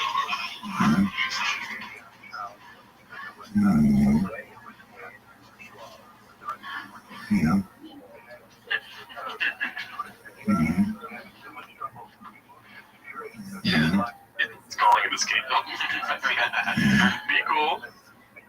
What do you think? Are you convinced, or where are you at right now? I don't know. I'm the same I've always been. Okay. Well, let's see what this one's about then. This is a haphazard clip, dude. Finally. Oh, shit. Waiting for him to post. We got the winner. Winner, quotes, end quotes, whatever, however you say that. I blame the law firm. Let's see. We'll have an announcement. We got the winner. Finally, I know, trust me, I see it. Where's the winner? Where's the winner? We got it. The law firm finally got back to us. We got the freaking winner. So I'm sure by the time this comes out, we'll have a video or something announcing the winner. So the dude who won it, man, hope you enjoyed this truck. We'll announce something soon. Love you guys. Drive fast, all gas. It's so funny to say that at the end of your show. Like, it has nothing to do. Wouldn't you say the fighter and the kid or like something else? Then you say drive some weird merch thing you just made. That's what you say at the end. Hilarious. Oh man, I'm still waiting to see Dickies in the wild. I want to see it, not online. I want to see it myself, dude. Me too. You know what I mean? Yeah. I want to see Drive Fast All Gas, Calabasas Fight Club. That shit, you know? Calabasas Fight Club. Is that real? No, Fight Companion. Oh, okay. I made it up. I mean, that's pretty good. I still want to see it, dude. Okay, so this is probably to clear the air last week for your little flub. It's a CJK610 posted this. The cage side contradiction combo. First clip credit, Rick Manchester. Second clip credit, Busy Middle 8108. Thank you for your service. Let's see. And it came in, but he's sitting. Well, I don't know. We were right behind Joe Rogan and Michael Bisping and John Anik. So I don't know if that's good. It just depends. Can you see it right there? That's a very good shoot. Just listen, it's fun to say cage side and Joseph Rogan's our buddy behind him. They could spoil the thing here. The best seats are not there. Just you have the pillars. You have a lot of people in front of you. You usually want to be, now granted if you're celebrity stuff, but you want to be kind of in the first, like, not first row, but we're just above, so your eyesight. Yeah, no, for us, it was great. Seeing him that close. There's my son. For my son too, it was so awesome. Not bad. He's getting in a cage and fighting. I'll tell you right now, though, after seeing Cage Side, having the best view in the stadium, in the arena, I'm glad I'm on the outside. Because it's brutal. Oh, bud. Because you'll love this. You'll love this. You'll love this.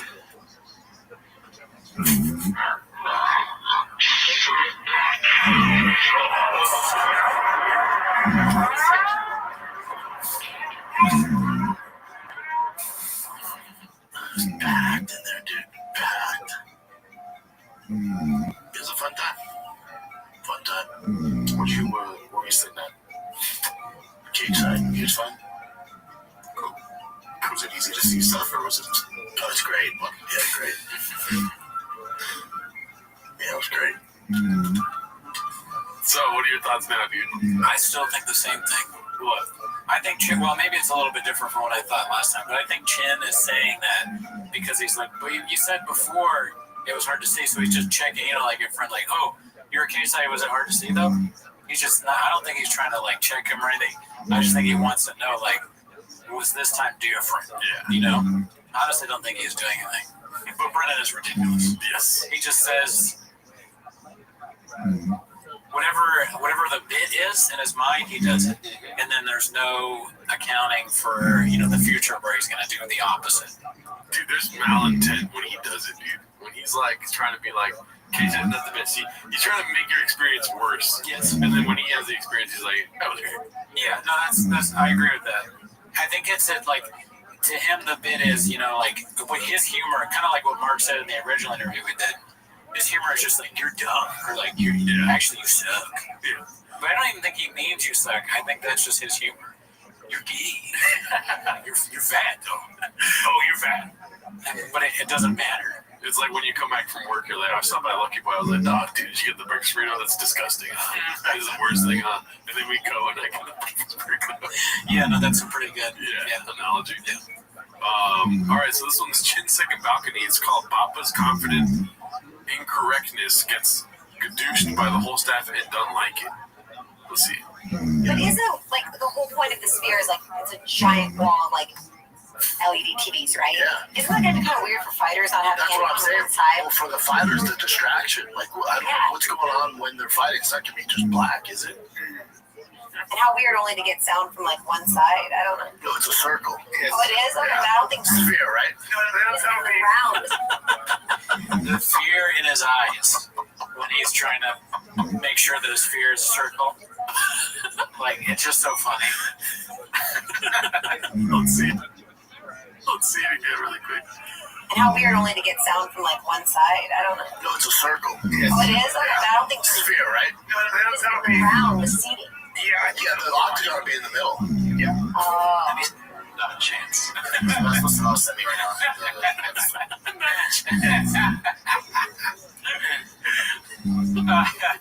Right in the middle. Kind of like that layout for the theater. It's not in the middle. So this is like the main area. So weird. That's very strange. Is it strange? I don't know. It is really weird. No, it's weird? To me, it is. Okay. Because, I mean, you're used to seeing, like, UFC events where it's 360 view. Oh, right. Yeah, it's not a chance. Yeah. You're right, it is in the middle. Oh, yeah. Like all sporting events, yeah. How terrified Papa is. He's like, it is going to be it. Yeah, that's great. That's good. I mean, he's traumatized, dude. I don't blame him on that one. Like, what's that one Christmas movie with the Christmas past, Christmas present, Christmas future? Is that the Bah Humbug guy? Oh, yeah. The Christmas movie. Okay. Yeah, Charles Dickens, right? I feel like it's like Reddit's past, Reddit present, Reddit future for Papa, you know? Like, it's happening in the moment where he's like, oh, fuck, this is supposed to happening right as we speak, dude. Can you imagine him and that character? I mean, he would never get it. Tiny Tim would be Tiny Tim's starving, and he gets a fucking truck. You want a truck, Tiny Tim? I need food. Tiny Tim was an intern at TFAC. Oh, yeah, he's just constantly getting fired and shit. Not paid. Oh, how social is Tiny Tim? I can't feel my legs. Yeah, I'm sorry. We had to fire you because like that's how you got polio or something. We can't have polio around here. Also, no vaccine. Vaccine makes you. The staff said you got the vaccine and it gave you polio. Is that what are you fucking triple boosted, dude? What are you doing here? He's like making fun of the Tiny Tim in the office, just like, oh, do you see how Tiny Tim walks like this? He walks like that, right? He has polio, Brandon. Whatever, dude. Oh, he's gay because polio means gay. Yeah. Or he's like doing a bit. Higher polio makes you gay. Tiny Tim has a neck brace, and it's like, I jumped out Tiny Tim. Yeah, there's like a video of him doing this, and Tiny Tim's like legs are all in like braces. Like, oh man! Sometimes you gotta show your interns, dude. Okay, I was excited to show you this one, dude. It's posted by Sock Puppet with a lot of underscores. Has Big Boy Auto Sales LLC been discussed before? Schlub is listed as CEO. Hilarious. Bored of doing some surface level digging on the truck giveaway when I noticed this. LOL. Searched it, didn't see it mentioned before, but we'll delete if it has. As you can see, Thick Boy Productions. Big Boy Auto Sales, dude. He started this LLC in April of 2024. The plot thickens, like that one comment said with 3 C's. It's rare. I didn't expect to see an open corporate appearance on this episode. Yeah, I don't know what that means. Is that what this website thing? I mean, is that not hilarious, dude? Big Boy Auto Sales with 2 G's. Yeah, that's how you know it's fake.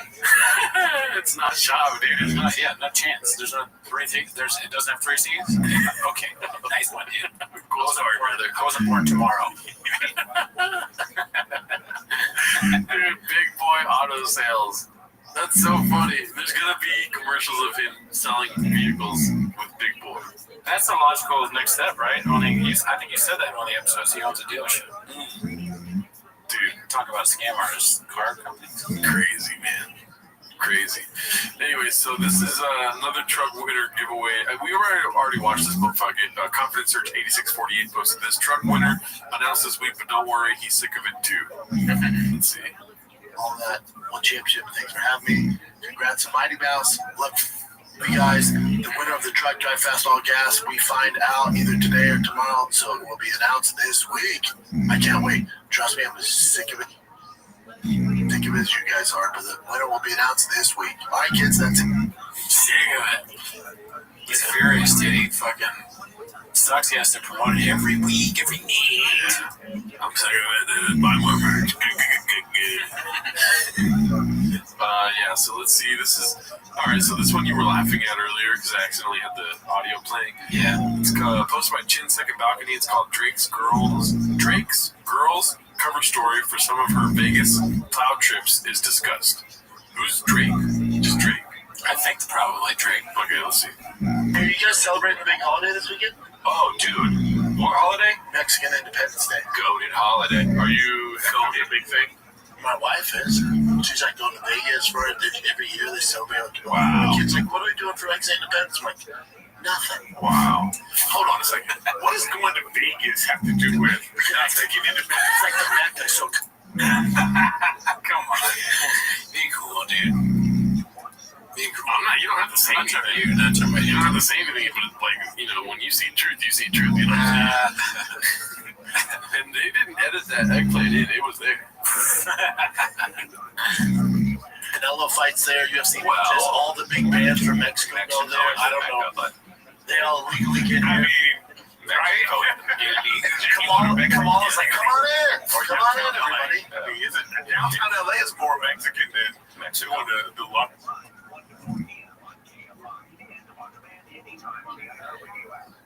Mexico, the Las Vegas. Performers don't think so. Well, yeah, it's money. They want to make money, you know. I told my wife, keep the same energy for July 4th. It's disgusting. Yeah, that's gross. It does make me want ramen, but that was gross.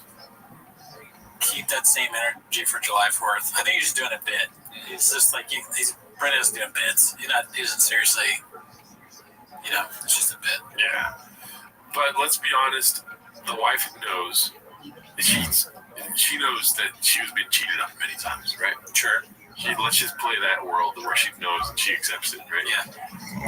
As a woman, I would be rather furious, right? And I would go get plowed in Vegas, dude. That's what I would do. I'm not saying what she's gonna do. I'm saying what I would do is, as a woman, go get plowed. It's probably a girls' trip, just like Sean said. Kamala set the whole thing up. Kamala Harris, she set up as her, Jonah, and then like all their friends that they're meeting illegally. Yeah. You know, they're going down, they're getting dicks. Yeah. You know. And you know what Kamala's gonna do, dude? Go to Magic Mike.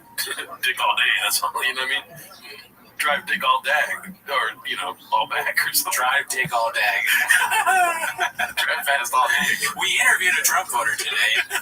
What do you think, Kamala Harris? He's going to drive dick all day. Make America great again. Make Kamala dick again. We fucking went there all in Vegas getting dick. 100% she's going to go get plowed down. Possibly. Allegedly. This one's posted by Jazz Like Dog 4739.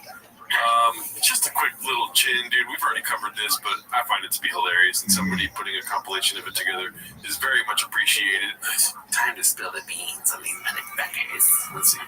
My childhood hero. Motherfucker, that's Adam Sandler. I'm not gonna say anything.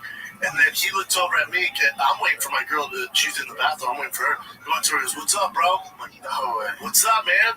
Then we walk out the bathroom, and he's there, and he goes, "Hey." And he could tell us, look at him, and I'm like telling my kids about him. He goes, "Hey," and I walk over, "What's up, Mr. Sandler?" Because so I was waiting. He came up to me. I was at the Comedy Store 2 nights before. I think it was around then. He came up to me and was like, "You're that funny guy that kicks ass. You're the tough guy that does comedy, right? You're the ass kicker that tells jokes."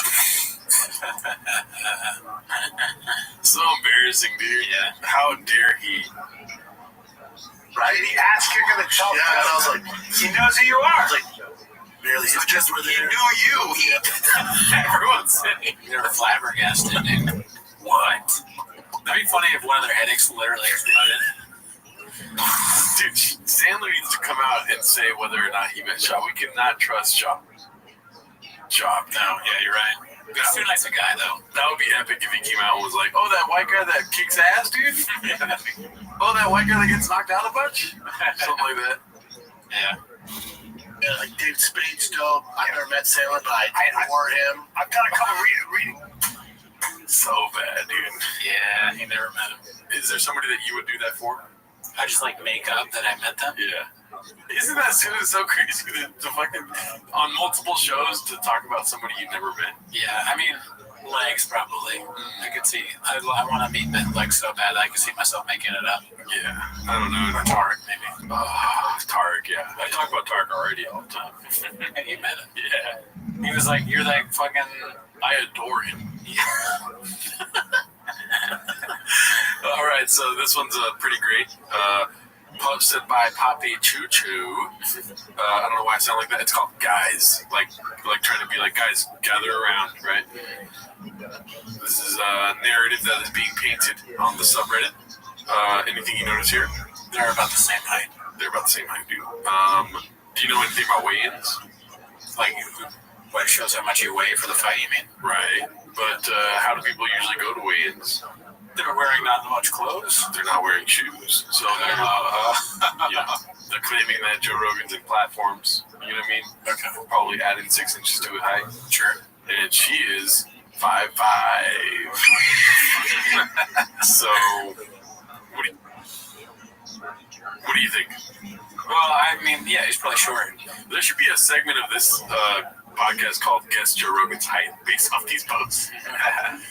I think he's probably 4'6". God, Jesus Christ. I was like, wait a minute. No. That's how bad I have it. Because he's at least 5'5", right? Let's see. So, without the shoes, though. Without the shoes, I would say he's probably a 5'4", 5'3.5" gentleman, dude. What do you think? That sounds about right. 5'4", I think. I would say 8 inches. Okay. He definitely has a big dick. But I don't know about that. Let's see. Oh, God. What's happening? Okay. This one's posted by War Mode. It's called Remember When Big Gulps Were a Personality Trait. I get it, me. No, we are all into the truck giveaway saga, but I just remember when Brent tried to push soda as a lifestyle. That's all, kids. Love you. And in his bio, it says comedy podcast, whiskey, big gulps. That's like something that'd be on your profile when you are, 18 to 20, middle school or something. Or middle school too. Like when you can't get a big gulp, like you look forward to a big gulp because you can't drive to go get the big gulp. You know what I mean? But as soon as you drive to get big gulps, you're like, oh, there's way better things than this. There's titties and ass out there and stuff. Yeah. Or like just some like people with wacky dating profile. Like I'm a pretty simple girl. I like dates and beef jerky. I mean that's a terrible example, but like something wacky. Like I like The Office and fucking sunsets. Yeah, date me if you like sunsets and Baja Blast. Like that's what that is. Yeah. TRX trucks, tour tickets, whiskey, merch at thickboy.com. Big gulps, just what came first, the whiskey or the big gulps in Brendan's world? Hopefully big gulps.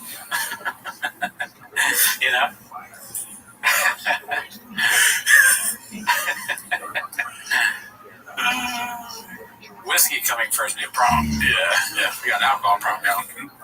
What's that joke? Some comic has a joke. Oh, John Mulaney, the McDonald's joke, where the dad just goes to McDonald's and gets one coffee. Oh yeah, that's a good bet. It's like Brendan Schaub being like, Daddy, can we get big gulp today? It's like his McDonald's is getting big gulps. Yeah. He gets himself a big gulp. They don't get a candy bar. Sorry, I had to piss. I took a fucking big gulp earlier today, dude. 7-Eleven, you have it your way. We should definitely get big gulps for the next show, dude. Smart idea. I'm down. All right, so we got one more clip, rather. It's always a sad time when we're ending the show off. I wish we could do 10 minutes all day long, dude. Yeah, but it's at 9:30, so. Yeah, true. Oh, fuck. 30 seconds. 29. It's called Hey Mark Wigski. It's the post is called Brendan showing us all his 32 ACT best brains. I haven't watched this yet, so let's see. I'm going to ask you a question. That's okay. Oh. Do you know who Mexico got their independence from? Let's not read that. He's already reading it. It's too late. Can he read? Yeah, that's a good question. Just that would be funny if that was a question. I have a question for you. Can you read? Don't read that. That's it. Who did Mexico get their fight and get their independence from? The French. The French. No, what'd you say? They got it from the French. No. Which is why the Mexicans speak French. No, they got it from the Aztecs. The Aztecs. No, Spaniards. Yeah, that was mean. Fucking Brian. Yeah. That's not cool. Yeah, did he consent to that questioning, dude? No. Don't put Bob in a corner. Yeah, try to fuck his way out of it. Yeah, that's what he would do, dude. I'm sorry, Brian. I'm not going to sugarcoat this for you. I'm not going to fucking put sugar over all your dick. Yeah. I'll tell you it's delicious. Stop being mean to our boy. We're going to come for you. We're going to get you busy. Well, fuck with my boy. I'll spill the beans on you. Yeah, watch out, fucking dick. That'd be cool if there was like the Avengers of Joe Rogan's comedians, Yeah, dude. I'm telling you right now. You mess with Brennan, got problems. I will say, on another front, so are you Thanos in this, or okay, anyways, on another front, Game of Thrones, and he's the redacted Littlefinger, this guy right here, yeah, right? On Bad Friends, I was watching with Bert Kreischer and Bobby Lee. Never heard of him. And Bobby Lee calls Bert Kreischer Robert Baratheon, dude. Oh, shit. That is a great... Yeah, that drunk guy? Yes. Guys from Flying Off the Horse? Sounds like Bert. It was a great catch by Bobby Lee. Does he watch the show? Who knows? Maybe. I mean, Tiger Billy does finance most of our shit. I mean, yeah, that's why our sponsors, Bobby Lee right there. Thank you again, Bobby. You couldn't afford the camera without you. Sammy's cameras, we took your money, we gave it right to them. Yeah. All right, everybody. Hope you have a great week. Bye.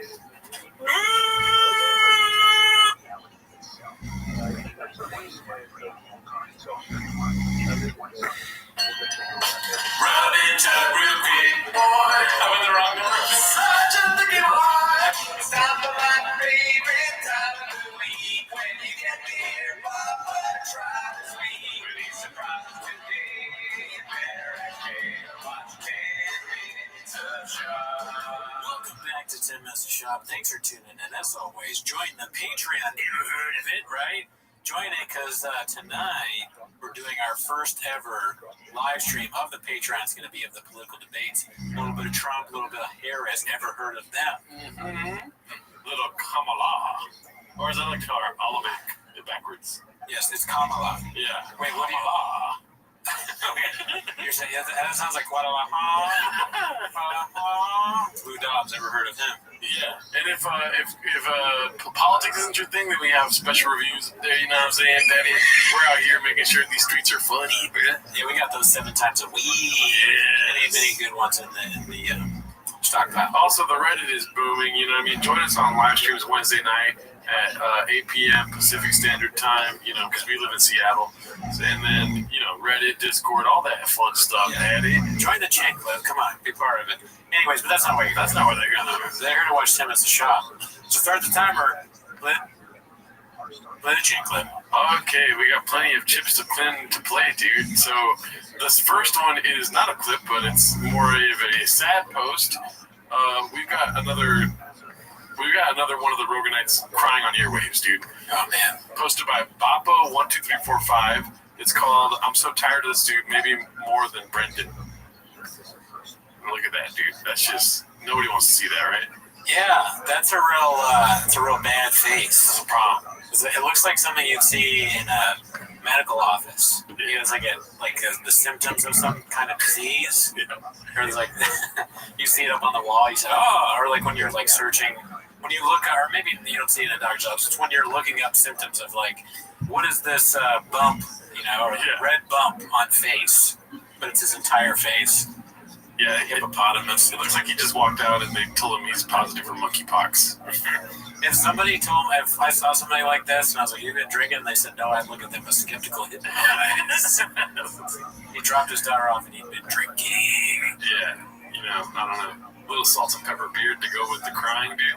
As usual, as always, and as usual, don't post this. Yeah, don't cry on your ways. It's called Obligatory. Just dropped my daughter off at college crying pic. I posted one 2 years ago for Georgia. Now it's Isla's turn. I'm so excited for her, and I'm so proud of her. But goddamn, I'm gonna miss that kid. I just read the first comment. Hey, be cool, Canelo Ginger. Canelo Ginger. Both girls are out of the house now, and thank God I married the woman I did. I'm gonna be a mess for a minute. I'm headed to Vegas. If I knew anything about Reddit, I would not post stuff about my kids, right? Yeah. Don't do that either. That's it. No. Yeah. Great idea, dude. Good thing you don't have children. This one's posted by True MMHS, I believe.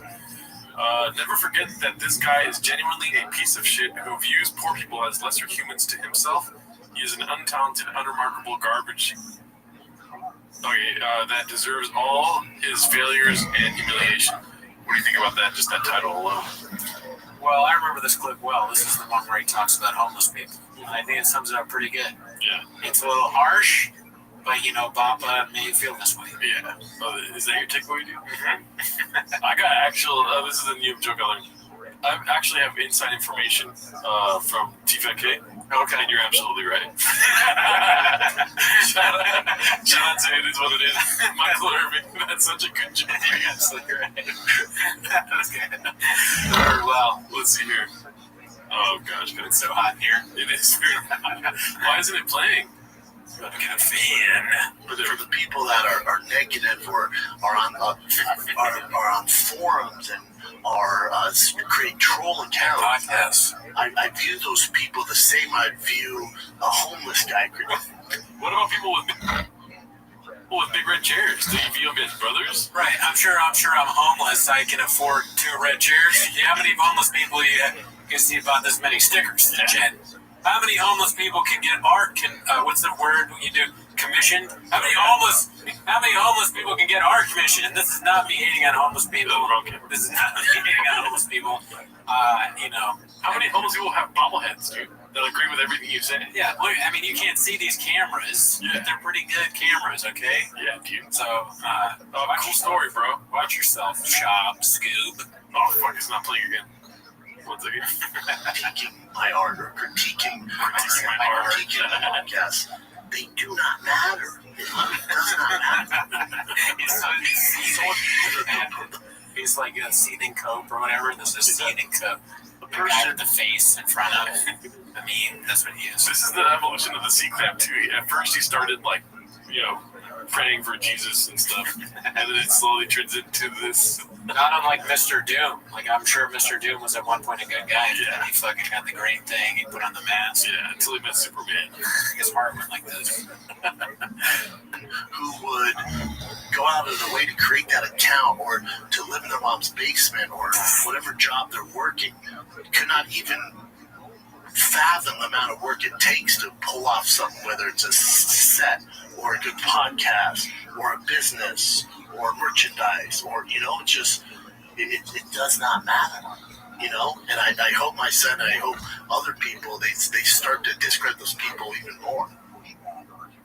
Because the type of person that were to go on YouTube and not leave a negative message, to even create an account to be that way is, I don't associate with those people. I don't know those people. It does not matter to never met them. It's what people lets that affect their mood or their life.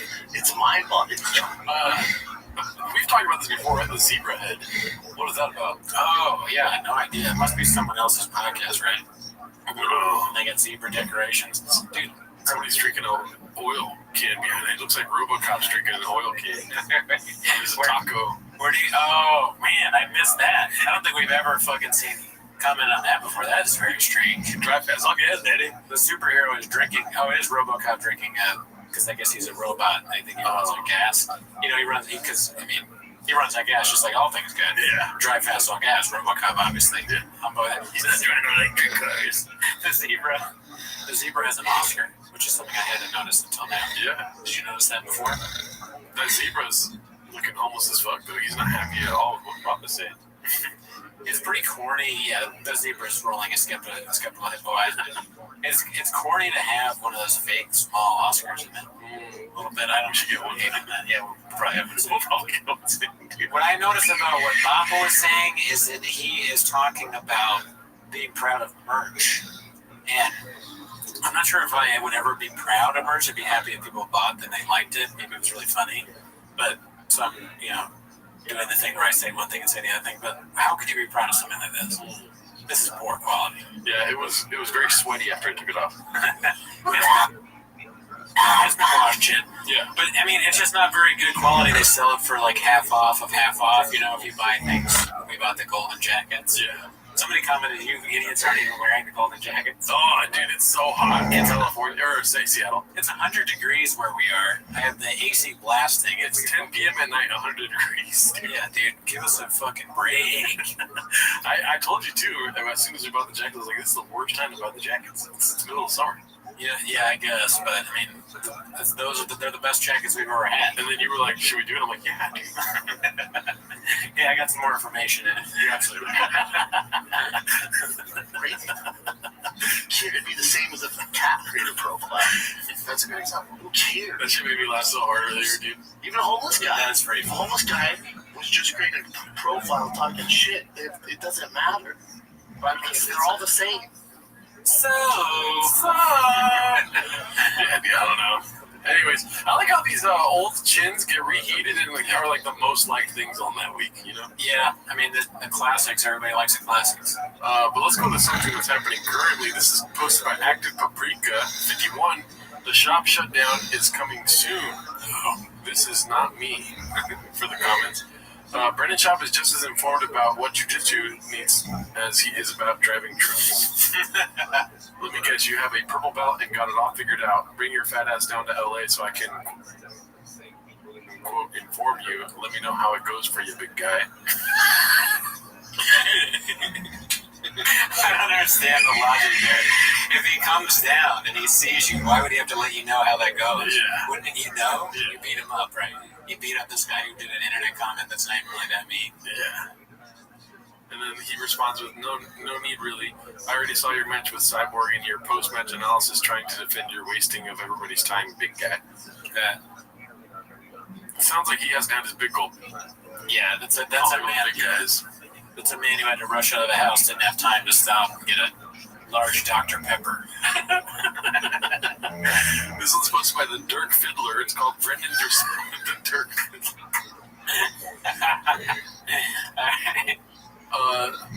What does that mean?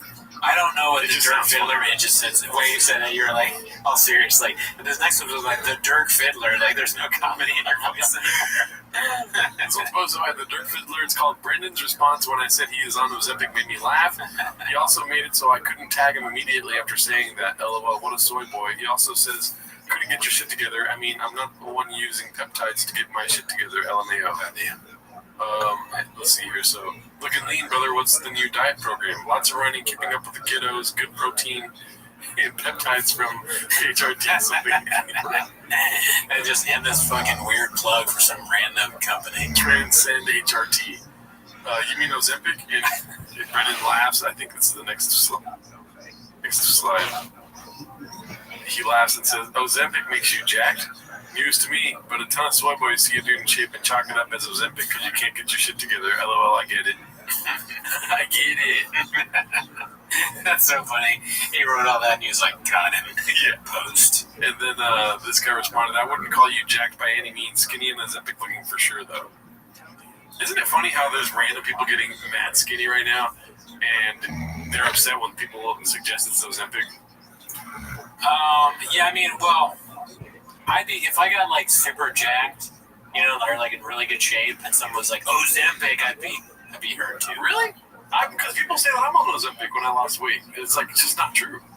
I don't need to, like, what need do I have to make them know the truth about how I lost weight? I just drink Rain Energy. Yeah, you didn't drink Ozempic. I got some inside information, man. You're completely right with that. No, I guess, I don't know. Maybe, I don't know. I see it both ways. It makes you look like you're using Ozempic. Well, here's the thing. You obviously are not taking Ozempic. So that's why, like, there's just, like, when people say you're on Ozempic, they're kidding, right? Exactly, that's what I'm saying. Yeah. But, like, I think people really are saying that Shop is on Ozempic. Yeah. Right? I mean, like, yeah. There's also a difference. If I was taking Ozempic and people were accusing me of it, and I wasn't really addressing it, you know what I mean? Yeah. I'm not on your way of saying Ozempic is fucking for stupid people like he is at the golden hour.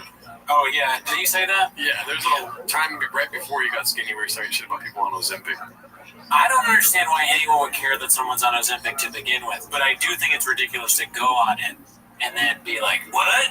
And especially after you've been insulting it like you just said you did. Like you saw Nikocado Avocado lost all that weight. Yeah, I did see. I don't know who that is, but I saw the post about it. Yeah, he's on Ozempic. It's just a thought. It's not like a indignation or what is it called? Like you're not fucking accusing him of a crime. Right. It's not a big deal. I mean, here's the thing. If a miracle weight loss drug comes out and you're not taking it, you just lost 200 pounds. You know what I mean? Yeah, probably. But here's the thing. If I were on Ozempic because I needed it and it made me skinny, what I would do is be like, you gotta take Ozempic, man. Yeah. I love this shit. It changed my life. I got laid now. Exactly. Like if someone's like, yeah, you're on Ozempic, I'd be like, exactly. I said it in the post. Read the details, Chin. What's the percentage chance that he is on Ozempic? I'd say 60-40. Yeah, it's at least that. I don't know, man, because like I know that he lies, and I'm supposed to just not believe anything he says. But it's so crazy to lie about that. To me, I just don't understand why you would, especially going this far. There's so many things he lies about. There's so many things that he hasn't met Adam Sandler apparently, and he said that so many times. That's true. I don't know. Maybe I just have too much faith. I'm too much of a fucking homer. I'm a sucker. I fall for everything. Well, I'm falling for Shop again, dude. He's bringing it back in. This one's posted by David Duke Newcomb.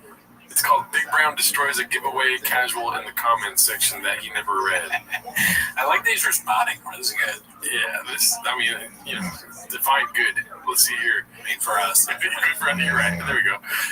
This is who won. Saw a million hats for this one and not one for the winner. And the Magic Stack is in here with the eyes. Brendan says 5 to 7 biz days after a giveaway ends, winner is announced just like every other giveaway in history, my man. I love how stupid people put my man and my boy and things like to emphasize their moments. Like he's not like overly aggressive or aggro in this comment, but you can tell from the use of my man that he is mad. Yeah. Like, oh, you idiot! Everyone knows that 5-7 business saved everyone. You didn't know that? Go back to school. God, do you think he sat down at the Key Studio and was like, guys, we got to make this giveaway legit. There's already a lot of heat on me, dude. You know, so he feels like he has to respond to people acting as if it's not a legit giveaway. That would be so funny if we could get inside, like we see the Nixon tapes of Shab, and there's recordings of him like telling people, we got to respond to every one of these comments that says it's not real. Because it is real. And we were like, but Shab, it's not real. He's like, that's exactly why. Also, just the 5-7. I'll never forget how funny that is. That is so funny. It's been 5-7 business days. We still don't know. Yeah, but he's gonna make the content. People are just being assholes. He's gonna make a fucking. He's gonna do a podcast. Here's the giveaway winner. Right. It's like in 5 to 10 months after they filmed the episode of Drive Fast All Gas. Yeah. Episode 4. Yeah, we forget. Like 10 minutes of content takes 6 months to make. I'm just pissed off that I didn't win the truck. You don't know that, dude. I know, but if I did win the truck, I'd already know because he's filming the episode, right? He'd have reached out by now. Yeah. What if it's in my spam? If I check my spam message and there's a thing from Shab in there, I'd self-harm. I'm not going to do that. I'll do it later. Let's see what this one is. It's posted by Confidence Search 8648. It's called The Intern Looks Like She Smashed a Bottle of Batch Number 1 on a Chris Calbass this morning. I will say, it's not a good look for her, dude. No. It's hardcore, dude. Garden did not date your kids? Fuck you. I thought that was kind of cool. You don't really see a lot of like people that still work together after all these years. If I told you right now, you got 30-second pass. You can say the N-word. You can say the N-word. I don't know what she's saying right now, dude. But yeah, Kid's face is like, what's that smell of fucking... I thought we got rid of all the tiger thing. Years, but like you're good with your friend. If I told you right now, you got a 30-second pass, you could say the N-word. Go for it. You know, Tony's bigger than Saturday Night Live. Like, the people on there, like that, that's where I take my kids. This is where we're at every week. Oh, you know? What if it's just as hot there as it is here? You're right. Filmed this week? Probably. So they're fucking just as fucking. That's why they're all in shorts. They're just as tortured as we are. Or she's drunk as fuck. Here, Daddy. I mean, we're not drunk, but yeah, she seems drunk. She seems drunk as fuck. Drunk and hot. Yeah. Literally, not figuring.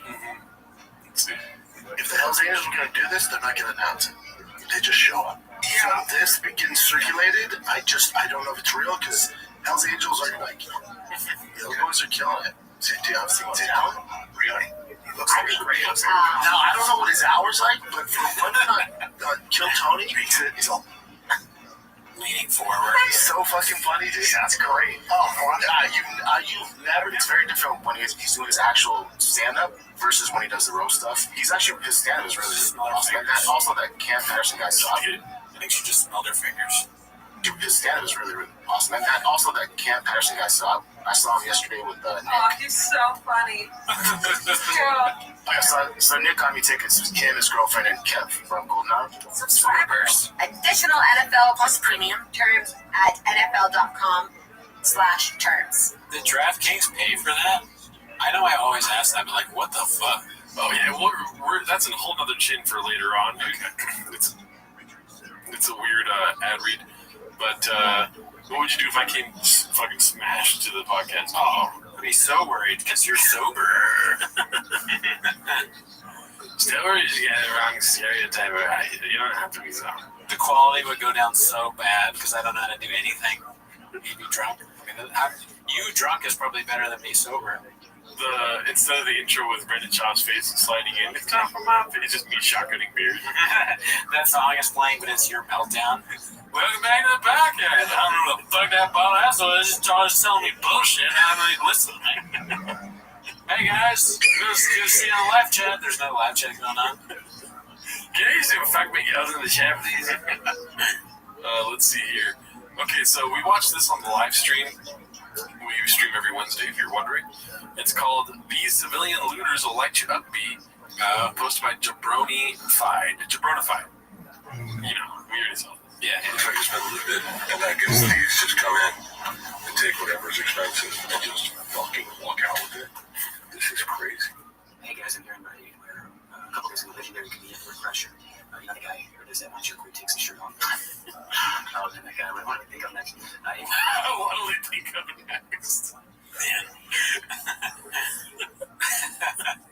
Bullying comedians has just become like a fucking art form. Yeah. This guy's got it down. He knew exactly how to get him. I like how his headphones are taped up. It's horrifying by how bare the shelves out here in Reddit. And naturally, he's the American wood. He was very concerned about corporate greed. Nice getting you keep playing for me. Naturally, it's very report. No, it was not because of the poor stealing all the things.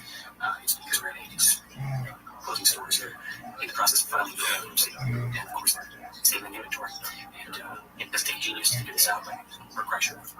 So, please think critically about why things aren't the way they are instead of just lapping up the nonsense given to us in the Joe Rogan experience. And please just care more about human beings and corporate profits as much as our American system wants us to do the opposite.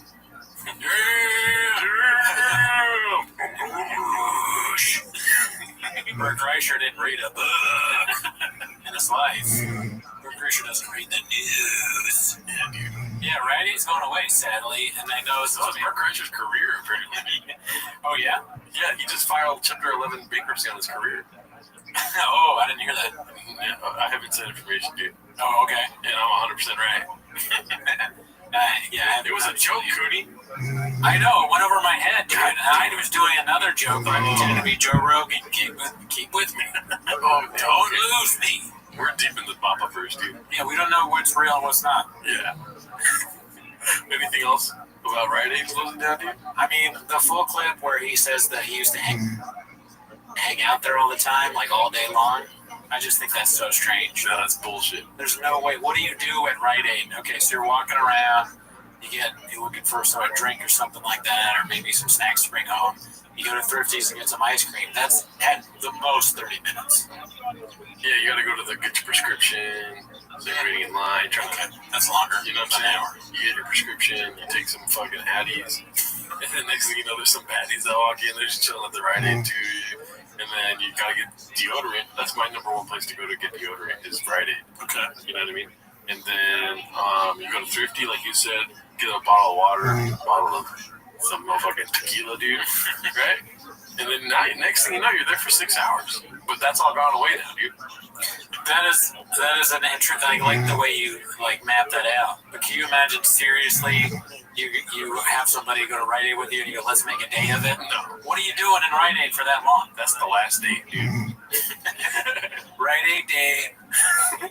No, it's not Target, dude. Target is waiting for exactly. You know, it's not Target. You'll make friends at Target, daddy. Target, you can do a lot of stuff. Yeah. All right, so this one is the clip I've been looking forward to most. I haven't seen this yet. It's posted by Cruel Ambitions. I thought Sandler recognized Papa and said he was that funny ass kicker. Never met him though. Have you seen this clip yet? No, me neither. Somebody told me this in my stream. Yeah, I thought this one was kind of cool. You don't really see a lot of people that still work together after all these years, but Rob Schneider says that Adam Sandler has literally called him every week for the Adam Sandler's so loyal to his friends. That's what I mean. So He loyal. always tell me that. He's so loyal. But that whole crew's cool. I know. Yeah. Like David Spade, most talented person I've ever worked with. Hands down, loves. Like David Spade's dope. I've never met Sandler, but I adore him. I've done a couple reads. Wow. Slow down, dude.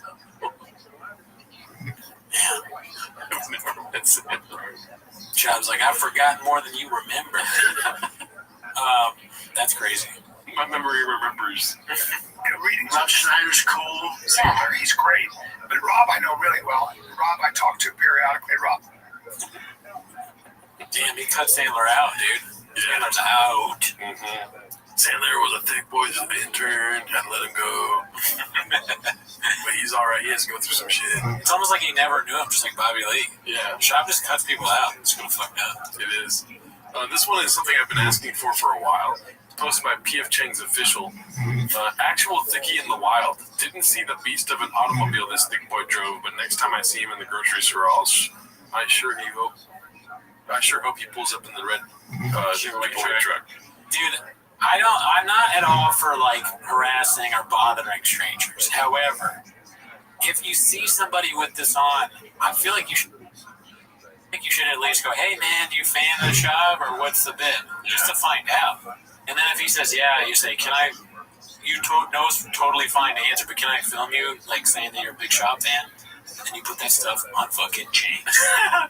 One thing that we're not addressing here is he might be Mexican-ish shit. Whoa, dude, Pozole. Dude, that's a bit. This is a bit. There's no... I'm sure he just happened to take a picture of Drive Fast All Gas near Pozole.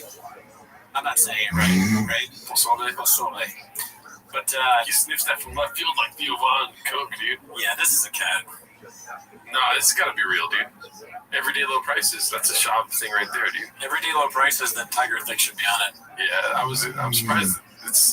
He might be a soy boy. He's right here next to the soy sauce. Which way, Western man? Let's see what's next here. Oh, okay, cool. This one's a good clip. Posted by What's Up World. It's called Shane Gillis versus Tony Hinchcliffe.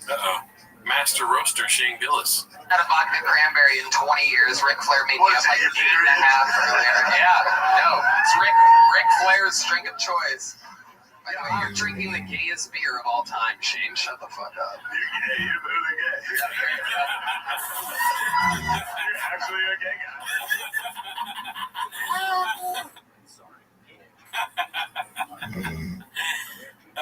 Clips tricks for herself, Jim. So, I was hanging out with Ric Flair and he gave me his fucking drink of choice, but you're gay for drinking Bud Light, Shane. Yeah, that's such a fucking hack thing to say, too. The Bud Light thing. Like, they think that Tony Hinchcliffe is so far gone that he thinks he's going to get a bunch of laughs by saying, oh, you look drinking your gay beer. Your gay beer, especially in that voice. Why are you just having so funny? You're hanging out with the roast master, Tony Hinchcliffe, and you're just drinking. He's like, you have a Diet Coke, that's gay. You're like, all right, yeah, sure, dude. By the way, you're drinking the gayest beer of all time, Shane. Shut the fuck up. You're really gay. Just hitting it with facts. You're literally a gay guy. Why would you? Yeah. Yeah, Tony Hinchcliffe can't be called people gay, dude. Let's see. This one's posted by Complex Desk 9380. It's called My Brother Saw Shop at 1FC. Oh, yeah, it's a problem, dude. Dude, he's one of the most successful guys out there, dude.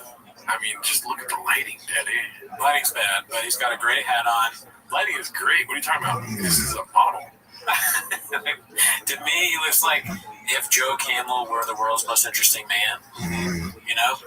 It's not. He looks very old and weathered. He's got a head that says 0 fucks, I think. I thought it drugs. Oh, okay. I thought it said giving no fucks. I think it might say 0 fucks. I think it does say trucks, though, because look at see the TRUCKS. So, yeah. It's a trucks hat, dude. I mean, I just assume trucks is on. It's funny that he embraced trucks so hard after the walk me to the truck thing. Yeah. That was an interesting career move. Let's see here. Okay, so this one's posted by 206 Demon. It's called FDA Are Just Haters Be. Never seen anyone successfully hate. Former UFC star Brendan Shaw promotes drink that claims to reduce blood alcohol level and is being investigated by the FDA. The drink makes you less drunk? Is that what it's claiming? I think it's what it's claiming. That's awesome. FDA is open an investigation into safety shot. Multiple FDA offices involved in the investigation after receiving complaints. Why would you want this? What is this for? Is this a drink like you get drunk at the bar and you're like, you want those safety shots? You drink it and then you're okay to drive home? because it doesn't read as you're drunk. This is a fucking obviously wrong thing to promote. But Mr. Officer, I had 3 safety shots before I left the bar. Mr. Officer. Yeah. Hey, fucking Mr. Asshole, fuck you, bitch. I bet I got a safe shot up my ass. Talk to my lawyer. I got 500 pieces of them. I'm going home. Can I see your license and registration? My name's Brian Callen. I don't have many pants on. She said yes. Who, sir? There's no one in the car with you. Okay, so we're revisiting from earlier. This is posted by Haymark Wixky. Finn's got to be absolutely hammered trying to fix Naz's botched ad reads. So you got a little taste of it earlier where Chin was coming in and out. Easier to just visit ccpg.org. Please play responsibly. Now that's on behalf of Boot Hill Casino and Resort in Kansas City. 21 age plus varies, and eligibility will vary as well by jurisdiction. Now we're void in New Hampshire, Oregon, Ontario. Bonus bets do expire 168 hours after issuance. For additional terms and responsible gaming resources, go ahead and see dkng.co/ftball. NFL Plus premium offer available only to new and former NFL Plus subscribers. Additional NFL Plus premium terms at NFL.com/terms. What the fuck? It's like right next to my wiener. Yeah. Guess what? So he put in, like, edited, like, an ADR of her ad reads or something? Yeah, well, it was him fixing whatever she was saying. That's ridiculous. I mean, it sounds horrible. Yeah. DraftKings is running an audit randomly, and they're like, what the fuck was that? Yeah, wouldn't they want the stars of the show to read it? True. Can you just get an intern to read for you? I think the stars of the show do read it, and then they do the whole terms and conditions part. Oh, okay. Still redacted. So much advertising. Yeah. You gotta have that sucks. Audio's king, man. Yeah. This one's posted by Confidence Search 8648. It's called The 250 Showing Pedestrians How It's Done. Dude, your favorite guy of all time, David Lucas. Motherfucker. Yeah, I watched. Did you see this whole Shane, or what is it, Madison Square Garden show? No. I watched the whole thing. Oh, nice. Definitely the worst part of the show right here. Oh, really? The whole, for real, no bed? No, I mean, yeah, it's pretty bad. I guess that doesn't really surprise me. He's terrible. Yeah, he's so bad. Yeah.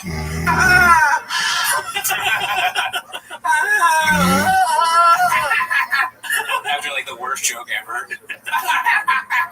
That's a lot of that, dude. You fucking look like a fucking bag of fucking Doritos that's been spilled off the floor. You look like a human version of Yoshinoya. Yeah, that's bad. Joe Rogan laughs, dude. He sucks. Yeah. He has the worst taste in comedy that there is. Man, you must be gay then, fucking gay. You're fat. man, you gay like you gay like a dude that kisses men over there. You're fat like a guy that eats a lot of sandwiches. So that's what the whole thing is, over and over again. And people like that. Out of control, dude. You look like the type of nigga that'll sit on a Venus flytrap, bitch. What is the type of person that sits on a Venus flytrap? No, he's grasping for his straws by now, dude. Does that make you? He's saying that makes you gay? I don't know. I really don't know. I honestly don't know. Yeah. Sitting on a Venus flytrap, I'm assuming that you're just gonna. I mean, if he sits on a Venus flytrap, that there's no more Venus flytrap. You know what I mean?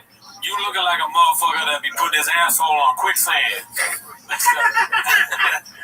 Did you notice your favorite comedians here? Man, it's the worst of the worst. Your favorite. Your favorite. Man, yo, bruh, David Lucas was fire on that show, bruh. That line about how he was gay like the dude that drinks Bud Light, bruh. Savage. Boy. That either. What does that mean? I think they're just in front of a lot of people and they're trying to be funny. Stole Christmas, is it because it's like a racist thing? Probably, yeah. Okay. Yeah. You made it work. Yeah. You made it make sense. Makes sense. I never thought it made sense. I feel better now that it took me a while to get that. Because if I understood it right away, there might be a problem. Yeah, you're not on the same frequency, dude. Yeah. You need to take some alpha brain.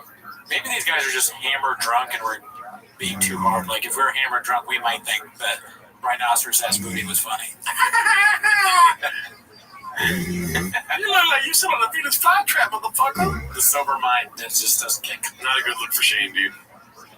No, but he's got, I mean, it's like a very popular show. He's just like soaking in the fucking whatever you get from this. Yeah, but he's laughing. I mean, you have to sort of kind of laugh at this thing, right? Just to be polite. I love Tony's like, can you find second Zimmer? He does like the fucking Johnny Carson laugh. It's out of control. What's going on? Yeah.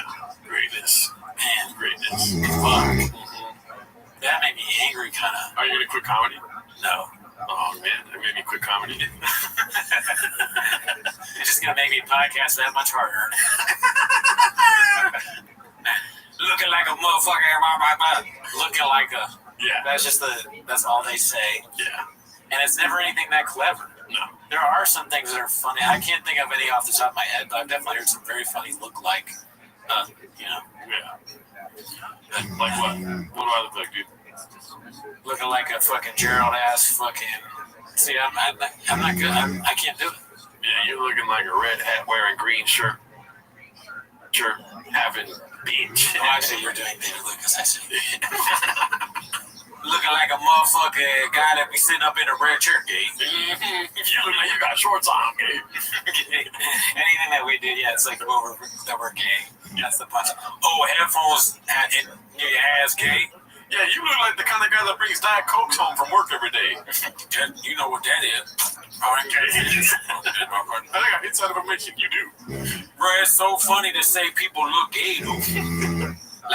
like David Lucas breaks down how to do comedy with James Lipton. What is your favorite curse word, gay? James Lipton looking like a gay Roger, what's his name? Roger Ebert? Roger Ebert ass gay dude. It's so clever, David. That's so funny. Students, if you ever wanted to see a brilliant mastermind at work, please do yourself the favor of watching Kill Tony, where a young David Lucas makes his first appearance and says that Tony is gay like a cheetah seeing an old cheetah, other male cheetah winning cock out. God damn it. It's good though because it feels redacted, but you did David Lucas. I know. Pretty good there. The funny, if you want to see the best I've done with David Lucas, check out the Patreon because I think that the thing where I forget how I say it exactly. Trump as a gay man doing David Lucas. Yeah, Trump as a gay man doing an impersonation of David Lucas. Yes. I think I did pretty good there. Yeah.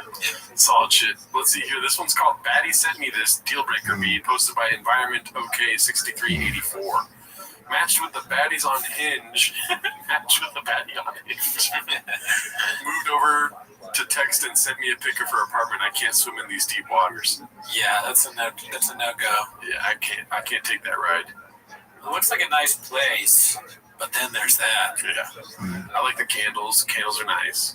Stuff's gonna go wrong with a chick like this. Yeah. Cable management's good. Which makes me think maybe just come on, we're producer daddy. They got artwork on the walls. Nice little what's it called? This fourth wall here has a different color, so it's like a what is it called? What is it called? When you paint like a color wall, what is it called? I have no idea. You know what I'm saying? Interior design and shit, but you get it. I mean, the thing is, you'd be getting with this girl, and she takes her shirt off, and then she's got a life for it tattoo somewhere. A CD on her neck. It says deity, or whatever Delia made women tattoo themselves with. You're inside of her, and she's like, "Can you call me baby?" I have to call my daddy real quick. Hey, yo, dude, where you at? What's going on? I'm with this guy. I'm on fucking. Oh yeah, can you put it on? Why does she sound like Tony Hinchcliffe? I don't know. I'm making it because Tony Hinchcliffe sounds like a woman. Can you put it on speakerphone? How old are you again? Put him on the phone. Do you know about dolphins and how they fuck people? I'm drunk. Daddy's drunk. He's never drink a day in his life, but he just started drinking. That was me that did that. That was me. I did that. I did that. Let's see. This one's called "Be a Part of the MADFAG Movement." Only $66. Posted by Toxoplasmosis, Black Belt in Marketing. As you can see, it's Fast Trucks Freedom, Make America Drive Fast, All Gas. So stupid. Beyond stupid. And almost I'm offended on behalf of Trump. Trump doesn't want this loser in his brand. Yeah. Trump won one of the presidencies. You know, I don't know Brendan Schaub. Trump is going to come out. You know, Trump says he's never heard of Project. What is it called? Project 2025. 2025. I don't know Brendan Schaub. I've never heard of him. I don't know who he is. There's these thick boys online. I don't know them. Thick boy. I'm not a thick boy. I'm in shape, Brendan. I barely know who he is. I just know he's a UFC fighter. He's stupid. That's all I know. I'm very smart. Fast Trucks Freedom, what's that? Sounds kind of gay. Yeah. Also, Make America Great Again is so aggressive. Like, can we change it to like convince America? You know what I mean? Instead of making us do anything. I don't want to drive a cat. I like my hybrid, dude. You know what I mean? Yeah, we can't all drive trucks, Brenda. Make or convince America to drive fast, up to the speed limit is, you know. Again. Make good merch once. Make good merch again. Yeah, once. Once, at least. How about again? I mean, look at that shirt you got on, Daddy. This is wang.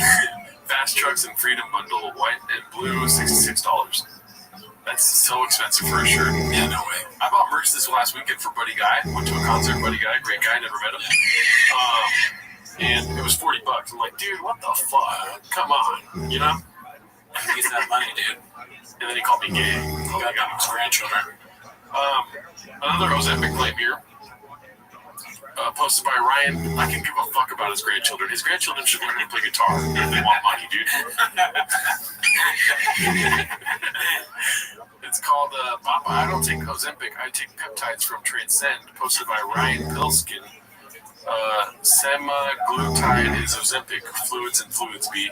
Semaglutide, is that Ozempic? I have no idea, dude. I look like a doctor to you? Yeah, you look like you almost look at Ozempic. Look at lean, brother. What's the new diet/program? Lots of running, keeping up with the kiddos, good protein and peptides. So it's the same thing we just read. But here it says that this is Transcend HRT. Starting now, enjoy 25% off all GLP-1. I don't know anything about glutapeptides, shit like that, dude.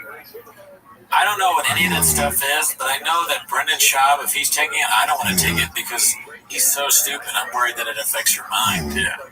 Like, it's not making him operate on a high level. Also, they had 35 likes in 2 hours, dude. Like, that should tell you something, you know? Yeah, they're not getting a lot of likes. They're not getting a lot of engagement. Let's see here. You need somebody at their company to ask how socials are going. It is not good. This was posted by CJK610 called New Merch Drop CTE.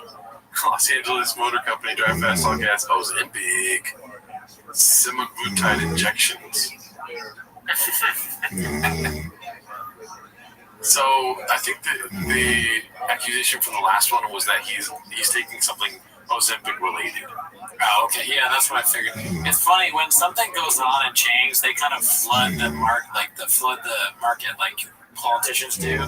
Like if Trump wanted to nail home that like Kamala had a fake accent. Kamala Harris and the Democrats want to nail home that Trump wants to do Project 2025, and he lies all the time. And then fucking Papa or the Chains wants to you will not go away from Chains, not realizing that Papa's on Ozempic. It's like a political fucking drop. Yeah, motherfucker. This one's posted by Busy Middle 8108. Clint knew exactly what he was doing with this line of questioning about Papa's one champ appearance. What do you think Clint's gonna say? No idea. No idea. It's packed in there, dude. Packed. It was a fun time. Where were you sitting at? That's what I thought. Yeah. Cage side. Cage side? Cool. Was it easy to see stuff, or was it? No, it's great. Well, yeah, great. Yeah, it was great. That's so funny. They only give it to black people that are really cool. I don't think you understand what's happening here. Oh. I'm gonna give you some time. Do you realize I knew exactly what I was doing with this line of questioning about Papa's one champ appearance. I thought it was saying like you have to be cool and like. Do you remember him talking shit about everyone going to UFC events? Oh fuck! He talked shit about people sitting ringside. So Chin is trying to make him look bad, is what they're saying. He's trying to bad. No, he's. So when people go to UFC events, Papa's talking for days about how it sucks to sit ringside. Yeah. So Chin's just basically saying like, it was pretty cool, right? Yeah, that's what I'm saying. Right. It's like, is Chin are they saying that Chin is trying to make him look better? I wouldn't make that assertion. It's just, I mean, I would do that to you if we're friends. I wouldn't try to make you look bad. I'll just be like, and it wasn't that bad, right? Without you realizing, you'd be like, yeah, it was pretty cool. Oh. Yeah. So you're not trying to make him look bad. He's just trying to help him. Putting in his face, like, you talk shit about these people all the time. And Chin is trying to get him to say like, oh, and by the way, I said before it was fucking lame to be front side seats or cage seats, but now I realize I was Blockbuster. It's actually a great time. I apologize. Thank you, Chin. No, I don't think that's what's going on. No, I think for sure Chin knows that he talks shit about Brian Callen. It just happened with Brian Callen where he was sitting ringside. He's like, those seats suck. You have to be 6 rows back. Right? So I think Chin is sitting in the sidelines being like, oh, really, dude? So Chin is working for Chin? No. I'm not making that assertion at all. If you were to do something like that, I would still do this questioning and make you contradict yourself on earwaves, and it's funny to me. See, that's why you're just as disloyal as Chin, as they're saying that Chin is. That's keep my eyes on you. No, because then you'll go to the comments later and be like, I'm so stupid. That's true. I would just obviously be like, my mistake. Let's see here. There's not a chance that Papa's going to fucking realize. Let's see. And I'm giving Chin's a lot of credit by thinking he's smart enough to think so. Alert Spirit 2453 posted this called Toe Brogan attempting to create an everlasting joke for 9 years. Let's see. What's it like to bomb? That must really be so. That must be so. Anybody ever ask you that? I always say it's like sucking 1,000 dicks in front of your mother. It's the best way to describe it. But the problem is, that kind of time. Maybe that's a lot. What did you read real quick? I'm not saying to climax. You can get through 10 in a short period of time if you got good head movement. One of the best things that can happen to a comedian is bombing. When you bomb, that feeling is so bad. I always describe it as like sucking 1,000 dicks in front of your mother. But the difference is that there's probably someone out there who would enjoy sucking 1,000 dicks in front of their mother, but nobody enjoys bombing. So it's probably worse than that. You have to have something wrong with you to want to be a comic, because it's such a brutal, emotional battle. Yeah. You bomb so often, particularly in the beginning. Bombing is devastating. I bet. It is the worst. I described it as it's like sucking 1,000 in front of your mother. But the thing is, I think there's probably a person out there that wants to suck 1,000 in front of their mother. I doubt there's a person who wants to bomb. Bombing should be enough pain to force anybody out of the business. I would say that bombing is like sucking 1,000 in front of your mother.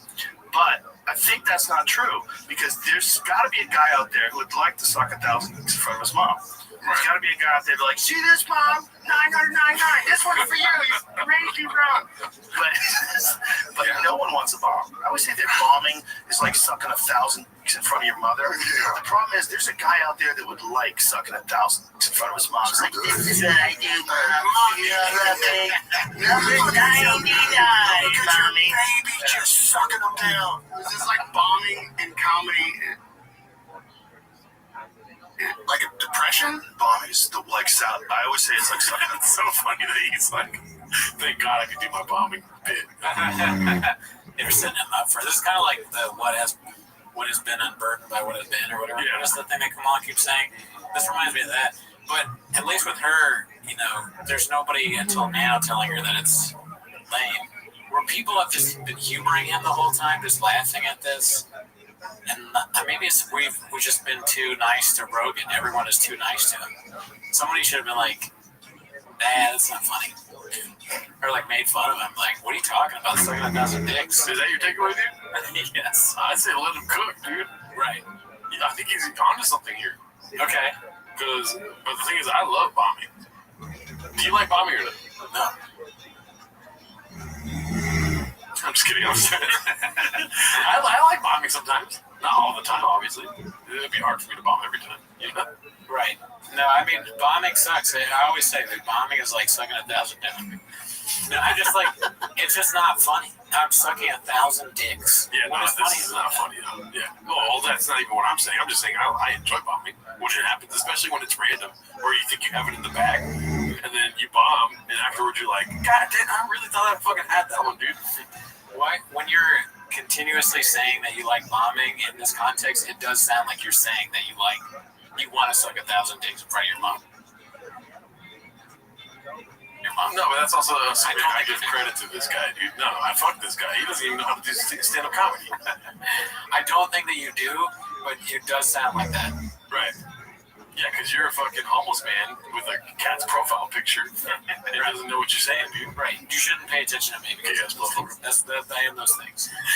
I'm homeless and I'm a cat. But yeah, dude, give bombing a try, dude. He's putting bombing down too bad, dude. Bombing has me down bad. You know what I mean? I wouldn't mind slurping a couple dudes afterwards.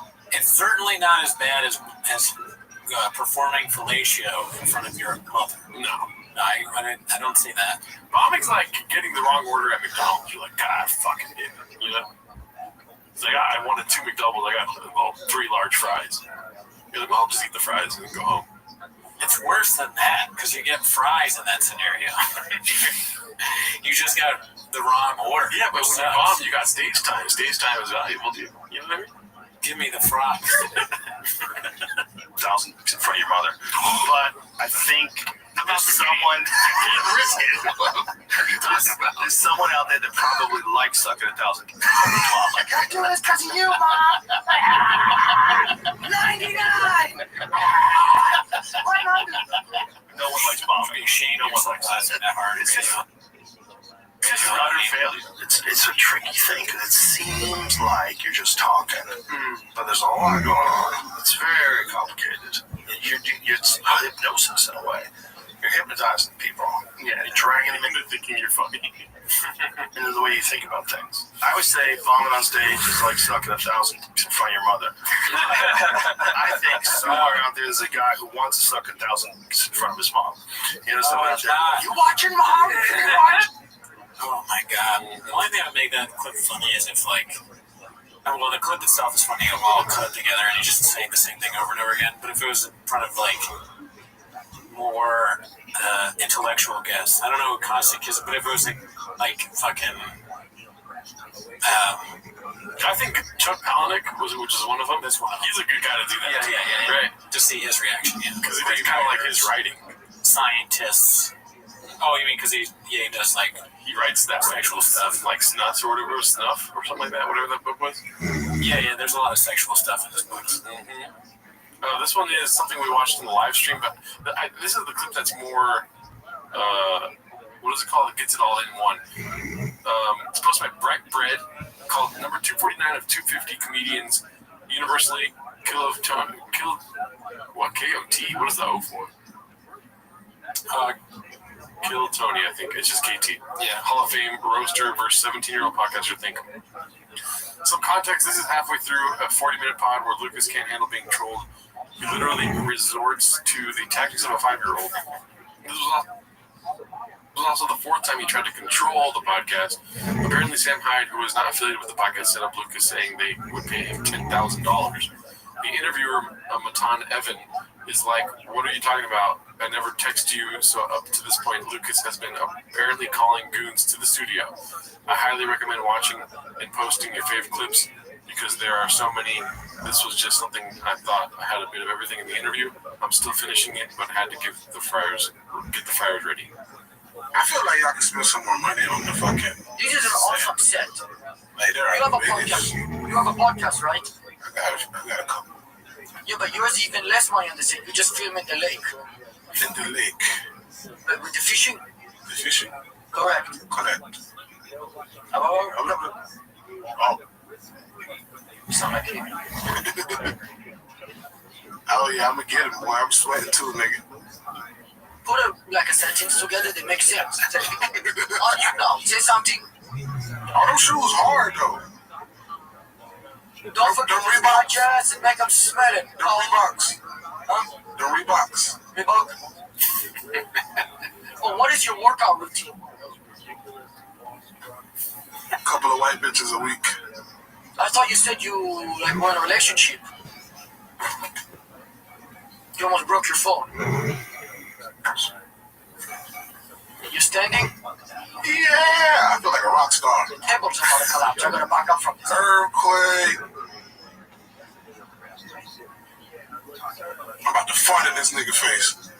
That's gonna be different. So you almost hurt yourself. I will say you and David Lucas know as much about fucking mic arms. That's so funny. What I think is funny about this clip is like, okay, when they pan out and it's the dude, his face looking through the thing, and then the terrorist, like it's so that is just funny because when it just cuts to that, that's a hilarious picture. But it's when they pan out and it shows all of those people right now. It's not like Kamala Harris. Yeah. But when they pan out, it shows all of those people. Right. Unburdened by what has been. I'm totally unburdened by what has been right now. They're supposed to be like ridiculous, the trolls, right? Because there's a crazy guy looking at us around a terrorist, but even they're like weirded out by what Lucas is doing. Because Lucas, he's so out of control and unfunny and stupid that they're like, oh fuck, it's not going to work with our bit. Like, but then it is going to work with our bit because he just looks bad, and that's the whole bit anyway. Yep. To make the person look stupid. They're set up to win in this, and Lucas is set up to lose. And Lucas is like, I'm set up to lose. Oh my beard, I'm gonna lose even harder than you can imagine. I'm gonna get up on the table, make a bunch of bad jokes, and make myself look bad, even though you're trolling me. Mm-hmm. Like a long-winded way of me saying basically that he's the next Patrice O'Neal. Yeah. He's just such an idiot, and it's so easy to troll him that when they're trolling him, he comes off looking even worse. This is the worst he could possibly look, and he did it. Yeah. That makes sense? Typical. Yeah, no, it does make a lot more sense than I could make of it. When I was watching it, I'm like, this is good for nobody. People are like bigging up in Matan, but it's just like a weird thing to do to people. I don't know the show really. I'm only vaguely familiar with his bit, but the whole thing is that they're trolling, right? They're trolling the guest, and Lucas is a moron, so he doesn't pick up on it. He doesn't play along with it well. He just gets mad and does whatever that was that he just did. But it ends up looking funny for them because they're just like, they turn back into their like actual character, like legitimate straight man character. They're like, you almost broke your phone because he's standing on his phone, or like, what is your workout routine? Like, that's just a funny random thing to say to a fat guy. Yeah. But it's just very weird and lazy, in my opinion. They don't have red chairs. They don't have the net anywhere on the set, unless it's like behind the camera, which is acceptable. You know what I mean? Right. They don't have, I don't see a single wire, honestly. Is that good cabling? This is not a living room, okay? We're doing a podcast. Okay, fair enough. Right? You need bad cabling for a good podcast. Right. Hawk Rule 817, dude. And they don't have rain energy anywhere on set. So, well, I want to see you a good time. I want to see how you do. Like a podcaster murdered by other podcasters. Yes, they killed my time. Oh, what? You did it. Black people. I did it your chair. You really want? You did it at the chair. That's actually crazy. How much do you weigh? 356. Is that actually the number? So bad, dude. So bad. Yeah, not a good look for Lucas. Any other thoughts on it? No, I mean, this is the downfall of Lucas, I think. That's been it. Yeah, it's part of it. Is part of anyone's downfall now if a minor celebrity is going to be going on Baton. Yeah. Let's see here. I'll be on Baton next week. Let's see. So this is posted by You My Ninja. It's called I Can Prove That I'm Actually Straight.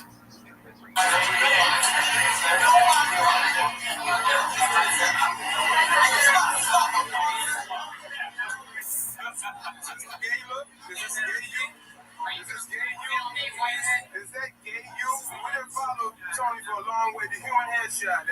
and seen how he used to play through Hollywood. Look at the headband.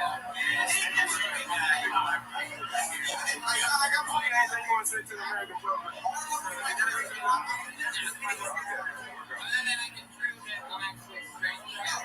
Okay. Random girl.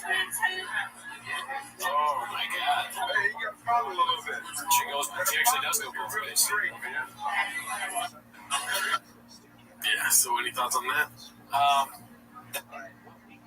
That is an old school clip. That looks. He kind of looks like God knows inside baseball. He kind of looks like Boone Shakalaka. Oh yeah, he does. It's a little bit of a Boone vibe to him. Yeah. Those are the fucking early days of Tony, I guess. 2011 it said. But you could say, yeah, wow, long time ago. You can see though, he even had the comedy chops back then, dude. He went, first thing he's on camera, first thing he does is, just like Rogue with the yeah. But that's the funniest thing he can do, right? So, I mean, I'm not gonna fire shots at the king.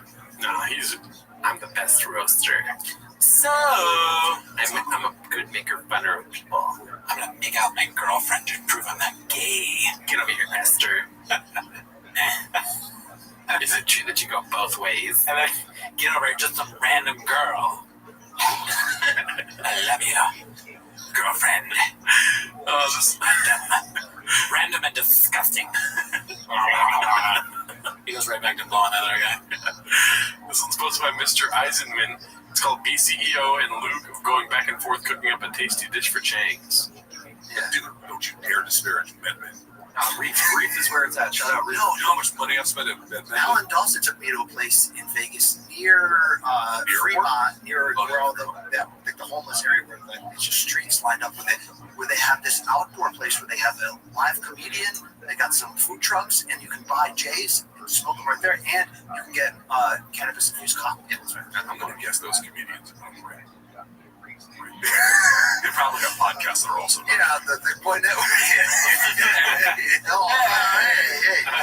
It's a little fun. We're just having fun with Reddit there, Luke. No one got hurt. I don't really couldn't figure out indeed. Let's keep it going with the Big Boy Network. That's so funny, dude. We're trying to get on the Big Boy Network. Yeah, dude. So I mean, we'd love to be on, dude. Yeah. This one's posted by Toxoplasmosis. It's called Clinton totally not A, being inebriated, B, waving a loaded firearm around a campsite.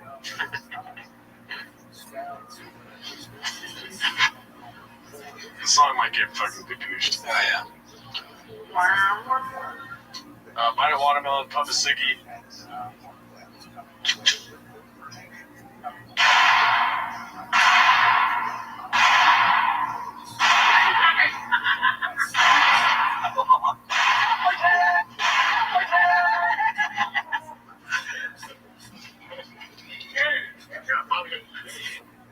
Crazy. Great artists have their demons, dude. I mean, he's a really good musician. He sings really well. He's not Waylon Jennings or fucking Charlie Daniels or something like that. Yep. Johnny Cash. Who's the other? Wheeler Walker Jr. Wheeler Walker Jr. Yes. Who's the really old guy? The really old famous country, Hank Williams. Oh, Adam Sandler. Yeah, Hank Williams. He's basically Hank Williams Jr. Chin. Yeah, if Woody Guthrie had a baby with Hank Williams and Buddy Guy came out of his chin. He's a little crazy right now. He's an outlaw. So sorry if that offended you. Oh, cool story, bro. Yeah. Baja mode. This one's posted by Chin's Second Balcony. Good to see him back.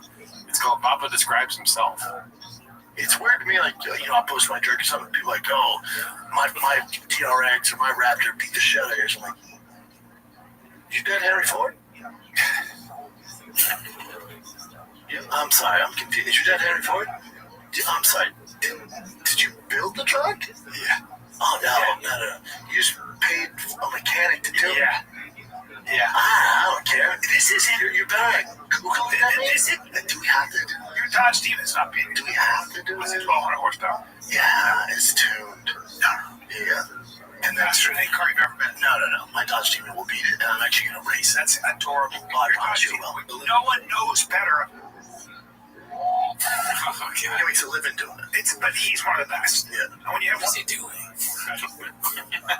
Why would you wipe your arm? Maybe he's got food on his arm. Yeah, he probably got mustard on it or something. I think what I like most about that clip is that a new line is born. Like, now we can drop whenever we want. If we're going back at each other, we can go, is your dad Henry Ford? Deliver it like that. That's a good line. So remember that. Don't forget it. Yeah, 1 second. Did you spill some some hot Cheetos on your arm or something like that? Tapatio, dude. It's hot, you know. We already watched this, so let's not do this one. This one's posted by Busy Middle 8108. It's called Schnoz was on the good shit on the podcast today. So basically the earlier clip we watched, but let's see. This is what it goes. Yeah, it's so different from what it goes on. Well, it's very different when he's doing his actual stand-up versus when he does the roast stuff. His stand-up is really, really awesome. And that also that Cam Patterson guy I saw him yesterday with Nick. Oh, he's so funny. Yeah. So Nick got me tickets. It was him, his girlfriend, and Kev from Golden Hour. So we went there and we saw Cam Patterson. I saw him also just do little clips on Tony. Yeah. So I was like, okay, his trumpet, but his actual headline thing is good. It's like really good. The racial clips he does. Because he looked at this guy and he's like, look, I like you. You're good with me. We're friends. If I told you right now, you got a 30-second pass, you could say the N-word. Go for it. Don't do it. And the guy looked at him and he goes, I don't want to do it. He goes, good, because I can kill you. And he walked away, and people were just dying. But yeah, David's so the man. Raw. Yeah. I also bumped into Bobby Lee last night. Oh, you did? Yeah, gave him a big hug. Dude, Cam Patterson stole one of my jokes. I don't ever want Schnoz to describe me like that. No. He's so raw. Be cool, Schnoz. I wanted to bring some attention to just one thing right here, dude. Brian Callen's living the fucking life right now, dude. Oh, cool story, bro. You're saying something? I'm gonna take my magic mind real quick, dude. What the hell? Ooh, you saw that little bump he gave? Yeah, we want a Magic Mind sponsorship, dude. Yeah. If it can help Brian Callen, dude. Look at this. Look at how good he feels. Ooh, it's a fucking electric laughing. It's a good life. It's a good life. Yeah, man. Look at these. He looks really happy after that. Yeah. Magic Mind might be where it's at, being. Damn, dude, we gotta get on that shit. Stat, daddy. Call us up, Magic Mind. We want to look good. Oh, is your dad Henry Ford? So, okay, this one's Lumbamba Zero. It's called Skits and Bits. Let's see. I'm saying it's a bad thing. I guess I'm just trying to get you to tell me, how did we get from there to here? What's your best guess? Some of that is, in hindsight, how Dana talked about him at times. I know Dana right now is saying a lot of things like, I always stood up for him. I don't know if that was always the case, right? I think sometimes when it comes from the top like that, you sort of go, okay, this guy's great, but how many chicks you fuck? Who's watching? How many but it made sense perfectly, right? But how many chicks you fuck? Who's watching? How many pay-per-views can you sell? That's so funny. That's so good, dude. It's like either one of us, when one of us thinks the other one is being serious, and then we drop it. We're like, it's about how well you can sneak it in, right? Because sometimes it's overkill. I'm just like constantly saying, "Ever heard of it?" But then, like every once in a while, you don't see it coming. Like earlier on the show, when you're like, and I checked in, it was actually absolutely right. Like I did not see that coming, dude. It's an art, Mm-hmm. We're learning. We're trying. Speaking of art, we got an old fucking clip back in the chef, dude. I was talking to more dudes. Back in the chef. This is posted by Toronto Rapture. It's called Tom About a Nordstrom Rack Mechanic Bee. What's up, fam? He's slowly turning into the Island Boys, dude. What's up, fam? Dude, we gotta start doing vlogs where we started like that. What's up, fam? It's hot out here. I got my chain on. I'm an island chop on Mozambique. What's up, fam? Out here in the streets doing the Lord's work on this Humvee. It is so goddamn hot. Anyway, we're getting a million questions. When will the winner be selected for the Raptor Art Killer? It's soon. It's super soon. We have to use a third-party source. A law firm selects the winner. They go through everything, make sure there's no funny business. So my brother can't win. The baseball dad can't win. Anybody who has connection to me can't win. Thank God Brian Callen can't win. He doesn't know what he's doing. We have connection. So they said 5 to 7 business days. It's out of my hands. They'll select 5 to 7 business days that ended on 31st. Then we had a holiday on Monday. Started about Tuesday, Wednesday, Thursday, Friday. Get the weekend, Monday, Tuesday. So early next week. The winner will be notified. And good luck to everybody. Can't thank you guys enough. We're already starting on the next giveaway. This thing's even more crazy. So we'll have some news for you soon. But whoever wins this truck, I will see you soon. Oh my God, that's kind of threatening. That was a threat. Yeah, he's gonna kill me. Oh fuck.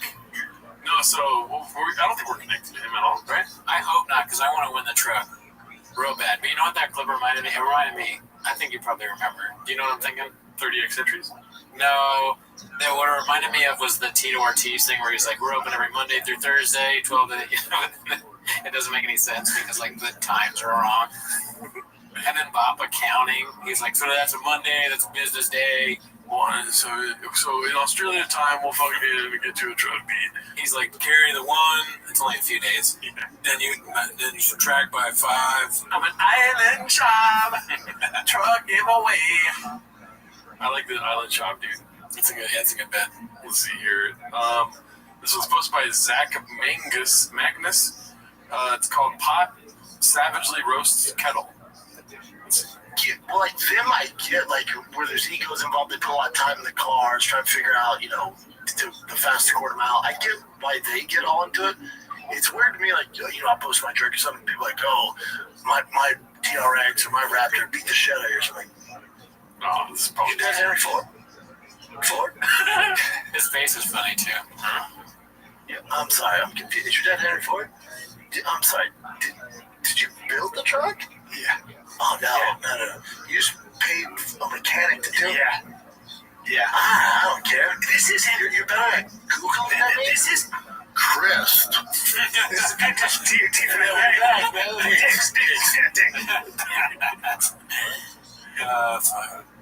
Any more thoughts on the Henry Ford thing?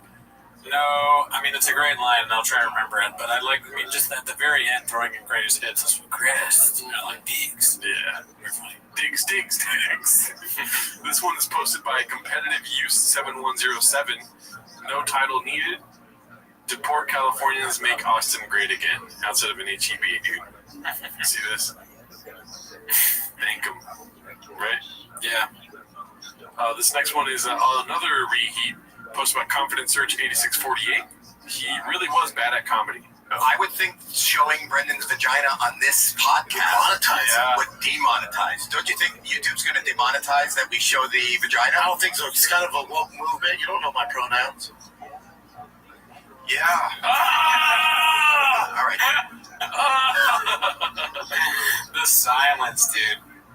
Just the complete silence. Oh, that's so funny. But the vagina? I don't think so. It's kind of a woke movement. You don't know my pronouns. This guy doesn't move at all. For so long. He looks like 1 Mississippi, 2 Mississippi. How many Mississippis before? Do you want to see? Man, you don't know my pronouns. 1 Mississippi, 2 Mississippi, 3 Mississippi. Yeah. Who says yeah? The guy next to him. Okay. He's trying to help. Yeah. I always like, nah. Oh. How are we looking like a smart Joe Rogan?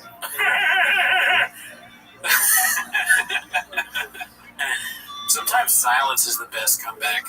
Yeah.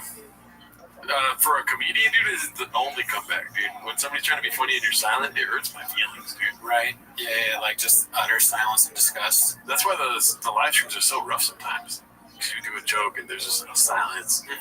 Nobody's putting like 8 inches in the chat or thumbnail yells or anything like that. Right, yeah, we need a lot of that in the live chat to carry us through. Yeah. Alright, so this is the last clip for the day. It's posted by Demogorgo. It's called That Was Like 7 Years Ago. I was smoking weed one time, and I was watching, like, UFC Fight Pass. I didn't realize that it wasn't fuck. I thought it was live, right?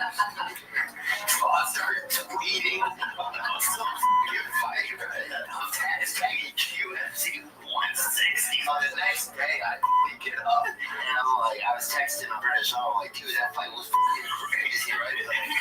Oh, shit, man. That was like 7 years ago.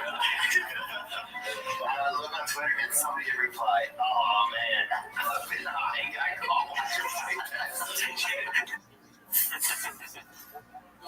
best life, dude. Yeah, he's going through it, obviously. This is the last one for the day, dude, posted by your boy. Oh, it's me. 10 minutes of shop. It's called The Brining. As you can see, got the axe coming in here with the toe hold on. And it's Brian Callen, daddy. Yeah, I got that from, there's a ray gun meme where she's like, the Australian dancer or whatever she's coming through. And I thought, idea. What do you think of this? I mean, I made it. I shouldn't talk about it. It's solid. Yeah. Thank you. Very funny. Here's Brian. You know? Yeah, dude, the toe hold that's what got me. I was like, what if I put a sandal? It would have done so much better like a year ago, probably. Probably. What I did was I was going through face. I did one face, and then I asked my girlfriend. I said, "Which faces do you think was funnier?" And she was like, "I'm leaving you." Yeah, she's like, "Stop asking me questions about memes." Yeah, but yeah, no. I mean, I'm happy that people enjoyed it. Hopefully, I can think of more memes. Well, that's it for this week, dude. All right, see you next week. Bye.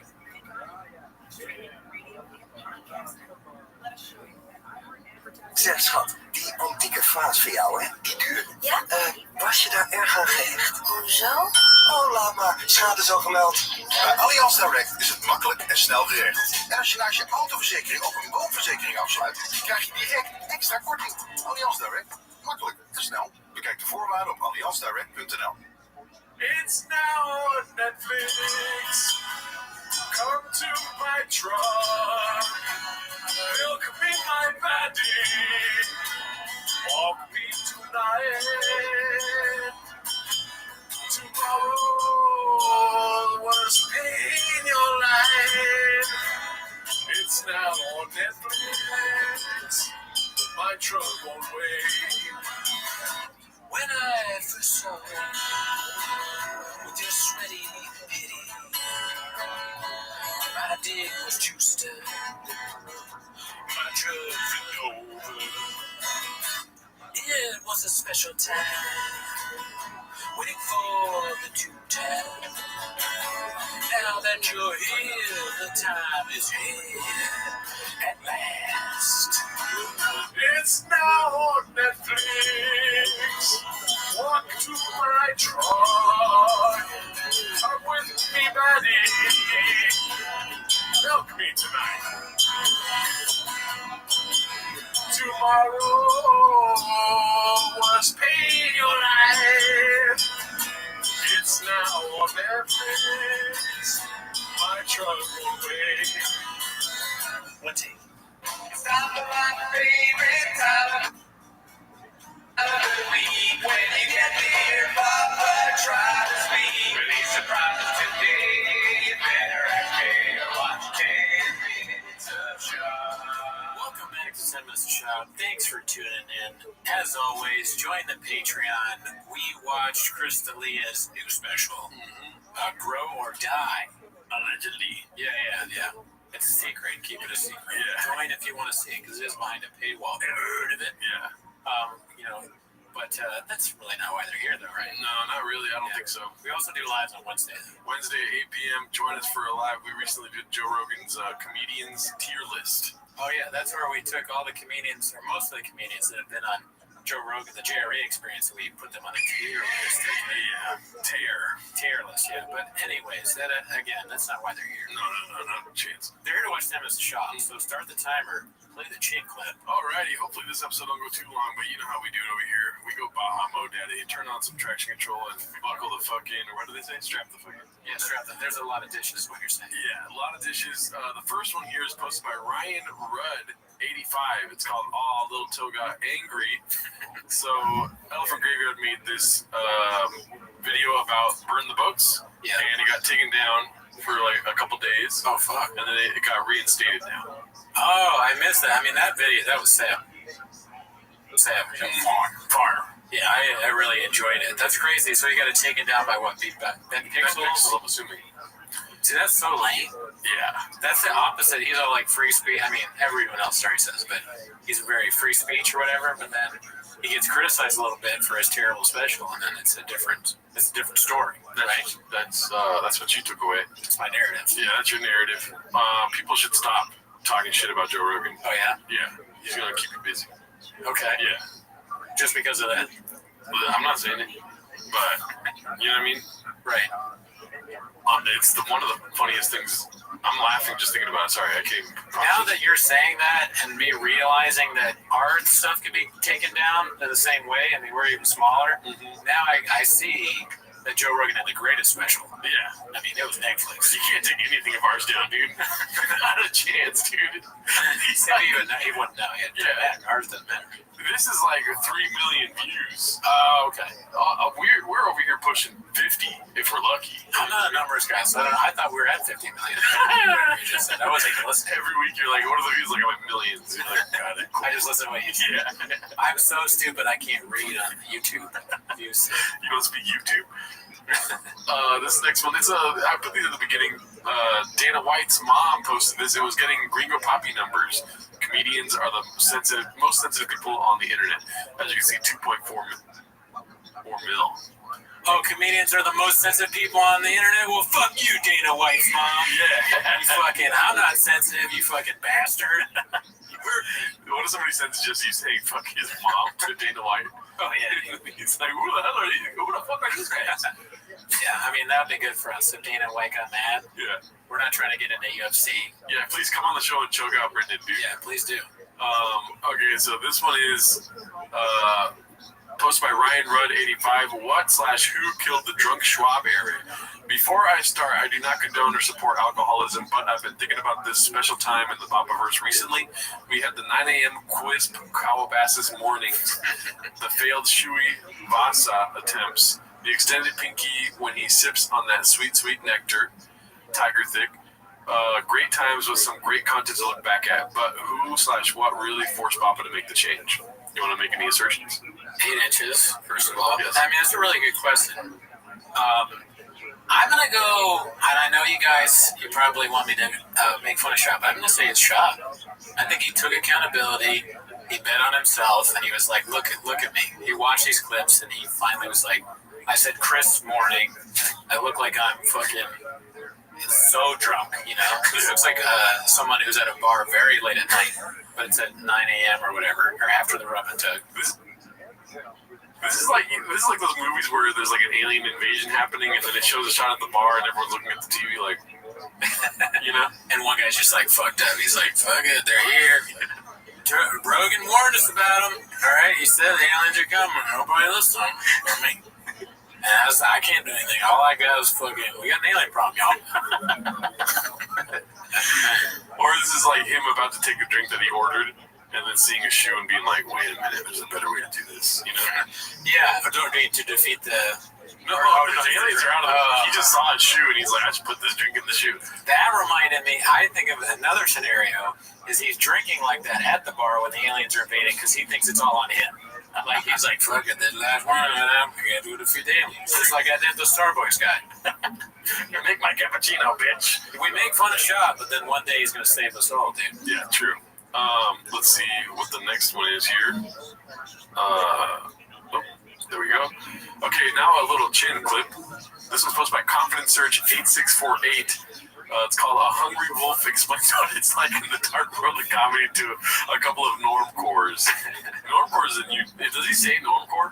I don't know if he says it, but I love this interview so much. This is one of the funniest things I've ever seen. Let's see. So,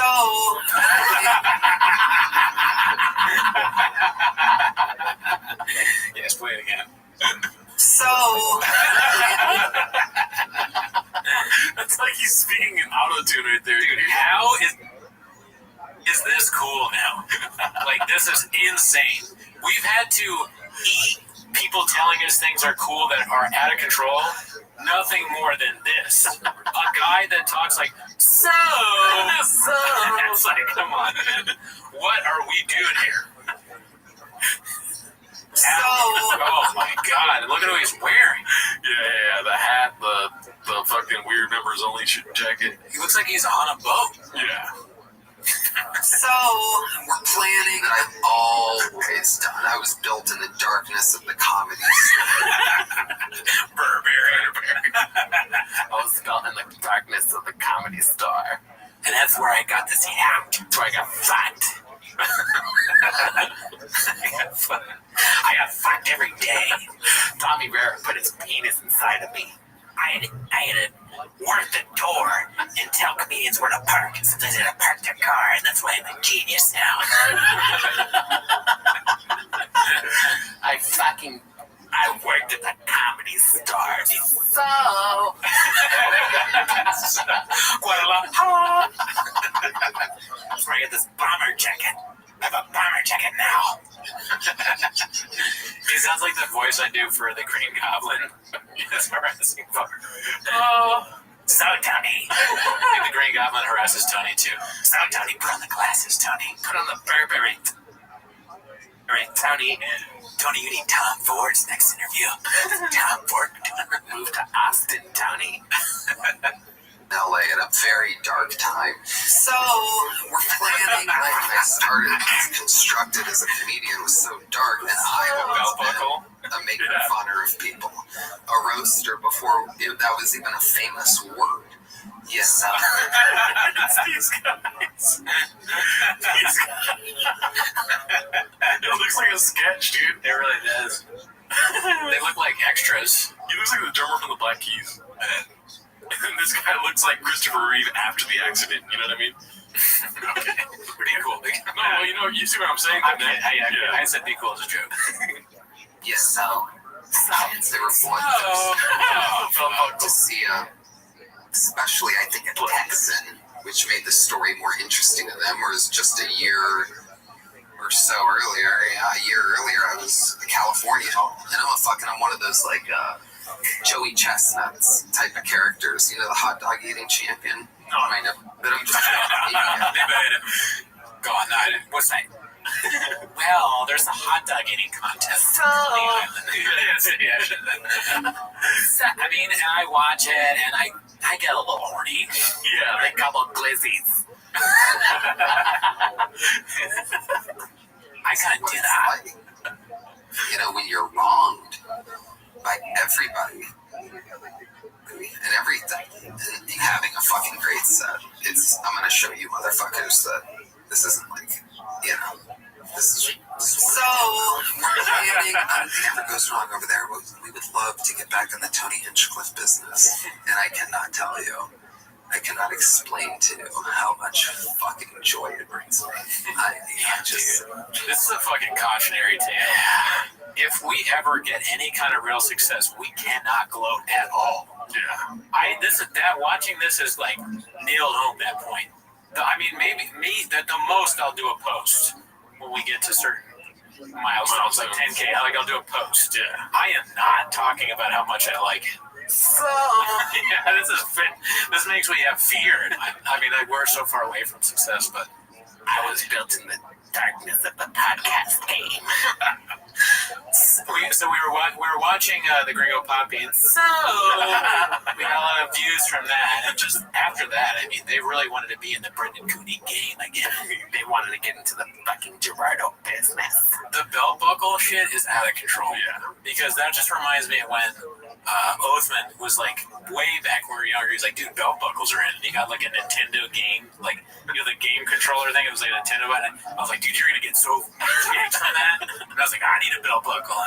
But that was when we were like, I don't know, early 20s. This guy's in his 30s doing this shit. Now he wants to be a cowboy. But what's next, boots? Fuck out of here, dude. Yeah, fucking bullshit. Let's see here. This one's called Skadoosh, posted by Poncho Pete. It's a quote from Theo saying, sometimes you need to give up on people not because you don't care, but because they don't. Big great quote. Mm-hmm. Very true. Yeah. Sometimes you expect someone to be somewhere, they show up late, and they're like, sorry, man, I had to get this big gulp. I gotta go to the bathroom real quick. That so thing is so good. Okay, this is posted by Organic Possession 53. Is this Chode the worst member of the Bopaverse? I can smell this weirdo's breath through my phone. It smells of cigarettes and semen. Jeez, be cool. Yeah, be cool, dude. I mean, I don't know. Who do you think is the worst? And I don't mean to put you on the spot. You don't have to answer if you don't want to. I think that's the appeal of the Bopaverse, is that they're competing Now they're competing for the worst spot, unbeknownst to them. You know, That's true. Like, who can be most cringe? Yeah. I say Tony, he's rising in the polls if he's not already on top. The gloating I could do without with Tony. That's the biggest fucking red flag for me. What I don't understand, and what interests me more than who's the worst, is why are all their faces red? Yeah. What is going on? What is Joe Rogan making them eat? Is this a side effect of alpha brain? Because I'm worried about Tony. I took a bunch of alpha brain and so my fucking face turned into a tomato. Yeah, I mean, that's a possibility. We got an alpha brain problem, y'all. But if I were to answer non-ironically or, you know, without satire, I would say Bert Kreischer is pretty close to the worst. He sucks, yeah. That new thing that is on all the rage of the YouTube channels with Mark Maron is pretty ridiculous. That whole debacle. Yeah, I believe that Maron was talking about Chappelle or whatever. Mm-hmm. So it looks like a kind of a deep move. But to say Tony's the worst, his stock is rapidly rising. I will say that when we do the show every week. It's like, oh, he's in 18 out of 20 clips this week, dude. Yeah. Well, you always got to keep the number. Oh, there we go. Yeah, he's the next one, dude. There we go. It's posted by Mountain Pepper 3586. Tony Hinchcliffe, inventor of the concept of the roast. Let's see. I've always been a maker funner of people. What do you think about that? I mean, I do shit like that all the time. Yeah. I like mess up and say too much of the word or the full phrase instead of what it's supposed to. So, you know, he's always been a maker funner of people. Hey, that's fine. Yeah, see, this is something that'll be brought up after he makes like 80 other fucking colloquialisms that aren't real. Oh, okay. You know what I mean? So there's many. Okay. It's gonna happen where he's just like, this is the fucking Japanese speech. Maker funner of people is starting to head towards smartest tool in the shed territory. Okay, but I like it. No big deal here. A roaster before that was even a famous word. I mean, that's ridiculous. Mitchell Ryan. A roaster before that was even a famous word. A roaster before that was even a famous word. A roaster before that was even a famous word. I mean, yeah, the roast has been around for a long time. Dean Martin, have you ever heard of them? That was like the Dean Martin roast. Yeah. I don't know what Tony's talking about there. Yeah. I mean, that's what my parents called sex growing up. It's like, I'm going to roast your mom tonight. Yeah. I tried to be funny, but it just was so not funny. It became funny. Yeah. My reaction to it, I think. You fucking gross bastard. What do you think this clip's about, dude? Icarus Lives. They gave a hungry wolf a chance. Well, that sounds like another Hinchcliffe clip. Let's see. They also studied the way gay and straight people talk. Hey, nice to meet you. I drive a Hellcat Charger. Sounds straight to me. It is straight. And if you only knew, I'm about to spill the beans on these mother. They don't even know. Gay. Damn, Leslie Stahl, be cool. Yeah, dude, what the hell? What are we doing?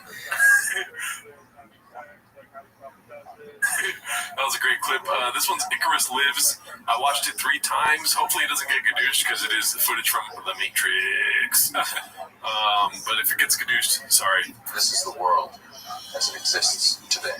Hunter talked to ladies before he died. I must say, I thoroughly enjoyed your live comment. Oh, thank you. What? Dude, this fucking grifter. The Huberman lads. Get the fuck out of here.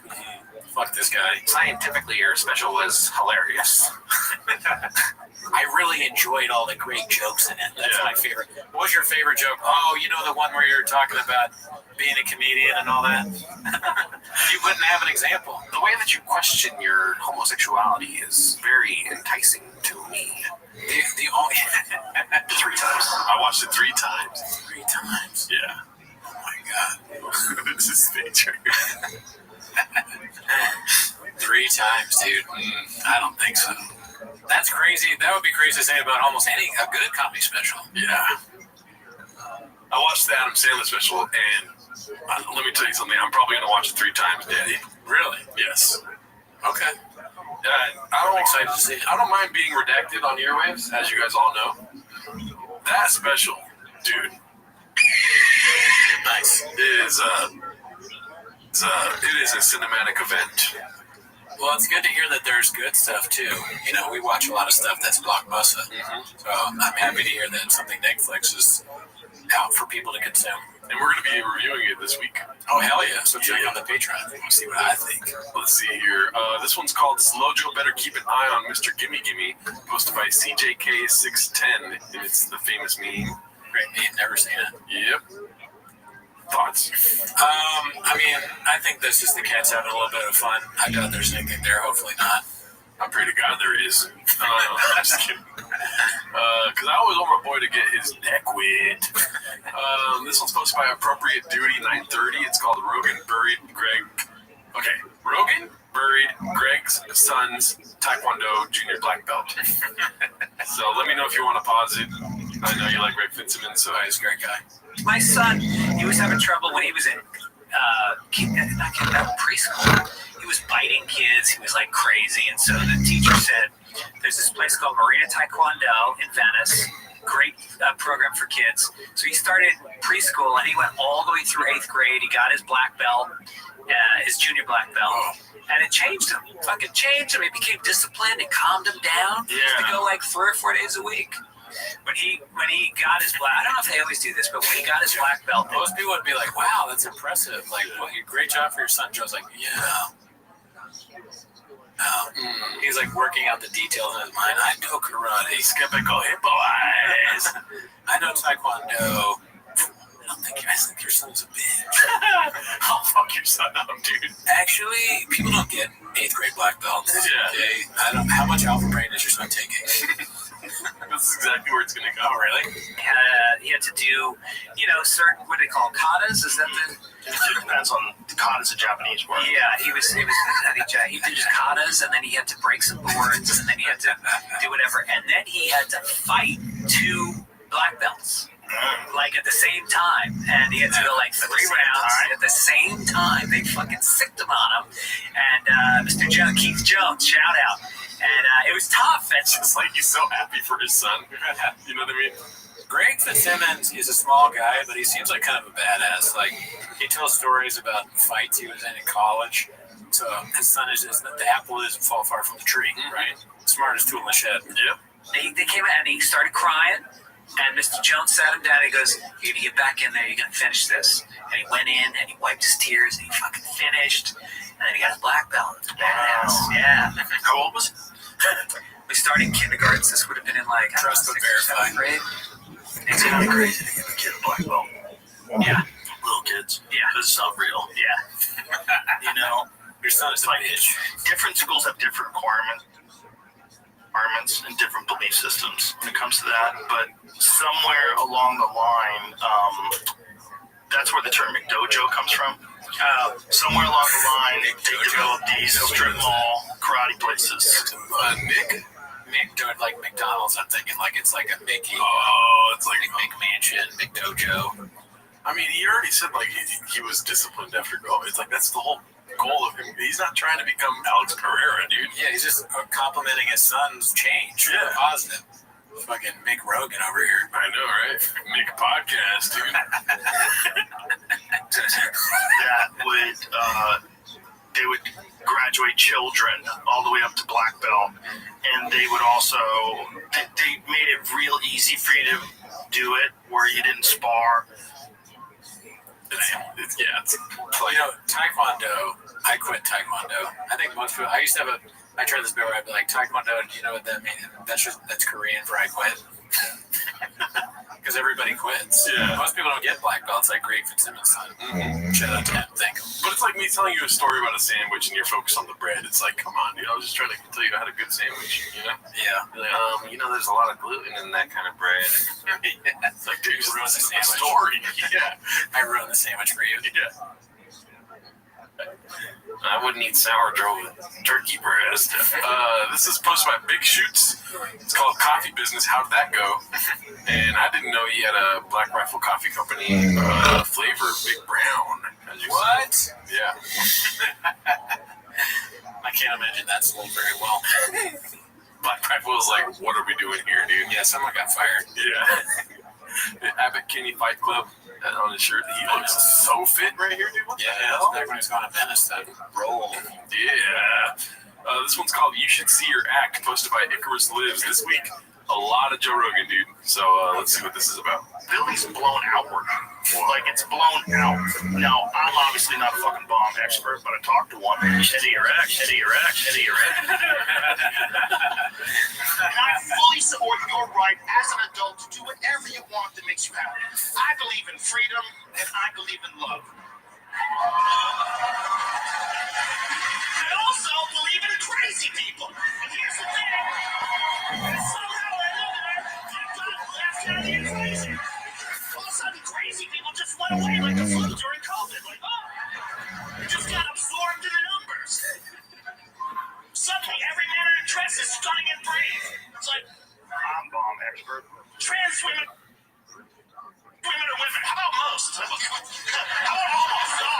You gotta leave room for crazy. Head of your act, head of your act, head of your act, head of your act. I'm sorry. I'm sorry if it's taking you a while to adjust to all my life.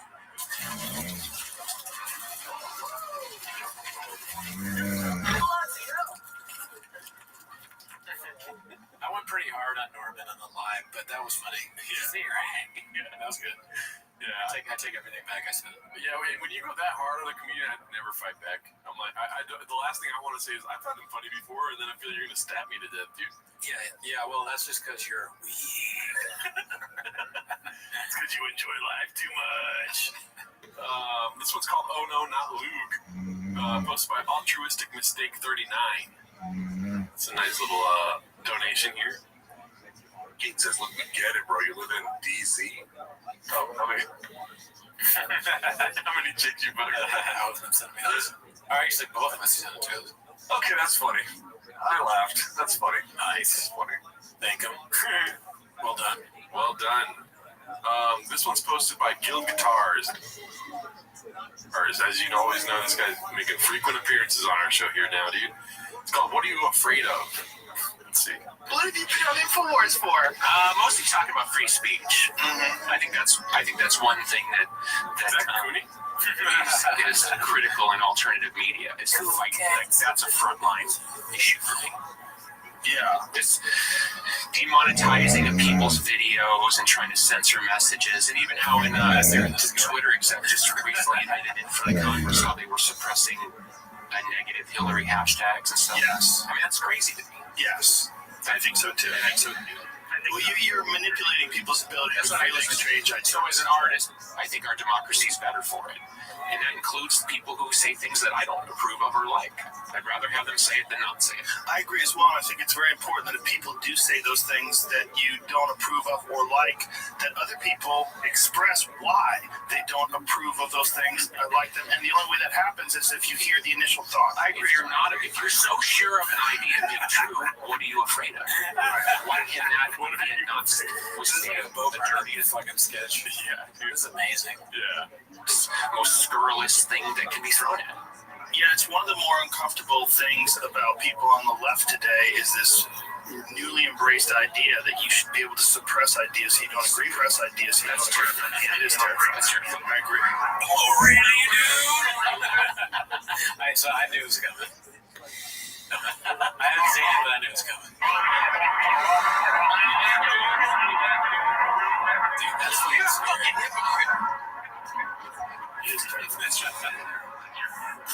What are you afraid of? I'm becoming like one with fucking shot clips. I can predict when something's gonna happen. I saw this one actually. It's so crazy, dude. This is wild. Oh, well, I'm talking about the last one. Yeah, I'm talking about this one. This one. Yeah. Anyways, okay, so this one's posted by Confidence Search 8648. It's called the DFAG Merch Shop Tour. Let's see. Next we have my She's so hot, dude. If she wants to come on the show, dude, I swear to God. It would be great to have her on the show. Yeah. Yeah, she won't come on the I will kick Cooney off the show to have you on. Oh, you mean like, yeah, she's the new Cooney. See her in a red chair, I'll just be like this whole show. Our flagship tea right here getting printed out. After that, I think it's safe to say this one's Brandon's favorite. This is our light few short to drive electric car, and you might be right. because these are one-of-a-kind shirts, and why shouldn't they have their own one-of-a-kind tag? Next is the heat pressing process. Here we go. We're making a lot of our born to wins here. These guys are working overtime. I cannot believe how fast they're moving. It's insane. After that, each shirt is getting folded, packed with your packing slip, and sent out as soon as possible. Here's my girl Gee. She's the one making sure every order has exactly what you ordered in it. She's packaging it. She's sending it out as soon as she can. Thank you so much for your support. We cannot wait to do another giveaway after this. Please check out drivefastallgas.com if you already have it. He does the same thing he does with this. Yeah. I'm speechless. I don't know. I don't think I've ever seen something like this before, where an intern on a show is talking about how they're making T-shirts and how they're mailing it out and they're filming the people making it. But I'm also like, what is the end game here? Is this it's like a big T-shirt push? Is Drive Fast All Gas making a lot of money? This is the thing. The end game is in question, but this is a startup, dude. They just started Drive Fast All Gas, dude. Toontown was doing terribly. Yeah. And now they're doing Drive Fast All Gas, starting out with a giveaway of a truck. Right. Yeah, a whole truck, which seems expensive, but why are they making all these shirts? Who's buying these? Who are buying these shirts? What dirt does Papa have on like a billionaire that they're just like, please don't let that come out? And then he's like, I mean, Jake, I'll give it away. You know? It really does have the energy of a very rich child who can do whatever he wants, and he just is like, oh, T-shirt company, oh, shirt design, oh, like juice. I'm making juice now. I'm selling whiskey. I'm doing like all this shit. I got a Brendan Job Lunchable on the way. You ever have a friend like that who's a rich kid who's like, yeah, I'm starting this business. It's like we sell popsicles on the beach. We're gonna be big. Oh no, I never had that. Specifically that. Like, okay, popsicles, right? I mean, everyone likes a good popsicle, right? Yeah, great idea. This one's another Bill Guitars. This one drags a little bit, but we'll watch it. You know what I mean? Yeah, I know comic books, man. I grew up on that shit. So let's see. In 1981, DC and Marvel published Marvel Treasury Edition number 28. Spider-Man, Superman, Dr. Doom's in the background. Mr. Doom. Oh yeah, sorry, Mr. Doom and the Parasite. This was the first and only time Dr. Doom and Superman were featured together in a comic book. Online search results will show other comic book covers featuring Superman and Dr. Doom. Fan art. Example 1. Fan art example 2.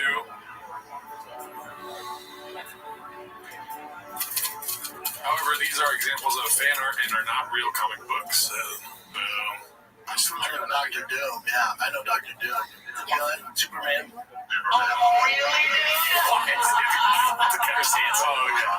Man, I grew up on that shit.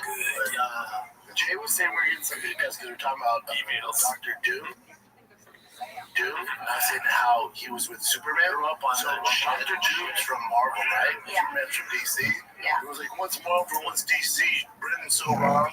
I'm not wrong. I had the comic book as a kid.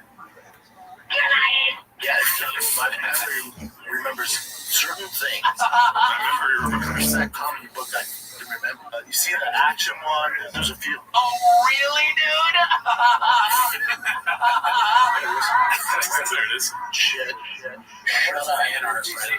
Yeah, one's DC, one's Marvel. Shut up, nerds. Shut up, nerds. Will he ever address that together or something? Yeah, they do collabs with Marvel and DC. That was one I remembered distinctive. Oh, really? One's DC, those don't mix. That never happened. Red said Superman. Dr. Doom's Marvel. Yeah, dude, had the freaking comic. Oh, really, dude? That is the original. That have the original. Balls I remember distinctively. That why? Yeah, it's so dumb. You're full of shit. Why? The desire to be right and can lead a man astray. Yeah. It just is so. It's kind of sad. Yeah, he burned the. Burn the boats on that one. That was good. This one's called Papa quickly changes topics when the guest says he's a car guy too, posted by Hey Mark Wigsky. This is pretty great. Freak out, dude. I'll freak out. You're a car guy. Yeah, I like cars. Yeah. I don't have a ball. Do you know who this is or no? Yeah, Jelly Roll's cousin. Yeah. No, who is it? No. That's a, okay, good. That's it, yeah, dude. Okay, good. His name's Green Hat. Green Hat. I mean, he's got a good hat to be on the show. Yeah. That works. That's working for the show. To put any in, so I'm pretty minimal at the house right now. Yeah. But, yeah, I do a car. Yeah. I know you're a car guy, right? Yes, sir. I know you like to flip Yeah, trucks. I heard that's the word on the street. Yeah. Like a flip of a truck. Acrobatics. Yeah, that was on I like purpose. That was on purpose. Training for the Olympics. Turn the wheel. Yeah. Okay, already familiar with both the hosts. So for you, like, what's next? Changes the subject. Oh, no, dude, I'm wearing the same hat as he is. Oh, driver's like, yes. Fuck yeah. Want to win that fucking truck, bitch? Fuck. I pray to God you win that truck, dude. You got 30 entries? Yeah, I mean, that will never happen. They would never allow it, and it's also a fake contest. But dude, I mean, that would be proof that God is real. Yeah. That'd be so funny. It'd be epic. Do we ride around the truck? We drive the truck to the comedy store. Oh my God, dude. How do you fit that thing? Dude, it's so funny. We go to the door. We try to get the door guys to park my car, and I'm like, they're like, "What are you doing? You have to leave." And I'm like, "No, it's Brennan Schaub's truck." And they're like, leave. No, you definitely have to. This one's posted by Chin Second Balcony. Haven't seen him in a minute. It's called Guess Where Lids is shooting his new special. Let's see. You got fans here, brother. We support you. Send that jerky. I love that buy some jerky. merch. I'll support by some merch. I'll be in Austin in January shooting my special at Joe's Club, so you gotta come out. Oh, yeah, for sure. Yeah, we'll be there. When does that be? January, I don't know, 12th. That's in there too. Yeah. Okay, well, Yeah. let me know. It's a what? It's actually it's August, isn't it? Okay, man. 2028. I will Yeah, be. I'll be there. You make sure you're I there. don't know if you're busy. That's when I'll be in Austin. Yeah, for sure. This last part is like excruciating on the ears. Yeah, okay. Ready?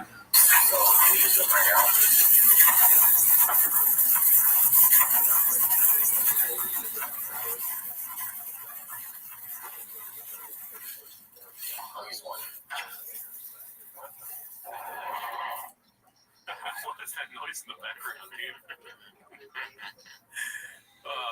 Are you going to be going to Austin in January, Daddy? Oh yeah, I gotta see Brian's special. I'm down to go, but I feel like we need to get like fake mustache glasses. Okay. You know? When in January did he say?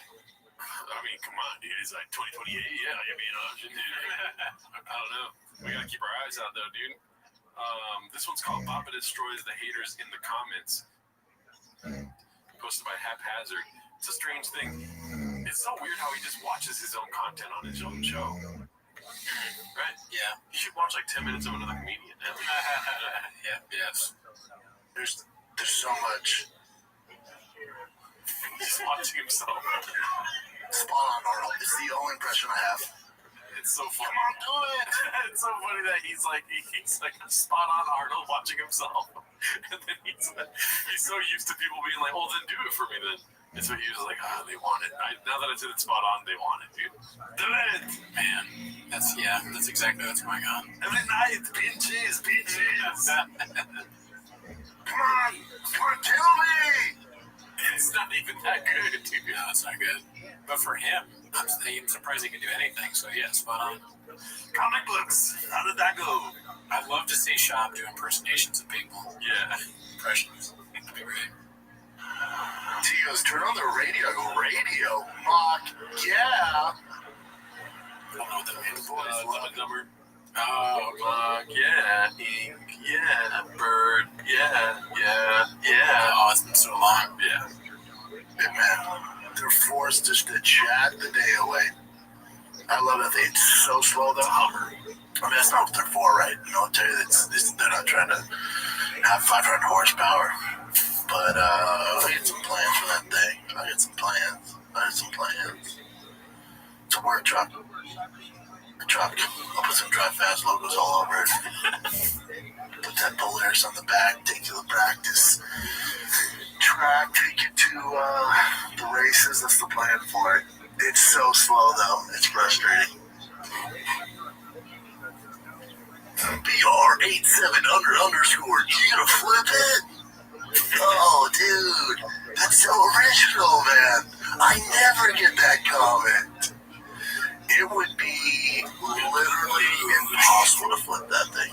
You cannot do it. Yeah, dummy. Can't flip it.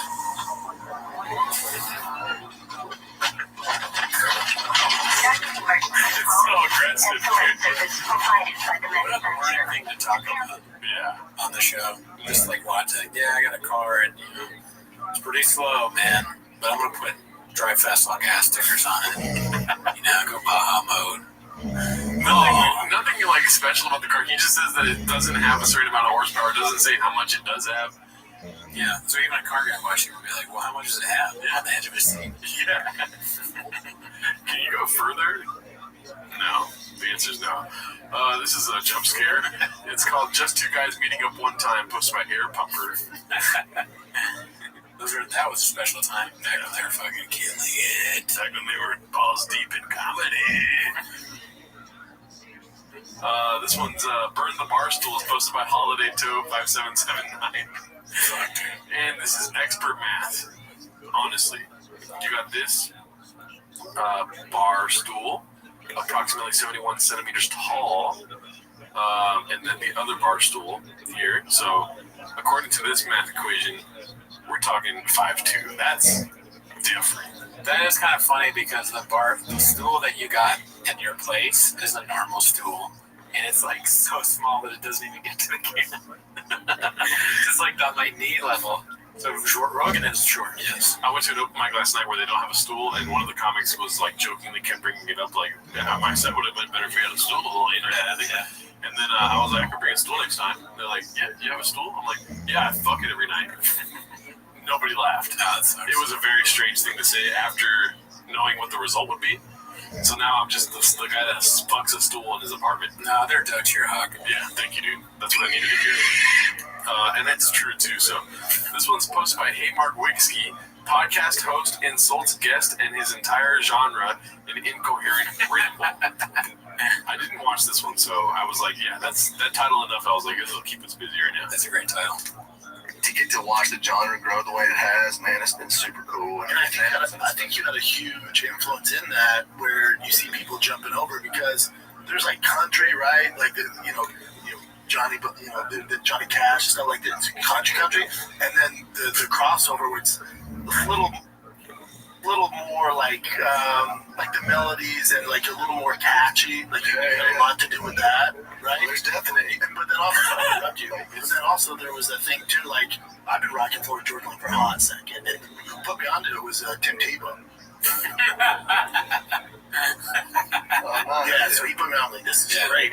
But there was a thing too where it was like the hardcore country guys would make fun of us for listening to Florida Georgia. All right, yeah, because that's not Johnny Cash. Right. Yeah, I'm not jamming to Johnny Cash. Oh, he's so stupid.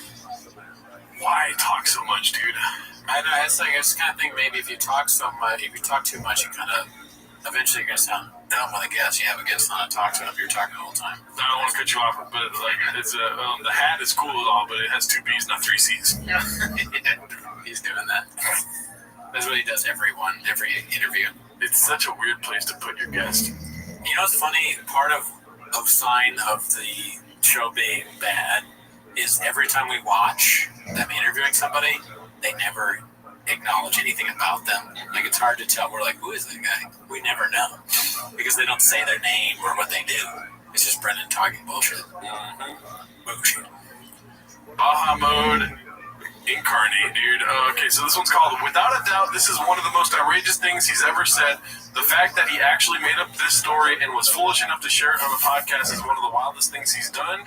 Where the F does he come up with this nonsense? Posted by Top Foundation 6313. I killed it, dude. Didn't stutter once. That was nailed it. I was preparing that whole show for that. Hammer on the head. Yep, head on the dick. Let's see here. A way to be cool, they would make fun of me, but when recess came, I would shine, and that's how I'd get street cred. So my mom Pink Rock Bridge, my mom made her take me to Payless shoe stores, and I wore a Double C's. Gregors at the time cleats. Sure. They were the mold cleats. Gregors, Dude, yeah. I wore them. At recess? No, hold up. I wore them to school.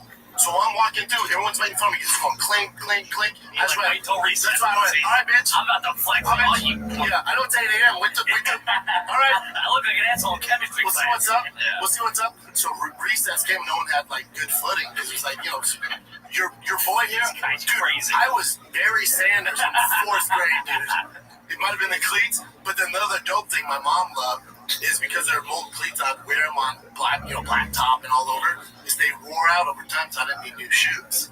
So she was like, "Oh yeah, you just keep wearing those, and they turn into regular shoes." Wait, so you wore rundown spikes or cleats as For 2 years? shoes? Yeah. Records, yeah. But dude, when I tracked him, That's real. What are you laughing about? I mean, I don't even really understand. Is he saying that the cleats helped him, like, in fighting, or, like, he was good at sports? He played sports. Okay. So, like, because he wore cleats, football, he was amazing because he had cleats on.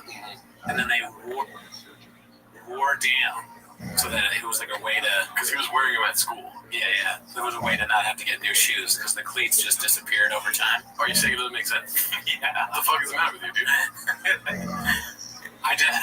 I don't even know. I don't want to cut you off. Yeah, but You're the dumbest person I've ever met. what were you saying? Fair enough. I just don't get it. I don't know. I'm sorry. I don't feel good cutting people off. It feels so weird, but I'm trying to do it on purpose. No, it's funny. Single mom shit right there. Yeah. When I had traction, though, we'll see who's laughing. Control. Anyways, yeah, that was a bad It story. would be weird if somebody wore cleats all day at school. You'd probably get made fun of. Like, why are you wearing cleats in English class? The fucked up part is that I would believe somebody saying that if it wasn't shop. I'd be like, yeah, that's fucking weird, dude. Like, you wore cleats all day? Or didn't you care that people made fun of you? Yeah. Like, no, I was so good at football that people were like, I get it. Well, you can just put the cleats on when you play football. Okay, so this is Coffee Talk, Chin Second Balcony. Not gonna lie, when I saw the title, I was like, is it our podcast? Because that's all we talk about on record. Oh, yeah, a lot of coffee talk. Let's see. I don't trust coffee shops with too many choices. If they're good, they got the meat and potatoes. I guess so. Espresso. Yeah, But that's where they make their cold money. brew. That's it. But that's where they make their money, though. But that's where they make their money. No, bro. That's There's no money in like giving somebody like a $3 thing just brewed coffee. Oh, you guys are fucking stupid. Because the cheapest thing with the highest profit margin is their regular cup of coffee. It costs them 6 cents out the door. I guess. Liquid. My fucking kidneys are bothering me. Too close to home for me. I know you need to drink more water, but when you if you talk to the doctor, fluids are fluids. Like I'll say there's diuretics, but if you're drinking enough fluids are fluids. You're definitely dehydrated then. I don't know, my fucking kidneys, man. I thought I got my lower back's hurting. Oh my god, might be my kidneys. Oh god. Top, Why they sell it for sauce? Because you're shit Damn funny. Oh, come on. I like that. Fuck. Sorry, the kidney thing. I had nothing to say. Not on that. I mean, well, about coffee. Coffee different. No, I don't think he knows how much it costs for them to make coffee. It's like 6 cents. How do you know that? But he does know a lot, so maybe.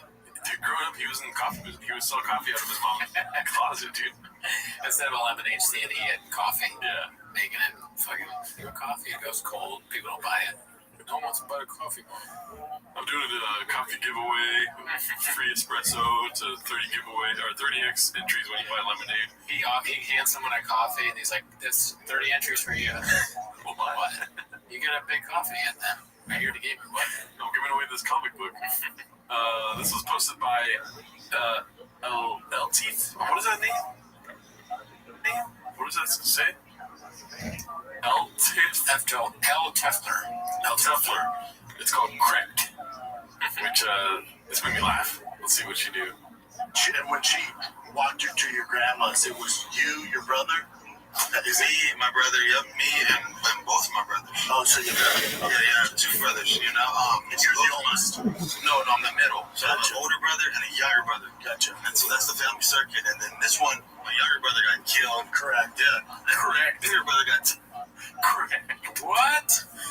Wild. Just listen. Sean should try a whole show where he just listens. Yeah. And says nothing. Just a practice. Yeah, but then they'll stop watching, dude. That's true. It would kill our show if that happened. Yeah. So keep doing what you're doing. Exactly. Correct. This one's called The Irishman, posted by Eugene Second Balcony. This is pretty great, dude. There's a lot of stuff in here that we never... I don't think... We may have talked about it a couple times on the show, but it's just like... This is the reason why we do this, dude. Oh, hell yeah. Right. You know, sometimes in a movie, maybe you don't know that that's CGI. But then there's a time when you're just like, The CGI, it always it's something on their face. Like the CGI in the Irishman. Martin Scorsese's new film, The Irishman. A few weeks ago, I watched Martin Scorsese. Fucking Martin Scorsese. Scorsese. The Irishman. The Irishman. It was like, hey, this Scorsese guy. Martin Scorsese. He's like, he's not really like Scorsese yet. He's pretty good at making movies. He should make some more. Scorsese said it. Oh, there's Brian. That's great. These are always hilarious. I do want to endorse someone tonight. He wasn't endorsing the RFK. This is a hard left turn, dude, in the rest of the clip. Oh, okay. But, you know. I'm going to endorse this next gentleman.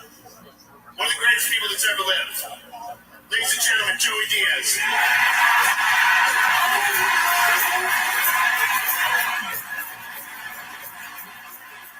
Girl, sucking my dick and let me come from Chewy. Think I'm fucking gay. You fuck yeah, you gotta suck my dick to get up in the belly room. I'll make a coffee. That's the fucking gateway to Hollywood. Everybody knows that. How many girls did you have to... Oh, 20. Yeah, I had this little open mic. This is why we can't have Fonto on the pod, because if we ever get big, there's going to be old clips of me being like, what did you do? You did what? I named that guy Russell. Yeah, I'm like dying laughing. The family of whoever Fonto assaulted is like, we just think it's really fucked up that he's famous now and he has a video of him laughing about Fonto beating up my father. Tommy's low at 20. They just take me up to the belly room and suck my dick. They go to the suck my dick, man. Wow. So if I'm freaked out what you got there, it was beautiful. And when she left, she had dirty fucking nails were dirty. She wrote me a letter to the comedy store. You cocksucker. You broke me. I got shooting sperm balls in a fucking earball. Damn. Rough. That was good. What about the Martin Scorsese was the one that got me, though, dude? Yeah, that is really funny. And the Irish man. It makes me believe that he actually reads. Like, how do you missay Martin Scorsese's name if you never heard it audibly? But if you're only reading it, then you get those gaffes of being like Scorkikiki. I understand the reading thing. Like, if you're going to say he reads instead of, I would think that he's reading instead of watching TV and movies. He's not really familiar with Scorsese. How to say words. Yeah, well, he's too busy, like, building his knowledge from reading nonfiction books. Yeah. So he doesn't have time to learn all these directors' names. Yeah. He's like, what's that guy Scorsese? Oh, I'm sorry. I just got done with Hemingway. So it's like, I don't really watch these movies. Sorry, I'm not a big Marvel guy. I'm not going to watch Black Panther 7. Yeah. All right, I am reading Stephen Hawking's The History of whatever. I'm not smart enough to know. Earlier, I was reading a poem by Robert Frist. You ever heard it? He messes up their names too. Novelists. I was reading Jane Wire, and I came across. Damn, shot talk about Jane Eyre. Jane Eyre. Jane Eyre. That's different. This is posted by J Dilla 23. Toe Rogan about to cry Tibet pixels again. One of the 1,000 murders. Beige Frequency on YouTube if you want to look it up. I can't link here. Yeah, so Beige dropped a new video. This is the opening of it.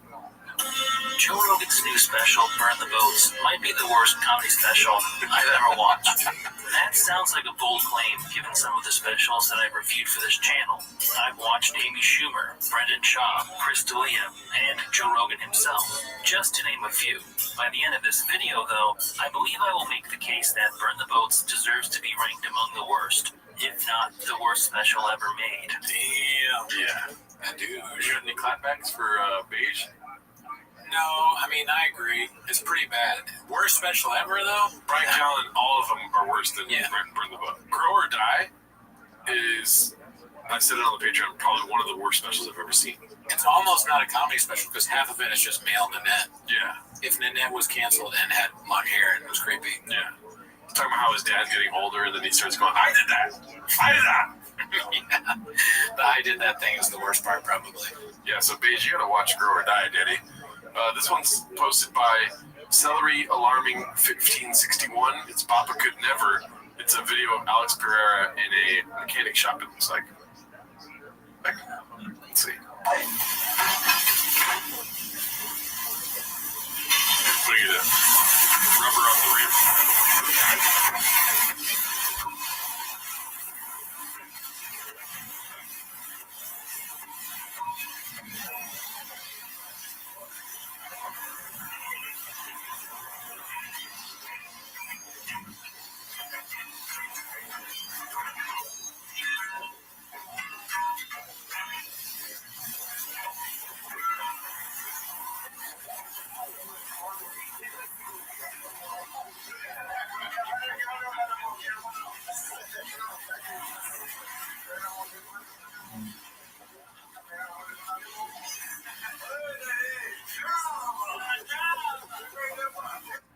But how tall is he? Because it doesn't count. I mean, he's not. Is he 6'4"? Oh, yeah, it doesn't count. Yeah. Cool start, brother. Yeah. I think it's funny how they say champ over there is Chama. Yeah, I would love to be the Chama. Something about that seemed real feminine to me, dude. I'm needing to burp while I'm talking right now. It hurts. Okay, this is posted by Haphazard. It's called 30x bonus entries this week only. That's not true, dude. Can't thank you guys enough for the support. You have 5 days, man, and then this truck's gone. Yeah, I gotta be honest, I can't wait for it. The truck to be gone. I'll miss it. I'll miss it, but somebody's gonna get a badass truck. Hopefully you appreciate it, man. It's been fun. It's been fun. Can't wait for the next one. Already starting. Stay tuned for that. 5 freaking days left. Any merch you buy, you get 30 times bonus entries for this week. Oh, really, dude?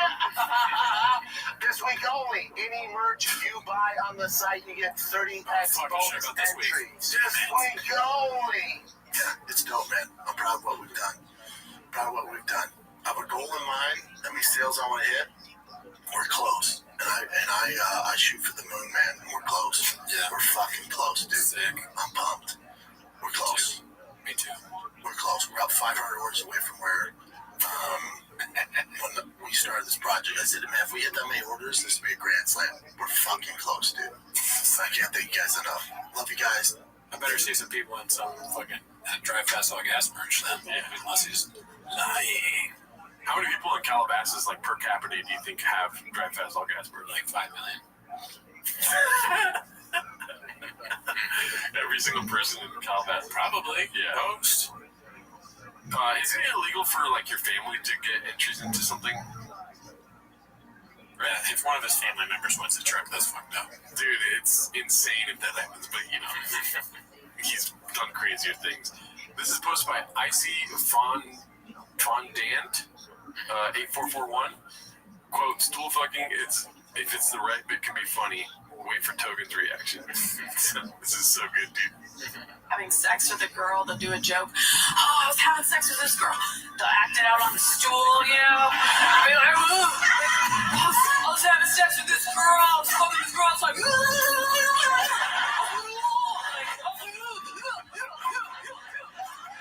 like, they'll always use the mic as their dick. They're like, oh.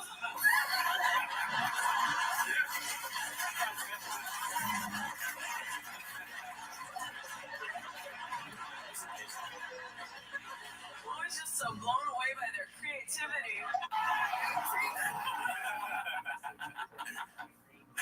The ending is so good, dude.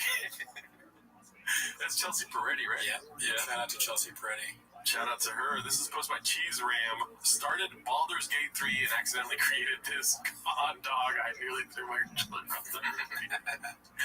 This is, as you can see, BGL. Oh, fuck. Yeah. Cool. I wish, if I played this game, this is the character I would pick. This is great. Good job. They're painting a narrative. They had to make that. Oh, yeah. Yeah. But shout out to you. This is another Guild Guitars clip. If there's more than 2 people, then you need headphones. Part 2. We didn't really see part 1, right? I don't know. So let's see what this is about. Blockbuster Video. I also seen on podcast recently, and it was a friend of my podcast, and he doesn't have people wear headphones. And one of the things I tell people when you have 2 or more guests, you must have headphones, because then people recognize when they're talking over each other. And this is my friends that I was listening to was not good, and I'm calling them afterwards. I'm gonna say, hey, bro, you gotta get headphones. Do you wear headphones or no? It's weird. It doesn't make sense when there's 2 people. It's you and me. If there's more than 1 person, like if there's more than, if there's more than 2, they need headphones so you don't talk over each other. Oh, is That's what it's for. Yeah.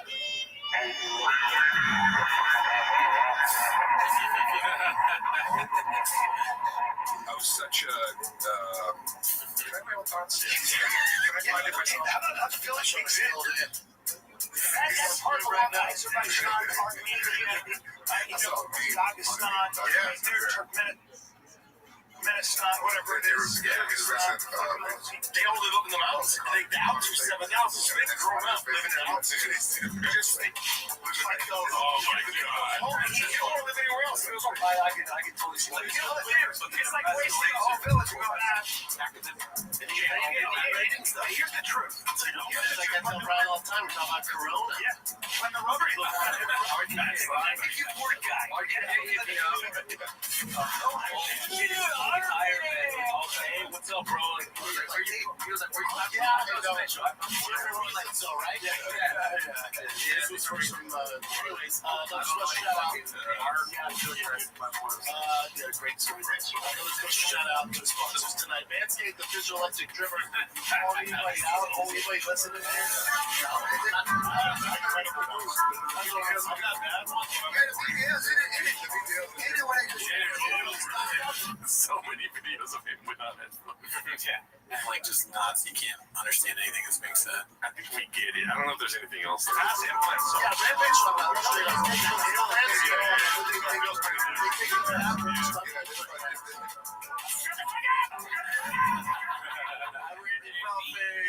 I was so glad I didn't exit.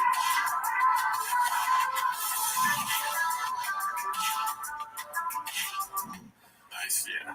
Any thoughts, dude? That was great, as always. I love the fucking songs on this guy's thing. Yeah, they're so good, dude. Like 5 minutes. We're back at the Chang's Club. When we open that shit, we're just dancing to fucking. We're dancing to shop clips with baddies. Yeah. with cats. Yeah.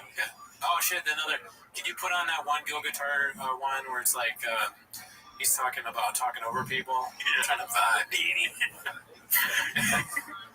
Can we watch the one where it starts with Crystalia saying, "Oh, really, dude"? Wait, how many baddies are in your party? 5. They put the rope so they can walk in. Yeah.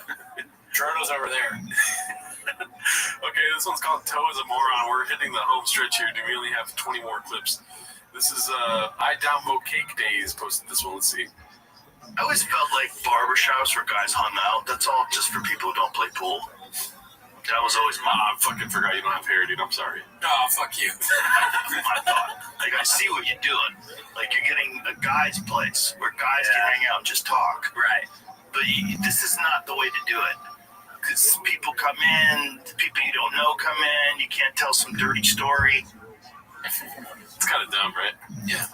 It's like people walk into pool joints all the time, too. Right? Joe. Yeah. Burn the boats on that one again. Yeah, dude. Burn that thought, dude. Okay, this is my favorite clip of the week. It's Confidence Search 8648. Rink's latest guest appearance on another podcast has 370 views in 5 days. It throws a curveball at you, though, dude. It's so fucking funny. Okay. Put up the. I'm not going to do this to you the entire show, but this just happened to be because you're talking about acting. Can you put up the thing where he's talking to? Yeah, there you go. And by the way, this is not a video about cancel culture. This is not a video, about cancel. I happen to, and it's taken me, to be completely honest, it's taken me a while to come to this conclusion, to understand this. I believe that the Me Too movement is one of the most important movements of my lifetime. Because for the first time in history, it gives women recourse against the abuse of power. And that makes the world a better place. And that is not... Dude, whoever made this is so good. That's a really good edit. Fair play. And I believe in fair play. So hard. He looks over and says, I believe in fair play. And we live in a very strange time where anybody can make an allegation against you, and you are... I miss that. I always forget. It's just fun. I see that, and I go, it's good. I can laugh. I can barely watch myself usually. I wonder what the actual bit was, because, nothing he's ever done has been funny. Yeah, that's a pain narrative, Daddy. I called you Daddy like that. This one's called emojis. It's just those emojis posted by EK Pyrotic Flow. We need a slur for beginners in a hobby who already bought the most expensive gear. Chops, scoops. Fucking Brenda's. Fighters. Yeah, T-Fat Cares. That sounds too, T-Fat Cares sounds like it could be a real slur. Oh, yeah. But I guess that works now, because we're looking for a slur. What about, I don't want to say it out loud, DFAGers? Oh, God. Yeah. Let's see here. I'll get that part out. Confidence Search 8648, The Secret Weapon. Was weird. I got bumped by another comedian my first night at the store, and then I was the special guest. Super treat the rest of the week. It was like I was the secret weapon, kind of, so I was unbumpable. Smarmy fucking... It kind of like you'd be wearing a sleeping hat. Hilarious. It's not enough just to have a good show. You have to go everywhere and talk about where you came from and how great your life is now. Yeah, it's lame. Yeah, sure. We're gonna be different. We're just gonna talk about shop when we make it, dude. This is posted by Bodega Vintacetti. That's what I'm saying. Different, right? Is that it? Is that what I'm saying? Different, right? Okay, cool. Let's see. That's what I'm saying. That's what I'm saying. And he's older, so it's we're the same age. Different though, right? With the miles. Yeah, I know. It's 31 miles. I've had 300 wrestling matches, 100 jiu-jitsu. What miles? Well, I think health concerns, maybe, right? I think. Shop refuses to be wrong. He's staying on business. Dude. He's just never wrong. Maybe that's his thing. It's a very frustrating tactic, right? Kind of you're bald, right? Just saying right after it's... And I'm not, if I wasn't, I'd be like, no. No, you got no hair under your head, though, right? Right? He'd go for it. He's like, yeah, but you're gonna be bald someday, right? What? Out of all people to claim they have a black belt in podcasting, it's I don't even know what else to say after that, but you get what I'm saying, right? Yeah, no, it's the opposite. Yeah, he has the opposite. He has never been to a Taekwondo class. Yeah, but that's not fun, right? Taekwondo, right? Taekwondo sucks, right? Yeah, you're right. Yeah. That's exactly what you go, yeah. Yes. Different, though, right? Annoying, man. I feel annoying right now. This is posted by Haphazard. Last clip of the day. Okay. One of our guys, Papa tries his best to keep up. Let's see. Some government official just happened to be watching this. You're like, wait a minute. He gets a bill. Tyrese. No, for months. For however long they did that. He should be on it for him. I knew he wasn't. Or there's somebody being like, remember when they have a real big kid who couldn't get the money because, that's the real person that's watching. And they're like, hey. Nothing about it. But also, remember when Tyrese was going through that breakdown? Remember he's going through the breakdown? I'm trying to be sensitive. He's going through with this girl crying all the time. Right there. Yeah, I remember that. But we're doing a bit about having Down syndrome right now. Yeah. Oh, we're still on And it's being very funny. Yeah. I'm sorry. Okay. Right into it. It's okay. Yeah, I'm sorry. No, you probably wanted to honestly I like a good save the show, but we're burning it down. Yeah, I do remember that. He was crying. It just makes no sense when the races are mixed.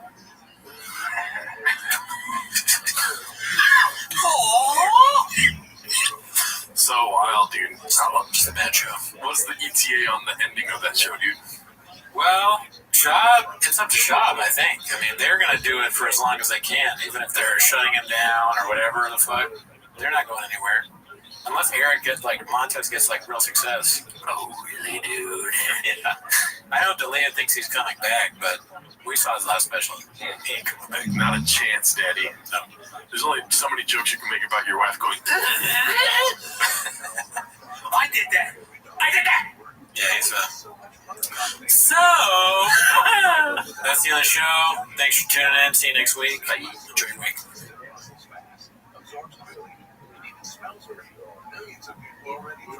Ah nee, een kras. Schade melden wordt natuurlijk weer een heel gedoe met...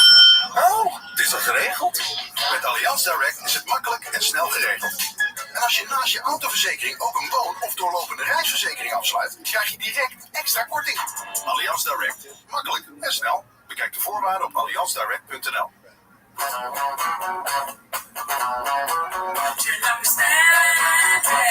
Sometimes we just send your messages. That's fine. You learn a fact that almost kills your mind. You try to lie, but the answer the truth the way they think it. You make up with days.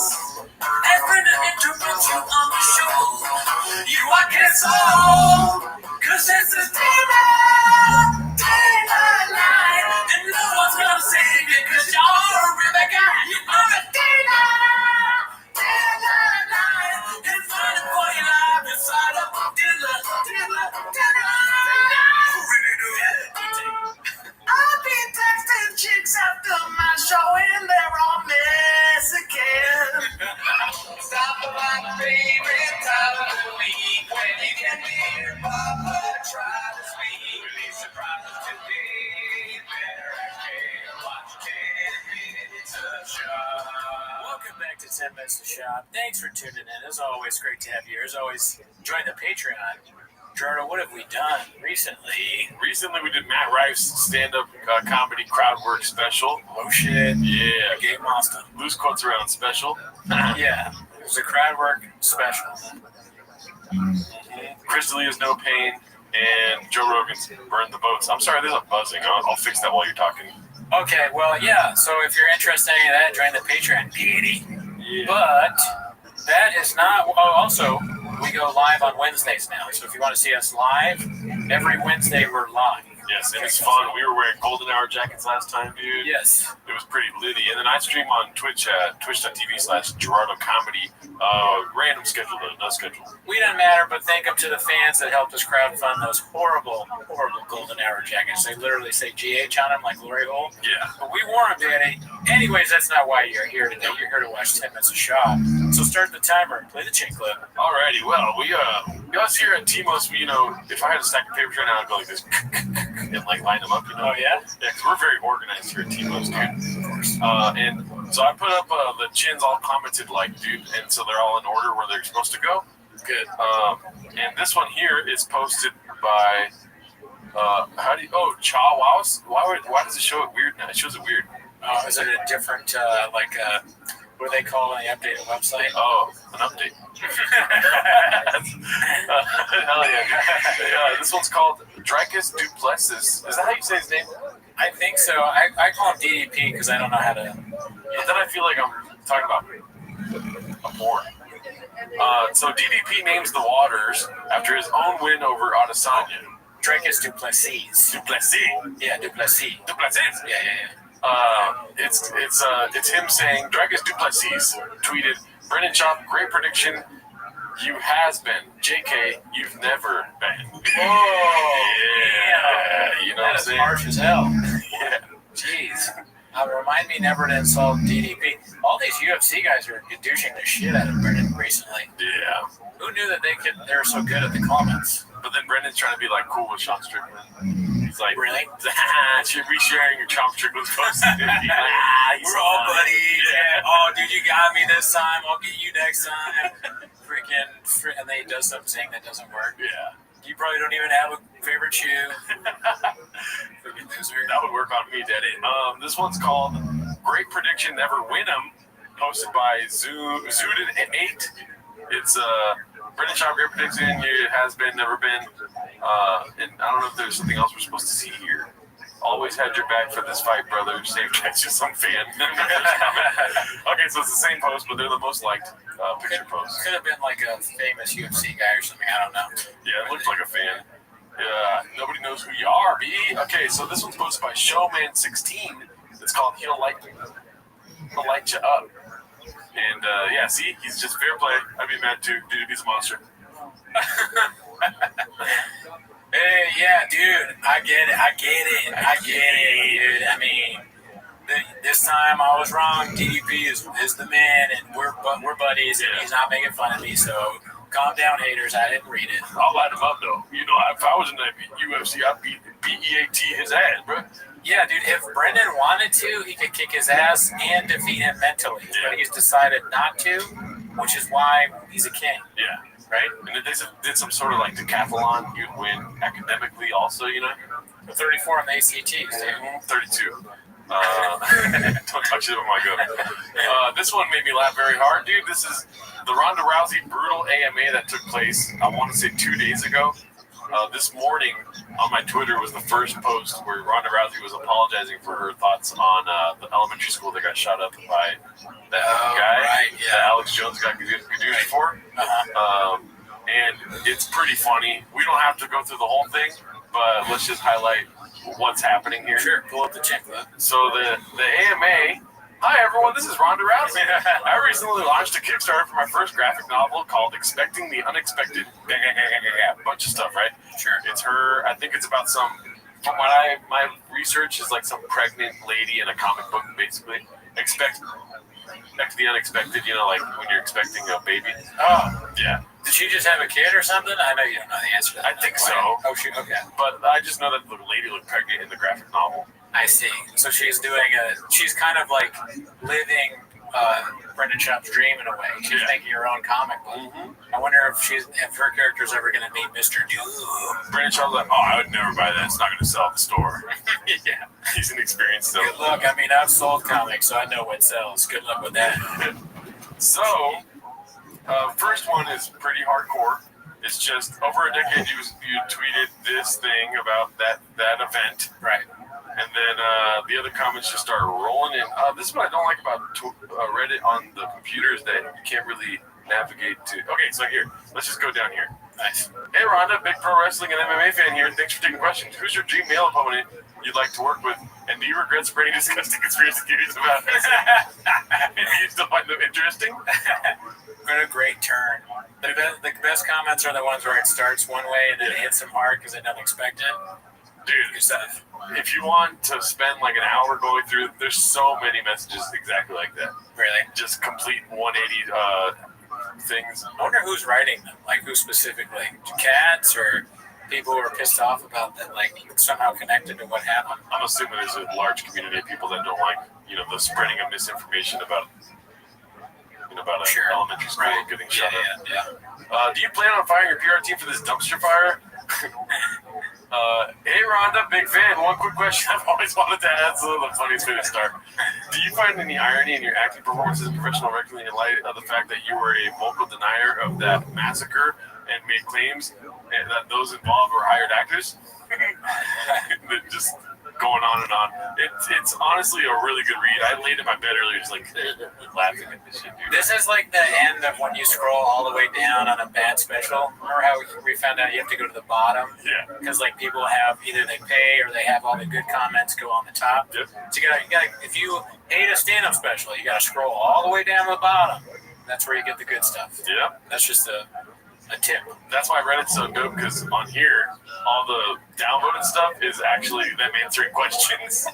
Like, so what, how old is the character? And, like, where are they trying to find themselves later in life? And there's just, like, negative 89 downvotes. That's so fucking funny. What a mistake to do this on your part. And so Ronda Rousey came out this morning and posted, like, screenshots of notes of her being like, I've been thinking about this every day, like, since it happened, and I denied it at the time, and I'm like, right. She blamed the team. Just kidding. Yeah, someone told me some, like, weird information, and I just ran with it. Yeah. You know, like, who would have doubted something like this? But you know what? I was wrong, and you know what? You got me. That's on me. That's on me, man. Deny a massacre of elementary school kids getting killed? Good. Good. It's funny that it's a mistake, but then it's also about pregnancy, which, might be a mistake. Maybe the comic book was a mistake. Hey, Ronda Rousey doing comic books. How'd that go? How did doing an MMA go? Or AMA. There are too many things that are close. Both questions could apply. Okay, this one's posted by Major Ad 4903.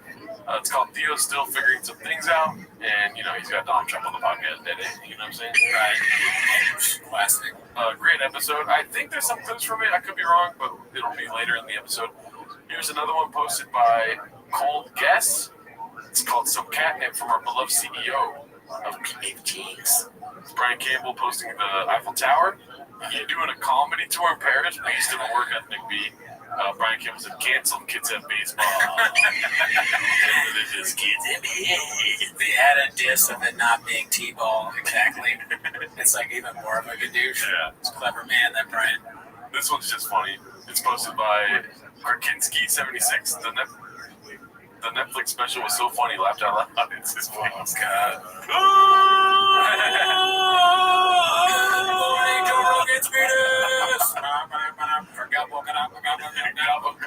Like Kobayashi. Alright, this one's posted by Rare Ad 8656. Don't read the comments. I didn't really read this one yet. Let's see here. Well, it sounds good. However, I don't recall you being very accurate on other fight predictions. Interesting. Please tell me who gets them all right. That's why MMA is great. You never know. This is why most people in the MMA space are scared to pick anyone. It's tough to do. Without parroting haters, go through my picks, then go through someone else's. Let me know how. Let me know how. Let me know how that goes for you, my man. So, did Brendan write this, or did someone of the people that do social for him write it? Dude, he's doing his own socials now, dude. Oh, that's right. It's the hell. Sorry. I was thinking we do the show for the thugs of it. So it's definitely him because of the misspelling there, you think? Yeah. Yeah, dude. Yeah. I'm surprised there's only one half-spelled word, Yeah, it's pretty good, but I mean, I can't imagine taking the time to write something that long in just one comment, right? Still doing it, even though he doesn't read it. It signs that he's doing Kratom again, because you know what Kratom leads to? Long comments, Daddy. Yeah, we know that. Because we did some anti-Kratom stuff in the beginning of the show, which we'll never do again. We did it this last Wednesday. And we always get people being like, it helps me. Listen, you guys don't get it. Or some people are really mad about it. Sorry. There's this one lady that was high off her ass on Kratom during our live stream, and she kept leaving long fucking comments in the live chat. We just never read them. Yeah, no, I didn't. I actually didn't read them. Yeah. Oh, I wish her the best. Carla, I hope you're doing good, dude. Okay, so this one is called "It's All for the Cats," posted by Mike Shack86. Nobody knows who you are. Whoa. Pretty awesome, dude. Damn. Toyota Yaris right there. You know what I'm saying, Daddy? That's Haphazard's car. Yeah, Haphazard. That's in Ohio, though, so probably not. We've been in there with the homeless cat right there, dude. Is Minimum Sky in Ohio? Probably. Is that an Ohio place? Yeah. Look at that. Ohio, the continent or the state? So this one's posted by I Broke My Back. And this is when we get into Fire Companion. Okay, nice. San Jose Jack Johnson territory, dude. That's it. Took this screenshot of Papa acting casual on JRE. So there's claims that he's a walking billboard that we'll see coming up soon here. So satisfying to see the reactions to Izzy's loss, posted by Jackie Van Noss. This is when I was watching the fight actually with the companion on. Oh yeah, nice. It was pretty dope. Was that a good companion? I had to go see a doctor. Because I was close to ending my life. And that's how bad It was good. It was really good. Oh, it was so good that you were like, I can't even. Life's not worth living. I'll never be this good. Yeah. Let's see. God, yeah. I tried, guys. This is supposed to be Idaho Cake Days. I tried, guys. It was immediately too rejected to continue. Sorry, guys. I was going to make the fryers tonight. It was immediately met with the neon yellow TFAG and full redux. So I'll be clocking out early. Man, yeah. There's a lot of merch on this new venture. Yep. Which is funny because on the old venture we know from ordering the jackets, they cut as a fire sale. They cut half off everything. In fact, if you select something to buy, like we did with the jackets, it's like, oh, if you bought this, you qualify for even more merch. You get half off the jersey. Yeah, there's actually a face that comes on screen. He goes, please buy something else. Please buy a sticker. Buy a sticker. It's $2. A shop sticker. I was hoping that would be a good idea, but I feel like I regret it now. No, that's fine. But it kind of fits the desperation of wanting to sell the merch. I think they want to just get rid of all of the Thick Boy merch now. Like they've realized it was a mistake, and they got the best range for marketing. They're like, well, we got to get rid of it. Let's just cut it half price and then trick it even more and cut it down until we get rid of like our 1,000 donut T-shirts that we have. You know, there's a thickie out there that's like, I just bought something and they're giving me half off something else right now. Oh yeah, that was almost me. But I wonder if their fans, are they like blown away now that they can get this like really bad quality T-shirts and pants and all that stuff for like way less than before? Maybe there's some happy Thick Boys out there. Well, imagine if World Record Podcast, our favorite podcast behind Trash Tuesdays, started to sell half off merch. We'd be like, dude, this is the best day of my life. Yeah, I know. 100%. So there's some thickies out there that are stocking up on merch for sure. Yeah, well, I'm happy for them. There's a little thick kid going to school 5 days a week with a Thick Boy shirt, different days. You know? Yeah, probably not paying attention. This one's posted by Air Pumper. They gave a hungry wolf a chance, and you know, when people get famous, their face gets really red. Yeah, especially in the Joe Rogan universe. I wonder if that's some sort of initiation thing, or it's a cream that he makes you use. I think they start suffering from porositis. Yeah, they're drinking that. And specifically low-quality vodka. I don't know if it's low quality. I have no idea. Lemon Party said it was low quality. Oh, they didn't like it? And they drink a lot of tequila, or vodka, whatever. They drink a lot of vodka? Yeah, whatever it is, I don't drink it. Okay, well, yeah, I'll trust that. And he's got the MAGA arm. He's got the MAGA. Oh, okay. Stepping out. Trump shirt. Trump shirt. Man, I did not notice fight. Right. Yeah, he's when he came out and did that Asian accent and he got canceled, that's like no different than Trump almost being assassinated. I understand where you're coming from there. Yeah. This is the face that you make when your life has been ruined. This is the face you make when you were super blue at one time and turned red. Oh God, what did And honestly, I shouldn't talk about how anyway it looks, but this looks like if you gave a really hungry horse a carrot. You know, he's very excited. He's like, that's an excited horse. Yeah, dude. When that Austin butt plug is hitting, dog. You know, I'm a guy! But he is at the Carl Bassett flanking pan. That's pretty cool, so I understand what he's in. Is this pre-spilling beans or post-spilling beans face? Oh, this is post-eating. Oh, okay. You spilled the beans on the motherfuckers, you think you can keep it cool, but nah, you gotta let it out. He truly doesn't give a fuck. A man wearing a Trump fight shirt, I think that's when you stop caring. Merch idea, dude. We should get some Trump fight merch, dude. We should get some, who would be our fight guy? Shop fight. Him on the floor. It's the opposite. It's for people that have been beaten down. That's a pretty great idea. You know how Trump is like this one too. If it's shop, like. And instead of fight, it says lose. Sleep. Say less. Redact. Say less. I want that. I want that shirt. I'm glad we talked that out. Yeah. Businessman.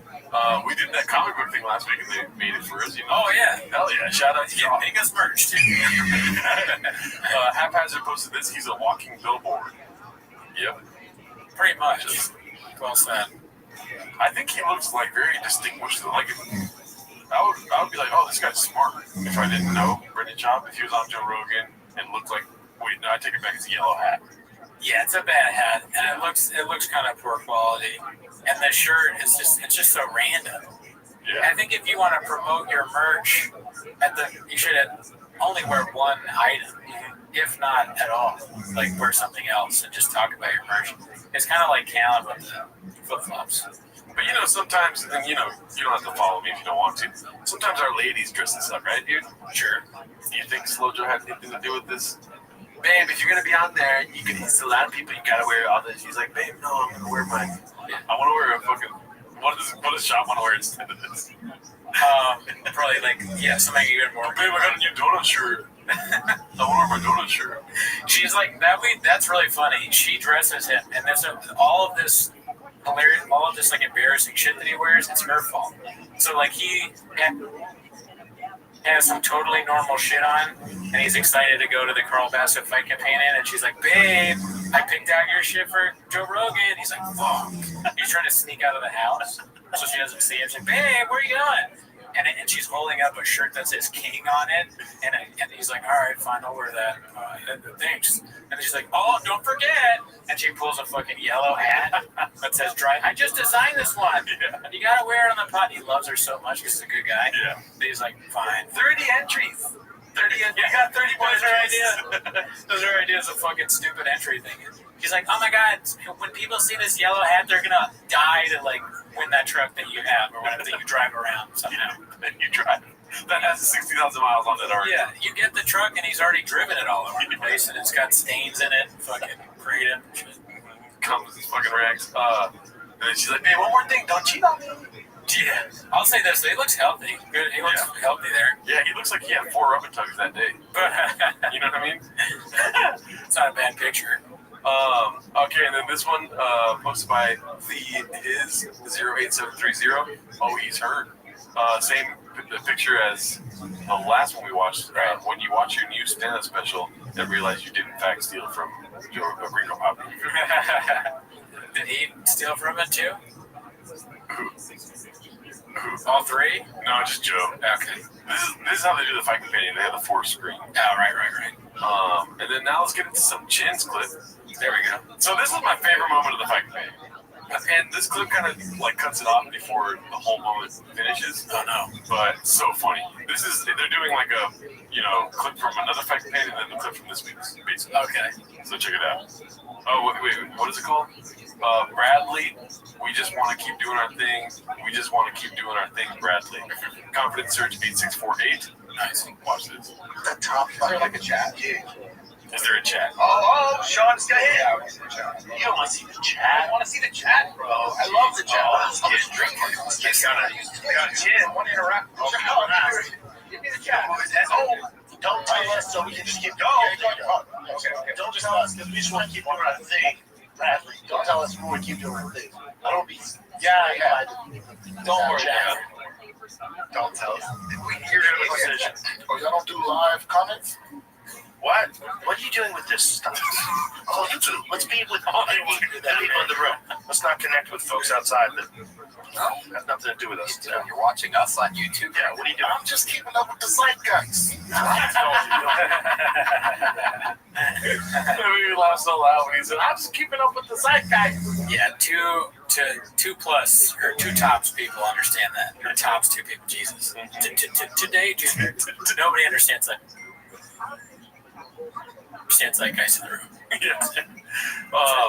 This makes me laugh too. Just you're watching us on YouTube. Yeah. Like for some context, if you weren't watching the companion, they had live chat disabled. Oh yeah. So it's kind of whack to do that. Just like have the live chat up. You know what bugs me, and this is kind of totally off topic, is that we have live chats on our videos, and then they get automatically disabled afterwards sometimes. Oh, maybe it's like fiducial stuff being written in there. Oh, okay. But, and then when you go into the settings or editing, whatever, of that video, you can't even turn it back on. It won't let you. Very strange. Very over my head. I mean, I assume that they turn it off because, well, their narrative would be like, it distracts. It was us watching the fight and talking. Yeah. But really, it's because, look at that. Someone's going to make fun of that, right? I'm just he's so smarmy. So scared. He looks smarmy to me. He's like, so you're watching this on YouTube? Like, he's trying to make me and Joe are cool. We're not on YouTube, but, we've done this before, Brian. Fucking. That's like that's what I get from that. And then Tony afterwards like, Brian, don't ever bring up the YouTube comments again on the live show.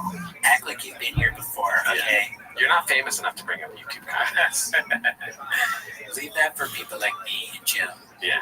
And where's your MAGA shirt? I'm trying to be part of the zeitgeist, bro. We're in hostage. Yeah, don't do that. The zeitgeist. Guys. Yeah, don't keep up with the zeitgeist. Yeah, keeping up with the zeitgeist is so good. Anyways. I like how he has the balls to be like, you know, like do a riff there. Yeah. Like, you're right. I'm so sorry, Mr. Rogan. He's like, stupid. Yeah, what? I'll never be here again. I can't believe I did this in front of Brennan Schaub. Brian, what did I tell you about YouTube comments? We don't read those here. That was my Tony Hinch clip.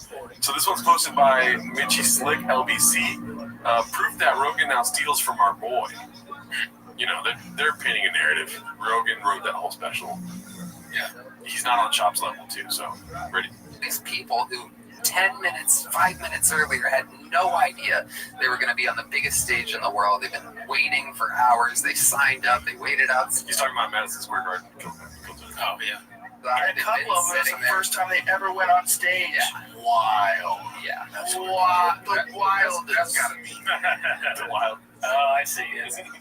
How the tables have turned. The student becomes the master. Yeah. Or vice versa, or whatever. Both ways. They both do it. The most. Isn't that a law of power, like when the student becomes the master or something like that? Or the student will never outsmart the master or some shit like that. I'm sad that I know this, Yeah. because it's very Andrew Schultz of me to know, but what you're looking for is that the student should outshine the master. Or never outshine your master.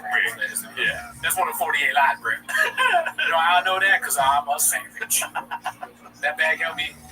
That book helped me scoop up the bag. Exactly. Okay, I thought you wanted me to change it.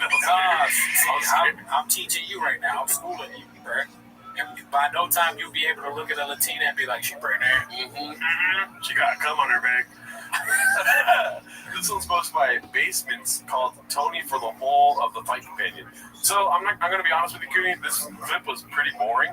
So what I want to do is turn down the volume a little bit on Joe talking, and I want to hear Tony's thoughts. Okay. So channel Tony right now. You can get a second. Are you good? All right, I'm ready now. You're good. My special is so bad. I don't like how sometimes they don't let me talk. But also, glad that I didn't drink out of the shoe that Brennan offered me. I'm so tired. My show at Madison Square Garden took a lot out of me. It's hard being a hungry wolf. Everybody wants to be made fun of by me, but what I want to do is put on my long sleeping hat. I'm wearing this MAGA shirt, and I hope people think that's cool. I don't really like Trump. I've never liked Trump, but this is what pays my bills now, and you know what? I think dark thoughts sometimes about what I want to do. Great job, dude. Great job. Thank you. We'll let them decide. It doesn't matter. Fuck them, dude. That was great. Yeah, thank you. I appreciate it. What's it called? So Tony's going through it. He's got some shit to figure out, dude. It's all good. Oh, shit, my bad. What are your thoughts about that, dude? What does he think is for real? Verbatim what you said. Maybe. I mean, I didn't hear what the other guy was saying, so maybe he's just like trying to take it in. He's like, what am I going to say next kind of thing? Or like, I mean, I wonder if he's honestly thinking about like, was it a good idea to wear this MAGA shirt? Is that me now? Because that is you now. If you do that, that's you. Forever. He's like, maybe I can do a show at the Coliseum. So in Rome. This one's posted by Guild Guitars. Listen, I love Guild Guitars clips. It's great. It's good. So it's called, I'm in the business of likability. 7 minutes long, Daddy. So oh shit. Let me know if you want to pause good music. You know it is. Okay. Guild Guitars, Daddy. Let's see. I'm in the business of likability. Oh, really, dude?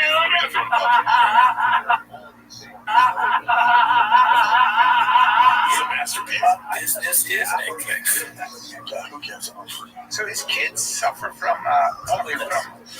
they suffer from disease.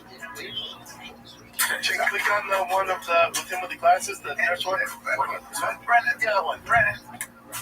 You got a bitch. Just hold on. You got a bitch. You're Al Pacino, and that's your spot.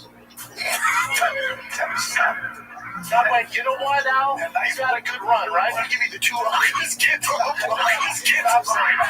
Listen, there's a bad pictures. They had rheumatoid arthritis. Al Pacino gave you. Just wake up, yo. Dude, that's their mom. Dude, that's your mom. You talking about? Bring up. I just had a daughter. Holy shit. It's like, hey. Well, okay, pause for a second. I mean, the Pacino thing, I think what bothers me the most about it is laughing that hard at your own joke. Because Brian's not laughing at all. Staying on bit, right? Yeah, he's like, this is a good bit. When I call his kids ugly, this is good. Right. So how would you call them ugly without laughing? Of the kids? Yeah. I would be like, look at those fucking ugly fucking jokes. You know, am I supposed to laugh? Am I supposed to be like, fucking Brendan's that again, man? If I was trying to be funny. Okay, gotcha. Yeah. I guess he's signaling to Brian that he should laugh, but Brian's not. No. Brian's cooked it. He's trying it. He's trying to save Brendan. Up the record at colors thing. Dude, she's her dad with a wig. Of course, her dad with a wig. Like, your son is beautiful, but he looks like you had sex with dad with a wig. Already? Lesnar's daughter? Yes. It's the Brock Lesnar phenomenon. You know when she came out, Brock's like, okay, fuck yeah, dude. I see Shock put in her future. Yeah. Hassan in his prime versus Fury in his prime. Who wins, Mike? That's the question. But before you answer, this is no disrespect to me. Like, technically wise, Fury can go defense, his footwork is to me, of course, technique wise, he is the best he's ever had. He said right now he's focused on the Nacho Libre stuff, and then he's gonna, watch your mouth. Is that what's called? Nacho Libre? Watch your mouth. Nacho Libre is the yeah, that's a Jack Black. You're gonna get out here. You're gonna get And he's serious, dude. It's like, is he doing a bit? Like, it was almost like he was like doing a bit, and then he realized how like offensive the bit is. And he was like, "Oh, I got confused. I'm actually really stupid." They're stupid. He was doing a bit. He was trying to be funny. Nobody laughed. And he really was like, and then in his brain was like, "Oh, you got to pretend like it was you really thought that." That's what happened. Yeah, I forgot about that clip. I mean, I'm assuming. Who does? That's a crazy, stupid move. We all know Brendan Chop is Mexican, dude. That's true. He's allowed to say it. No, I'm saying that he knows what Lucha Libre is, dude. He's not allowed to say that shit. He's allowed this. Like, it's the N-word. It's the Mexican N-word, Nacho Libre. Well, if you're a Mexican, then you can make Mexican jokes, right? Yeah. Even if you're, as Brendan would say, Taco Bell Mexican. I mean, clearly is. He's spicy. That's true. Right? That's true. He's talking about men's daughters on earwaves. So if I were to like, and I never would do this. Well, I'm capable of very stupid things. So let's say I try and make a Nacho Libre joke. Right. And you call me out, or I'm on a show with Eddie Bravo. That's our last show. And Eddie Bravo is like, dude, you shouldn't say that. What I do in that situation is I go, hey, real quick, how many chicks? No, I go. Honestly, I'd be like, you're right. I don't know why I did that. I apologize. It was really stupid. I don't even know if I should keep. Are you cool with me keep going on the show? Is that all right? Yeah. But what he does is he goes, oh.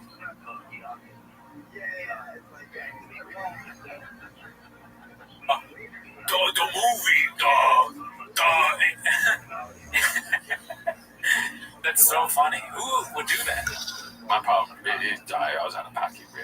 Sorry about that. Schultz. You want to leave, bro? I'll leave right now. So I'm going to compliment Schultz. I think that takes, it's probably because his brain is small, but I think that takes iron-sized ball, like iron balls, to do that. To think that, I can pretend like I thought that Nacho Libre was Lucho Libre. Yeah. Very dumb. Yeah. At the end of the day, either route you go, you're dumb. Unless you're a child. Because it's sort of a thing like a kid might do. Right. If a kid saw and they saw and they were excited by the wrestling, they might be like, Nacho Libre, and then like the Mexican fighters would be like, that's a racist ass kid. Yeah. But they wouldn't know. The kid was just stupid. Mm-hmm. Or like a kid. But the kid will still get body slammed. Yeah, like that. Fuck that kid up, man. Alright, let's see. What happened? What'd I tell you? Now, this journalist is like Ellen in LA. When you come to LA, I can guarantee you two things. When you get a parking ticket, you hear Ellen's an asshole. Yeah. When you get an MMA, you hear Now two take it things. easy. No, hold on. You hear two things. No, Don't go too. Let's not. you hear two things. Yeah. Khabib's the GOAT, Yeah. and the journalist is a complete nightmare to work with. Okay, I don't know. Material. Oh, okay. Well, that's bullshit. Yeah. The Ellen thing is true, though. I worked on Ellen, and I was my first day. A writer put a knife on my desk and said, "If you haven't used this by day 3, quit." Okay. Yeah, I remember because I got you the job, and Ellen walked in the first day with me and Miguel, and she cracked a pulled stick in half and was like, whoever makes it out of here alive gets the job. I know. I remember that like it was yesterday, dude. And then Miguel won, and he got fired. It's true, because he was blockbuster. She said that in the firing, the termination letter. And then she sexually assaulted me. Yeah, she pulled out her pussy when you're in the car. Yeah, now she made me suck her penis. She was like, I'm your girlfriend now. Yeah. I don't know, you were sad. And she was like, I'm your girlfriend now. Yeah. I don't know why she would do that. Cause she was like, oh, Gerardo, it's so good to hear you're a woman now. I'm like, no, you're a woman now. And then it was all downhill from there. Yeah, never again. Mm-hmm. I had to transition. There's shots of me in a dress with a Sharpie. It's bad. But yeah, she's a bitch, dude. Yeah, he called it. Called it. I didn't start that. You're all being journalists. They need to tell the stories of the warriors. So you're doing Complete nightmare to work with. I told you not to do this. I'm not doing it. Look, I'm sorry. Listen. Hold on. All I'm saying is this. I don't like this stuff. It was? Seems true. It bumps me out.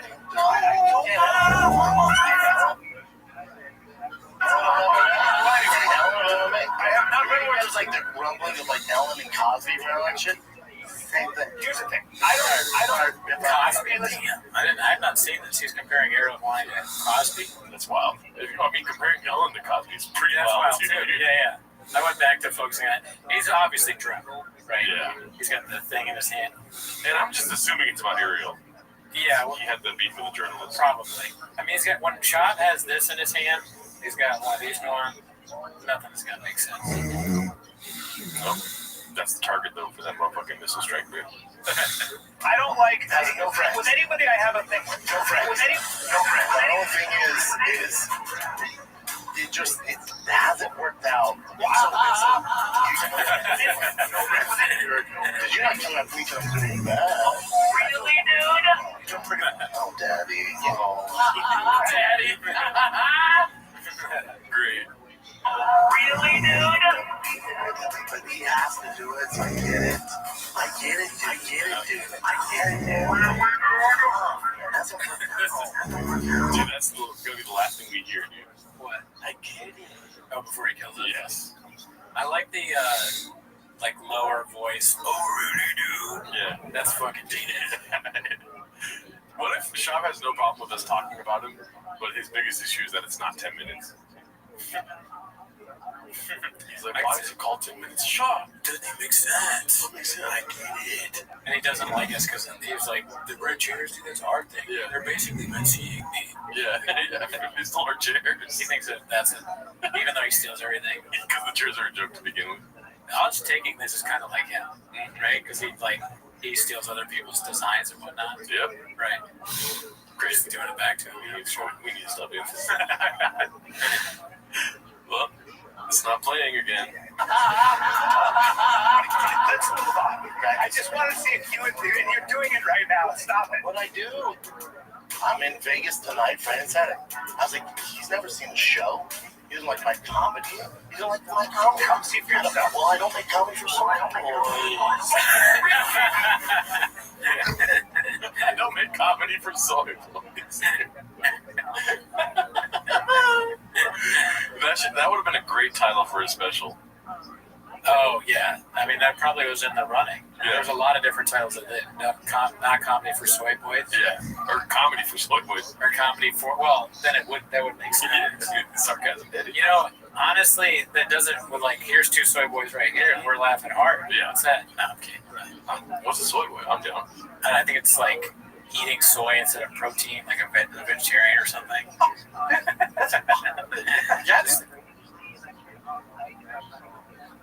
That's me. Make an exception because I have a no soy boy plus the plus. No, but hold on. No, you're already being. You finish this. So I was like, I'll have him come to Vegas Thursday, Friday, Saturday. And then it hit me. Oh my God, he can't come to Vegas. He's banned from Vegas. All right, no, the drink. No, I'm not saying his name. Okay, he's banned from Vegas. I'm just saying he's banned from Vegas. You're being mischievous. Bro, I'm trying to give the guy tickets to my sold out show. That's not nice. You know what? I asked him. It's not nice. It's not nice. He's banned from Vegas. And I said, oh my God, that's right, because he got All right. Yeah, Let me change the subject. Can we move on? Yeah, fired. Can we move on? Fired. I had nothing to I didn't do anything. You're acting very innocent. Little me, bitch. Little you right now. Little me. You're being mischievous. Here's my routine with it. If you want to scratch the beef, whatever, if he has to. You know a big guy's drunk when they say little me. That's the telltale sign. Is anyone over 6 foot? Little me, they're hammered. Yeah, dude. Hammered on earwaves? I don't know. Drinking early, too. That's so crazy. Yeah, during the day. Yeah, like on your show. Yeah, I mean, I could be guilty of that. I haven't done it recently, though. Yeah, I mean, he's older than us, though. That's true. He's true. He's also older and has a family. That's just many reasons not to do this. Imagine drinking in the morning and it's not soy milk. Can we look up what soy boy looks like? Because it's so important to him. Yeah. I think it has something to do. It's like, like a lefty or something that refuses to eat meat because meat protein, you can get soy protein or like, I don't know, something like that. It's crazy that neither of us really know what it means. So doesn't know what soy boy means? Good. I dare you. I want some. Oh my God, dude. Fucking hear you. That's like, how much Tiger Thick has he had at this point? Is it even Tiger Thick? Probably not. No. Some kind of whiskey. Hey, you know what? Mr. Rogan knows about whiskey. He hasn't failed the Tiger Thick yet. Right. This is like pre-business failures. Yeah. Or some business failures. Right after this rant, he's like, and you know what? I'm going to start a whiskey. Whiskey. That's how he sold it. Yeah. I'm like this in my face. Stop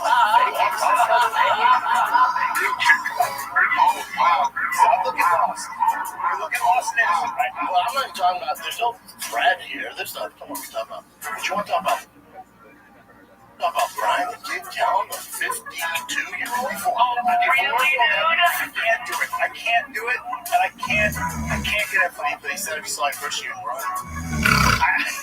So we know you're not counted. Oh, really, dude? I get all. We have work to do. Hey, but I gotta run. I'm gonna run. I'm afraid. I don't want any trouble. I heard the drone says, hey. Dude, and all I know how to do is sit in the pocket. That's all I know how to do. Now, a lot of people see you piece me up a little bit, so they make a mistake in thinking that I'm illiterate when it comes to it. I'm a better man. Well done. I like to make that. I like to salary. My face to face. Dude, look. 53-year-old man. Wearing a tight shirt, so you see what I'm working with. Oh. Get my number from Bradley. There's something going on that I don't know about. You're short of that. I can meet you at gym culture, zoo culture. to a little kiss you want, be there, talk about it. If you're so mad, go in the back room and figure it out. Damn, he's always about to fight people. He's got to chill out a little bit and be cool. He's a handler. Yeah, definitely. I mean, he's a successful guy. He has all this shit. He can't go around acting like this when you got all these important businesses behind you. Like, what does Rain think about this kind of behavior? Yeah. Helix, Road Nicotine. They can't have this guy threatening to beat up journalists and people on Twitter and all this. It's not a good look, dude. Not a good look for Black Widow exhaust. You know? I always thought about that too. They don't have like a promo code for Rain. They don't have like a special flavor for Rain. No. What if they just love Rain? And it's just in the studio. That would be funny. I feel like that's probably the case. Our Rain models have been through so much. Yeah, they're all fucked up because no one's going to drink that shit. No. I'd rather fucking eat this. Yeah. But look at his hat. I mean, his hat says, go fast, don't die. Right? Right now, I would argue that he's dying. Not literally, but figuratively. In all of these clips, he's like kind of dying. Right? Performance-wise and skills-wise and reputation-wise. The literal hat says what you shouldn't do, and he's doing it. Yeah. He's going too far. What about go fast and live, Daddy? That's another. Yeah, go fast. It's a little negative, right? Go fast, don't die. Go fast, live is a lot more positive. Yeah. Maybe you got to get more positivity in the room. He thinks he's killing too. He's all drunk. He's like, he starts doing his stupid, like weird voices, but he can't even really understand. Would you be in a room with him? He's talking about some random Bryant. And some random comic fighting a journalist. Why? Why would they ever fight? I bet you'd win. He's kind of good douching Bryant too, because he's like, you're old, but you still beat his ass, you old bitch. What are you, 55? He's like 52, and he's like 58. He doesn't know numbers, dude. In many ways, he's like even though he criticizes homeless people and he's like whatever, he acts in a way that a drunken homeless person would act. Yeah. If you gave him lots of money, if you gave a homeless man millions and millions of dollars, it would not be unlike what you see every day. They buy a mechanic's one piece jumpsuit or whatever, dude. Immediately. They go like, make your own show. Yeah. They say, here's $1 million. Yeah. What do you want? What do you want your show to be called? They're like, Toontown?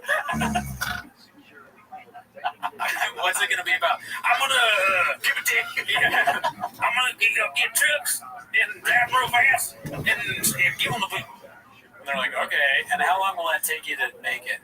I don't know, but then it takes years because you spend most of it drinking yourself. The king, the sting, the wing, the thing. What do you want to call the podcast? The Golden Hour. But he's not like he didn't even hear the question. Golden Hour is just slang for heroin. This is like a cheap Trader Joe's beer he has. The Golden Hour.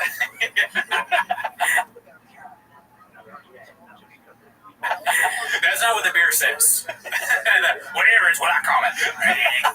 Are you drinking out of a shoe? Drinking out of a shoe.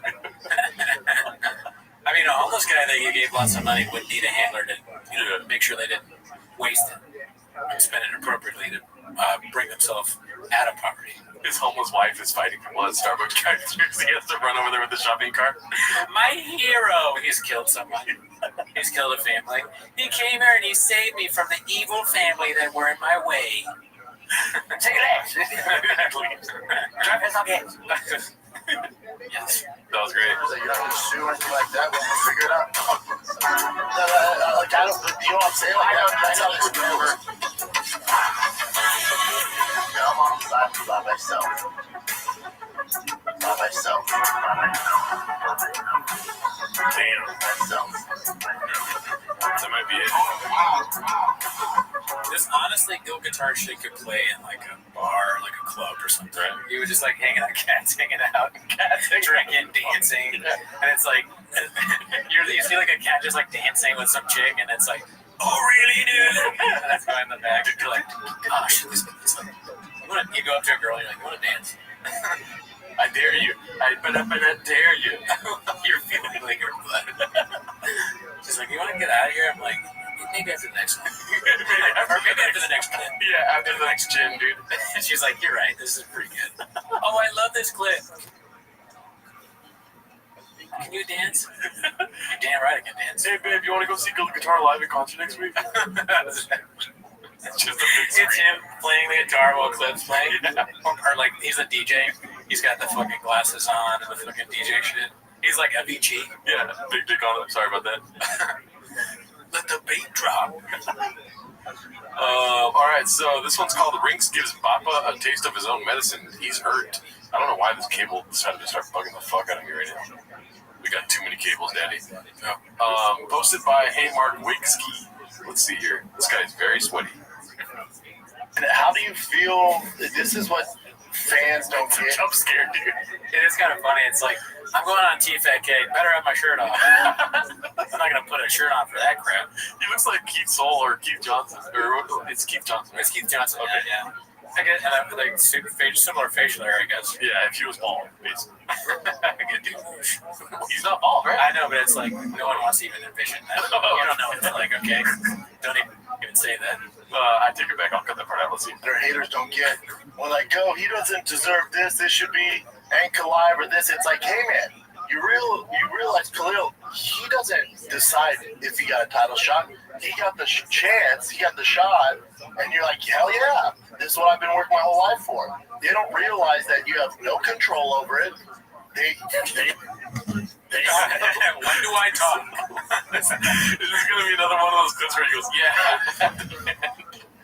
Probably. How are you supposed to answer a question like this? It's like a speech. And by the way, Brian will fuck you up, too. He's 58 years old. 55. Yeah, when he stops liking whoever this guy is, he's going to be like, listen, if you were two in a room, I think you'd fucking beat his ass. Brian's like, don't say that. That guy's saying Kelly. The title shot, you're like, hell yeah. Khalil, I want to add this too. Sorry, yeah, because I want to piggyback on that, which is that we're also really excited about this fight. Like, oh no! He's got attacked by the C-clip. The music is great, dude. What's with his thumb?